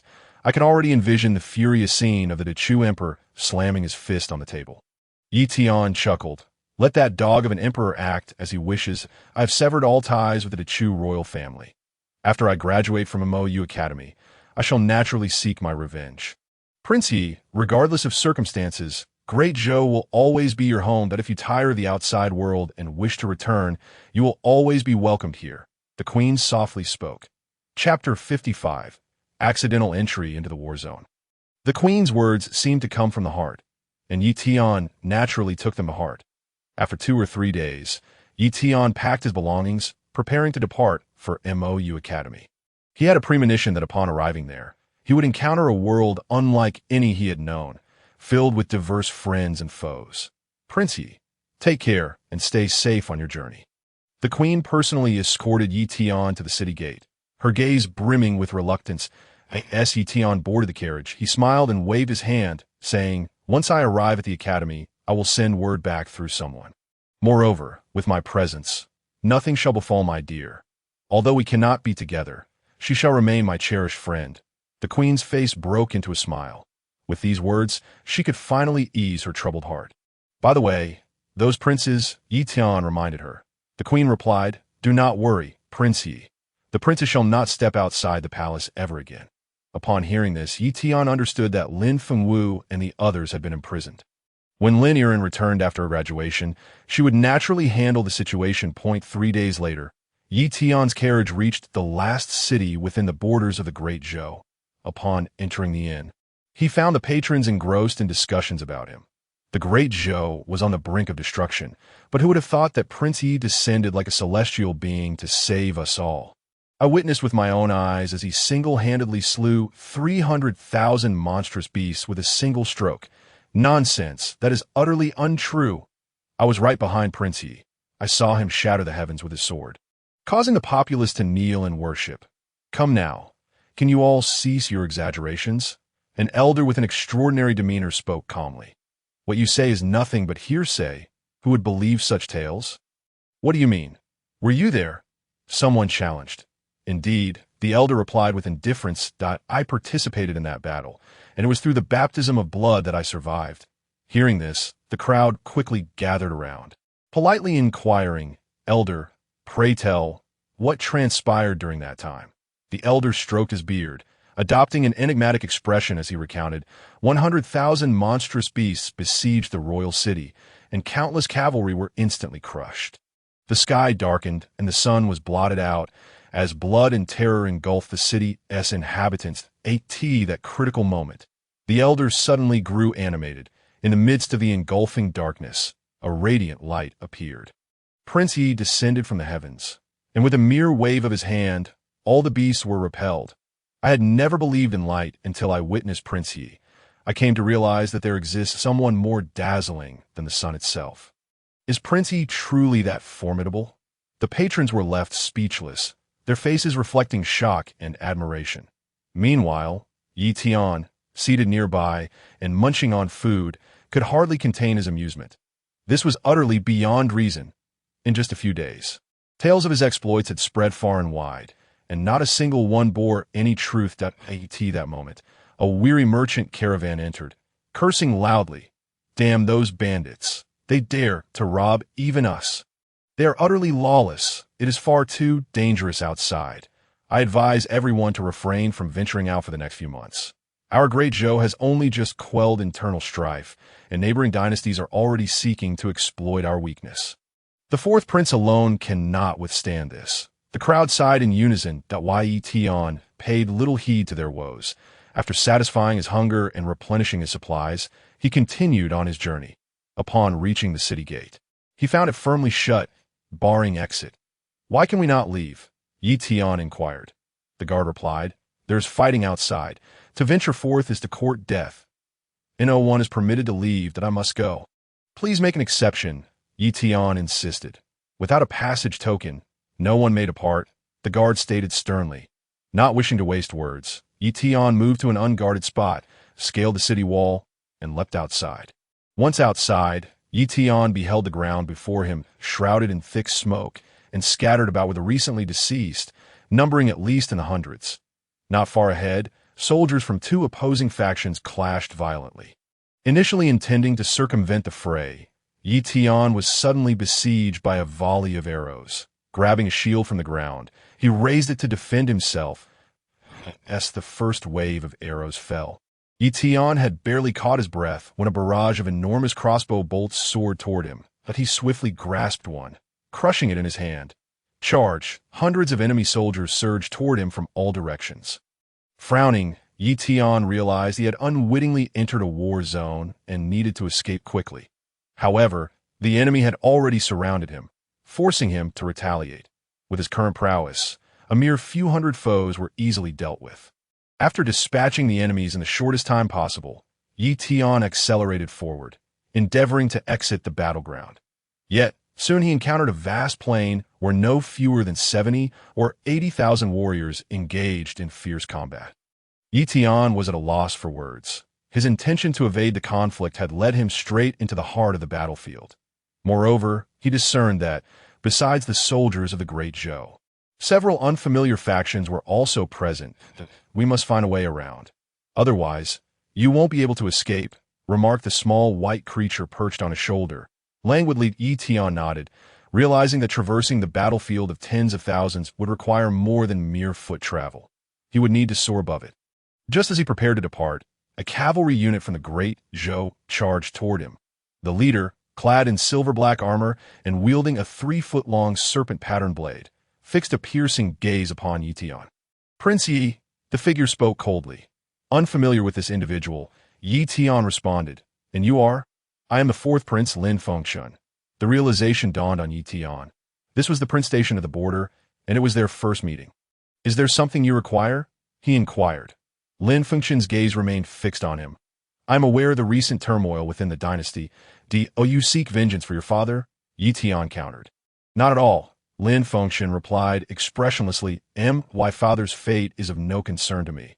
I am merely a son cast aside, unloved. It seems we are quite similar, both unappreciated. Ye Tian chuckled. Lin Fengtian continued. Are you en route to the MOU Academy? Indeed, Ye Tian nodded. However, it appears that may be somewhat challenging that we are currently engaged in battle with the Lihua dynasty. The combined forces exceed 100,000. And the bloodshed may last for at least half a month. That I can find a small path to escort you away. I would greatly appreciate that, Ye Tian said without pretense. Chapter 56. Can this sword sever celestial beings? Ye Tian rode alongside Lin Fengtian, following a narrow path through the battlefield. After a brief exchange of pleasantries, Lin Fengtian remained silent. After a brief incense's time, they arrived at a valley. Lin Fengtian stated, Prince Ye, I can only escort you as far as here. I must return to command. Very well, Ye Tian nodded slightly. Take care of yourself. The two clasped fists in farewell, but suddenly hundreds of heavily armored soldiers surrounded them. Soon after, several monstrous beasts appeared, emitting ferocious roars and fixating their bloodthirsty gazes on the group. This is bad. We are ambushed. It's the Lihua dynasty, Lin Fengtian exclaimed coldly. Prince Lin, today, I have finally caught you. A sharp-featured man riding a fierce tiger emerged, his smile chilling. Why killing you here? The border will fall. That I shall lead my men to slaughter the city for 10 days. Do not harbor such delusions. Lin Fengtian's gaze turned frigid as he spoke. Prince Ye, you must leave at once. I shall handle this. With that, Lin Fengtian brandished his blade and charged forward. As a 9th-tier martial artist, he possessed formidable strength. However, the opposing cavalry was even more ferocious, attacking with a dozen savage beasts, and Lin Fengtian was quickly overwhelmed, tumbling from his mount. His subordinates rushed to his aid, but were torn apart by the monstrous beasts. Prince Lin, today marks your demise, the sharp-featured man bellowed, swinging his blade toward Lin Fengtian's head. Suddenly, a powerful force struck, sending his weapon clattering away. Who dares to ambush me? The man growled, turning with a fierce glare. Ye Tian coolly remarked, Your appearance is so grotesque it nearly makes me retch. What should I do? Did your mother squeeze your head when she bore you? At this, the man erupted with rage. Trembling in fury as he charged at Ye Tian, Ye Tian raised his hand, focusing sword energy at his fingertips, and in the next moment, a soft sound echoed as the energy pierced through the man's brow. Lin Fengtian's expression brightened. He had long heard of Ye Tian's strength and was now witnessing it firsthand. However, his smile quickly faded as he saw thousands of formidable adversaries from the Lihua dynasty emerge, among whom were a few exuding exceptionally powerful auras. I did not expect your sacrificial group to be mobilized. Lin Fengtian's gaze was filled with fury as he clenched his fists tightly. The sacrificial group was the most formidable entity of the Flaming Fire dynasty, and within it, the high priest was an exceptionally fearsome powerhouse, renowned as the foremost individual beneath the celestial beings. Faced with such a formidable adversary, he scarcely had any hope of returning alive. Prince Ye, you must leave at once. They are coming for me, and you are not involved? Lin Fengtian gritted his teeth and declared. Ye Tian replied coolly, You are kindly escorting me away. If I were to simply stand by and do nothing, would I not be ungrateful? Moreover, dealing with these insignificant pests will not consume much of my time. What an arrogant young man. The high priest, clad in a black robe and wielding a serpent-headed staff, stepped forward, his tone as frigid as a serpent's bite. You foolish creature, even as death approaches, you still dare to utter such bold words. With a shout, the high priest unleashed a wave of icy energy that instantly crystallized into walls of ice, sealing off all avenues of retreat. The expressions of Lin Fengtian and the others changed dramatically. The high priest's strength was evidently greater than they had anticipated. That we're doomed. Lin Fengtian's eyes flickered with rage. Even in the face of certain death, he would fight to the bitter end. Ye Tian calmly advanced, closing the distance to the high priest to less than 3 steps. Sensing the chill emanating from his opponent, Ye Tian drew a broken sword and proclaimed, If you can withstand a single strike from this prince, I shall leave you intact. The high priest sneered coldly, Blind fool, to taunt death while it looms so close. Prepare to die. With a fierce strike of his staff against the ground, a torrent of frigid air surged forth. Ye Tian's gaze remained unperturbed as the sword in his hand radiated a brilliant light. In an instant, the sword energy sliced through the air, descending with fury. Boom! The tremendous explosion caused the entire valley to tremble. The sword energy obliterated everything in its path, reducing it to mere dust. Screams echoed. A second explosion erupted from the sword energy. Boom! When the dust settled, a massive pit of several dozen feet deep remained. The high priest and the soldiers of the Flaming Fire dynasty had vanished without a trace. Oops! It seems I miscalculated my strength, that I inadvertently turned you into dust. Ye Tian shrugged with a wry smile as he sheathed his broken sword. Lin Fengxian and the others stared in astonishment at the scene before them. The most powerful high priest of the Flaming Fire dynasty, a grandmaster warrior, had perished without a burial site, all from a single sword strike. This sword strike of Prince Ye. Lin Fengxian swallowed hard, his heart profoundly shaken despite having witnessed countless strong figures before. Ye Tian chuckled. How formidable is this sword strike of mine? Can it slay celestial beings? Indeed. Lin Fengxian nodded emphatically, his heart racing. This sword strike from Prince Ye is powerful enough to sweep across the 9 provinces. Ye Tian nodded in satisfaction, noting that his sword energy had indeed improved significantly. Clearly, more battles and experience were needed to enhance his prowess. Prince Lin, I take my leave. He waved farewell. Lin Fengxian watched his departing figure, unable to suppress his thoughts. How could my foolish father dare to offend someone like him? If it were me, I would unhesitatingly agree, even if he sought the throne of the great Zhou. With Prince Ye, the legacy could endure for millennia. My elder brother, the crown prince, cannot possibly compare to Prince Ye. My father has placed his bets on the wrong person. With a fierce glint in his eyes, Lin Fengxian declared, the high priest is dead, and the Flaming Fire dynasty has suffered a grievous blow. It is the perfect opportunity for us to retaliate.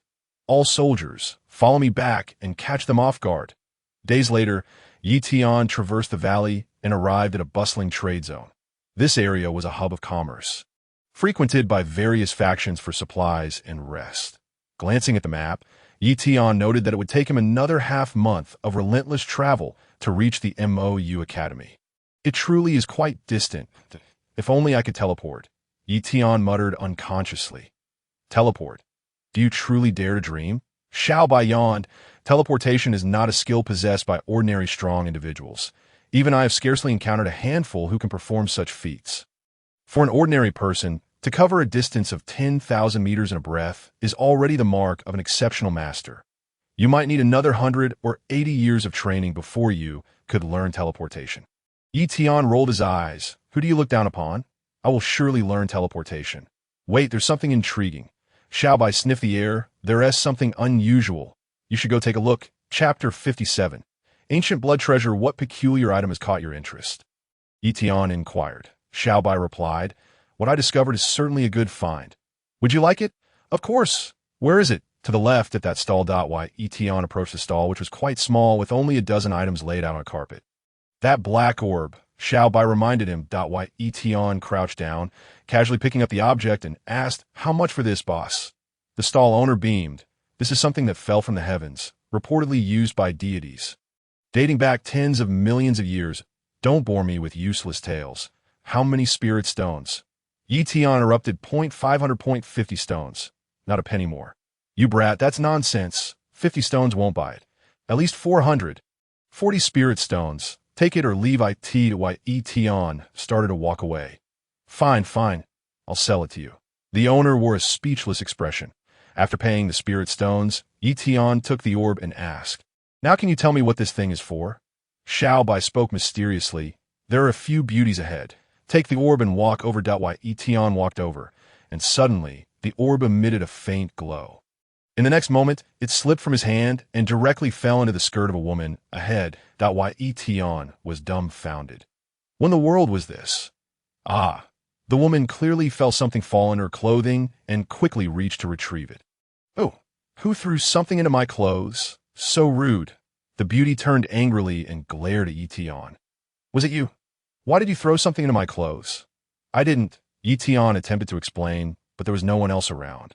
He was the only one standing there. It was evident he could not clarify. All right, I admit it. It flew in by itself, Ye Tian conceded. You did it on purpose. The woman was furious to grab my attention. You men will go to any lengths. This broken black thing. She was about to toss it aside when a companion interjected. Chi-Chi, isn't this the black obsidian you've been searching for? Upon hearing this, Chi-Chi examined the stone in her hand closely, her eyes lighting up with joy. Yes, yes, yes. This is it.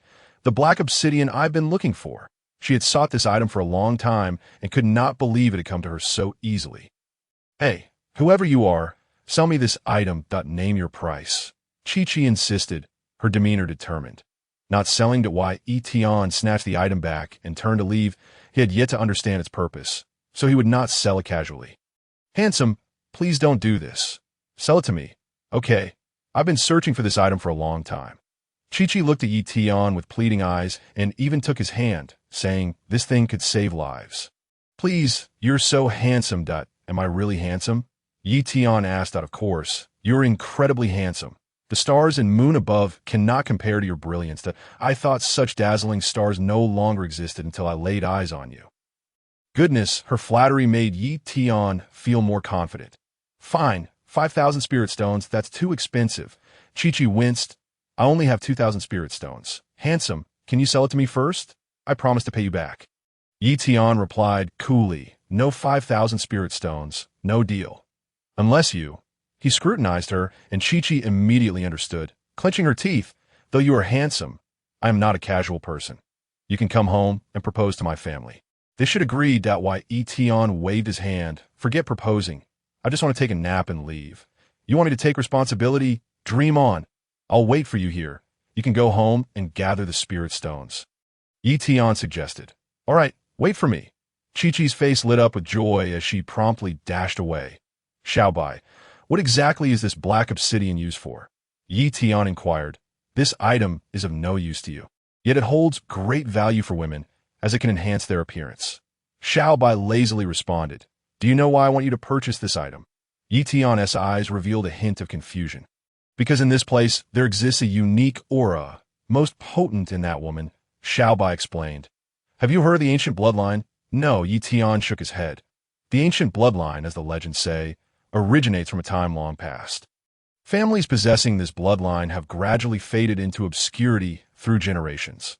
Once ingested, this precious blood can unlock one's veins, allowing for a complete transformation, elevating one's innate abilities by several levels. The woman from earlier possesses a relatively pure form of this blood. If you manage to drink it, it could enhance your physique, solidifying your foundation and making you stronger. After a moment of contemplation, Ye Tian inquired, what if she refuses? Eliminate her, Xiaobai replied. First, negotiate with her. If she declines, then kill her. Any means are justified if they lead to greater strength. Why Ye Tian chuckled. The idea of simply killing her seemed rather appealing. Hours passed, yet Ye Tian did not receive any visitors. He began to speculate whether the other party had suddenly changed their mind. Just then, Chi-Chi approached, her face smeared with blood, trembling as she spoke. I am so sorry. I couldn't gather enough spirit stones to return to you. What do you mean? Have I waited in vain? Ye Tian's eyes glinted with menace. Chi-Chi hastily waved her hands. No, it's not like that. My spirit stones were stolen. Stolen? Ye Tian raised an eyebrow. Do you expect me to believe your tale? It's true. Chi-Chi stuttered. It was the people from Xianming City. They took my spirit stones and injured me. If I hadn't fled swiftly, I would be dead by now. Before she could finish, 7 or 8 figures clad in black robes suddenly appeared. Wretched woman, where do you think you are going? The leader of the black-robed individuals hissed, his gaze venomous. We only need a taste of your blood. Why do you flee? Big brother, why waste words on her? Just behead her and drain her blood. Another urged. Yes, let us be direct and give her a swift end. Chimed in a third point. 2 black-robed figures brandished curved blades, grinning menacingly as they advanced toward Chi-Chi's head. Ye Tian, standing nearby, couldn't help but laugh. That woman's blood belonged to him. No one could take it away. Chapter 58. This woman is poisonous. The black-robed man swung his knife fiercely at Chi-Chi's head. With terror in her eyes, Chi stood frozen, as if turned to stone, awaiting her demise. Suddenly, a surge of true energy soared forth, piercing through the heads of the two black-robed men. This unexpected turn of events shocked everyone present. The remaining black-robed figures turned their gaze toward Ye Tian, releasing a palpable aura of kill intent as they charged forward, while Ye Tian casually unleashed several streams of true energy, dispatching the attackers with ease.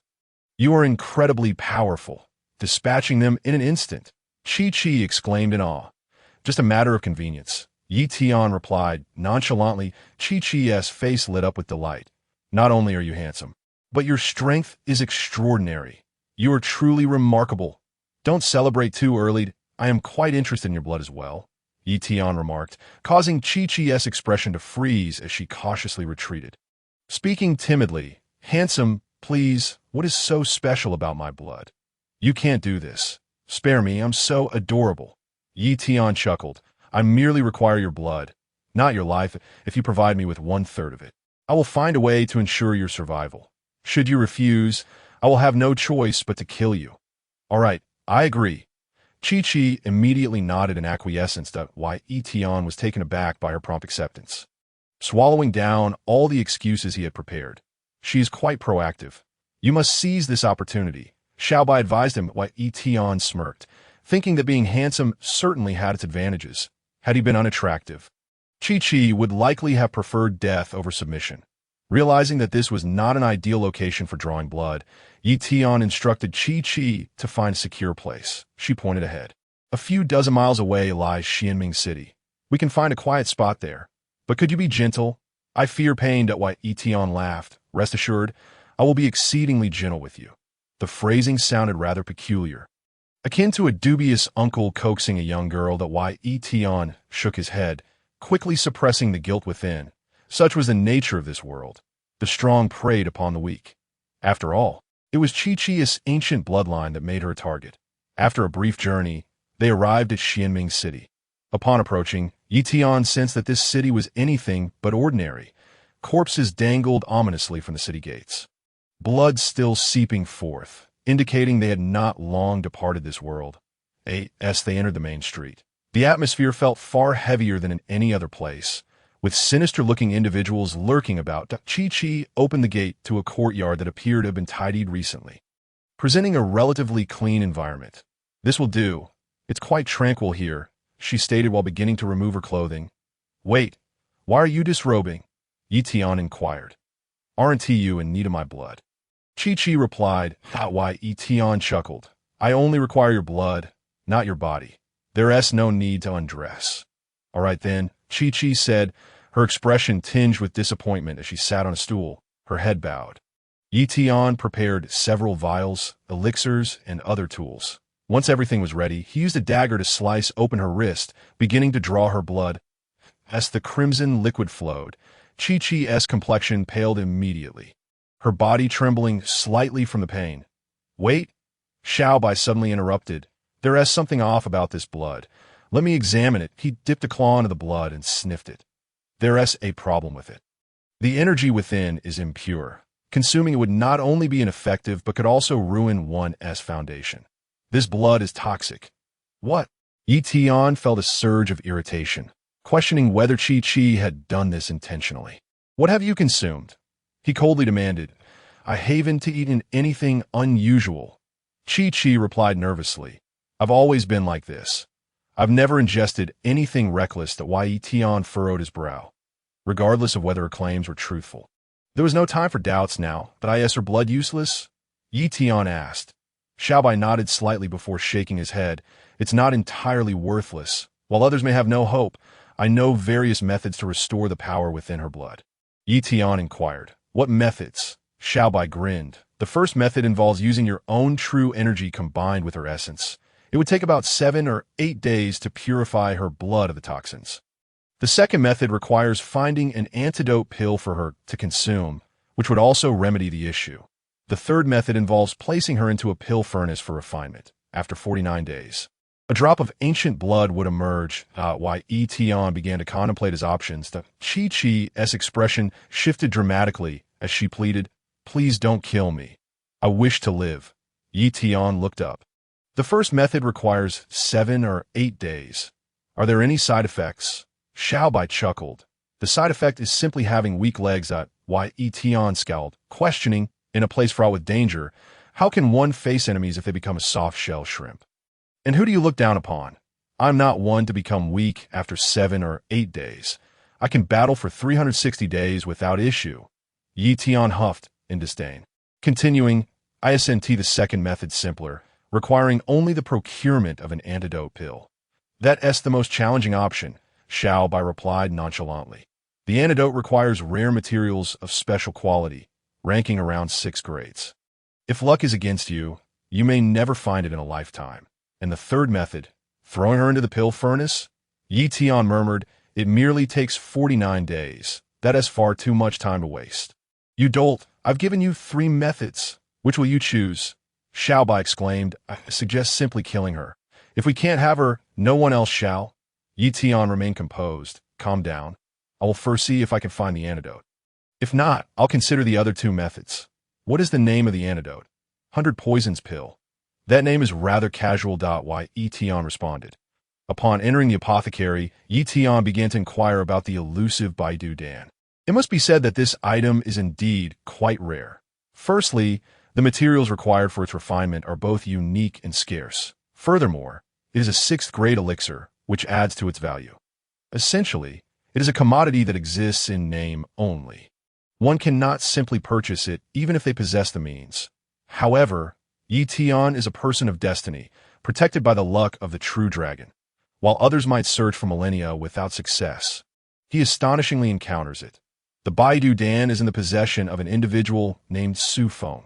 Chapter 59. Do you know who my brother is? Ye Tian was unfamiliar with this Su Feng. Nevertheless, having learned that he possesses the antidote he seeks, the next steps became clear. He could either purchase it at a high price or resort to more violent means. That Ye Tian is not one to act rashly. So he decided to first engage in conversation, that if Su Feng proved unwilling, then he would have no choice but to resort to theft. After extensive inquiries, Ye Tian discovered a location known for its flower wine. Gazing at the array of beautiful women standing at the entrance, he was suddenly reminded of his last experience in such an establishment. Welcome, esteemed guest. Who do you seek today? A matronly figure approached him with a beaming smile. Her hands instinctively reaching for his ARM. Ye Tian promptly pushed her away and coldly replied, I am here to find someone named Su Feng. He is my close friend. The matron's smile widened. Ah, so you are a friend of Master Su. Please do come in. He awaits you in the private room. She then led Ye Tian upstairs, navigating through several corridors until they arrived at the door of a secluded room. Laughter and playful shouts could be heard from within as Ye Tian pushed the door open. Inside, a dozen disheveled women were engaged in a game of hide-and-seek with a man. The indecent scene, showcasing their alabaster forms, caused Ye Tian to glance twice. Caught you. Su Feng suddenly grasped Ye Tian's arm, exclaiming with excitement, such delicate hands. You must be Xiang. There's no escaping now. I am your father. Ye Tian retorted. Who? Why does that sound like a man's voice? Su Feng exclaimed, bewildered. Xiang, are you this skilled at playing? Rather than feeling fear, Su Feng grew more animated and attempted to kiss Ye Tian. Startled, Ye Tian swiftly slapped him, causing Su Feng to recoil, finally realizing his mistake as he hastily removed his blindfold. Who the hell are you? Su Feng glared at Ye Tian with cold fury. Who let you in? Get out. Ye Tian replied nonchalantly. I have business with you. Is the Baidu Dan in your possession? Name your price. Su Feng's expression darkened. You dare seek the Baidu Dan from me? You think you are worthy? As he spoke, Su Feng threw a punch, but Ye Tian effortlessly countered and sent him flying with a single palm strike. Realizing he was outmatched, Su Feng hastily deployed a smoke bomb and fled the establishment. However, escaping Ye Tian was not a simple task. After several breaths, Su Feng, panting heavily, reached the riverbank, believing he had eluded his pursuer. But when he turned around, he was startled to find Ye Tian watching him with a bemused expression. Su Feng stumbled back in fear. Who exactly are you? Dare to reveal your name. Do you know who my brother is? Ye Tian replied coolly. I require. Su Feng, with an indifferent expression, said, request your master to come forth and meet me. I have a notable figure to introduce to him that you're just blowing smoke. What makes you think a deceiver like you could know someone of significance? The servant clearly doubted his claim. Su Feng immediately tossed 2 spirit stones towards him, insisting, "Quickly summon your master. Delay not, for should you miss this opportunity with a great personage, the consequences are beyond your capacity to bear. Just wait here. I shall inform my master at once." The servant grumbled as he departed, while Ye Tian followed into the living room, awaiting developments, during which Su Feng quietly advised, "Just impersonate my elder brother and refrain from speaking too much. It may lead to exposure." Understood, Ye Tian nodded. The idea of impersonating oneself was rather amusing. Moments later, an imposing middle-aged man entered the room. Ye Tian cast a disdainful glance at Su Feng, exclaiming, "What business do you have here? I shall not consent to my daughter marrying someone like you. Leave at once." Su Feng maintained a broad smile. "Uncle, let's not speak so definitively. My feelings for your daughter are genuine. Genuine feelings." "Indeed." Li Chen's face turned a shade of fury. "You've got my daughter pregnant and demanded she terminate the pregnancy. What sort of reasoning is that? Is it even human to utter such words?" Su Feng chuckled. "Uncle, I did not utter such claims. It was merely the gossip of others. My love for your daughter runs deep. I would gladly sacrifice my life for her. Then why not demonstrate that sacrifice to me right now?" Li Chen retorted. "Not at this moment. I have matters to attend to." Su Feng replied with a smile. "Your disapproval of our union stems from my lack of power and influence, but I assure you, from this day forth, I too have a formidable brother." Pointing to Ye Tian, who sat nearby, he declared, "This is my elder brother, Ye Tian, from Dezhou. Ye Tian." Li Chen's eyes narrowed as he slowly spoke. Could it be that this individual is the one who recently vanquished the earth immortal and faced the king of all demons, the black heavenly dog? "Indeed, that is correct," Su Feng proclaimed proudly. "My elder brother is the reincarnation of a martial saint, the sword god descended, the embodiment of the literary star, the light of the earth." "Huh." Li Chen scoffed, his expression dripping with sarcasm. "You dare impersonate such a powerful figure? You truly possess audacity beyond measure." "Su Feng, do you take me for a fool? I see you shall leave this day, perhaps with your life." Li Chen directed a surge of energy towards Su Feng's forehead.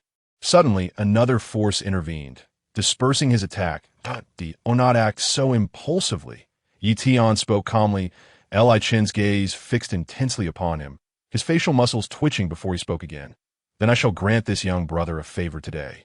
Tomorrow, the Li family will host a martial arts competition for suitors. Should he defeat all challengers, I shall consent to his union with my daughter.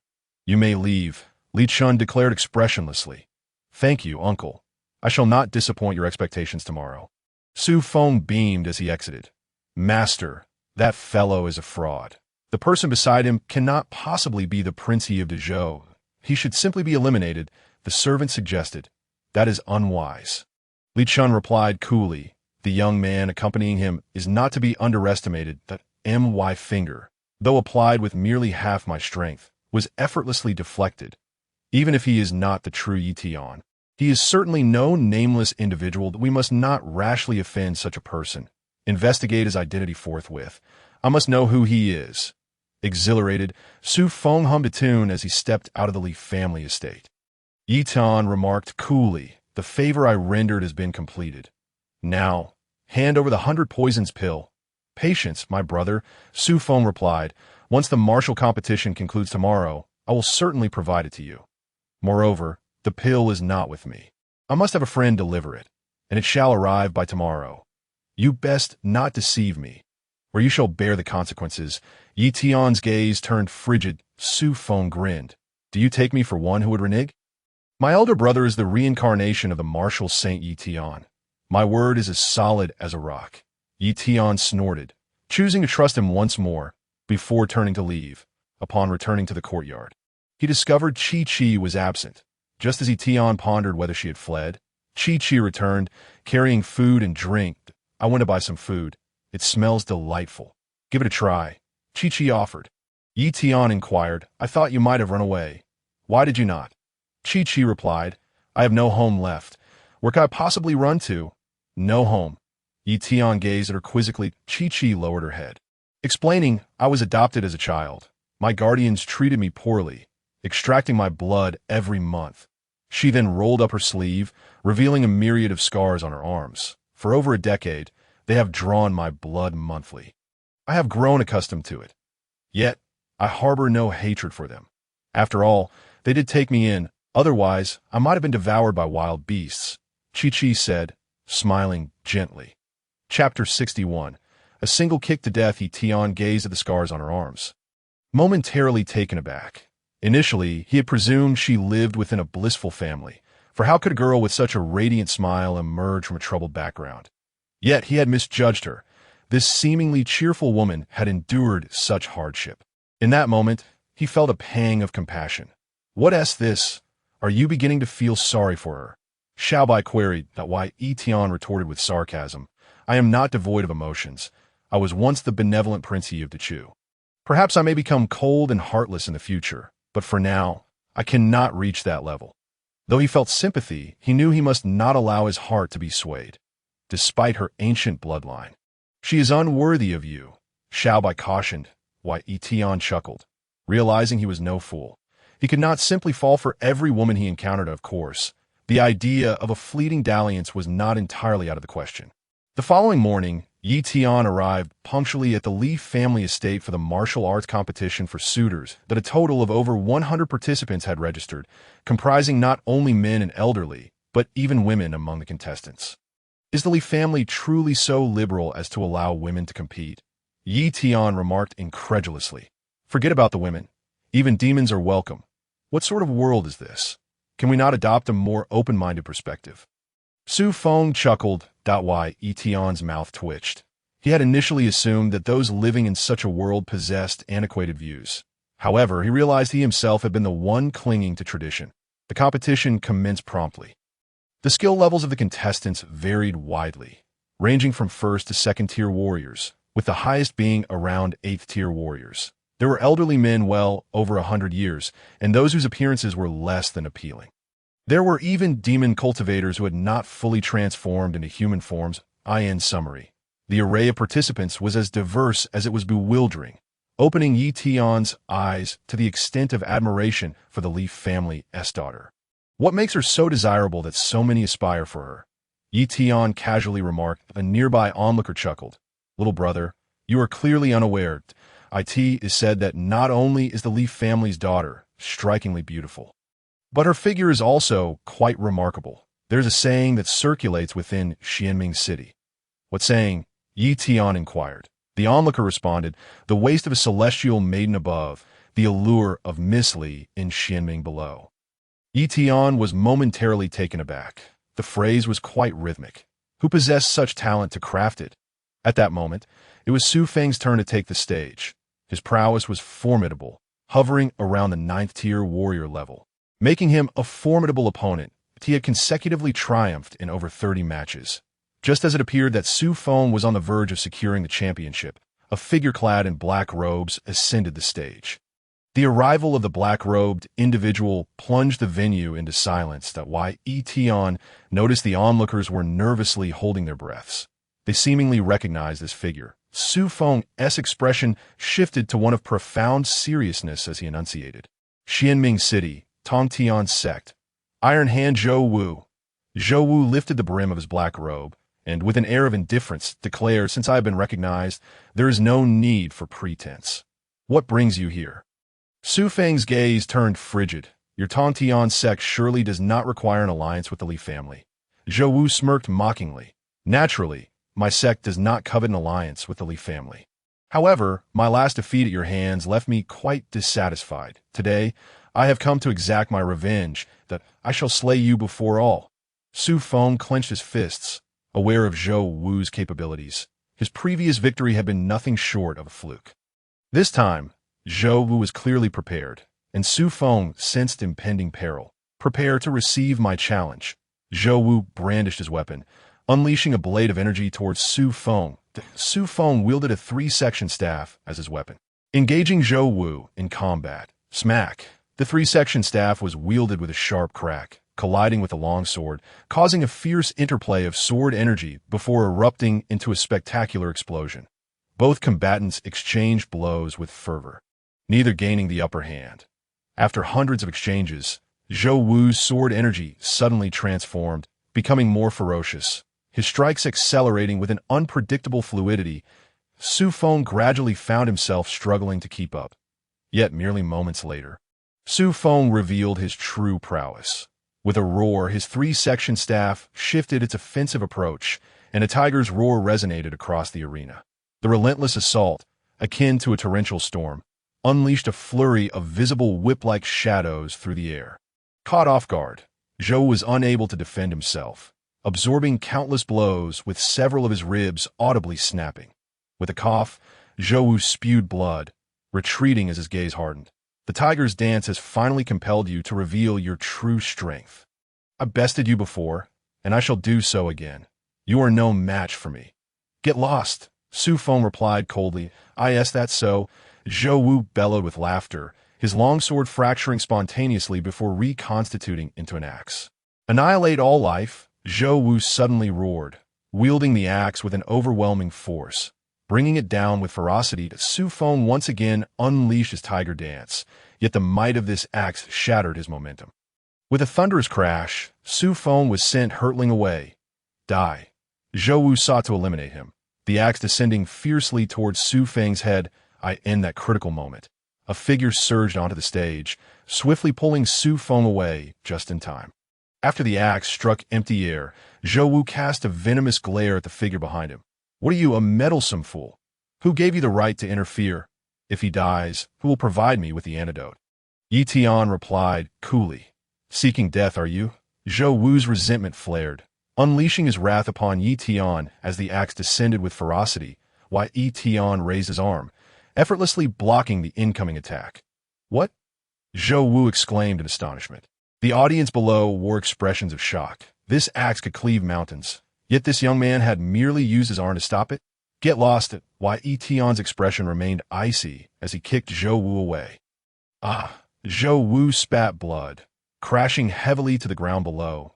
Though Zhou Wu's eyes brimmed with fury. As he staggered to his feet, he was suddenly overtaken by another bout of blood. He then collapsed. Lifeless dead, everyone's hearts sank. The son of the Tongtian sect master had been slain. I barely exerted any force with that kick, Ye Tian mused in disbelief. How could he have died? Did he not eat? Su Feng stood in shock. You just killed him, didn't you? He is the only son of the Tongtian sect master. We are in deep trouble. It's over. It's over. Why, elder brother ISNT here. We're doomed. Su Feng forced a bitter smile. Chapter 62. Assault on the Tongtian sect. Don't speak of harming me. That I saved you, because you haven't given me the 100 poisons pill yet. I cannot allow you Why, Ye Tian extended his hand. The competition has concluded. You may retrieve the items now. They are on their way. I will urge my friend. Su Feng produced a message talisman, inscribing a note before sending it off to that moment. Li Chen approached, his expression grim. You have killed the son of the Tongtian sect master.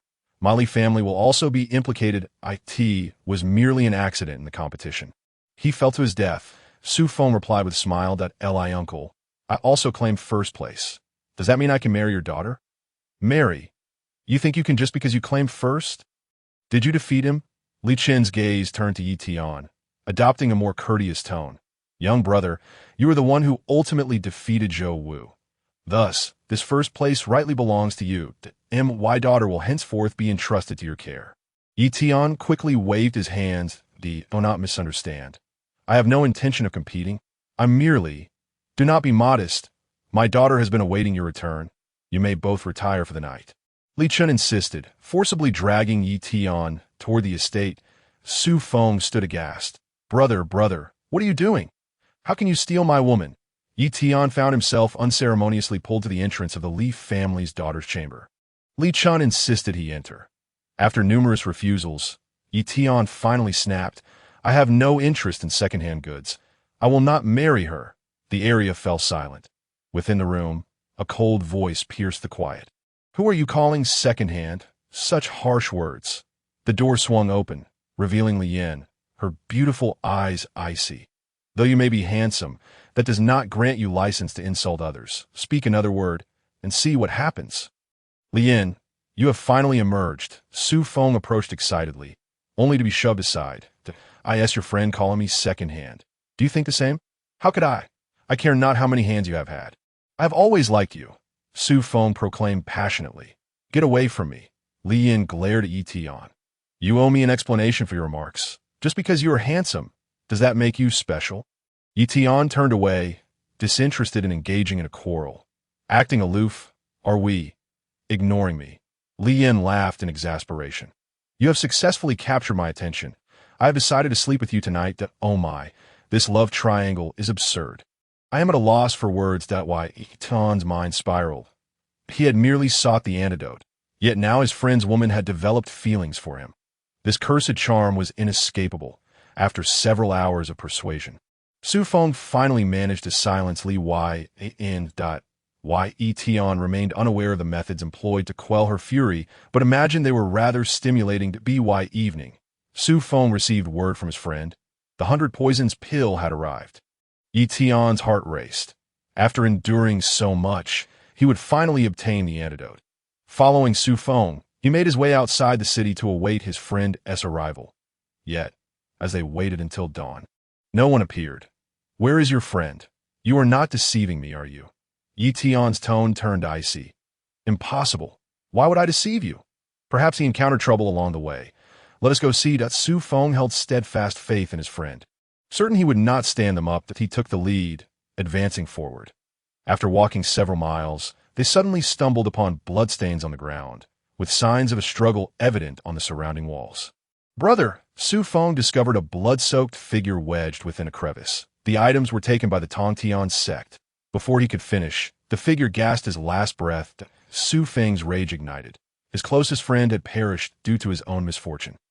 Tian sect, I curse your ancestors. I shall make you pay dearly. Su Feng's face flushed with fury. Ye Tian felt similarly inclined to curse, but reconsidered, realizing it would be futile. Better to confront them directly. Take me to the Tian sect. We will retrieve what is ours. Not act rashly, brother, Su Feng cautioned. The Tian sect is formidable, filled with countless experts. With just the two of us, we would be walking into our own demise. We must devise another plan. Grant me a few decades to cultivate, and then we may seek vengeance. Nonsense. Even waiting a few hours is too long for me. Ye Tian retorted, his anger surging, and matter the strength of the Tian sect. He demanded retribution. Seeing Ye Tian's resolve, Su Feng suggested, we can go. Once we arrive, you can continue to pretend to be the Prince of Dezhou. They will surely grant you the respect you deserve. Let us retrieve the elixir first. Do not concern yourself with vengeance. Thus, Su Feng led Ye Tian to the Tian sect, located atop a mountain 100 miles from Xianming City. Upon reaching the gate, Su Feng politely stepped forward to knock. Step aside. Ye Tian strode past, delivering a forceful kick that shattered the grand entrance. They were here to claim justice, not to pay a visit. Knocking? What a display of weakness. With a resounding crash, the gate lay in ruins, illuminating the entire Tian sect. In an instant, hundreds of figures surged from the surrounding forest, converging upon them. Who dares to act so recklessly at the Tian sect? A white-haired elder stepped forward, seething with rage. Ye Tian spoke calmly. Return the 100 poisons pill, and I shall grant you a complete corpse today. What wild dog dares to run amok in my Tian sect? Seize him! Kill him! The elder bellowed. In an instant, dozens of sword beams surged forth. Ye Tian raised his arm, his potent true energy erupting into a torrent, sending the front line of attackers flying to not overstep your bounds. Behold my blade! The elder swung his sword towards him, only to be sent flying by a slap from Ye Tian. Next to him, Su Feng stood in stunned silence, utterly dumbfounded. Aren't you supposed to be so formidable? Who exactly are you? What kind of power do you possess? Su Feng stammered in confusion. Ye Tian had no time to respond. He stepped on an elder's head and demanded, where is my 100 poisons pill? Hand it over. The elder, filled with resentment, retorted, the item is in the hands of our sect leader, who will return shortly. If you have the guts, don't leave. All right, I had no intention of leaving that I am currently awaiting your sect leader's return. Ye Tian replied with a smile, boldly striding into the main hall and taking a seat at the highest position, the seat of the sect leader. The members of the Tantian sect glared at Ye Tian with venomous eyes, their murderous intent barely concealed. Beside him, Su Feng trembled, unable to contain himself as he asked, "Brother, who exactly are you? Aren't you afraid of the Tantian sect? Who do you have backing you?" Ye Tian calmly replied, "My name is Ye Tian, as I have told you." Su Feng's eyes widened in shock, his heart racing with realization. Could it be that you are truly the Prince of Ye? Observing Su Feng's astonished expression, Ye Tian found it amusing to last. This fellow had come to realize that he was indeed the true Ye Prince. "You have been hiding your strength." Su Feng suddenly inhaled sharply and said, "You sly devil, you almost scared me to death. And oh wonder you have the audacity to confront the Tantian sect directly." Why Ye Tian's lips twitched slightly. Did this guy still not realize that he was the Ye Prince? Never mind. He couldn't be bothered to explain further. Just then, a group of more than 20 elders from the Tantian sect arrived, glaring at Ye Tian with fury. Among them, several elders exuded a terrifying aura, the oppressive force seemingly capable of suffocating anyone in an instant. "Who dares to cause trouble in my Tantian sect?" the head elder exclaimed, his gaze sharp enough to cut. If looks could kill, Ye Tian would have perished hundreds of times by now. Why Ye Tian casually crossed his legs, his tone flippant. "Your father is sitting right here, and you, unfilial child, dare to speak so brazenly without kneeling to acknowledge your wrong." The moment those words left his mouth, the head elder was instantly infuriated. "You seek death." He flicked his sleeve, sending a surge of fierce energy hurtling towards Ye Tian, without even raising his eyelids. Ye Tian lightly tapped the armrest with his right index finger, releasing a faint stream of energy that met the attack mid-air. Bang! The two forces collided, canceling each other out. With a roar, the head elder summoned a curved blade that flashed like lightning through the air. However, Ye Tian remained unfazed, leaning back slightly to evade the strike, gathering his energy to form a glowing sphere before him. The next instant, this sphere descended upon the head elder like a bolt of lightning. Bang! As the sphere exploded, the elder's face was left marred and bloodied, rolling on the ground in agony. The members of the Tantian sect were left in shock. The head elder's strength was second only to that of their leader. How could he be defeated in just 2 or 3 moves? Who exactly was this seemingly unremarkable youth? "Wow, brother, you're incredible. You can even take down the head elder of the Tantian sect. You aren't some ancient monster who has trained for hundreds of years. Are you?" Su Feng's eyes were fixed on Ye Tian, searching for any sign of weakness on his face. Why Ye Tian smiled enigmatically. "I was merely fortunate. I could go 50-50 with anyone." Su Feng clicked his tongue. "Going 50-50 with anyone sounds impressive. It seems your strength is on par with my elder brother's. I never imagined you, the impersonator, would possess even a fraction of my brother's prowess." Su Feng was still oblivious to the fact that Ye Tian was not an impersonator at all. Ye Tian, however, did not bother to clarify. He slowly stated, "I will give you a maximum of 15 minutes.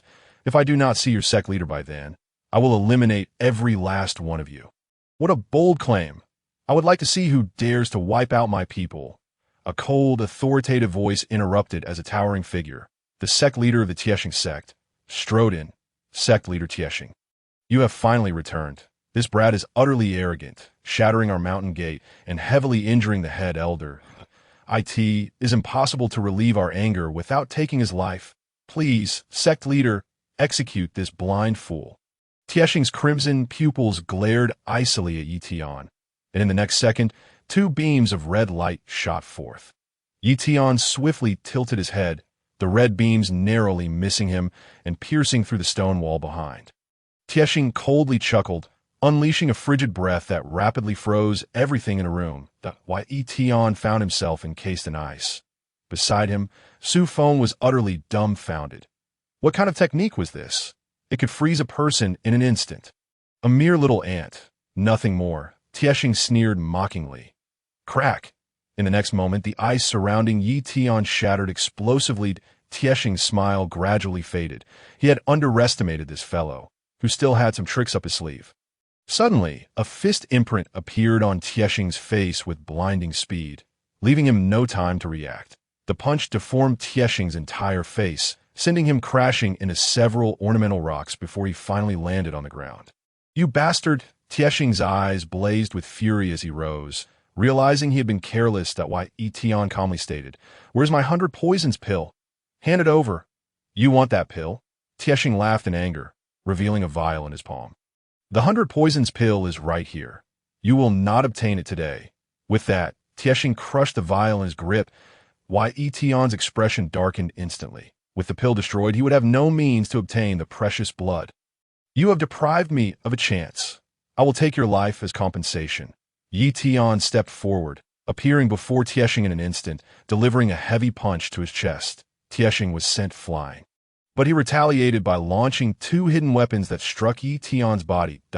Ye Tian felt the pain as the hidden weapons pierced through his protective energy, leaving 2 bloody holes. "That hurts."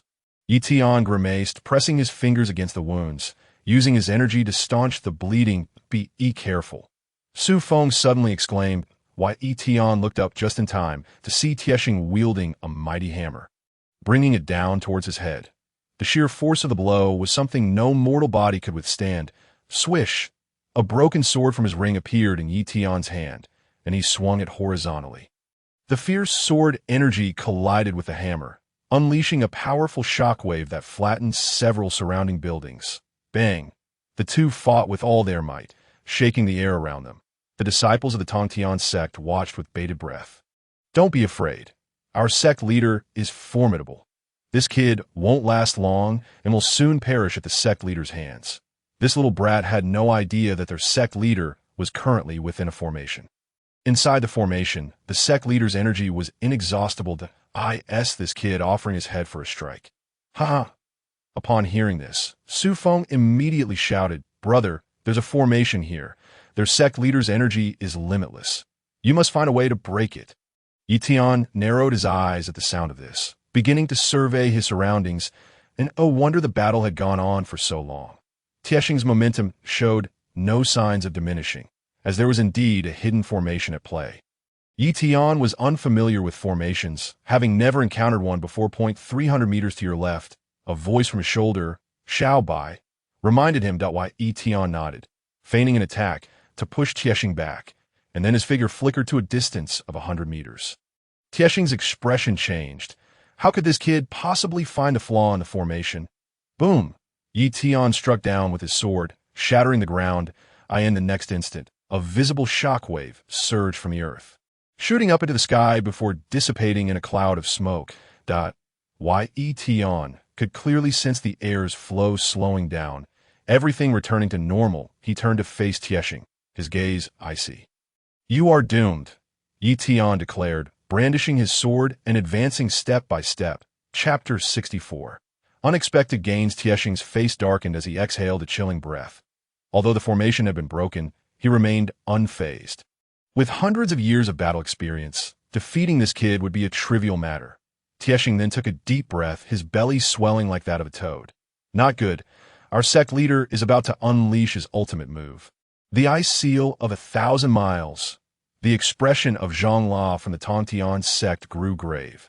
"This move is immensely powerful. It is the sect leader's signature technique. Once unleashed, it will deplete all of his energy. But the enemy before him will also be frozen, and no one can escape. That kid is fortunate to die under this attack."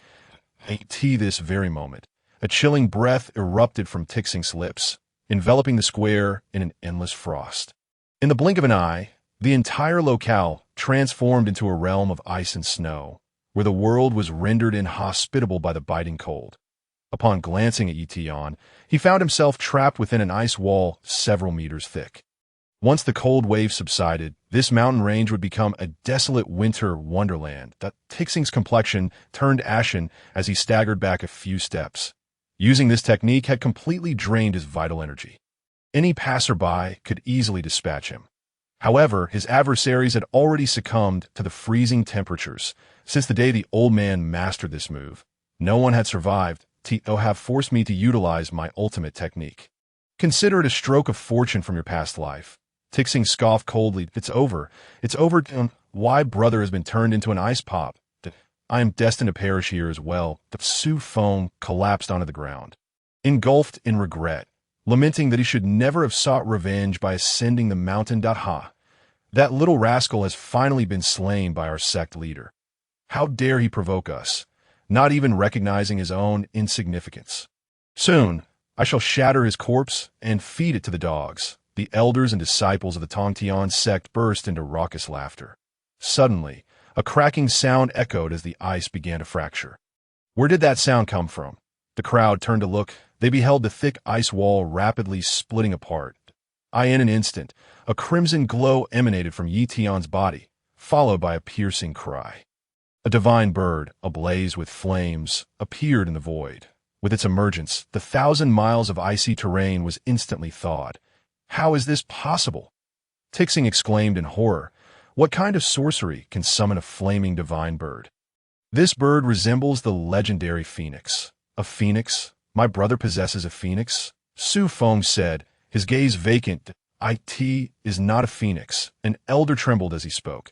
A phoenix does not appear in this manner. This lad must have employed some technique to simulate an illusion. Though merely a shadow, its heat is formidable. Ye Tian slowly stepped out from the ice wall, the fiery divine bird circling above him. This is the soul control technique. It is merely a divine bird he has simulated using his own vital energy. It cannot compare to a true phoenix, if he truly possessed a phoenix. Everything within a radius of 1,000 miles would be reduced to nothingness. You enjoy playing with ice, do you? Today, let me show you the taste of being scorched by flames. Ye Tian spoke in a frigid tone, causing Tixing to change his demeanor instantly. Young brother, let us converse amicably. This is all a misunderstanding. I was merely brusque earlier. Let us sit down and discuss this properly. Go discuss it with your ancestors. Ye Tian waved his arm, and the flaming divine bird screeched as it swooped down. That moment, Tixing, having exhausted his vital energy, was instantly consumed by the fiery bird. Following a piercing scream, only a few charred bones remained on the ground. The sect leader is dead. The disciples of the Tongtian sect were petrified with fear that in their minds, the invincible sect leader had been reduced to ashes. This is utterly terrifying. Panic spread like wildfire among the crowd. Run! Those with a timid disposition turned to flee. Ye Tian flicked his fingers, sending a spark that ignited one of the fleeing individuals. The remaining elders trembled in terror, scattering in all directions. Ye Tian snorted coldly. Escaping would not be so simple. He clenched his palm, causing the firebird above him to explode into thousands of flames. These flames then descended upon the crowd like a torrential storm, except for a few exceptionally strong individuals. The remaining ordinary disciples were engulfed in flames. A quarter of an hour later, nearly all members of the Tongtian sect had been eradicated.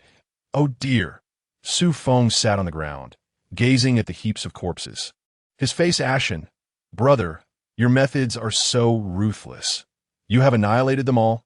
Ye Tian replied calmly.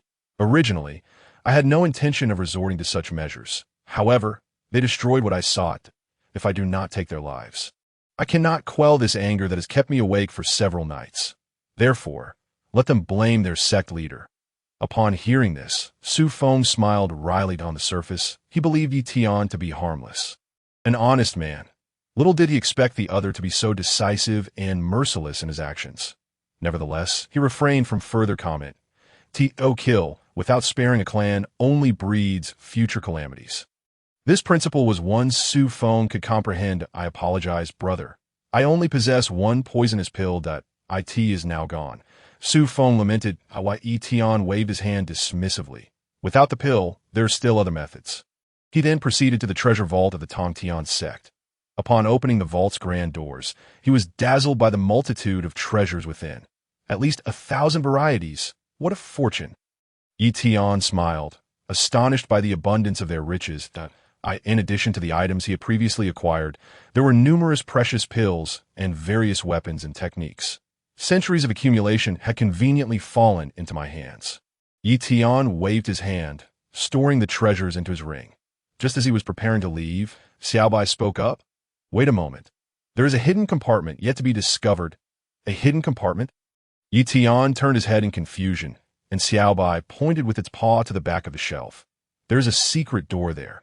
I can sense a unique aura. Your nose is quite keen." "Aren't you?" Ye Tian remarked. "You are the dog. I'm a divine beast, a divine beast. I'm a divine beast." Xiaobai bared its teeth, its tiny paws flailing about. Yes, you're a divine beast of a dog deity."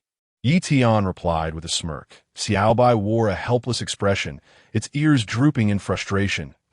Ye Tian pulled aside the shelf and felt the wall, which was hollow. With a forceful grip, the empty wall exploded with a resounding boom. A blinding golden light burst forth, nearly blinding him. Chapter 65.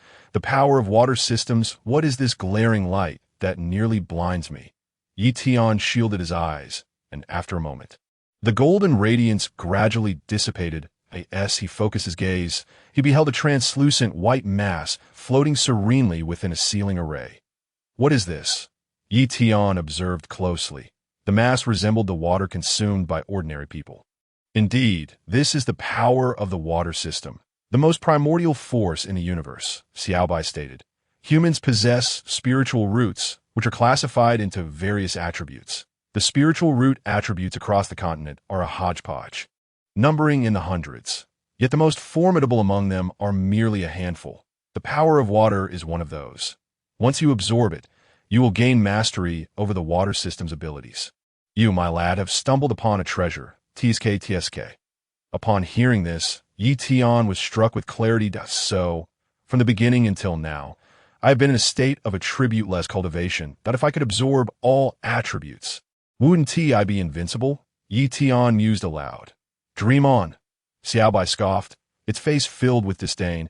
"A human body can only withstand 2 or 3 types of attributes at most, and they must not conflict. For instance, you cannot possess both water and fire power simultaneously.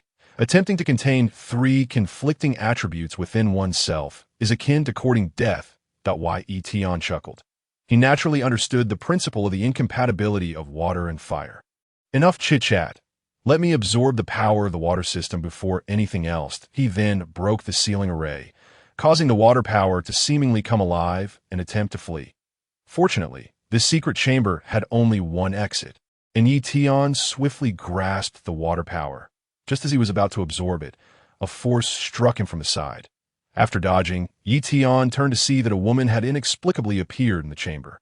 This woman possessed only half a body, much of her form appearing liquid. "She is a water spirit, sealed alongside the water power," Xiaobai remarked coolly. Ye Tian nodded slightly. The water spirit's power was formidable, and he could not afford to be careless. Suddenly, the water spirit waved her arms, unleashing countless waves that surged toward him. Ye Tian chuckled. "Shouldn't a woman's water only flow from her palms?" Xiaobai scowled. "What nonsense are you spouting? I suspect you are making lewd remarks." "Ahem, I was only joking," Ye Tian replied earnestly before launching an attack. Though the water spirit was strong, Ye Tian was no pushover either. After a series of exchanges, he ultimately landed a punch that obliterated the water spirit.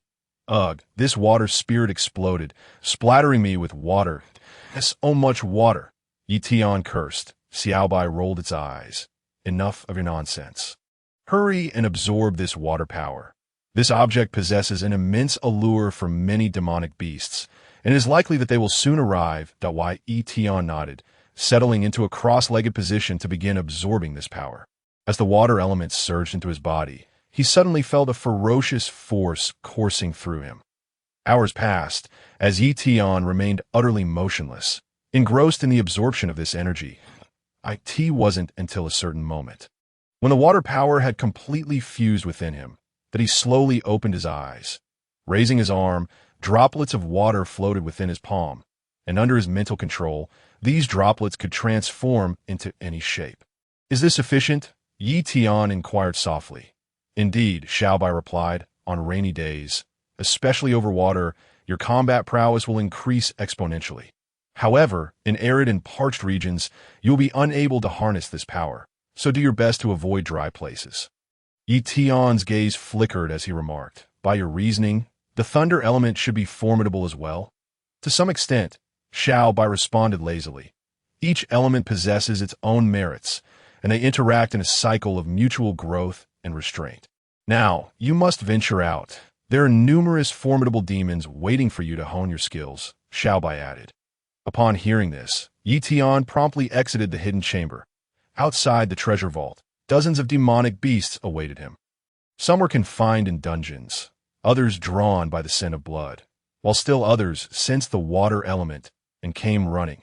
These mighty demons, some of whom had not fully awakened their intelligence, nonetheless possessed the most primal and savage strength. With a low growl, a two-headed wolf lunged ferociously at him. Ye Tian flicked his finger, and a water arrow shot forth, piercing through the beast's abdomen. At that moment, the remaining demonic beasts roared and charged toward him. With a swift motion of his arm, the droplets of water in the air transformed into sharp blades. Whoosh! The water arrows rained down, swiftly penetrating the skulls of these beasts. What immense power! Ye Tian's eyes glimmered with excitement. This water element was far stronger than he had imagined. Xiaobai remarked nonchalantly, "This is merely the beginning. As you mature further, you will be able to extract water from the air at any location, and you will also gain the ability to control the blood within your body at will." Ye Tian nodded slowly, realizing that this water element would render him incredibly powerful. After descending the mountain, Ye Tian noticed that the population within Xianming City seemed to have dwindled significantly. He found it somewhat peculiar, yet refrained from inquiring further. Upon returning to his residence, he discovered that Chi was missing. Ye Tian wondered if she had fled. Suddenly, he noticed a few drops of fresh blood on the corner of a table. It was her blood. Something had gone awry. Ye Tian's expression turned cold. Just then, a hidden weapon shot in from outside the courtyard. Ye Tian flicked his finger, and his energy clashed with it, with a loud crack. The weapon fell to the ground, accompanied by a note. Ye Tian unfolded the note, which read, "If you wish for that woman to live, come to Twilight Valley immediately." Threatening me? Ye Tian incinerated the note and turned to leave. At that moment, within a valley shrouded in the twilight of dusk, dozens of cloaked figures stood ominously. Nearby, Chi was bound by two massive chains. Unable to escape, "He won't come to save me. You might as well give up." Chi spat through gritted teeth. "Silence! Crack!" The leading figure struck her, his expression frigid. "If he doesn't come, I will immediately sever your head." Chi lowered her gaze, replying, "Then do it." "He certainly won't come." The man sneered coldly and drew his blade. "Wishing for death, are we? Very well, I shall grant your wish." He raised his sword, poised to strike. Suddenly, a detached voice rang out, "Dare to harm her, and you shall see." The man whipped around in shock. Ye Tian strolled up the steps nonchalantly, appearing as if he were merely out for a leisurely stroll. "Who the hell are you?" the man demanded loudly. "Didn't you summon me here? Why ask who I am? Are you mad?" Ye Tian mocked. Chapter 66. The most detestable hypocrite. "Oh, so it's you?" The man forced a smile, saying, "I thought you had perished at the hands of the Tongtian sect. I am surprised to see you still alive. Spare me your idle chatter. Who are you?" Ye Tian asked impatiently. "The people of Xianming City call me Third Master. You may refer to me as such." "Third Master, you wish to take advantage of me?" Ye Tian scoffed. "Release her at once, and I might leave you with an intact corpse." Third Master laughed heartily. "You truly are brazen. Do you believe you can command me? Behold my sword." Ye Tian suddenly made his move, catching Third Master off guard. This boy was not sticking to the script. With a split-second reaction, Third Master was unable to keep up. Bang! Bang! After a few exchanges, Third Master realized he was no match for Ye Tian. "Stay back, or I will kill this woman." Third Master threatened viciously. Ye Tian seemed oblivious to the threat, his strikes becoming even swifter and more precise. In an instant, Third Master bore the marks of battle. "Kill that woman!" Third Master roared in fury. His subordinates readied their swords, but suddenly dozens of water arrows coalesced in the air, piercing through their bodies. The water arrows shattered the chains, and Chi-Chi's face lit up with joy as she hurriedly sought refuge. With no further concerns, Ye Tian's gaze turned icy as he focused on Third Master. Third Master trembled, knowing he was outmatched, and began to retreat cautiously. "You cannot kill me. We can sit down and discuss this calmly. Go to hell and discuss with Yama." Ye Tian replied coldly, casually unleashing several powerful sword energies. Third Master screamed and turned to flee, but his speed was no match for Ye Tian's strikes. With a cry of anguish, a head rolled down the cliff. "You are truly formidable, having dispatched him so easily," Chi remarked, utterly astonished that why Ye Tian inquired, "Who are these people, and why do they seek to capture you?" Chi shook her head. "They are my foster parents. They said they would sell me to them as a blood slave." "What?" Ye Tian raised an eyebrow, initially assuming it was a matter of revenge, only to discover it was this. "Have you found the antidote? When can I give you my blood?" Chi asked. "The pill is gone. We must resort to alternative methods," Ye Tian replied. "What methods?" Chi pressed that why Ye Tian glanced at her, pondering whether he truly needed to resort to the first method. Perhaps it was somewhat inappropriate that let's return to the city first, Ye Tian suggested. Upon their return, Ye Tian began rummaging through his ring for anything he might need. Soon, he stumbled upon a valuable item, the clear blood pill, which possessed miraculous detoxifying properties and was a 6th-grade elixir. "This should suffice to substitute for the 100 poisons pill," Ye Tian stated. Xiaobai remarked, "Its efficacy should be comparable. It may be worth 8 or wide all right," though Ye Tian called Chi over, saying, "Take this pill. It should help dissolve your blood poison." Without hesitation, Chi swallowed the pill. After ingesting it, she settled into a cross-legged position to absorb its effects.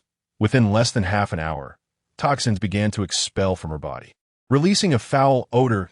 "It really works." Ye Tian rubbed his hands together, realizing he was about to obtain this precious blood. Suddenly, Chi-Chi's expression turned pained, and she spat out a mouthful of blood. "What is happening?" Ye Tian exclaimed in surprise. "That I don't know. My chest hurts terribly, as if something is consuming my blood." Chi gasped, her face pale. Why Ye Tian, lacking medical knowledge, could not discern her ailment. Xiaobai interjected. "It seems there are parasitic insects within her blood. She has been cursed." "Cursed? Could it be my foster parents?" Chi chuckled bitterly, realizing her foster parents not only required her blood each month, but had also secretly cursed her. "Your foster parents truly deserve death." Ye Tian's eyes gleamed with murderous intent. Xiaobai advised, "We must eliminate the curse. We should confront her foster parents." "Confront? I say we kill them." Ye Tian's expression turned icy. At that moment, within a luxurious estate, a couple was practicing sword techniques. Bang! A resounding crash shook the entire estate. "What has happened?" Reporting to the master, "There is trouble. A handsome and imposing man has come to confront the young lady." "Impudent." He Li's expression turned frigid. "What does that wretched girl want, daring to return? Today, I will whip her to death." "Who do you wish to whip to death?" Ye Tian entered the courtyard, his tone indifferent. "You are Chi-Chi's foster parents. You look respectable, yet you are so despicable and shameless. Who the hell are you?" He questioned angrily. "I am your father. Do you hear me?" Ye Tian scoffed. "Are you seeking death? What are you barking about, dog?" He Li's gaze was filled with murderous intent as he turned to Chi. "You little wretch. Had we not taken you in back then, you would have been devoured by wild beasts long ago. You ungrateful creature. How dare you come here to cause trouble? You ingrate." Chi lowered her head, softly sobbing. Why Ye Tian chuckled. "You two shameless dogs, ostensibly kind-hearted in your adoption, yet every month you drain her precious blood and curse her. This prince believes that the most malicious individuals in the world are none other than you." Dahili laughed heartily. "So what if that's the case? Are you any better than us? You approach her for her blood. What difference is there between you and us?" Ye Tian replied. "There are many distinctions between us, for one is a beast while the other is a human. You dare insult us as beasts." He Li's rage ignited in an instant, and with a swift motion, a flying sword transformed into a streak of light, piercing towards Ye Tian. After evading, Ye Tian retaliated with a punch, but He Li grasped the air with both hands, commanding dozens of flying swords to assault Ye Tian. Meanwhile, He Li's wife approached Chi with a whip in hand. "You little wretch, how dare you bring outsiders to stir up trouble? I'll whip you to death." "You heartless creature!" She swung the whip down fiercely, but suddenly, a pair of hands firmly seized her arm, a cold voice uttering, "Try to harm her, old witch." With a swift slap, Ye Tian sent her flying before conjuring a massive water sphere, ensnaring her completely. Gurgle. Trapped within the water sphere, the old witch began to struggle in agony, soon suffocating and drowning. "Madam," Healy exclaimed in shock. "Don't feign affection now," Ye Tian retorted, unable to stifle his sarcasm. "She has been trapped in that water sphere for ages. And where was your ability to save her? You hypocritically watched her drown, pretending to care to why Ye Tian detested such duplicitous individuals, feeling utterly uncomfortable around them. Chapter 67. Detoxification. Healy stared at Ye Tian with a smile that did not reach his eyes, realizing that his little schemes had been uncovered. Indeed, he cared not for his wife's life or death. In fact, if she were to die, he would rejoice, for he would finally gain freedom from her terrifying possessiveness. "I must thank you for eliminating this woman for me," Healy said with a sinister smile. "With her gone, no one will share the precious blood with me. Henceforth, it shall belong solely to me." "How contemptible," Ye Tian remarked coolly, "to watch your own spouse die for the sake of profit. And do you truly believe that her death will ensure your survival?" "Ha!" Healy laughed heartily. "Why wouldn't I survive? Do you think you can kill me?" As he spoke, Healy suddenly removed a bracelet from his wrist. In an instant, a surge of crimson energy erupted from him, transforming into a leopard shadow that enveloped his body. His eyes turned blood red, and his aura surged to an alarming degree. "Kid, my seal has not been lifted for decades. To die at my hands today is your fortune accrued over 3 lifetimes." Healy's voice had changed, sounding like a newly learned duck's quack, grating and unpleasant at why Ye Tian scoffed. "Is this truly your greatest reliance? You've disappointed me. Seeking death." Healy's tone turned frigid as he flung the crimson energy toward Ye Tian. Why Ye Tian raised his hand to defend, but to his astonishment, the energy corroded his inner force upon contact, nearly piercing his palm. Realizing the corrosive nature of his opponent's power, Ye Tian swung his sword in retaliation. Bang! Bang! The two forces collided, sending dirt soaring into the air and causing several buildings to tremble and collapse. Moments later, the two figures separated in midair, Ye Tian staggering backward, his legs beginning to numb. "Why is my true energy depleting so rapidly?" Ye Tian furrowed his brow. Soon, he noticed that the crimson energy emanating from Healy seemed to absorb his strength, causing the latter's aura to swell further. Now it makes sense, Ye Tian realized, understanding that his energy was being stealthily siphoned during their confrontation. "Oh, you wish to absorb my true energy, do you?" Ye Tian snorted, his inner force beginning to surge wildly. In the next moment, a phantom of a fierce tiger materialized behind him. Roar! The thunderous roar of the tiger resonated, causing the crimson energy surrounding Healy to tremble slightly. The so-called tiger, leopard, jackal, and wolf. Under the pressure of the king of beasts' roar, Healy's leopard phantom began to exhibit signs of fear.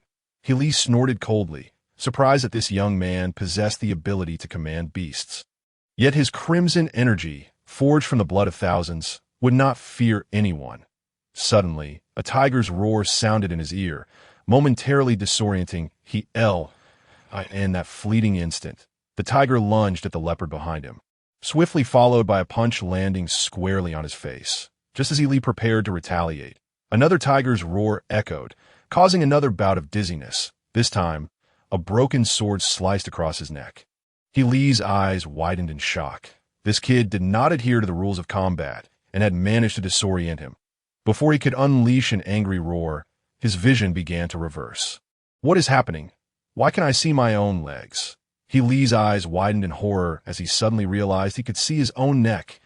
"My head has fallen off," as his consciousness registered the reality.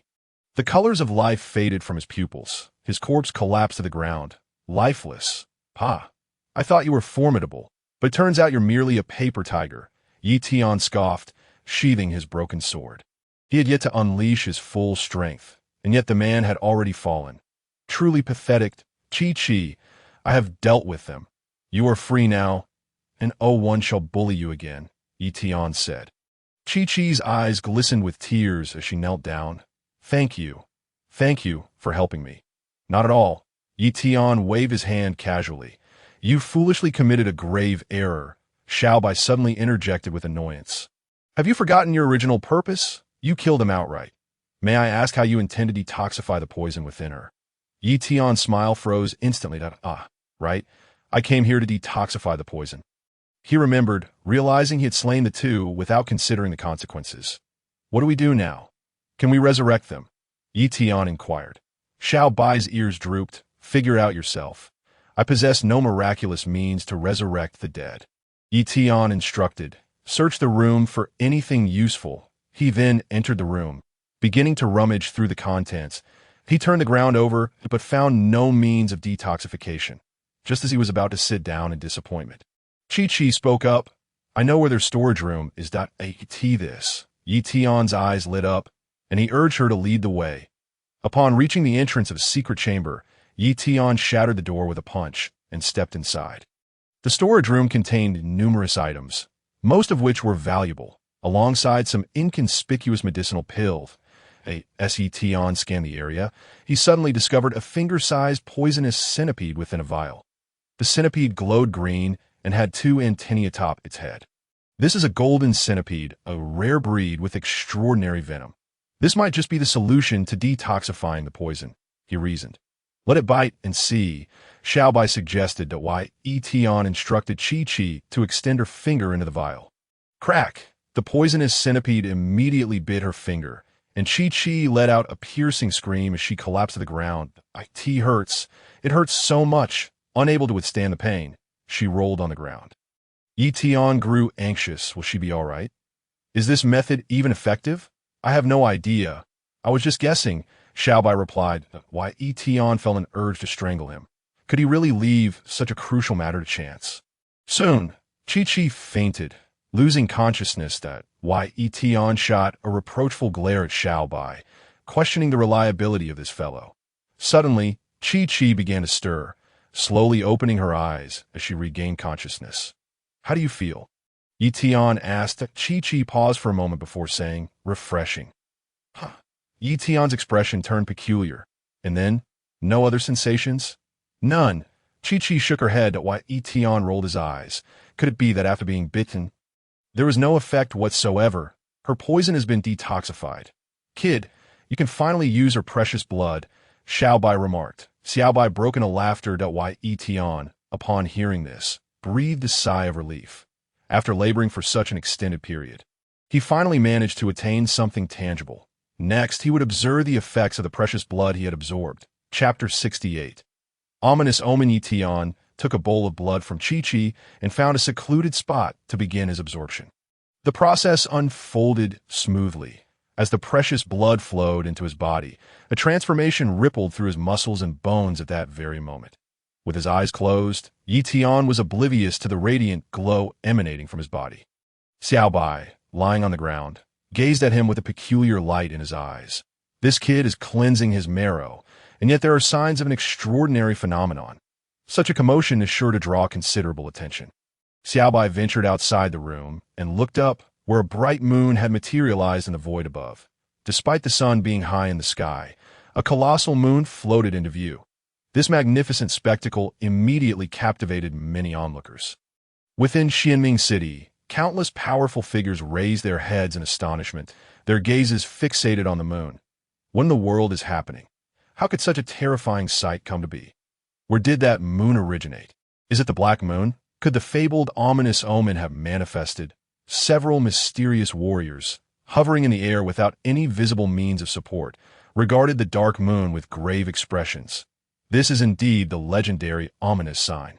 The Black Moon at IT is said that the appearance of this phenomenon heralds impending disaster, bringing suffering to all living beings across the land.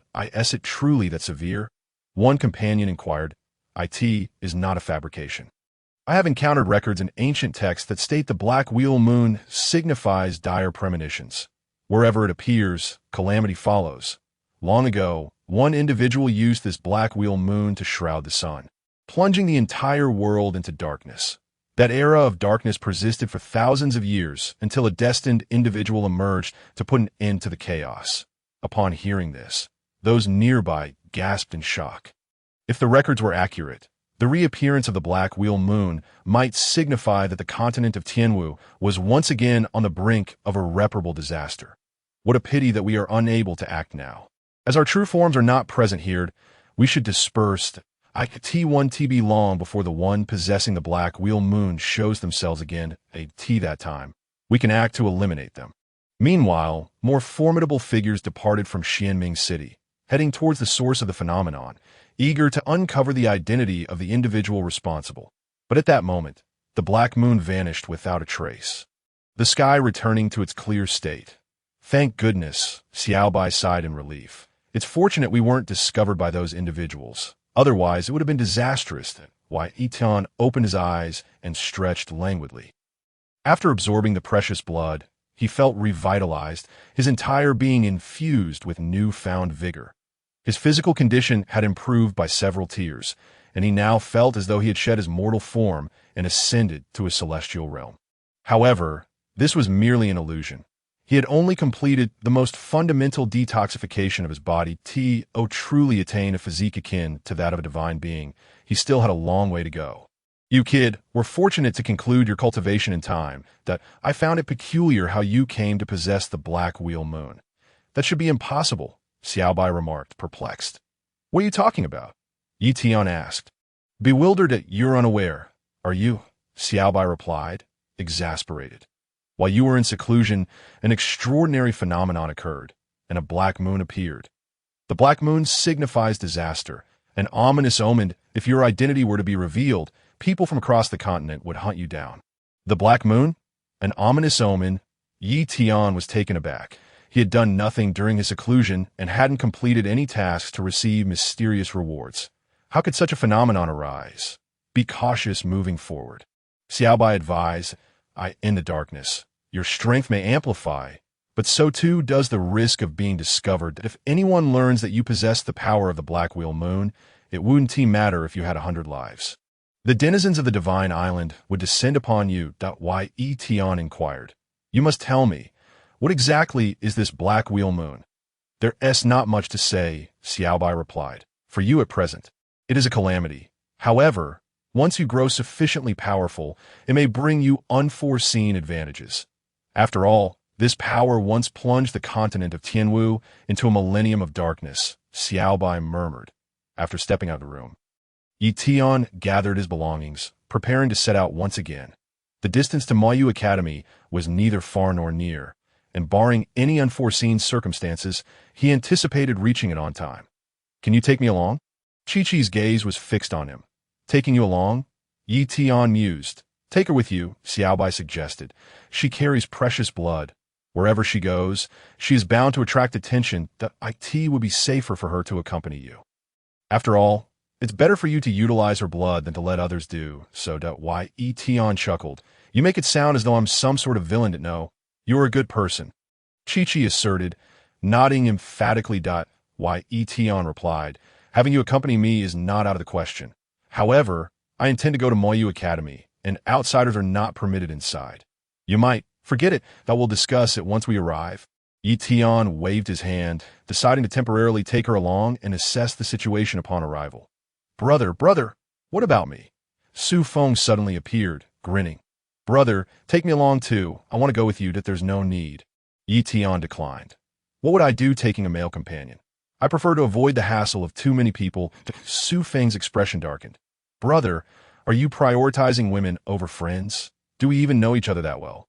All right then. Su Feng chuckled. Brother, take care. Perhaps we will meet again by fate.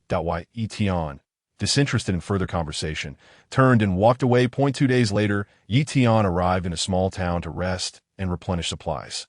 Glancing at the map, he noted that he was not far from Moyu Academy. I'll go fetch some water to wash my face, Chi-Chi said, running toward a nearby stream with a water jug. This woman is quite sensible. I should keep her, Xiaobai remarked. Ye Tian responded. Keep her as a maid? That doesn't sound too bad. I meant to say, keep her as a woman, Xiaobai interjected. It would be ashamed to have such a beautiful and charming woman as merely a maid. With her precious blood, any children you have together would possess extraordinary talents. Who knows, you might even awaken ancient divine blood. At that point, your offspring would be unrivaled in the world, Ye Tian calmly stated. While I'm open to the idea of intimacy, I don't wish to bear any responsibility. However, it seems this girl is quite sentimental. What if she becomes attached to me? Xiaobai's face darkened. Can you stop being so self-absorbed? I'm not nearly as self-involved as you are. Ah, to be honest, you don't seem to enjoy hearing the truth, Ye Tian teased. Shut up, you mutt. I'm a divine beast. A divine beast, not a dog. Chapter 69. The chaotic city Ye Tian had never regarded Xiaobai as anything other than a mere creature. In his eyes, they were practically indistinguishable. Xiaobai, gritting his teeth in frustration, yet helplessly amusing, made Ye Tian burst into laughter. Days later, after a lengthy journey, a vast plain unfolded before them. Hundreds of miles away, a colossal black iron city loomed. Black iron, a remarkably sturdy material, was the foundation for many weapons. The towering walls of this city stood dozens of meters high, all crafted from black iron. Such an abundance of black iron. How extravagant, Ye Tian remarked. This must be worth a fortune, of course, Xiaobai replied lazily. We are only a few dozen kilometers from Moyu Academy, and this place is the most chaotic of all. Most structures within the city are constructed from special materials, specifically to prevent destruction by others. In short, this city is rife with disorder. Exercise caution. Why Ye Tian chuckled. We'll just pass through briefly, and then we'll leave. What could possibly happen? Perhaps we'll be robbed. Stop right there. This is a robbery. A group of masked bandits suddenly leaped in front of them, brandishing knives and threateningly declaring, "This road belongs to us. If you wish to pass, pay the toll for your lives." Ye Tian glanced at the bandits, who appeared to be second or third-rate warriors, and found himself momentarily torn between laughter and tears. It seemed his words had indeed summoned the very scenario he had jested about. "I have no money on me, but I do possess a dog. Would you like to buy it?" "You bastard," Xiaobai growled, baring his teeth. "I'm a divine beast. This dog seems quite decent. Let us stew it for dinner tonight," one bandit suggested. A group of robbers erupted into boisterous laughter, utterly oblivious to the grave consequences their words might entail. In the next moment, Xiaobai, filled with fury, struck out with its paw. Yet, it was merely a fleeting moment of rage. Its diminutive claws bore no real power, leaving only a faint scratch on the robber's face. Upon witnessing this, Ye Tian nearly succumbed to laughter. Xiaobai's expression darkened. "Damn it. It seems my strength has yet to recover. Perhaps I've been sleeping too much lately." The robber, now seething with murderous intent, glared at Xiaobai and snarled, "You filthy dog! How dare you injure me? Prepare to die." With that, he brought his blade crashing down. Fortunately, Chi-Chi, quick on her feet, swiftly scooped Xiaobai away. Why Ye Tian chuckled softly, flicking his fingers as a surge of energy pierced through the robber's skull. The bystanders, witnessing this scene, appeared unfazed, continuing with their own affairs. Ye Tian pondered, wondering if the locals had grown so accustomed to death that they no longer reacted. This place, known as Black Iron City or the City of Chaos, operated without any semblance of law. Xiaobai remarked with indifference. Why Ye Tian nodded slightly. It seemed prudent to leave this place without delay. Within mere moments, he sensed numerous women fixating their gaze upon him, their stares so intense it felt as though they wished to devour him whole. It was quite alarming. Being handsome in this place posed considerable danger. He needed to leave promptly. After hastily purchasing a few items, Ye Tian resolved to make his way to the Moyu Academy. Suddenly, chaos erupted ahead as dozens of individuals engaged in a brawl. Just as Ye Tian intended to circumvent the fray, he overheard someone shout, "You trash from Moyu Academy. Today you all shall perish." Moyu Academy. Upon hearing the name, Ye Tian instinctively halted. Looking up, he spotted 7 or 8 individuals clad in uniform attire, adorned with a cloud emblem, the insignia of Moyu Academy. So, they're all students of Moyu Academy? Ye Tian was taken aback. Since he was headed to the academy as well, why not join them and avoid unnecessary detours? However, at that moment, these individuals were in dire straits. They were besieged by formidable opponents. While the students appeared to be merely 5th or 6th tier warriors, all still in their teens. "Brother Ma, you must leave quickly and fetch a mentor to assist us." "I won't leave." Brother Ma's expression was grave. "I'm the only 7th tier warrior here. If I abandon you, you will all perish. Brother Ma, please leave, or we shall all die here." The students' faces were etched with anxiety. it was evident their adversaries had come prepared. They needed at least one person to return alive. Sister, Zhao's sister, you must flee. I cannot abandon you. Zhao's sister's countenance was icy. We came out together, and we must return together. Not a single one of us can be left behind. With a shout, Zhao's sister lashed out with her whip, sending one assailant flying several meters away. However, their opponents were too powerful, and soon the students found themselves surrounded, unable to escape. In this critical moment, Zhao's sister seemed to make a resolute decision. Gritting her teeth, an aura of icy energy began to coalesce around her. Zhao's sister, you cannot release the seal. You will die. The others cried out in alarm, and a frosty lotus flower appeared on Zhao's sister's brow as she coldly declared, if I do not break the seal, we will all perish. What is one life in sacrifice?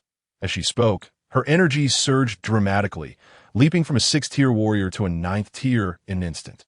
With a wave of her arm, the biting cold transformed into ice spikes that streaked toward her foes, instantly slaying 4 or 5 of them. Humph, so you are from Moyu Academy, the one with the ice physique. An elder stepped forward, a chilling smile gracing his lips. Given 3 to 5 more years, you might indeed carve out a place for yourself in Black Iron City. But today, I shall eradicate this genius. With that, the elder unleashed a terrifying wave of energy, clearly surpassing even a 9th-tier warrior, a master. That old man is a master, the students exclaimed in shock. Zhao's sister's expression darkened, although she had forcefully elevated herself to the 9th tier. The gap between her and a master was immense. Subsequently, Zhao's sister summoned all her strength, conjuring numerous ice walls from the cold air to impede the enemy's advance. You all must escape, Zhao's sister shouted. Just as the group prepared to retreat, a thunderous crack echoed as all the ice walls shattered. Zhao's sister was struck by a backlash, spitting out a mouthful of blood. The master approached with a cold demeanor. Sneering, a nice physique, I must say you possess quite a bit of charm. Why not stay and be my pet? As he spoke, the elder raised his withered claw, reaching for Zhao's sister. She trembled, her face pale. Was she destined to perish here today? Suddenly, a surge of energy struck, forcefully pushing the master back. Who dares to meddle in my affairs? Seeking death, the master roared, his gaze fixated on Ye Tian. Old man, how could you bear to lay hands on such a beautiful woman? You truly lack appreciation for beauty, Ye Tian said with a smile as he approached. Chapter 70. A chance encounter with Academy students. Who the hell are you to meddle in the affairs of our Xinjiang sect? The master glared at Ye Tian, a murderous intent emanating from him. Ye Tian replied, his tone playful yet firm. I'm merely a passerby who couldn't bear to see you bully others, so I took it upon myself to teach you a lesson. What's wrong? You seem rather unconvinced. The master sneered coldly. So you wish to play the hero? Then I shall send you all to hell. He concentrated a lethal poison within his palm, a fearsome power radiating through the air. Friend, you need not concern yourself with us. You should leave, Zhao's sister spoke, her voice trembling. Thank you for your assistance. If you would, please inform Moyu Academy of our plight. Ye Tian replied, nonchalantly, do not worry. No need for farewell words as long as I am here. None of you shall perish. Brother, this is no jest. He is a master. Zhao's sister implored urgently that a master. Ye Tian chuckled. What a master! In an instant, Ye Tian struck, his fist landing squarely on the master's head in the blink of an eye. Boom! The master's head exploded like a watermelon. The lethal poison he had gathered never even had the chance to manifest before he met his demise. The scene fell into a profound silence. The master, a figure of some renown in the city of chaos, had been killed with a single punch. His companions instantly roared in fury and charged at Ye Tian, who effortlessly dispatched them with a mere stomp. All done. Time to wrap this up, Ye Tian stated calmly, dusting off his hands. Zhao's sister stood in stunned disbelief, realizing that the formidable foes they had feared were so easily vanquished by this handsome stranger. Thank you, Zhao's sister exclaimed, her gratitude overflowing. Thank you, benefactor. The surrounding students cast appreciative glances at Ye Tian. Had it not been for his timely intervention, they would surely have perished. What is there to thank him for? This person's origins are unknown. We must remain cautious, Brother Ma said through clenched teeth, clearly wary of Ye Tian. Zhao's sister took a deep breath, about to speak when she suddenly coughed up blood. Her earlier forceful release of the seal had led to the cold energy wreaking havoc within her, now retaliating. Zhao's sister, how are you? Oh no, I have no medicinal pills left. We must hurry and take Zhao's sister to find a mentor. Otherwise, she will die. The group grew frantic, clearly becoming disorganized. Not panic. Ye Tian produced a medicinal pill, stating, I have a pill that can treat her cold poison. Wait, what is it you have? What if it's poisonous? Brother Ma retorted angrily, if you fear it's poisonous, then don't eat it. Ye Tian replied coolly, it's fine. I trust him, Zhao's sister said as she took the pill and swallowed it without hesitation. As soon as she did, a warm current coursed through her body, swiftly dispelling the cold energy. Zhao's sister's expression brightened. I'm fine now. The onlookers were astonished. What kind of miraculous pill was this? Brother Ma's eyes were filled with jealousy and anger as he coldly questioned, Who exactly are you? And what is your purpose in approaching us? Ma Tao, can you not be so antagonistic? Zhao Mingyao interjected. Visibly displeased, this handsome gentleman just saved us and even provided me with a pill. He clearly is a good person. What motives could he possibly have? Do not think so poorly of everyone. Ma Tao, she continued, how can you be so unhappy that I'm speaking up for another man? Aren't you the one who despises men the most? I only dislike you, not men in general. And I find this gentleman rather agreeable. Zhao Mingyao extended her hand.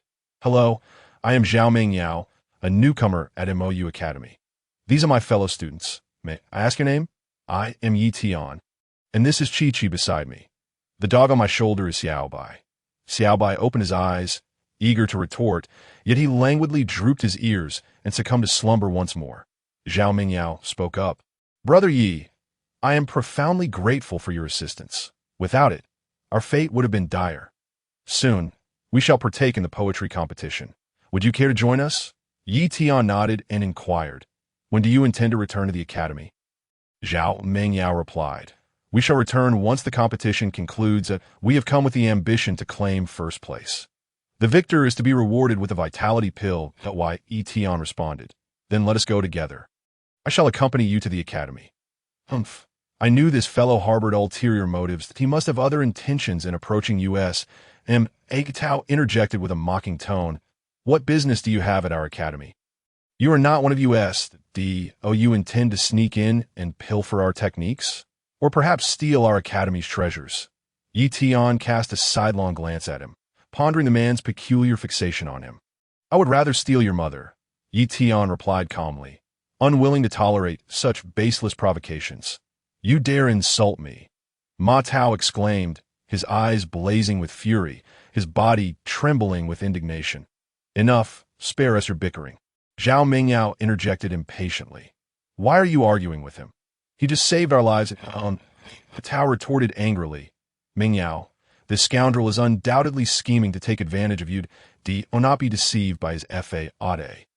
All right, I understand. No need to fret. Zhao Mingyao dismissed him, taking hold of Ye Tian's arm and leading him forward. This fellow seems to have quite the charm with women, Xiaobai muttered. Chi Chi, observing the closeness of the two, felt a twinge of displeasure but refrained from commenting further. Soon, the group arrived at the venue for the poetry competition, where numerous past winning poems were displayed. Ye Tian casually glanced at them, finding the quality rather mediocre. Some are even too dreadful to behold. Wait, what? Ye Tian soon recognized a few familiar pieces. That aren't these poems mine? How did they end up here? He was taken aback. This poem, Ascending High, I adore it immensely. It is truly a stroke of genius. It is astonishing that someone can compose such exquisite verses. Zhao Mingyao, with envy in her eyes, remarked, Our mentor said this poem was penned by a prince of the great Zhou. That prince is exceptionally talented and renowned for his literary prowess. They say he is also quite handsome. According to our mentor, he will be visiting our Maya Academy. That I truly hope to meet him soon. Ye Tian rubbed his nose and remarked, To be honest, I don't think this guy is all that exceptional. I find him rather average. What nonsense are you spouting? Several female classmates voiced their displeasure. This prince is our dream man. Everyone at the academy knows his name. You shall not insult our idol. Can this fellow truly be your idol? That seems rather excessive, Ye Tian exclaimed, his expression exaggerated. How can you say that? Why shouldn't he be our idol? The girls, fuming with indignation, insisted, we admire men of great talent. In our Maxiang pavilion, we hold those with literary skill in high esteem. Ye Tian was taken aback, realizing that these individuals were students of the Maxiang pavilion.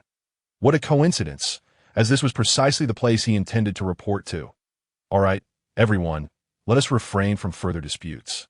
Young master, ye harbors no ill intentions, Zhao Mingyao said with a smile. I have already registered. The competition will commence shortly. We must secure first place and not tarnish the reputation of our Maxiang pavilion. The group nodded in agreement and began their preparations. Today's competition consisted of a poetry examination, first assessing memory, followed by questions posed by professional teachers, as long as one had read sufficiently and possessed a good memory. Achieving a commendable rank was quite feasible. Ye Tian sat idly by, observing with a sense of boredom. He had read numerous literary works in the Great Chu's library, yet found the poetry's caliber rather unremarkable. In his world, it would hardly surpass elementary school standards. Even a simple poem like Ode to the Goose would outshine everything here. As time passed, Zhao Mingyao and her companions successfully advanced into the top 10. Among these 10 were individuals of genuine skill and commendable literary talent. One can indeed reach an unparalleled realm through the study of literature. Xiaobai remarked suddenly. Is that so? Ye Tian inquired, surprised. Indeed, Xiaobai continued. I once encountered a person who, without any cultivation, comprehended the principles of the heavenly way solely through reading, achieving a state of unity with heaven and it was his emergence that elevated the status of scholars in this world. Otherwise, in a society that reveres martial prowess, relying solely on literature would be untenable. Ye Tian recalled the woman at the auction who had requested him to compose several poems. Perhaps it was related to this. Just then, a chorus of gasps filled the air as he looked up to see Zhao Mingyao entering the top 3. Next, she would face an even more rigorous examination. 3 teachers would prompt contestants to compose verses based on a specific object present on site. Due to the elevated difficulty, participants were allowed one opportunity to seek assistance. I shall go first, a dapper contestant volunteered. The teacher smiled and said, compose a poem based on this bamboo in my hand. After a moment of contemplation, the contestant recited, in the depths of the bamboo grove, birds chirp and sing. Lush green sways lightly in the breeze. With high virtue, humble and proud, unyielding, a heart remains clear to a commendable peace. The teacher praised, though not without its flaws. The contestant sighed and stepped back. Another man, expressionless, spoke up. Please present the prompt. The teacher instructed, compose a poem based on the stone beneath my feet, without hesitation. The man began. The stone lies silently among the mountains. Time etches its marks with each passing year. Withstanding wind and rain, it does not budge. Resilient and enduring, a heart finds peace. Very good, the teacher nodded. Smiling, though I still seek perfection. The man scoffed and stepped down. Now, only Zhao Mingyao remained. Feeling somewhat anxious, she earnestly requested, please, teacher, present the prompt. The teacher stroked his beard, smiling as he surveyed the surroundings, then pointed, compose a poem based on that goose over there. Ah, Zhao Mingyao was taken aback. A poem based on a goose? I have never studied such a thing in my books. In that moment, she found herself at a loss, despite having read countless tomes. Her mind went blank, rendering her unable to compose a poem. This is truly hilarious. Is this the level of Maxiang Pavilion? They say it's filled with geniuses, yet the first headmaster reached an unparalleled realm. How can these students not even manage this? Laughter erupted. I suspect this woman got in solely due to her looks. She possesses no cultural depth whatsoever. Hearing the derisive laughter around her, Zhao Mingyao lowered her head. Her delicate features paling, fists clenched tightly. Tao consoled her. Do not worry. If you cannot think of anything, securing third place is acceptable. It is not shameful. Zhao Mingyao felt a surge of unwillingness. She had promised her mentor she would return with first place. Little did she expect to be tasked with composing a poem about a goose, a subject far from her expertise. Time was running out. Failure to produce a poem would result in automatic forfeiture. The time is nearly up, the teacher announced cheerfully. Zhao Mingyao contemplated giving up, but at that moment, Ye Tian stepped forward. Is there indeed an opportunity for assistance? Yes, there's one chance, the teacher confirmed that why Ye Tian leaned in to whisper in Zhao Mingyao's ear. And her expression brightened as she nodded vigorously. I have thought of something. Zhao Mingyao inhaled deeply and began to recite. Goose, goose, goose with a graceful neck, singing to the heavens. As the poem was spoken, the venue fell silent for a few seconds before erupting into laughter. This is hilarious. What a ridiculous poem. Even a 3-year-old could write something better. My goodness, Maxiang Pavilion has truly opened my eyes. Laughter echoed throughout the crowd, tears streaming from their eyes. Zhao Mingyao's cheeks flushed. She too recognized that her poem was overly simplistic, treating it as a last-ditch effort. A Tao's face turned red with anger. What on earth were you thinking? This disgraceful poem is a complete embarrassment. You would have been better off forfeiting. Are you intentionally trying to humiliate us? Ye Tian replied coolly, if you don't understand, perhaps you should keep your mouth shut. Ma Tao was instantly filled with fury, a murderous glint flashing in his eyes. While the crowd mocked, the 3 teachers began to deliberate amongst themselves. Moments later, the eldest among them stepped forward and spoke slowly. Ladies and gentlemen, the results of this competition have been announced. The other 2 contestants immediately advanced, chests puffed out, convinced they must be in first place. The first prize goes to Mo Xianggu, Zhao Mingyao. What? The crowd was utterly stunned. How could this be? This woman actually claimed the top spot. Even a 3-year-old could compose poems better than hers.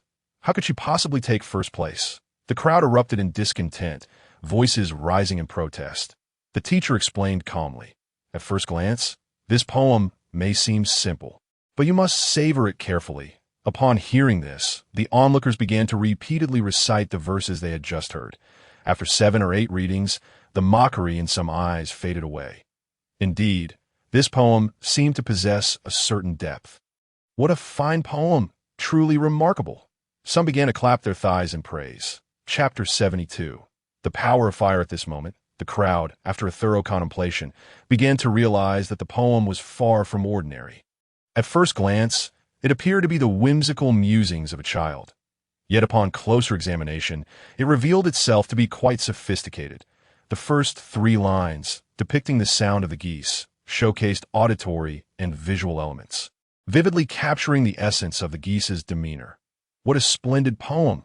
The crowd continued to shower praises. We apologize for our earlier impudence. We had no idea the individuals from Mo Xianggu possessed such talent. The scholars of MOU Academy are truly impressive. Wow, Senior Sister Mingyao, you are incredible. How did you compose such exquisite poetry? The crowd gathered around, excitedly complimented on A Tao, too. Wore a smile. Mingyao, I always knew you were the best. You are the most talented person in our academy. It wasn't me. It was young Master Yi who assisted me. He guided me, Zhao Mingyao said, casting a grateful glance toward Ye Tian. Thank you, young Master Yi. I never expected you to be so remarkable. Not at all, just a child's level of skill, Ye Tian replied with a smile. Meanwhile, Ma Tao glared with intense hostility. Why are you being courteous to him? This brat must have copied it from somewhere. I can tell his ulterior motives. We mustn't be deceived. Zhao Mingyao reassured him. That's not true. I have a keen eye for character. Young Master Yi is not that kind of person. Ma Tao snorted disdainfully. He is definitely not a good person. I can assure you all. Why? Ye Tian shot him a sideways glance, noting the palpable enmity directed at him. He would need to find an opportunity to rid himself of this nuisance. Soon, Zhao Mingyao received her first-place reward, which included not only a vitality pill, but also several spirit stones. Next, we are returning to the academy. Will you join us? Zhao Mingyao inquired. Yes, I happen to have matters to attend to at your place.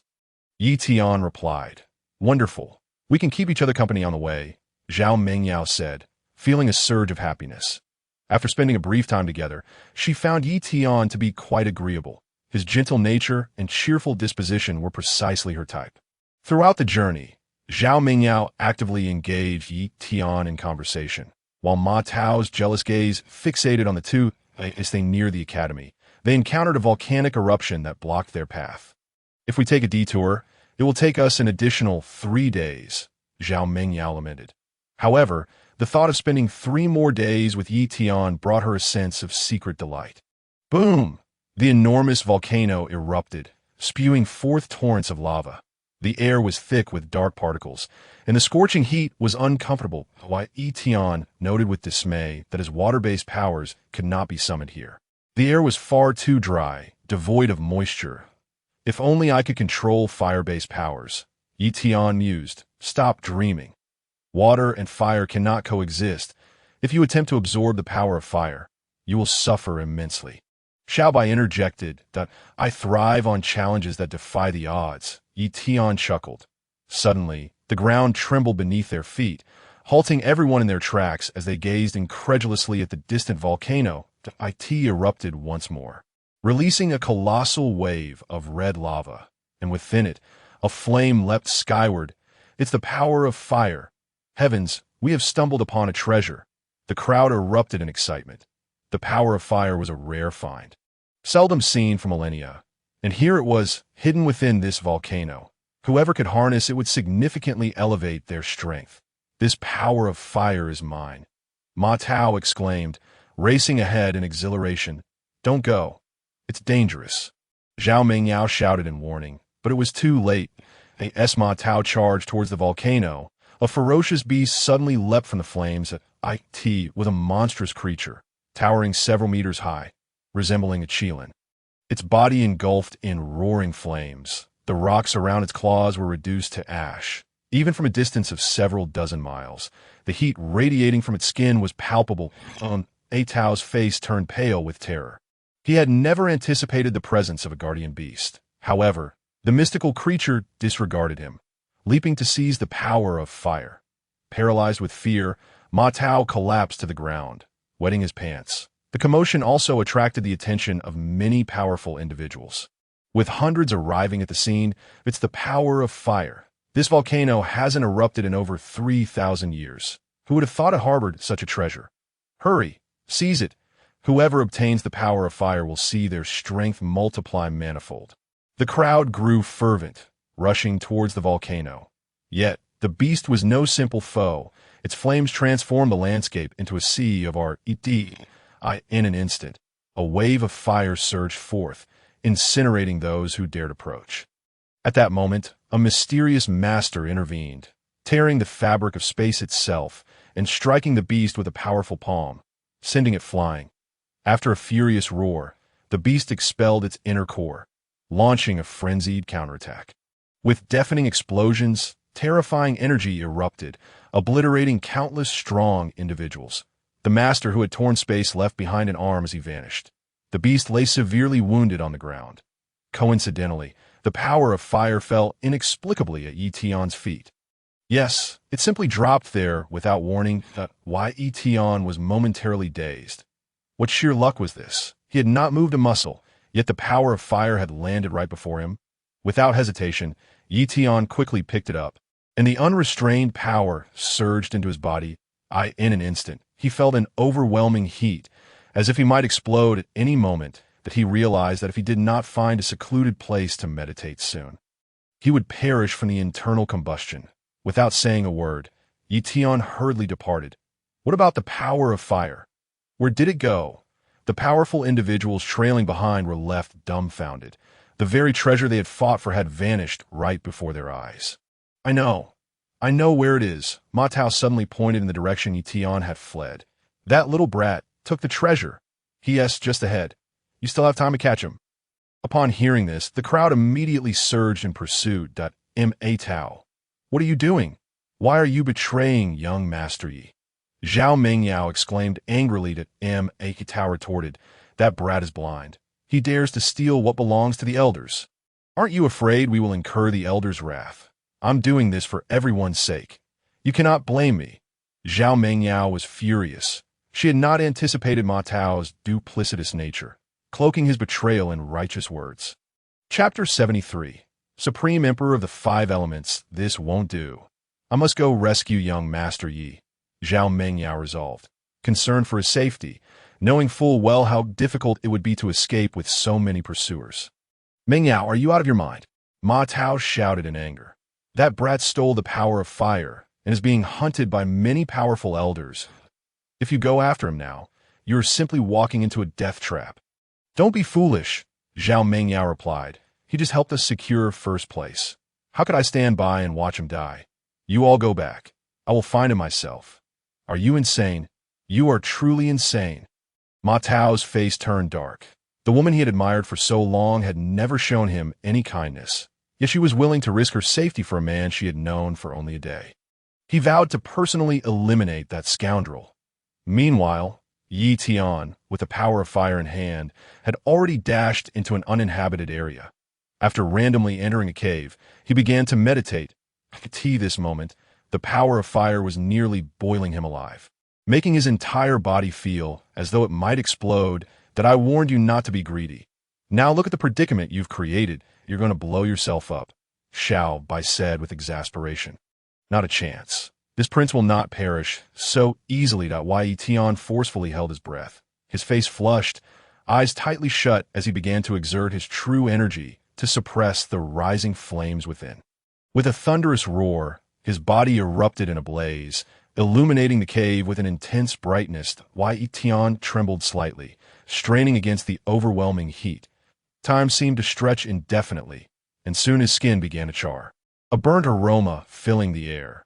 Xiao Bai lifted her eyelids and thought to herself that this young man possessed quite a remarkable ability, or perhaps it was merely luck that in this arid atmosphere.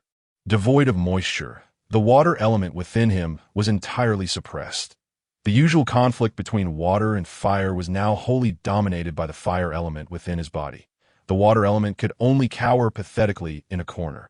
Too fearful to stir, as he watched, the fire element completely commandeered Ye Tian's form. Boom! The raging flames swept through the cave like a tempest, reducing a few pitiful blades of grass to mere ashes in an instant. Moments later, Ye Tian opened his eyes, his entire being enveloped in flickering flames as he rose to his feet. With a casual wave of his hand, a fireball erupted. He was, indeed, a moving source of immense power. It was said that in ancient times, one individual harnessed the fire element to become the supreme fire god of the realm. When the fire god emerged, none could contend with him. Xiao Bai remarked nonchalantly, "You've struck incredible luck. This fire element is immensely powerful, having existed in Fire Mountain for at least 10,000 years. Whoever possesses it can significantly enhance their strength. You are truly the child of destiny." Ye Tian couldn't help but burst into laughter. "Isn't that just stating the obvious? Who am I, Ye Tian? I am a person guarded by the aura of a true dragon. It would be foolish not to seize such an opportunity when it literally falls at my feet." Suddenly, Ye Tian's expression shifted as he sensed an approaching presence. His perceptive abilities had grown formidable. In this parched region, he could detect numerous distinct entities through the temperature fluctuations in the air, all congregating outside the cave. Almost 20 individuals, countless strong adversaries, all heading directly for him. As Ye Tian stepped out of the cave, those preparing to force their way in momentarily froze. "You brat, still alive? So, you were truly hiding here," a gaunt elder with a sinister gaze declared. "Hand over the fire element, and I might grant you a swift death." They had no intention of allowing Ye Tian to live. With a devilish smile, Ye Tian raised his arm, a flicker of flames igniting in his palm. "Are you referring to this?" The elder roared in fury. "You fool, hand it over immediately." Ye Tian chuckled.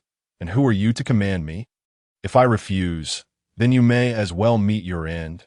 The elder's face contorted with murderous intent, but he stomped his foot, and a flying sword behind him shot towards Ye Tian at breakneck speed. Whoosh! The sword erupted from the ground, aimed straight at Ye Tian's forehead. Ye Tian concentrated the flames in his palm, effortlessly seizing the sword. In an instant, under the searing heat, the sword melted into a pool of molten iron. The elder's face turned pale with shock. How could this be possible? The surrounding onlookers stared, their eyes wide with disbelief. They could not fathom that anyone could absorb the fire element in such a short time.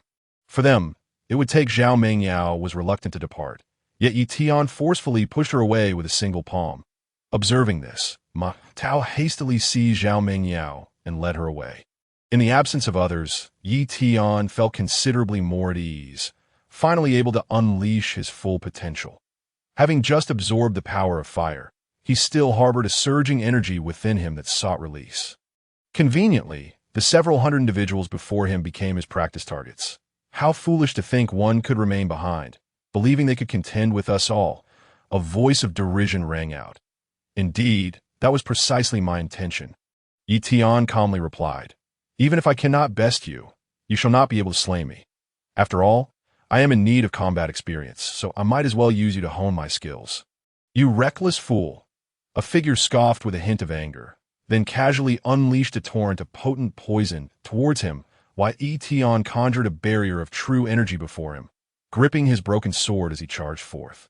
This time, he opted for close-quarters combat to enhance his on-the-spot reflexes. Not far away, Zhao Mengyao continued to argue with Ma Tao. How could you betray your own friend? Are you even human? Zhao Mengyao exclaimed with palpable fury. Unable to restrain herself from striking him, Ma Tao laughed bitterly in rage. Mengyao, have you been bewitched by that lad? He bears an unknown origin, purposefully ingratiating himself with us, surely with ill intentions. He might well be a spy sent by the demon clan. Such a person should never be allowed within the academy. Moreover, the power of fire is a fundamental force of the universe. What right does he have to wield it? The elders will surely intervene to dispose of him. You are shameless. Zhao Mengyao trembled with indignation, and Tao's eyes burned with fury. Mengyao, you know I have harbored feelings for you for quite some time. Yet you have never initiated a conversation with me. You have known that lad for merely a day, yet your eyes shine with infatuation, eager to cling to him. How lowly can you be? You dare to insult me? Zhao Mengyao retorted angrily. I simply believe that young Master Yi is superior to you. You are petty and consumed by jealousy. I would never be drawn to someone like you. Very well, Ma Tao, utterly exasperated, shouted, go ahead and seek him out. He is already a corpse. It is too late. If you wish to unleash your wrath upon our academy, so be it. Our brothers will suffer because of you. Zhao Mengyao fell silent, rendered speechless, and Tao continued. He is already dead. Let us move on and return to the academy. Consider this matter as if it never occurred. Zhao Mengyao cast a glance back. A feeling of certainty that Ye Tian would survive. He cannot perish. Rest assured, Ma Tao confidently proclaimed. Facing the onslaught of hundreds of elders, if he survives, it would be akin to a miracle. Such words would soon be proven true. The battlefield was fiercely intense. That why Ye Tian was confronted for the first time by the assault of numerous masters, it must be said, his survival was indeed a challenging endeavor. Hundreds of distinct forces struck him simultaneously.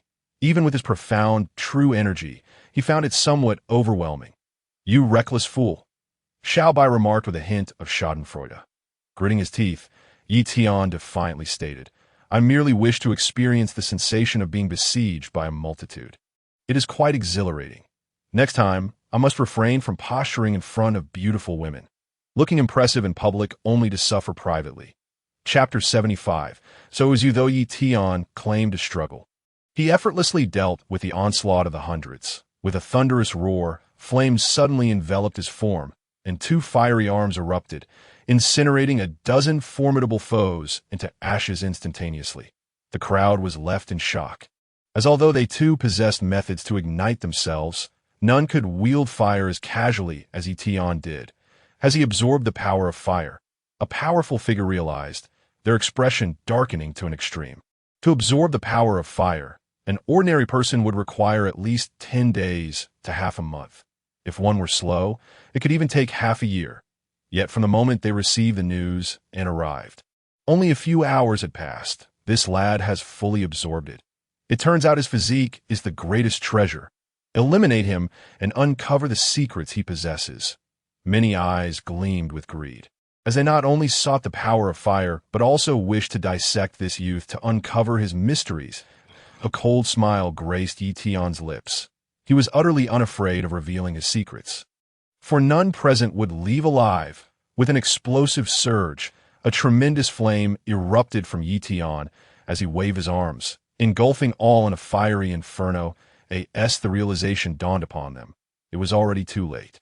The true energy within Ye Tian surged like a torrent into the sky, merging seamlessly with the flames. In mere moments, an area of several dozen miles was blanketed in flames, under the oppressive heat. Even the stones beneath began to show signs of melting. Many weaker individuals screamed in agony, reduced to mere skeletons. The remaining ones turned pale, trembling in terror. "Flee! This lad is possessed. Something is amiss." A powerful figure sensed the dread. This fellow's true energy was overwhelming, capable of spanning dozens of miles. This exceeded their wildest imaginations. If they did not flee now, it would be too late. "Think you can escape?" Ye Tian's gaze turned fierce. And in the next instant, he commanded the raging flames to strike at all present. No. With cries of despair echoing, the terrifying flames descended like a demon, instantly consuming hundreds.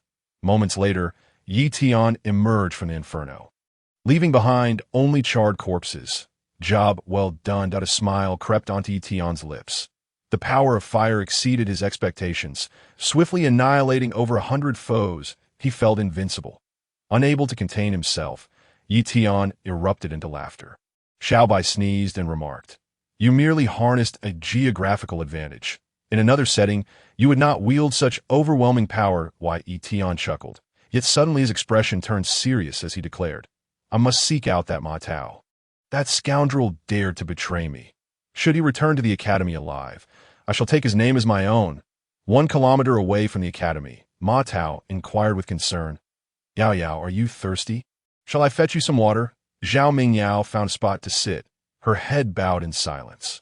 Noticing this, Ma Tao cheerfully walked to a nearby river to fill a water pouch. He lifted his head after filling the pouch. He was startled to find Ye Tian standing before him. "You ghost? I thought you were dead." Ma Tao exclaimed in shock. "Do you wish for my demise that much? Is my survival disappointing to you?" Ye Tian replied with a smirk, and Tao's gaze flickered. "Naturally, it is best that you are alive. I would never wish harm upon you. Is that so?" Ye Tian retorted. "Those individuals were brought here by you. Surely you wished for my death." Ma Tao's eyes gleamed with malice as he gritted his teeth. "You are correct. I indeed wish for your demise. Once you are dead, Mingyao will belong to me." "Die!" Ma Tao suddenly launched a surprise attack. Having secretly formed a hand seal, that a torrent of water erupted from the river, surging towards Ye Tian. However, before the wave could reach him, it was abruptly halted mid-air. Despite Ma Tao's face turning crimson with effort, he could not move an inch. "Playing with water in my presence?" Ye Tian scoffed mockingly as a droplet of water levitated from his palm, surrounded by currents swirling around him. Ma Tao's pupils widened in shock. This fellow possessed water-based power as well. "Please, don't kill me. My father is..." Ma Tao attempted to invoke his connections, but Ye Tian flicked his finger, and the water droplet pierced through his brow. His lifeless body slowly collapsed into the river, where an alligator swiftly appeared to drag the corpse into the depths. Ye Tian approached, and Zhao Mingyao, still with her head bowed, murmured to herself, "What are you doing? Are you missing me?" Ye Tian chuckled, and Zhao Mingyao, overwhelmed with joy, exclaimed, "You're unharmed. That's wonderful." Upon seeing Ye Tian alive, her earlier gloom vanished in an instant. Ye Tian smiled. "I was fortunate to survive. Do not blame Ma Tao. He did not intend for this to happen." "Where is he?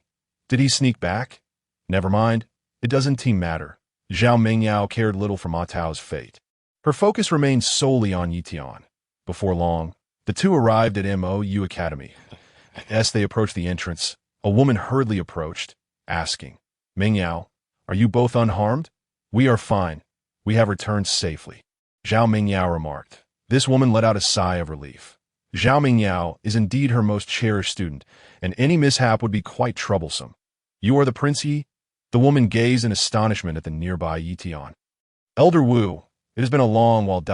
Ye Tian greeted her with a smile. Wu Yuan's face lit up with a smile. "Indeed, it has been quite some time. Prince Yi, you have arrived a few days late. I thought you might have looked down upon our academy and chosen not to come out." Ye Tian chuckled. "I encountered some troubles on the journey that delayed my arrival.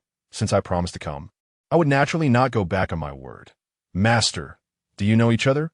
Zhao Mengyao exclaimed in astonishment. Da Wu Yuan chuckled. Mengyao, have you not been incessantly mentioning your desire to meet the person who penned that extraordinary poem?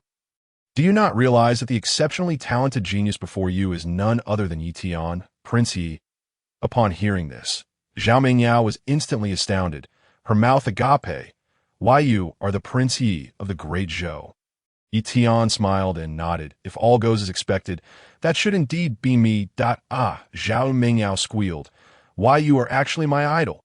I had no idea my idol was right beside me. Chapter 76. Becoming the center of attention upon discovering that Ye Tian was her idol. Zhao Mingyao's heart began to race fervently. She immediately flushed, unable to maintain her gaze on Ye Tian any longer. To Wu Yuan, with a half-smile, commented, Why are you suddenly shy? Did you not arrive with Prince Yi? I had not disclosed my identity earlier. She did not know who I was. Ye Tian clarified. Wu Yuan's expression shifted to one of understanding, realizing the situation. Come, I shall take Prince Yi to the academy. With his presence, all the young ladies of our Xiang Pavilion will surely be enchanted. Wu Yuan chuckled, while Ye Tian thought to himself that not every woman would catch his eye, while sleeping was acceptable. Taking responsibility was not. Wait a moment. A man with thick brows and large eyes approached, his voice gruff. My disciple Ma Tao was supposed to come back with you all. Where is he? Elder Feng. You should inquire with him directly. He may have gone off to enjoy himself somewhere. What do you wish for us to say? Wu Yuan replied coolly. Elder Feng's expression turned icy. Ma Tao went out with Zhao Mengyao, and she is the only one who has returned. Where is Ma Tao? I have not seen him. I do not know. Zhao Mengyao shook her head. While Ye Tian, standing nearby, simply smiled and remained silent. Tao has likely turned into a pile of dung by now. Elder Feng's gaze was frigid. Did you conspire against him? Do you know the consequences of harming fellow students of the academy? One may eat recklessly, but one ought not to speak recklessly, Wu Yuan replied calmly. Mengyao returned with many classmates, yet only Ma Tao is missing. You should search for him yourself instead of casting baseless accusations here. If you suspect that our Xiang Pavilion has harmed him, then present your evidence. Otherwise, we shall take this matter to the dean. Elder Feng snorted coldly. He certainly would not trouble the dean over this incident. Not let me find evidence. Otherwise, you shall see what happens. Elder Feng threatened fiercely before turning to leave. Why? Ye Tian inquired. Is he Ma Tao's teacher? Indeed. Wu Yuan replied calmly. Ma Tao's father and Elder Feng are good friends who have looked out for each other in the academy. Moreover, he is the head of the Wu Dong Pavilion, and Ma Tao has been rather arrogant within the academy due to their connection. After hearing this, Ye Tian mused that eliminating Ma Tao could be considered a service to the public good. Before long, Ye Tian followed Wu Yuan to the Xiang Pavilion. There were a total of 328 students in the Xiang Pavilion, with female students comprising 2/3 of the population. All were exceptionally beautiful, hailing from various regions of the continent, each a prodigy in their own right. As Wu Yuan spoke, her gaze fell directly upon Ye Tian, while Ye Tian felt a bit flustered. Thinking, what are you looking at me for? Do you consider me a prince who would indiscriminately pursue beauty? Let me introduce everyone. This handsome gentleman beside me is Prince Yi from the great Zhou dynasty. The astonishing poem Ascending was penned by him. Wow. Upon hearing this, over 100 women in the room turned their astonished and admiring gazes upon him. Ye Tian, with a thick skin, greeted the crowd nonchalantly. Hello, fellow students. I hope you will take good care of this little junior in the future. Junior, you are incredible. You actually wrote such an amazing poem. Are you planning to become a saint through literature and achieve an invincible realm? Little Junior, how did you manage to write that poem? Could you share the scene that inspired it? Are you free tonight? I cannot sleep. Perhaps we could discuss that poem in detail then? Suddenly, 20 to 30 girls approached. Surrounding Ye Tian, he felt a bit bewildered, as if he had stepped not into an academy, but into a tavern. However, he was relieved that these women were all extraordinarily beautiful. Otherwise, he might have lost his temper instantly. It seems Prince Yi is quite popular. Wu Yuan smiled at that moment. Zhao Mengyao interjected. Everyone, are you not busy? Have you memorized the Analects? I shall be checking tomorrow. The instant those words were uttered, everyone scattered in fear. Prince Yi, do not be afraid. They are merely in awe of your literary talent, which is why they reacted so excitedly. Zhao Mingyao said with a smile. Allow me to take you to find a room. You may choose your accommodations. As Ye Tian followed her to the back mountain, Zhao Mingyao suddenly appeared pained, clutching her stomach. At that time? Ye Tian inquired. How did you know? I could smell it. Ye Tian replied. Smell? Zhao Mingyao's expression changed instantly. Cough. I'm a bit sensitive to water, Ye Tian said, unsure how to explain. Since he had gained the power of water, he had become somewhat sensitive to it. You are deceiving me. That was blood, Zhao Mingyao mumbled, looking down. While Ye Tian quickly turned his head, saying, The moon tonight is quite lovely.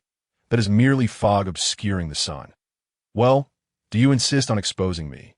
Do you? It is quite embarrassing, Ye Tian replied. Zhao Mingyao chuckled and said, Prince Yi, could you compose a poem inspired by the current scenery? Ye Tian looked at her and replied nonchalantly, A glance over my shoulder ignites 100 charms. The beauties of the 6 palaces pale in comparison. What a splendid poem! Zhao Mingyao's eyes sparkled with excitement. I never expected Prince Ye's talent to reach such heights that I feel that no scholar in the world could compare to you. If Prince Ye dedicates himself to study, it will not be long before you attain an unmatched realm. Ye Tian smiled. He was not particularly fond of studying. He would rather take the time to appreciate the beauty of the world. After arranging his accommodations, Ye Tian tidied himself up and, under Zhao Mingyao's guidance, familiarized himself with the academy's environment. The academy was divided into several different categories of cultivation: Wudong Pavilion, Imo Xian Pavilion, Feng Yun Pavilion, and the Painting Saint Pavilion, among others. Before arriving, Ye Tian had thought that the academy was merely a place for martial arts training, but he discovered that, apart from martial artists, there were many other methods to enhance one's cultivation and reach formidable realms. The individuals in the Painting Saint Pavilion were passionate about art. They could manifest the subjects of their paintings using their own powers that a pig, a wolf, a fierce tiger, or even a dragon could be summoned in battle through their artistry. It was said that the painting saint of yore could conjure vast landscapes and celestial bodies with a mere gesture. The Feng Yun Pavilion, on the other hand, was dedicated to the cultivation of agility. The current head of the pavilion was said to be able to soar through the clouds, traverse the heavens and the earth, and dive into the depths of the sea with ease. The Iron Bone Pavilion comprised rough individuals who trained their physical bodies. Each one resembled a bear, lacking in aesthetic appeal. As Zhao Mingyao disdainfully remarked, while Ye Tian's eyes lit up, the Iron Bone Pavilion seemed quite suitable for him. His purpose for coming to the academy was precisely to find a way to enhance his physique, but of course, he had not forgotten his most crucial task: system sign-in. After several months, he was finally set to complete this sign-in. He wondered what generous rewards awaited him. Chapter 77. Academy Sign-In. After familiarizing himself with the academy's environment, Ye Tian found an excuse to send Zhao Mingyao away. He then made his way to a secluded area in the back mountain. Ye Tian silently initiated a sign-in. Ding! Sign-in successful. Rewards obtained. Dragon Xiangong. Rewards obtained. 1 million spirit stones. Rewards obtained. Rank 6 alchemist. Rewards obtained. God-slaying blade. Ding! Received 500 years of cultivation power. Realm enhanced. Ding! Next sign-in location. Moon Palace. Ye Tian took a deep breath as in an instant, 500 years of cultivation power surged into his body. Damn it, it always comes without warning. Ye Tian winced in pain. As the immense power accumulated over 500 years surged into his body, making it feel as though his bones might shatter under the pressure. After a series of cracking sounds, his aura exploded, rising dramatically in intensity. This time, Ye Tian absorbed all of his power in one go. Several hours later, he slowly opened his eyes, feeling the abundant energy coursing through him, and a smile crept onto his lips. What level am I now? A Grand Master? Or perhaps a mortal immortal? His gaze flickered. He felt exponentially stronger than before, as if he could manipulate the forces of heaven and earth, having reached an unprecedented realm. His mindset had also undergone a significant transformation. Once his breath stabilized, Ye Tian began to examine the rewards he had received. The Long Xiangong, in ancient times, was created by a powerful being who, by chance, consumed dragon blood, resulting in a transformation into a half-dragon. This individual, relying on his own insight, devised the Long Xian Gong, which allows the practitioner to assume the true dragon form and unleash boundless power. What a splendid treasure! If I master this, I might even be able to transform into a dragon in the future. Ye Tian grinned widely. He then noticed that he had advanced from a third-tier alchemist to a sixth-tier alchemist. A significant leap. Within the academy, the most talented alchemists seemed to barely reach the fifth or sixth tier. With his current strength, he could effortlessly overpower those so-called super geniuses with a flick of his wrist. A 2-foot-long blade materialized in his hand. The god-slaying blade, once stained with divine blood, could slay gods and extinguish immortals. The introduction was quite imposing. He wondered if it truly possessed such power to why Ye Tian mused that during a critical moment in battle, drawing this weapon might yield unexpected results. I could see that moment. Xiao Bai appeared nearby, having just returned from a stroll outside. I found some interesting items while wandering around the academy. He exclaimed. Suddenly, Xiao Bai's eyes widened as he sensed a change in Ye Tian's aura. How did your strength increase so dramatically? Have you entered the realm of mortal immortal? Xiao Bai exclaimed in shock. Why Ye Tian smiled nonchalantly. What is wrong with improving myself? It's quite absurd. How did you progress so quickly? I was only gone for a short while, Xiao Bai said. Having never encountered such a peculiar situation, he circled Ye Tian twice, sniffing. You carry an unfamiliar aura. It resembles the scent of ancient dragon blood. Ye Tian thought to himself, this dog-ass nose is surprisingly keen to detect that you've truly broadened my horizons. Xiao Bai chuckled. I initially believed it would take you 3 to 5 years to make any progress. What a surprise! It seems I underestimated you. Why, Ye Tian smirked. Don't underestimate others. I'll give you plenty of opportunities to be astonished in the future. Now, can you enlighten me on the subsequent realms? Discover it for yourself. Xiao Bai tossed him a book. Why Ye Tian opened it and was enlightened. The grand realms were divided into 9 levels. Martial artist, martial master, martial general, martial commander, martial king, martial sect, martial sovereign, martial saint, and martial emperor. Each grand realm was further subdivided into 9 minor tiers. The first and 9th tier martial artist aligned closely with what he already knew. The martial master corresponded to the Grand Master and Great Grandmaster realms, while the martial general represented the mortal immortal realm within their empire. Now, he was at approximately the 2nd tier of martial general. It turned out that in the eyes of the empire, the already invincible mortal immortal was merely a lowly martial general. Why Ye Tian sighed. That is only natural. Xiao Bai scoffed. A mere martial general. In your realm, it may be invincible, but in the entire Tianwu continent, they are far from being considered masters. Only those above martial commander, or even the martial king realm, can be regarded as formidable protectors. Why Ye Tian nodded slightly, realizing that exposure to different places would naturally broaden one's horizons. However, he was confident that with the system at his disposal, as long as he completed a few more sign-in tasks, achieving invincibility would merely be a matter of time. Upon returning to the Mo Xiang Pavilion, Ye Tian encountered Zhao Mingyao, who greeted him with a smile and invited him to dinner. Why Ye Tian waved his hand in refusal, saying, I wish to inquire about someone. Do you know where Lin Yiren is? Zhao Mingyao shook her head. There are many people in the academy. I cannot possibly know them all. Why Ye Tian frowned, knowing that Lin Yiren had arrived at the academy before him and should already be here. You might ask Tutor Wu. She should be aware, Zhao Mingyao suggested. Why Ye Tian nodded. Finding it reasonable, he then sought out Wu Yuan, who was in the lounge chatting with several other tutors. Prince Yi, your timing is impeccable. Allow me to introduce you to a few tutors, Wu Yuan said with a smile, presenting those beside her. Why Ye Tian's mind was elsewhere.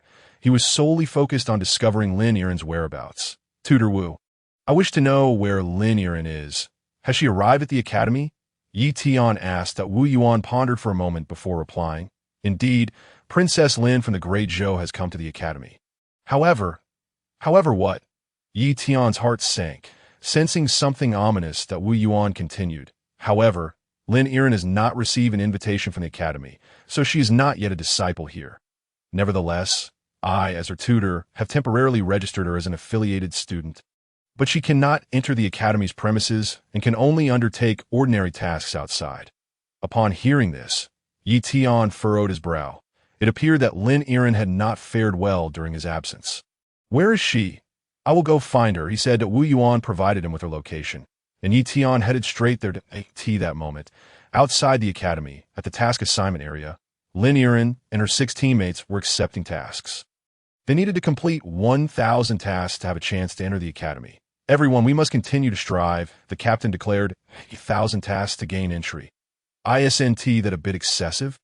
How many years will it take us to complete that many? Voices of complaint rose. The captain snorted. "Do you think anyone can just enter the academy? We lack the talent and powerful family backing. This is the only way to gain entry. Here, it doesn't matter if you're a princess of the empire or a prince. You're all just ordinary individuals." Upon hearing this, the others were displeased expressions. Lin Yiren quickly nodded and said, "Don't worry, Brother Chun. We will not hold you back." Brother Chun smiled at Lin Yiren. "You must be the new arrival today. You look quite good. You'll follow me from now on. I can guarantee that once you complete 1,000 tasks, you will definitely gain entry into the academy." Lin Yiren smiled but remained silent, confident that she would eventually enter the academy. It was just not her time yet. Days later, the group descended into a perilous underground chamber filled with various traps and ferocious beasts. "We are over 2,000 meters underground now. This time, we must obtain the root of the purple spirit tree." Brother Chin declared confidently, believing that completing this task would secure his entry into the academy and finally end his 5 years of suffering. Suddenly, a deep roar echoed, and in the next moment, a black bear charged in, instantly crushing one of the team members into a pulp. The remaining teammates hurriedly drew their swords to confront the bear, but within moments, it had severely injured them. Although Brother Chun possessed the strength of a 7th-tier martial master, the bear's thick hide rendered ordinary attacks ineffective. Soon, Brother Chun was hurled away, spitting blood, in a moment of desperation, when the bear lunged at him again. Brother Chun seized a nearby teammate and threw him forward as a human shield. The bear's claws smashed the unfortunate soul to pieces. Brother Chun, you," the others gasped, shocked that he would sacrifice one of their own. Brother Chun cursed, "What are you all standing around for? Hurry and attack together, or we will all perish here." At that moment, the bear turned its attention back to the group. However, their strength was simply too weak to contend with it. With a furious shout, Brother Chun turned and fled. As he ran, the remaining teammates wore expressions of terror, knowing they were about to become the bear's next meal. Lin Yiren's face paled. Her strength was still too feeble, or else she could have defeated the bear. Just then, the bear charged at her, and her pupils dilated, her body turning cold. In that critical moment, a flash of lightning suddenly appeared before her, and the bear was sent flying by an overwhelming force. "Are you all right?" A familiar voice echoed in her ears. Lin Yiren slowly lifted her head, and upon gazing at Ye Tian's handsome visage, her eyes immediately brimmed with tears. "You finally came," Lin Yiren exclaimed, throwing her arms around Ye Tian as she began to choke on her sobs. During this period, she had endured countless hardships and suffered greatly. She had longed for someone to protect her. After waiting for what felt like an eternity, she had finally awaited Ye Tian's arrival. Ye Tian gently patted her back and chuckled. "You've changed. You're no longer the aloof Princess Lin of the Dezhou dynasty." Naturally, Lin Yiren wiped away her tears. It was only after leaving Dezhou that she became aware of the world's cruelty. Here, no one respected her, nor did they treat her any differently because she was a princess of a dynasty. The teammates around her were primarily the offspring of various noble families and dynasties, none of whom held a simple identity. In this perilous place, only Ye Tian was her closest ally. Suddenly, the black bear that had been sent flying lunged at them once more. With a casual flick of his hand, Ye Tian unleashed a sword aura that pierced through the creature's skull. "Wow, that's amazing." Several teammates were utterly astonished. "Yiren, who is this handsome guy? He can't possibly be your partner. Can he?" "Well, almost, but he didn't fancy me." Lin Yiren joked. Ye Tian chuckled softly. It wasn't that he didn't fancy Lin Yiren, but rather that he didn't wish to take on any responsibilities at AS for sharing a bed. He was quite willing. "What are you all doing here?" Ye Tian inquired. Lin Yiren replied, "We accepted a task to find something, but our team leader just ran off." Ye Tian stated, "With the items given by your mother. You can enter the academy directly without needing to accept any tasks. Let's head back." Lin Yiren nodded and followed Ye Tian as they walked outside. After approximately 200 meters, a series of agonized screams echoed ahead. Then, the bloodied Chengge came racing towards them, shouting, "Help! Help!" He stumbled and rolled at Ye Tian's feet. "That you're still alive. It's good," Chengge exclaimed excitedly. "Everyone, let's join forces and slay this beast." As he spoke, a colossal wild boar appeared, weighing several hundred tons. Though referred to as a wild boar, its size was truly exaggerated, and it possessed sharp horns that could shatter ordinary armor with a mere touch. The wild boar emitted a piercing howl and ferociously swatted a massive boulder aside. "Be careful." The teammates urgently warned that why Ye Tian remained calm, flicking his fingers to send a burst of energy that sent the boulder flying. He then grasped the air, condensing hundreds of water droplets, which subsequently exploded forth in a torrential downpour. The wild boar's defenses were astonishing. The water droplets merely left behind bloodstains without penetrating its flesh. With a smile, Ye Tian condensed even more water droplets, this time unleashing thousands simultaneously, in an instant. The wild boar's hefty body was pierced through, resembling a honeycomb. Lin Yiren was taken aback. It had only been a few days since they last met, and she felt Ye Tian's strength had grown significantly. Well done, Chengge exclaimed, his face radiating joy. "Brother, you are incredible. You dispatched that beast in an instant that I can finally complete the task." Chengge laughed heartily. "You previously caused the death of your teammates and still wish to complete the task? That's unacceptable," Lin Yiren coldly retorted. Chengge's smile slowly faded, his tone turning sinister. "But I did it for everyone's good. If I hadn't, we would all be dead. Now that people have already perished, what use is your talk? I can share half of the items with you, and once we leave, no one will mention what happened here." "How about that?" "That depends on whether everyone agrees," Lin Yiren replied, glancing at the remaining teammates. "That if you agree to his request, raise your hand." However, the remaining teammates stood motionless, indifferent. "You ungrateful wretches," Chengge cursed in frustration, then drew his blade and charged at Lin Yiren, attempting to use her as leverage. Chapter 79. Ambush in the wilderness. He's trying to flee. "Should we stop him?" Lin Yiren asked, why Ye Tian waved his hand dismissively, saying, "On my way here, I encountered many ferocious beasts. He won't escape alive. That's a relief." Lin Yiren sighed, turning to her remaining companions. "You all should leave quickly. I need to enter the academy." The others gazed at her with envy. They had worked tirelessly for so long, but couldn't gain entry, feeling jealous of Lin Yiren's smooth passage. Upon exiting the cave, Lin Yiren couldn't help but recount her experiences during this time. "When the Dezhou dynasty fell into turmoil, I was forcibly sent here. Without proof, I couldn't enter the academy and had to find ways to survive outside. If it weren't for my good fortune, I might have already fallen victim to someone like T that moment." Ye Tian also realized how stringent the conditions were for entering the MOU Academy. Had he known earlier, he would have arrived sooner. "Did your elder brother not help you?" Ye Tian suddenly thought of the crown prince, Lin Jianfeng, who had arrived before them. Upon learning of his sister's troubles, did he not extend a helping hand? "My elder brother indeed entered the academy and became a favored disciple," Lin Yiren replied with a wry smile. "However, he didn't come to assist me even after I sent him a message.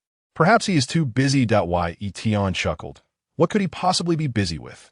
I suspect he is intentionally ignoring you, wishing for your demise." Lin Yiren fell silent, having entertained similar thoughts, yet she found it hard to accept that outcome.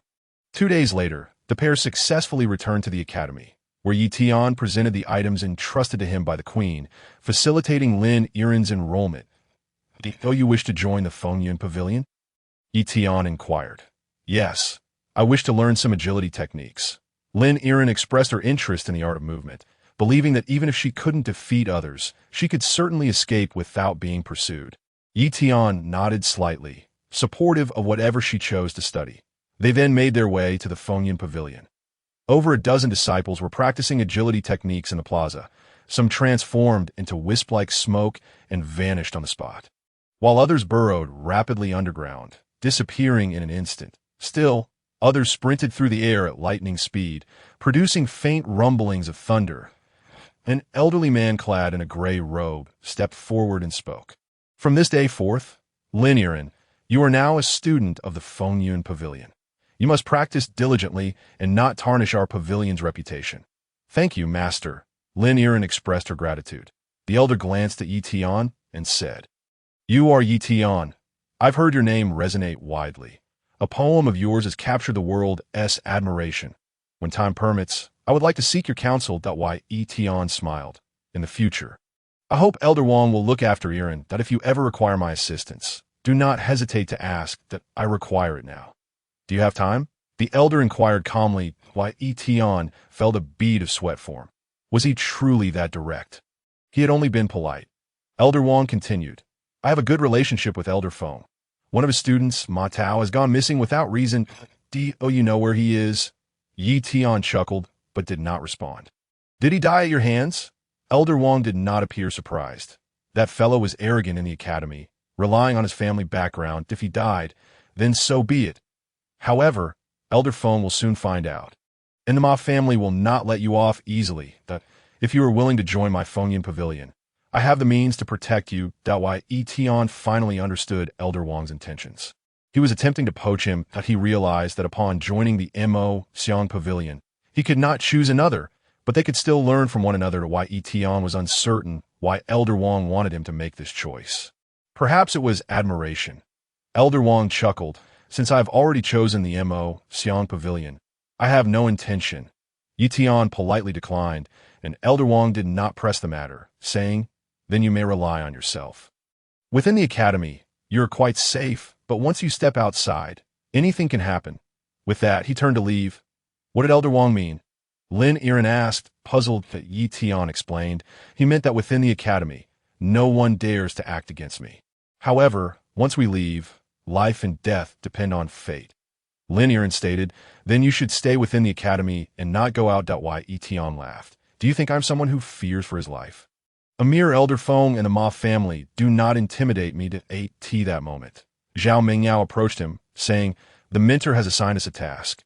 We need to head to Chaos City. All right, Ye Tian nodded. Lin Yiren's gaze was filled with concern.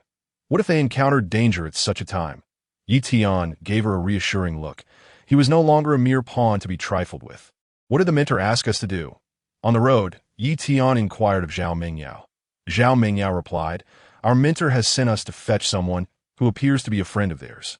Ye Tian nodded, choosing not to elaborate further. Hours later, the imposing black iron walls loomed before them, and Ye Tian sensed a palpable aura of malice locking onto them. Gradually halting his steps, Ye Tian slowly spoke. Come out. There's no need to hide.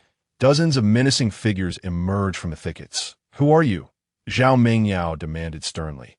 The leader, his eyes glinting with a chilling intensity, remained silent, yet his malevolent gaze was fixed firmly on Ye Tian. Ye Tian chuckled softly, recognizing the obvious target of their intentions. Mingyao, step back. Allow me to handle this. Ye Tian spoke calmly.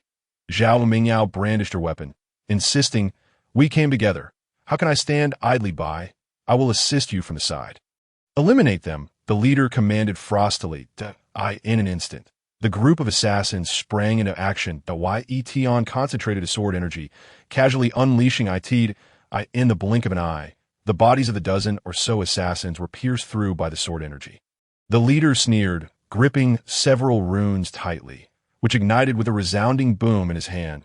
In a moment, a magical array ensnared Ye Tian. Attempting to channel his vital energy, Ye Tian discovered he was rendered immobile, with only his eyes able to move. This is a 4th level restriction. You cannot break free, the leader stated coldly. Zhao Mingyao's expression shifted in alarm. She quickly released the seal within her body, summoning a circular ice wall to envelop them both. Seizing the opportunity, Zhao Mingyao began searching for a means of escape. Bang, bang! She struck the barrier repeatedly, but to no avail.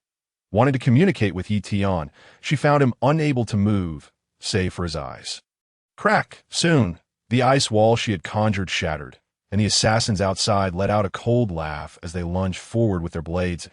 In that critical moment, the restriction binding Ye Tian suddenly shattered with a crack. In the instant the restriction broke, 2 hands shot out, swiftly grabbing the incoming sword. The leader's expression changed dramatically. He could not fathom how the opponent had escaped the 4th-level restriction with a decisive snap. Ye Tian crushed the sword, then thrust forward with a palm strike, causing the assassin to spew forth blood, his body hurtling backwards for hundreds of meters before crashing heavily against a rock, his skull splintering upon impact. Afterward, Ye Tian calmly dusted off his hands, bemused that such a trivial restriction could ever hope to confine him. "Are you all right?" Zhao Mingyao exhaled in relief. "That I'm fine." Ye Tian replied with a smile. To him, it was merely a minor inconvenience, hardly worth mentioning. "Who else knows we are here?" Ye Tian casually inquired. Zhao Mingyao pondered a moment before responding. "This was a sudden notification from our mentor. Not many are aware. Oh, I just remembered someone. On my way to find you, I encountered a junior sister, and I may have mentioned it to her. Only this junior sister knows about our arrival here." Ye Tian mused that it seemed likely their information had been leaked by this very junior sister. The two entered the Black Iron City and, following the designated markings, found in. They knocked on the door. But no one responded. "Is anyone home?" Zhao Mingyao queried, while Ye Tian sniffed the air and remarked, "Do you detect the scent of blood?" Upon exchanging glances, Ye Tian forcefully burst the door open. Inside, a body lay amidst a pool of blood, riddled with at least 20 wounds. The person was deceased, the blood still fresh, indicating the assailant had not ventured far. "How can we report this to the mentor?" Zhao Mingyao seethed with anger. While Ye Tian replied slowly, "It is either an act of vengeance or we are being framed. We must return to the academy." Upon their return, Wu Yuan was stunned for a moment upon learning of her friend's tragic demise in the inn. "I apologize, mentor. We never anticipated such a turn of events." Zhao Mingyao bowed her head in contrition. Wu Yuan waved her hand dismissively, stating, "Now that the deed is done, your apologies hold little weight. Furthermore, this matter does not directly involve you." It was evident someone sought to eliminate witnesses. "Mentor, who would do such a thing?" Zhao Mingyao asked. "That it remains unclear for now," Wu Yuan replied, shaking her head. While Ye Tian stood to leave the room, determined to inquire about the informant. The junior sister. Ascending to Jianfeng Mountain, Ye Tian encountered hundreds of students practicing their swordsmanship. His presence drew considerable attention. "Isn't that the prodigy from Maxiang Pavilion? I've heard he excels in poetry." "So what if he is talented in poetry? His future achievements will be limited in this world. Martial prowess reigns supreme. He will merely be a scholar in the end. Don't say that. One can also achieve invincibility through study. That's just a ruse for the gullible. For tens of thousands of years, no one has ascended beyond the realm of martial sovereign solely through scholarship." "Huh." Ye Tian strolled through the crowd. Absorbing their gossip, he pondered, "Am I really that well known now?" Approaching a group, a teacher intercepted him, stating, "Excuse me, student from Maxiang Pavilion, what brings you to Jianfeng? Do you wish to learn swordsmanship? Perhaps you would consider becoming my disciple. I can surely impart to you the supreme sword techniques that—" "In no need," Ye Tian replied, "that I'm here to find someone. Her name is Lin Lin. Where is she?" As the crowd parted, a girl nervously stepped back, attempting to escape. "Lin Lin, come forward." The crowd dispersed, and Lin Lin awkwardly approached, her head bowed as she murmured, "Mentor, I don't know him. You must have mistaken me. You are the one I seek," Ye Tian coldly inquired. "Did you inform on us?" "It wasn't me. It wasn't me." Lin Lin hastily waved her hands. "I know nothing. I said nothing if not you. Then who else could it be? Come with me and explain." Ye Tian seized her wrist, attempting to escort her away, when suddenly the crowd obstructed them. "Young Master Yi, you cannot simply take my student without an explanation," Elder Qing interjected. "Lin Lin, help me," Lin Lin pleaded. To while Ye Tian replied, "Elder Qing, this is a personal matter between her and me. I hope Jianfeng will not intervene." Elder Qing snorted. "Even if you are a prized student of Maxiang Pavilion, you have no grounds to forcibly take my student." "That is unreasonable. I will take her today. None shall stop me." "What audacity!" Elder Qing's demeanor turned. "I see why not think your fame intimidates me. Release my student at once." Ye Tian chose to ignore him. Turning to leave with Lin Lin and in the next moment, a massive sword energy coalesced above his head, emanating a terrifying aura from Elder Qing. "Take another step, and I shall slay you." kill me?" Ye Tian chuckled. Raising his arm, he bellowed, and with a resounding crash, the entire Jianfeng trembled. Subsequently, hundreds of students' weapons flew uncontrollably into the sky. The multitude of weapons converged, forming a colossal sword shape that hovered above everyone's heads.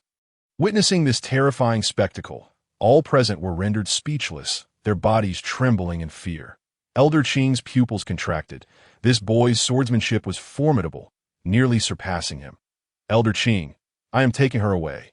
Should you dispute this, you are welcome to come to Maxiang Pavilion and confront me." Ye Tian grinned, forcibly carrying Lin Lin down the mountain, leaving no one daring to utter a word. Once he departed, the sword hovering above the crowd fell helplessly to the ground. Elder Qing's expression darkened severely. As a mentor of Jianfeng, he had been humiliated by a mere student, and in front of so many, he had been left without dignity. He resolved to seek out Maxiang Pavilion for an explanation. Ye Tian returned to Maxiang Pavilion with Lin Lin. "Now speak. Why did you inform on us? What is your connection to the Ma family?" Ye Tian asked coldly. Initially, Lin Lin refused to admit anything, unwilling to divulge. Ye Tian had no intention of showing her mercy. He delivered several sharp slaps, causing her to spit out blood. "Will you speak? If not, I will slice away pieces of flesh from your face." Ye Tian's smile was chilling, instilling fear in Lin Lin as she trembled. "I was coerced. The Ma family found me and threatened my parents' lives, forcing me to keep watch on you. When I learned senior sister Mengyao would accompany you, I relayed our whereabouts to the Ma family. Please, do not kill me. I realize my mistake now, and I will never do it again." That Lin Lin's expression suddenly froze. That why Ye Tian spoke. "I despise being betrayed. Please, do not kill me." Lin Lin pleaded desperately. With a casual wave of his hand, Ye Tian severed her neck with his true energy. The lifeless body collapsed to the ground. Zhao Mengyao, who was approaching, was utterly shocked. You killed her?" "Yes," Ye Tian nodded. "This woman cannot be spared. She betrayed us and must be eliminated. But this will cause trouble." Zhao Mengyao gritted her teeth. "The academy has rules, even if we have personal grievances. We cannot kill at will. If others find out, you could be expelled from the academy." Ye Tian replied. "Being expelled is of no consequence.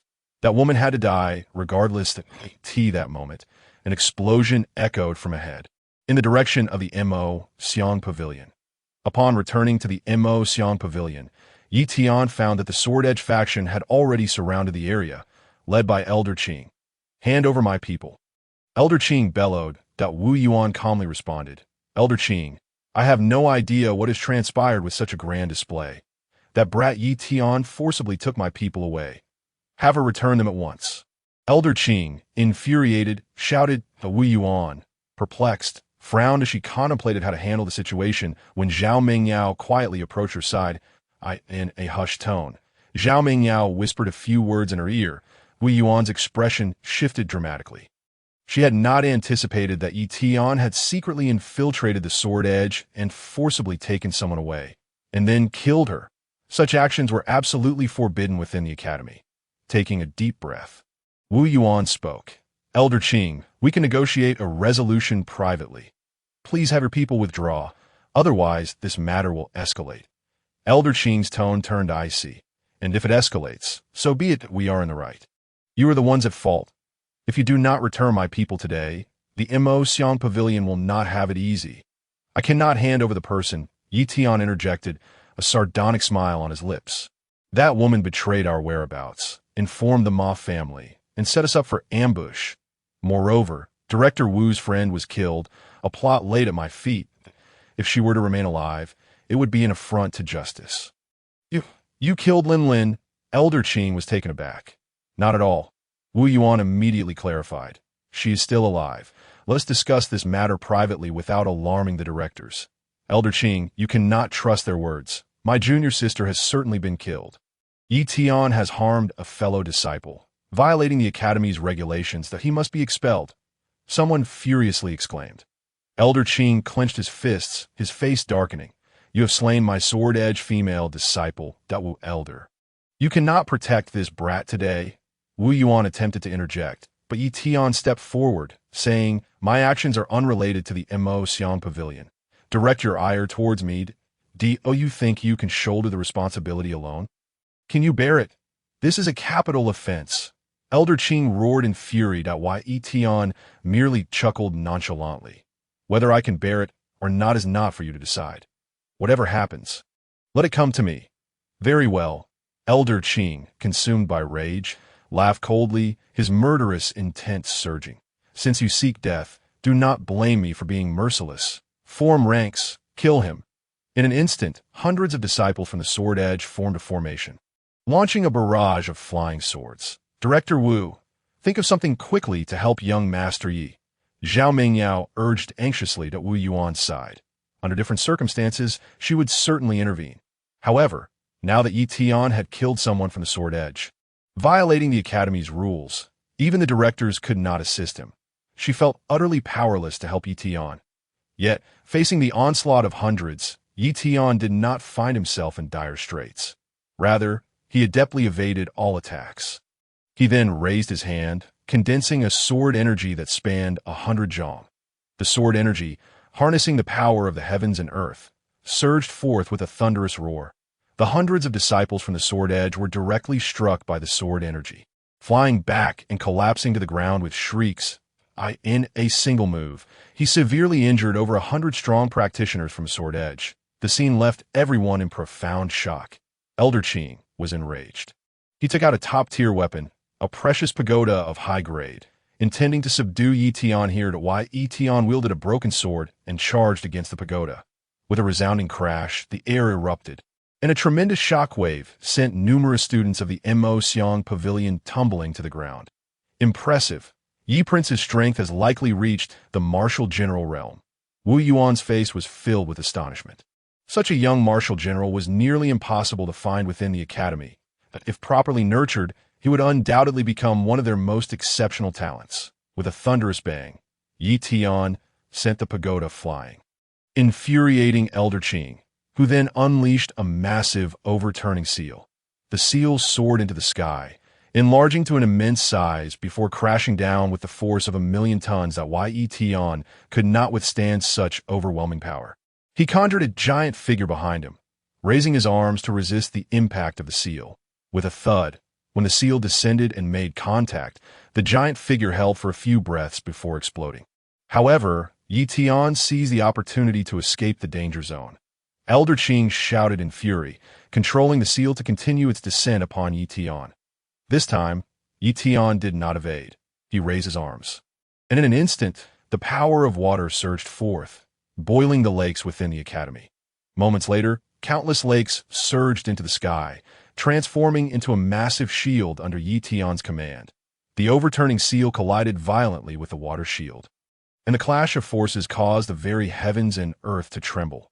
With a bang, the water shield shattered, and the overturning seal was repelled, flying dozens of miles away to collapse a towering mountain. Elder Qing's complexion turned ashen, blood trickling from his mouth. He had not expected this brat to be so terrifying, capable of severely injuring his mentor. Such prowess surpassed what was expected of a student. If given a few more years of training, he would indeed be impossible to retain. Elder Qing's voice turned frigid. It is a pity, however, that this is the academy. No matter your talents, you shall not leave this place. Ye Tian replied indifferently. I shall leave. No one can stop me. His tone was audacious. Elder Qing wiped the blood from his mouth, a chilling smile creeping across his face. Though you are a martial general, I can summon someone far stronger than you. Upon hearing this, Wu Yuan seemed to realize something, her expression changing drastically as she admonished. Elder Qing, do not act recklessly. Chapter 82. A threat from the strong. Only Wu Yuan understood what Elder Qing was truly planning at this moment. She knew that within the sword edge, there existed an individual of formidable strength. This person was the guardian of the sword edge, whether in the Wind and Cloud Pavilion, the MOU Pavilion, or several other locations. Such a powerful presence existed. This existence rarely revealed themselves, only emerging in times of extreme crisis. The Academy had not summoned such a powerful being in decades. Elder Qing was willing to resort to the sword edge's trump card to detain Ye Tian. Was this a jest? Ye Prince, you must leave this place immediately. If you do not depart now, It would be too late, that Wu Yuan urged anxiously, already envisioning the dangers Ye Tian would soon face. Even though the opponent was exceptionally skilled in swordsmanship, a young martial general was not a match for someone at a higher tier, the martial commander realm, if he did not leave now. Once that elder emerged, there would be no opportunity for escape. Ye Tian remained unperturbed, speaking slowly. I must resolve this matter today. I cannot implicate you all, and no matter whom he calls forth, I shall confront them. Wu Yuan grew frantic. Now is not the time for loyalty. Your survival is paramount. Ridiculous, utterly ridiculous, Elder Qing suddenly mocked. Though he is one of your MOU pavilion, you, Elder Wu, actually choose to shield him. I will return and report this matter to the director in full detail. That Wu Yuan's gaze turned frigid. Elder Qing, you are going too far. How can you use the sword edge's strongest trump card to deal with a student? This brat has killed my sword edge disciple. If he escapes, where will our dignity lie? Elder Qing's eyes grew increasingly frigid as he crushed the communication stone in his hand. Soon, a red light soared from the sword edge mountain. In an instant, that red light appeared before everyone. As the red light dissipated, a figure stood suspended in the void, exuding an immense pressure that seemed to halt the very flow of air. Everyone felt a profound sense of suffocation. Salutations, esteemed Elder of the Void. Elder Qing respectfully bowed. What is it that disturbs my peace? The void, expressionless, opened its mouth. Senior Shukong, I have encountered a troublesome matter with my sword edge.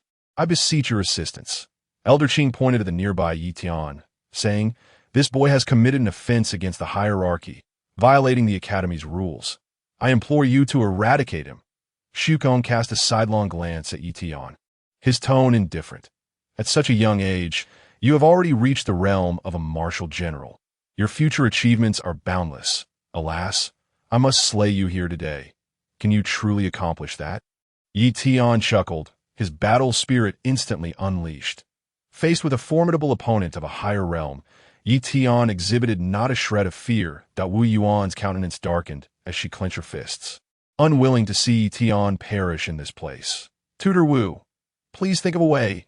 Zhao Mengyao pleaded. Wu Yuan gritted her teeth. Although she was an instructor, facing a seasoned powerhouse like Shukong, she knew he would show her no mercy. If she wished to save Ye Tian, there was only one course of action. In the next moment, a communication stone appeared in Wu Yuan's palm, and after a moment's hesitation, she crushed it. A breath later, the sound of zither strings wafted from within the MOU pavilion. Upon hearing the zither, Elder Qing's expression shifted. Wu Yuan, have you chosen to make an enemy of me for the sake of this boy?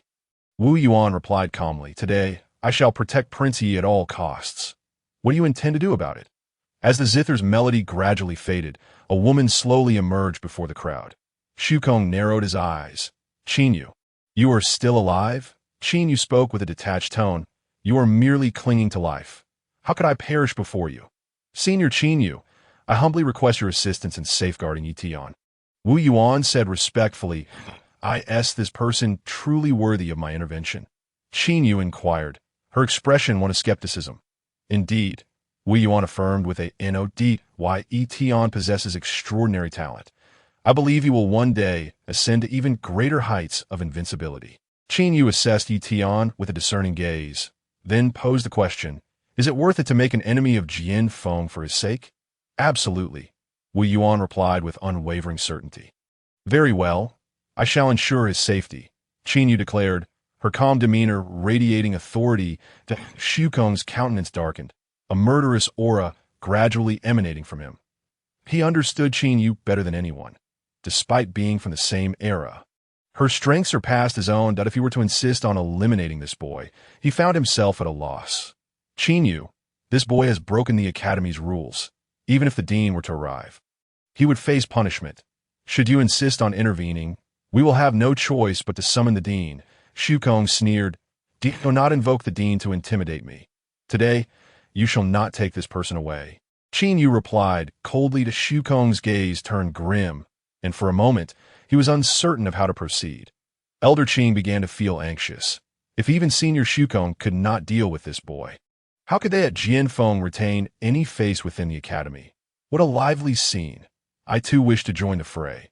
Elder Feng approached with a jovial demeanor, stating, "I did not expect that this boy would rouse the interest of two esteemed seniors. Not long ago, I uncovered the truth behind Ma Tao's death. It is inextricably linked to this boy. I have come today to demand an explanation." Upon hearing this, Wu Yuan's expression soured. Elder Feng, "Do not create trouble at this moment. You must leave immediately." "Leave?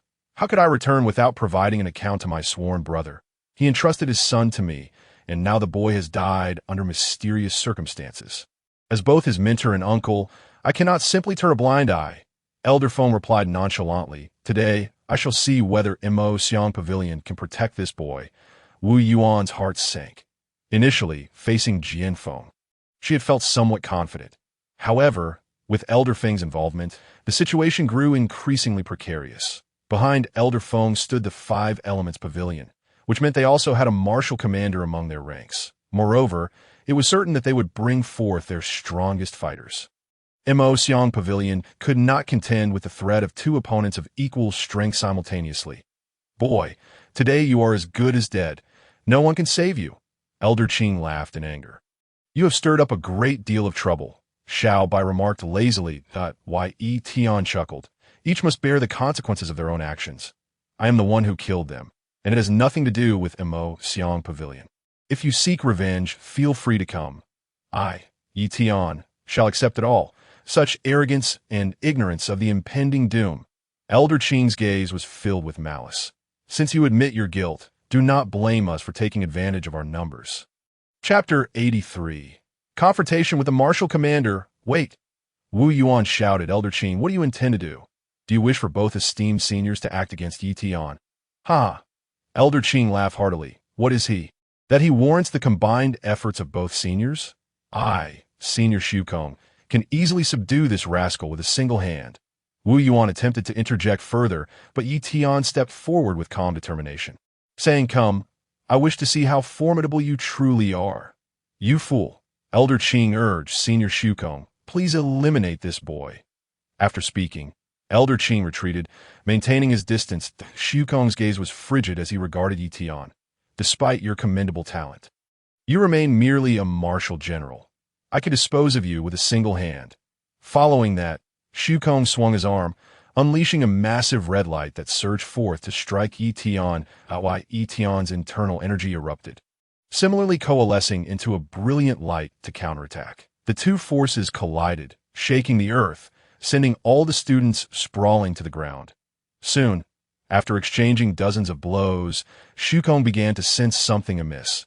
The insignificant insect he had expected to eliminate within 3 moves was, to his astonishment, still standing firm.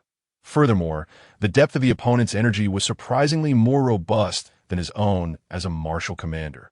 "This boy must be concealing a secret. I will severely injure him and take him back for study. I'm certain I can uncover his secret." Shukong's eyes narrowed, and he swiftly formed a sealing array in the air with his hands, intending to bind Ye Tian. Naturally, Ye Tian would not simply stand by and wait for the seal. He quickly distanced himself from Shukong and raised his hand to conjure 30,000 sword energies in the sky. Such an abundance of sword energies, his internal energy flowed as ceaselessly as the mighty Yangtze River.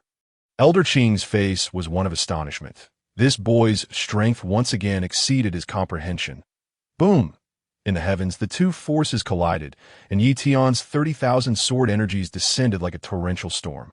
Countless radiant sword energies exploded, sending shockwaves that propelled all students hundreds of meters away. As the dust settled, a deep pit several hundred zhang wide stood where they had clashed. Shukong's mouth twitched.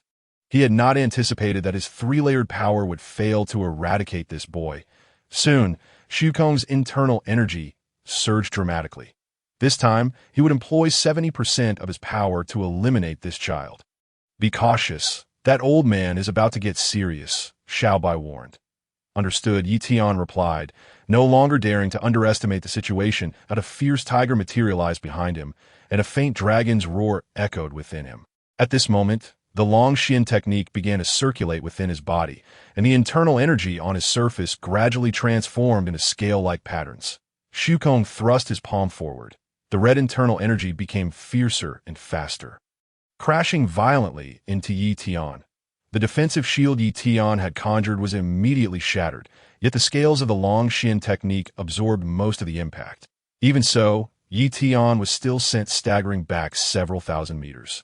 His internal energy roiling as a metallic taste surged in his throat, he forced himself to swallow the blood back down. Not bad. You held your ground, Xiaobai remarked. Damn it, this old Ko is indeed formidable. If it were anyone else, that attack would have been fatal, Ye Tian cursed inwardly. While he lamented, Shukong wore an expression of disbelief across the way. Not dead. After I unleashed 70% of my power. This boy still survives? Senior Shukong, do not hold back. Swiftly eliminate this boy. Elder Qing urged. Silence. Shukong's face darkened. He had indeed been relentless. Yet this boy's defensive capabilities were astonishing. He had withstood the attack, this time. He would utilize 90% of his power to obliterate the opponent. This student possesses considerable ability. Having withstood Shukong's assault, Qingyu remarked slowly. Senior, is there any way to save him? Wu Yuan inquired urgently. It is impossible. Qingyu shook her head slowly. If I intervene, the old codger from the invisible pavilion will also act to obstruct me. He is watching me from not too far away. If this boy wishes to survive, he must rely on himself. Wu Yuan felt a wave of desperation wash over her. Despite Ye Tian's remarkable talent, he was still young. How could he possibly compare to Shukong, who had cultivated for nearly a millennium? Ye Tian would surely perish here.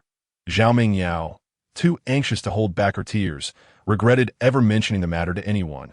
If only she had kept quiet. Perhaps today's events would not have unfolded as they did. Boom! The ethereal energies between heaven and earth suddenly began to tremble, as the void conjured forth terrifying might with its dual arms. And an ominous phenomenon materialized behind it. This manifestation resembled a war deity descending from the heavens, as a phantasmal figure gradually coalesced, raising its hand to reveal an immense sword intent, stretching hundreds of meters in length. Upon its emergence, the very firmament seemed on the verge of splitting apart, the space around it fracturing like glass and swiftly propagating outward while Ye Tian squinted his eyes, realizing that this ancient being was about to unleash a lethal strike. He had to devise a means of counterattack. Run. There's still time, Xiaobai urged. No. He seeks my death, and I shall fight him to the bitter end, Ye Tian declared, swallowing several pills, causing the true energy within him to surge exponentially in that fleeting moment. Subsequently, his internal energy surged skyward. With a resounding explosion, the dark clouds were torn asunder, and a blade of light, as radiant as the sun, began its descent from the heavens. This sword energy was the culmination of Ye Tian's entire strength, capable of slaying any martial general. Yet he felt it was insufficient. Gritting his teeth, Ye Tian integrated his weapon into the sword energy, amplifying its might once more. Still not enough. Ye Tian clenched his fists tightly. He then infused his own soul power into the sword energy in an instant. The brilliance of this sword energy eclipsed the sun itself, emanating boundless power. The void narrowed its eyes, astonished that this youth dared to compete with him in sword energy. Then let us compare. The void roared, unleashing all of its tenacity to control the 100-meter blade of energy directed toward Ye Tian. In response, Ye Tian bellowed, his sword energy howling forth, under the astonished gazes of the onlookers. The 200-meter-long sword energies collided. In that fleeting moment, it was as if the sun had exploded, blinding many with its radiance, transforming the entire world into a sea of white that a series of low, thunderous explosions followed, sending shockwaves cascading from above. Waves of energy shattered the surrounding peaks, while houses crumbled to dust. The very earth beneath them was gouged, rising in layers to dozens of meters high. The spectators, students all around, were swept into the air by the tempestuous winds. This maelstrom persisted for nearly a quarter of an hour before finally abating. As the dust settled, a massive pit remained, thousands of feet deep, and Ye Tian had vanished without a trace. Had he perished? Chapter 84. Godslayer, and no one knew whether Ye Tian still lived. Yet, given the recent cataclysm, it seemed improbable as the members of the Sword Edge Pavilion gradually rose. They gazed in shock at the aftermath. None had anticipated that a newcomer could engage in battle with an elder of the Sword Edge Pavilion, forcing him to unleash his full power. Should this news spread, this youth would be remembered for centuries. He.S. dead. That fool is finally dead. Huh. I told you, there was no way he could survive. What was he thinking, challenging the inevitable? Elder Qing scoffed contemptuously, deriding the audacity of one so foolish as to confront the esteemed Void Elder. Congratulations to Elder Void for eliminating the scourge. The Academy can now enjoy some peace, Elder Qing said with feigned respect. Void chuckled coldly, relieved that he had managed to dispatch this blind fool at the critical moment. Otherwise, he would have faced a tremendous embarrassment today. Well done, Elder Void. Elder Feng chimed in jovially. This brat was insufferably arrogant. Disregarding the rules of our academy, he believed himself invincible, daring to challenge the established order. Letting him die is a mercy. They all laughed heartily. Meanwhile, Wu Yuan's heart was heavy. After finally recruiting a talented student, she now witnessed his demise before her eyes. The fall of such a prodigy was truly lamentable. Had Ye Tian possessed a bit more composure over the next 2 years, he would have undoubtedly secured his place in the realm of Qianwu. Wu Yuan sighed, her heart aching. Zhao Mingyao's face turned pale, fists clenched tightly. She could not accept that Ye Tian had perished so easily. What a pity, Qinyu remarked coolly. This Ye Tian is remarkably strong, with exceptional talent. He is the most formidable genius I have encountered. Had he chosen to retreat today, I would have done everything in my power to ensure his survival. Alas, his brilliance led him to his end here. Let us depart. It would be wise to avoid any further entanglements with the Sword Edge Pavilion. Their ilk is not to be trifled with. With a look of regret, Qinyu turned to leave. Suddenly, a jolt coursed through her, a sense of foreboding compelling her to look up. High above, at an altitude of several thousand meters, a figure was hurtling downward at a rapid pace. Old bastard die, the roar resounded in their ears, leaving everyone stunned and gazing skyward. There stood Ye Tian, wielding the Godslayer knife, descending with lightning speed. What? The crowd gasped in disbelief. That youth had somehow survived. As Ye Tian, knife in hand, landed directly above Void. An overwhelming tide of panic surged within Void. The strike was too swift and brutal. He had no time to react. With a swift slash, the blade descended, severing Void's head from his body, which rolled to the ground at their feet. Silence. The entire arena fell into a deathly hush. Countless students stared wide-eyed, unable to fathom the scene before them that a venerable elder, a top-tier martial general, had been slain so effortlessly. No, this is impossible. Elder Qing staggered back a few steps, gasping in shock. You vile wretch, how dare you slay Elder Void? Have you lost your mind? Ye Tian wiped the blood from his lips, his gaze icy. I have killed. What of it? I shall take you down too. In that moment, Ye Tian was consumed by fury. Whether it was 1 life or 2, it mattered not. He advanced toward Elder Qing, knife in hand. Aware of his disadvantage, Elder Qing quickly pleaded for help. Help me. Elder Feng, please. Stop, you beast. Elder Feng interjected, positioning himself protectively before Elder Qing, his eyes fierce. You know the gravity of your actions? Ye Tian could not be bothered to waste words. He raised his knife and swung. With a tremendous roar, the Godslayer knife unleashed its formidable power, having previously been tainted with divine blood. The blade struck, inflicting gaping wounds upon Elder Feng and Elder Qing, nearly claiming their lives, just as Ye Tian was poised to deliver a fatal blow. An overwhelming aura surged from behind. Instantly, Ye Tian pivoted, striking down with his knife. 2 forces collided, generating a massive shockwave. You are utterly lawless. A cold voice emanated from an elder. Why, Ye Tian narrowed his eyes. The figure before him, clad in fisherman's garb and wielding a fishing rod, appeared humble, yet radiated an aura more formidable than Void's. Before Ye Tian could speak, Qinyu identified the newcomer. Old Fisher, you too have emerged. Is it not excessive for someone of your stature to bully a mere child? Elder Feng urgently interjected. Elder Fisher, swiftly eliminate this brat. He has gone mad and seeks rebellion. Elder Fisher regarded Ye Tian with an indifferent gaze, stating, You have slain Void. Though it was a sneak attack, It proves your heart is wicked and you are no virtuous person. Today, I shall rid the world of your menace." "Ha!" Ye Tian shot back derisively. "You are nothing but a pretender. I detest hypocrites like you, that if you wish to kill me, first ask whether the knife in my hand agrees." In the next moment, Ye Tian swung his knife once more. Elder Fisher responded, "That knife of yours is no ordinary weapon. I shall claim my teeth." As he spoke, he wielded his fishing rod, ensnaring Ye Tian's arm with a golden line. Consequently, the Godslayer knife slipped from Ye Tian's grasp, drawn away by the fishing line. While Ye Tian reached out with his true energy to grasp the Godslayer knife, engaging in a tug-of-war.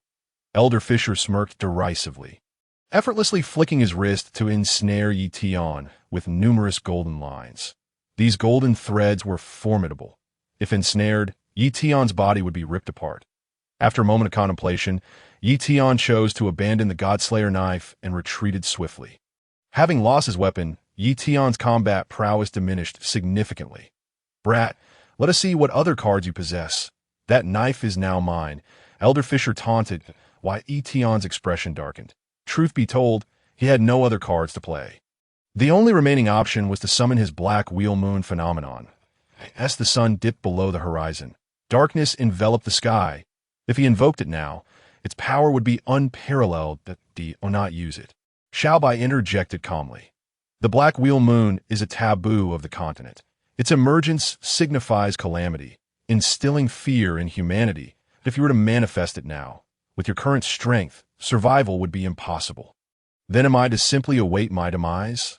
Ye Tian retorted icily. Xiaobai nonchalantly replied, "At this moment, I shall test your knowledge. You possess the dual powers of water and fire. If wielded judiciously, they can unleash formidable strength." Why, Ye Tian's eyes sparkled with realization, for he had at least attended elementary school and possessed a modicum of foundational chemistry knowledge. Casting a glance at Zhao Minya, he raised his palm, his left hand ignited with fierce flames. "The power of fire?" Yu Laoda raised his eyebrows. "So the firepower discovered recently has indeed been acquired by you. You are quite fortunate." As these words fell, a surge of water power suddenly emerged from Ye Tian's right hand. Water power? Two distinct forces. Yu Laoda was immediately taken aback. Chapter 85. Let it all be destroyed.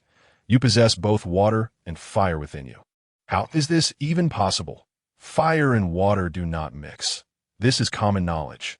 Members of the Five Elements Pavilion, can any of you enlighten me? Yu Laoda's gaze shifted forward. The master of the invisible pavilion wore a look of confusion.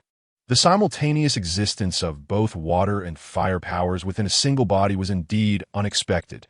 Such a phenomenon was something he had only encountered in ancient texts. Humph. This lad evidently harbors secrets unknown to us. However, if I capture him, that secret shall belong to me. Yu Laoda changed his strategy. He no longer sought to kill Ye Tian, but aimed to capture him and interrogate him about his secrets. With this thought, Yu Laoda sneered and, denying Ye Tian the time to prepare a powerful attack, swiftly cast his fishing rod to strike. Ye Tian inwardly cursed the despicable nature of the assault. If only he had a moment's grace, he could unleash his full potential. He had not anticipated such a sudden attack.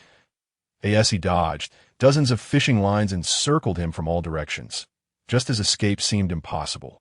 A sudden sound of a zither resonated, shattering the fishing lines with a resounding crack. "Qinyu, what are you doing?" Yu Laoda scolded sharply. "I apologize. I did not foresee my zither sounding." Qinyu replied coolly.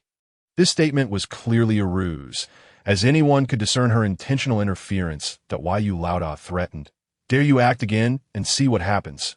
He then resumed his assault with the fishing lines at that moment. A power of ice coalesced, forming a massive ice wall before him. "Mingyao?" Ye Tian was astonished, not expecting her to intervene. Zhao Mingyao spoke. "I will hold him off for a moment. You must think of a way." "Understood." Ye Tian nodded swiftly. This was no time for idle chatter. The two powers within him expanded rapidly in his palms. That moment, the roaring furnace within the academy seemed to be summoned, all rushing towards Ye Tian's direction. Meanwhile, dozens of miles away, a volcano erupted violently, sending countless streams of lava soaring into the sky. Hurtling towards the academy on another front, a vast lake suddenly trembled, and a towering wave surged forth, transforming into a gigantic dragon flying towards the academy. The disparate powers of water and fire began to converge above the academy. One side was engulfed in a fiery inferno, its scorching heat threatening to incinerate all in its path. The other side, however, was a tumultuous tide, a towering wave poised to engulf and devour. Ye Tian exerted every ounce of control over the two powers, his complexion paling as he realized it was still insufficient. "Mengyao, I need to borrow your ice power," Ye Tian implored. "Of course, take it," Zhao Mengyao replied, immediately unbinding her internal seals. In an instant, countless icy energies converged above her head. Water, fire, and ice, three elemental forces formed a triangular shape.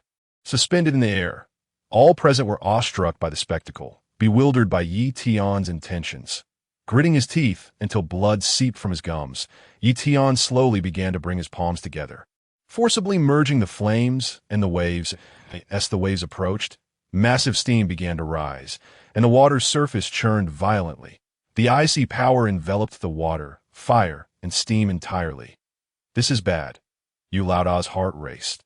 He realized what this lad intended, that if this struck down, the entire academy would be doomed. "You are insane. Stop this at once." Yu Laoda felt a rising panic. Did this lad intend to bring the entire academy to ruin? At that moment, Ye Tian could not afford to consider anything further. His vital energy surged forth, forcefully merging the three powers. "You might end up paralyzed if you attempt this," Xiaobai interjected. "To hell with it. I will blow up the academy first," Ye Tian retorted with a scoff. "Let it explode. Let it explode," Xiaobai said nonchalantly. "Rest assured, I will protect you." Its indifferent gaze swept over the academy, emitting a disdainful laugh. "Stop this at once." Yu Laoda suddenly appeared beside Ye Tian. Attempting to intervene in a single move, Zhao Mengyao was sent flying. Then, Yu Laoda aimed an attack at Ye Tian's back. Suddenly, waves of vital energy surged forth. Yu Laoda casually deflected them and turned to bark. "Who is there?" To his astonishment, dozens of students from the Mashan Pavilion stepped forward, stating, "Elder, we apologize, but we must intervene. You seek death, daring to assist this traitor." Yu Laoda bellowed. The students chuckled. "We believe that young Master Yi is not in the wrong. We are scholars, having studied some knowledge. As the ancients once said, 'Silence, spare me your ancient wisdom. You bookworms are nothing but a nuisance.'" Yu Laoda shouted, launching an attack that sent everyone flying.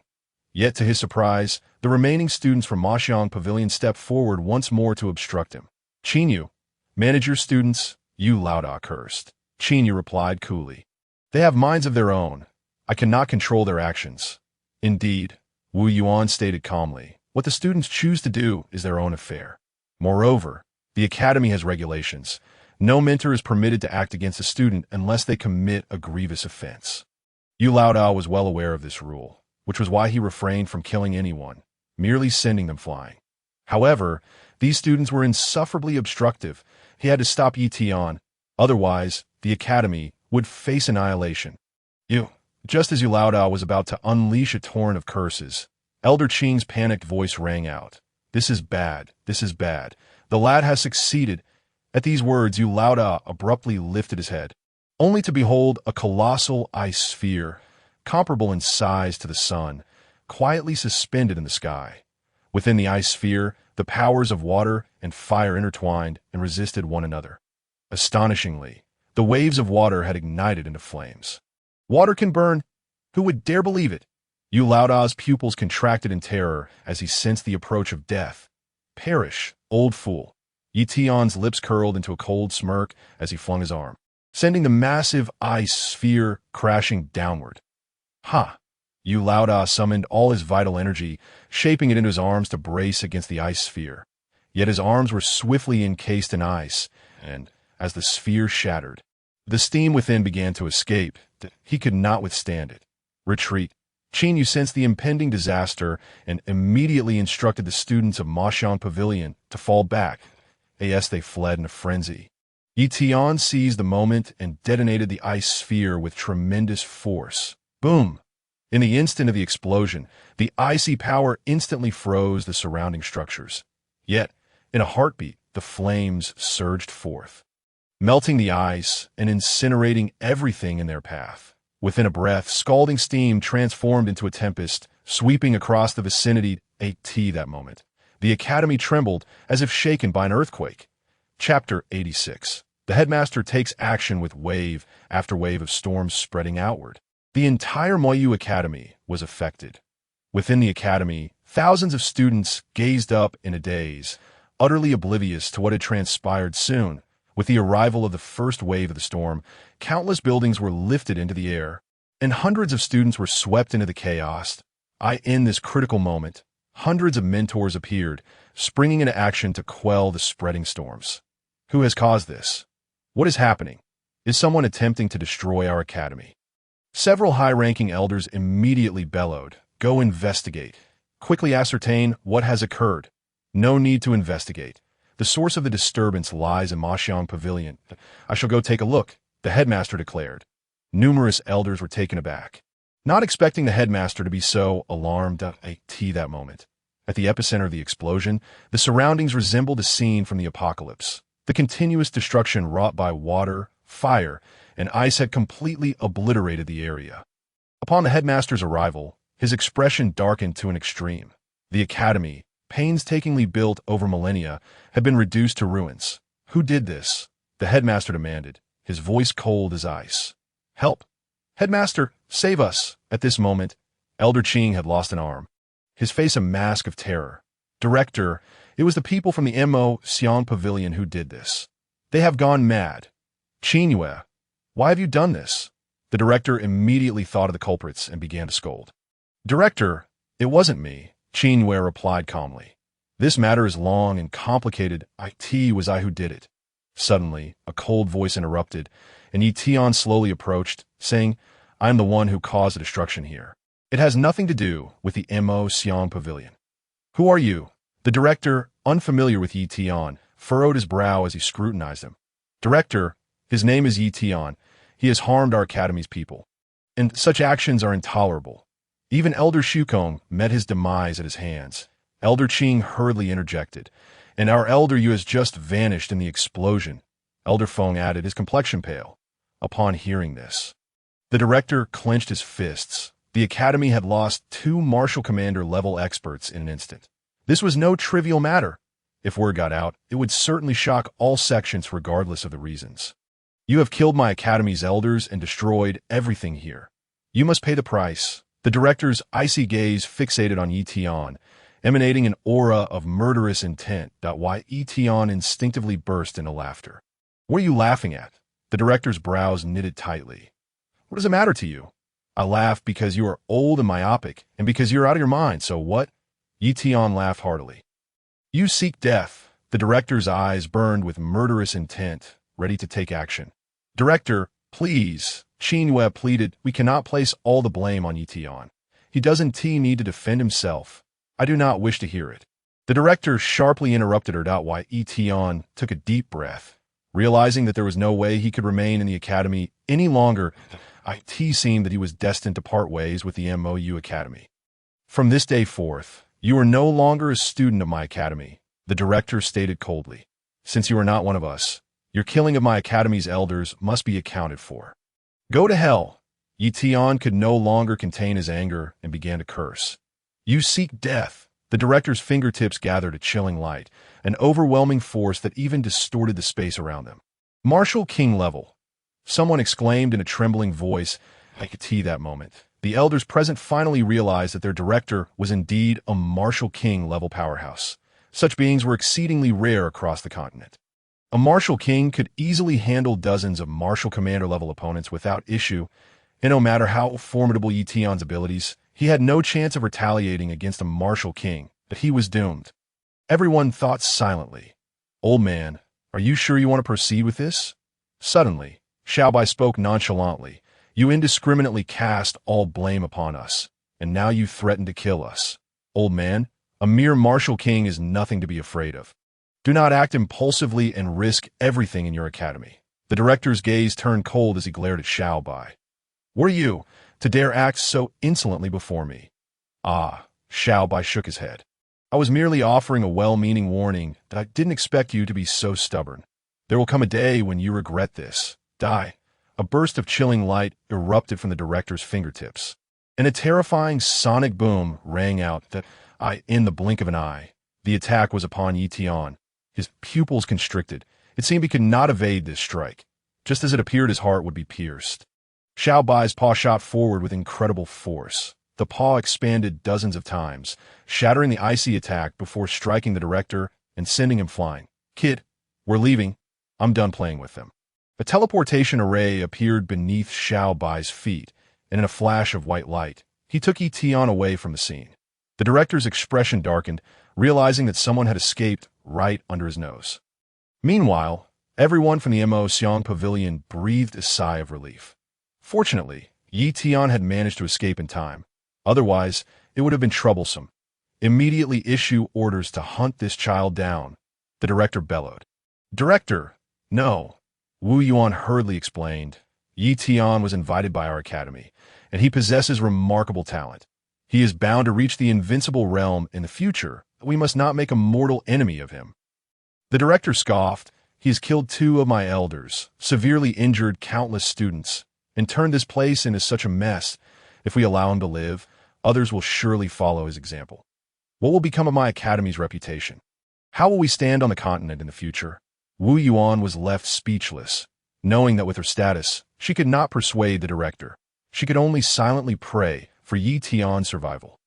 At that moment, dozens of miles away, in a desolate area, Ye Tian's figure appeared with a flash of light. He had actually managed to escape. Exhausted, he collapsed to the ground. Xiao Bai pouted. You should consider what I am. I'm a divine beast.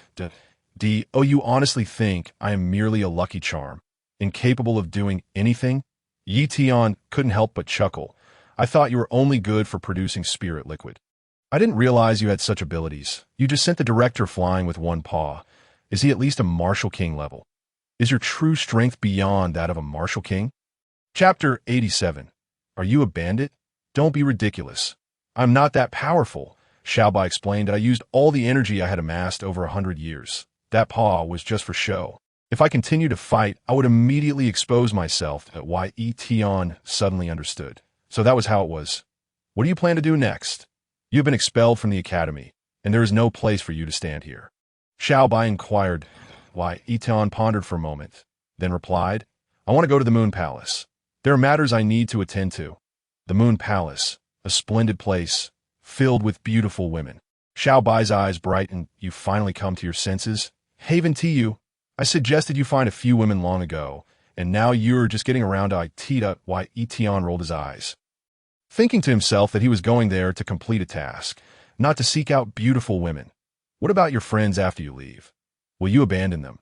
Xiao Bai asked. Why Ye Tian replied, nonchalantly. Irin and the others are in the academy. They should be fine. Elder Wu and the others will take good care of them. Once I become stronger, I will return. I will make that director kneel and beg for mercy, letting him taste the bitterness of regret. Haha, that's the spirit. Xiao Bai grinned. A man should be like this. A gentleman's revenge is not too late, even after 10 years. You are still young, and your future achievements are limitless. You will surely surpass mere martial kings. When you obtain invincible power, those old fools will deeply regret their actions.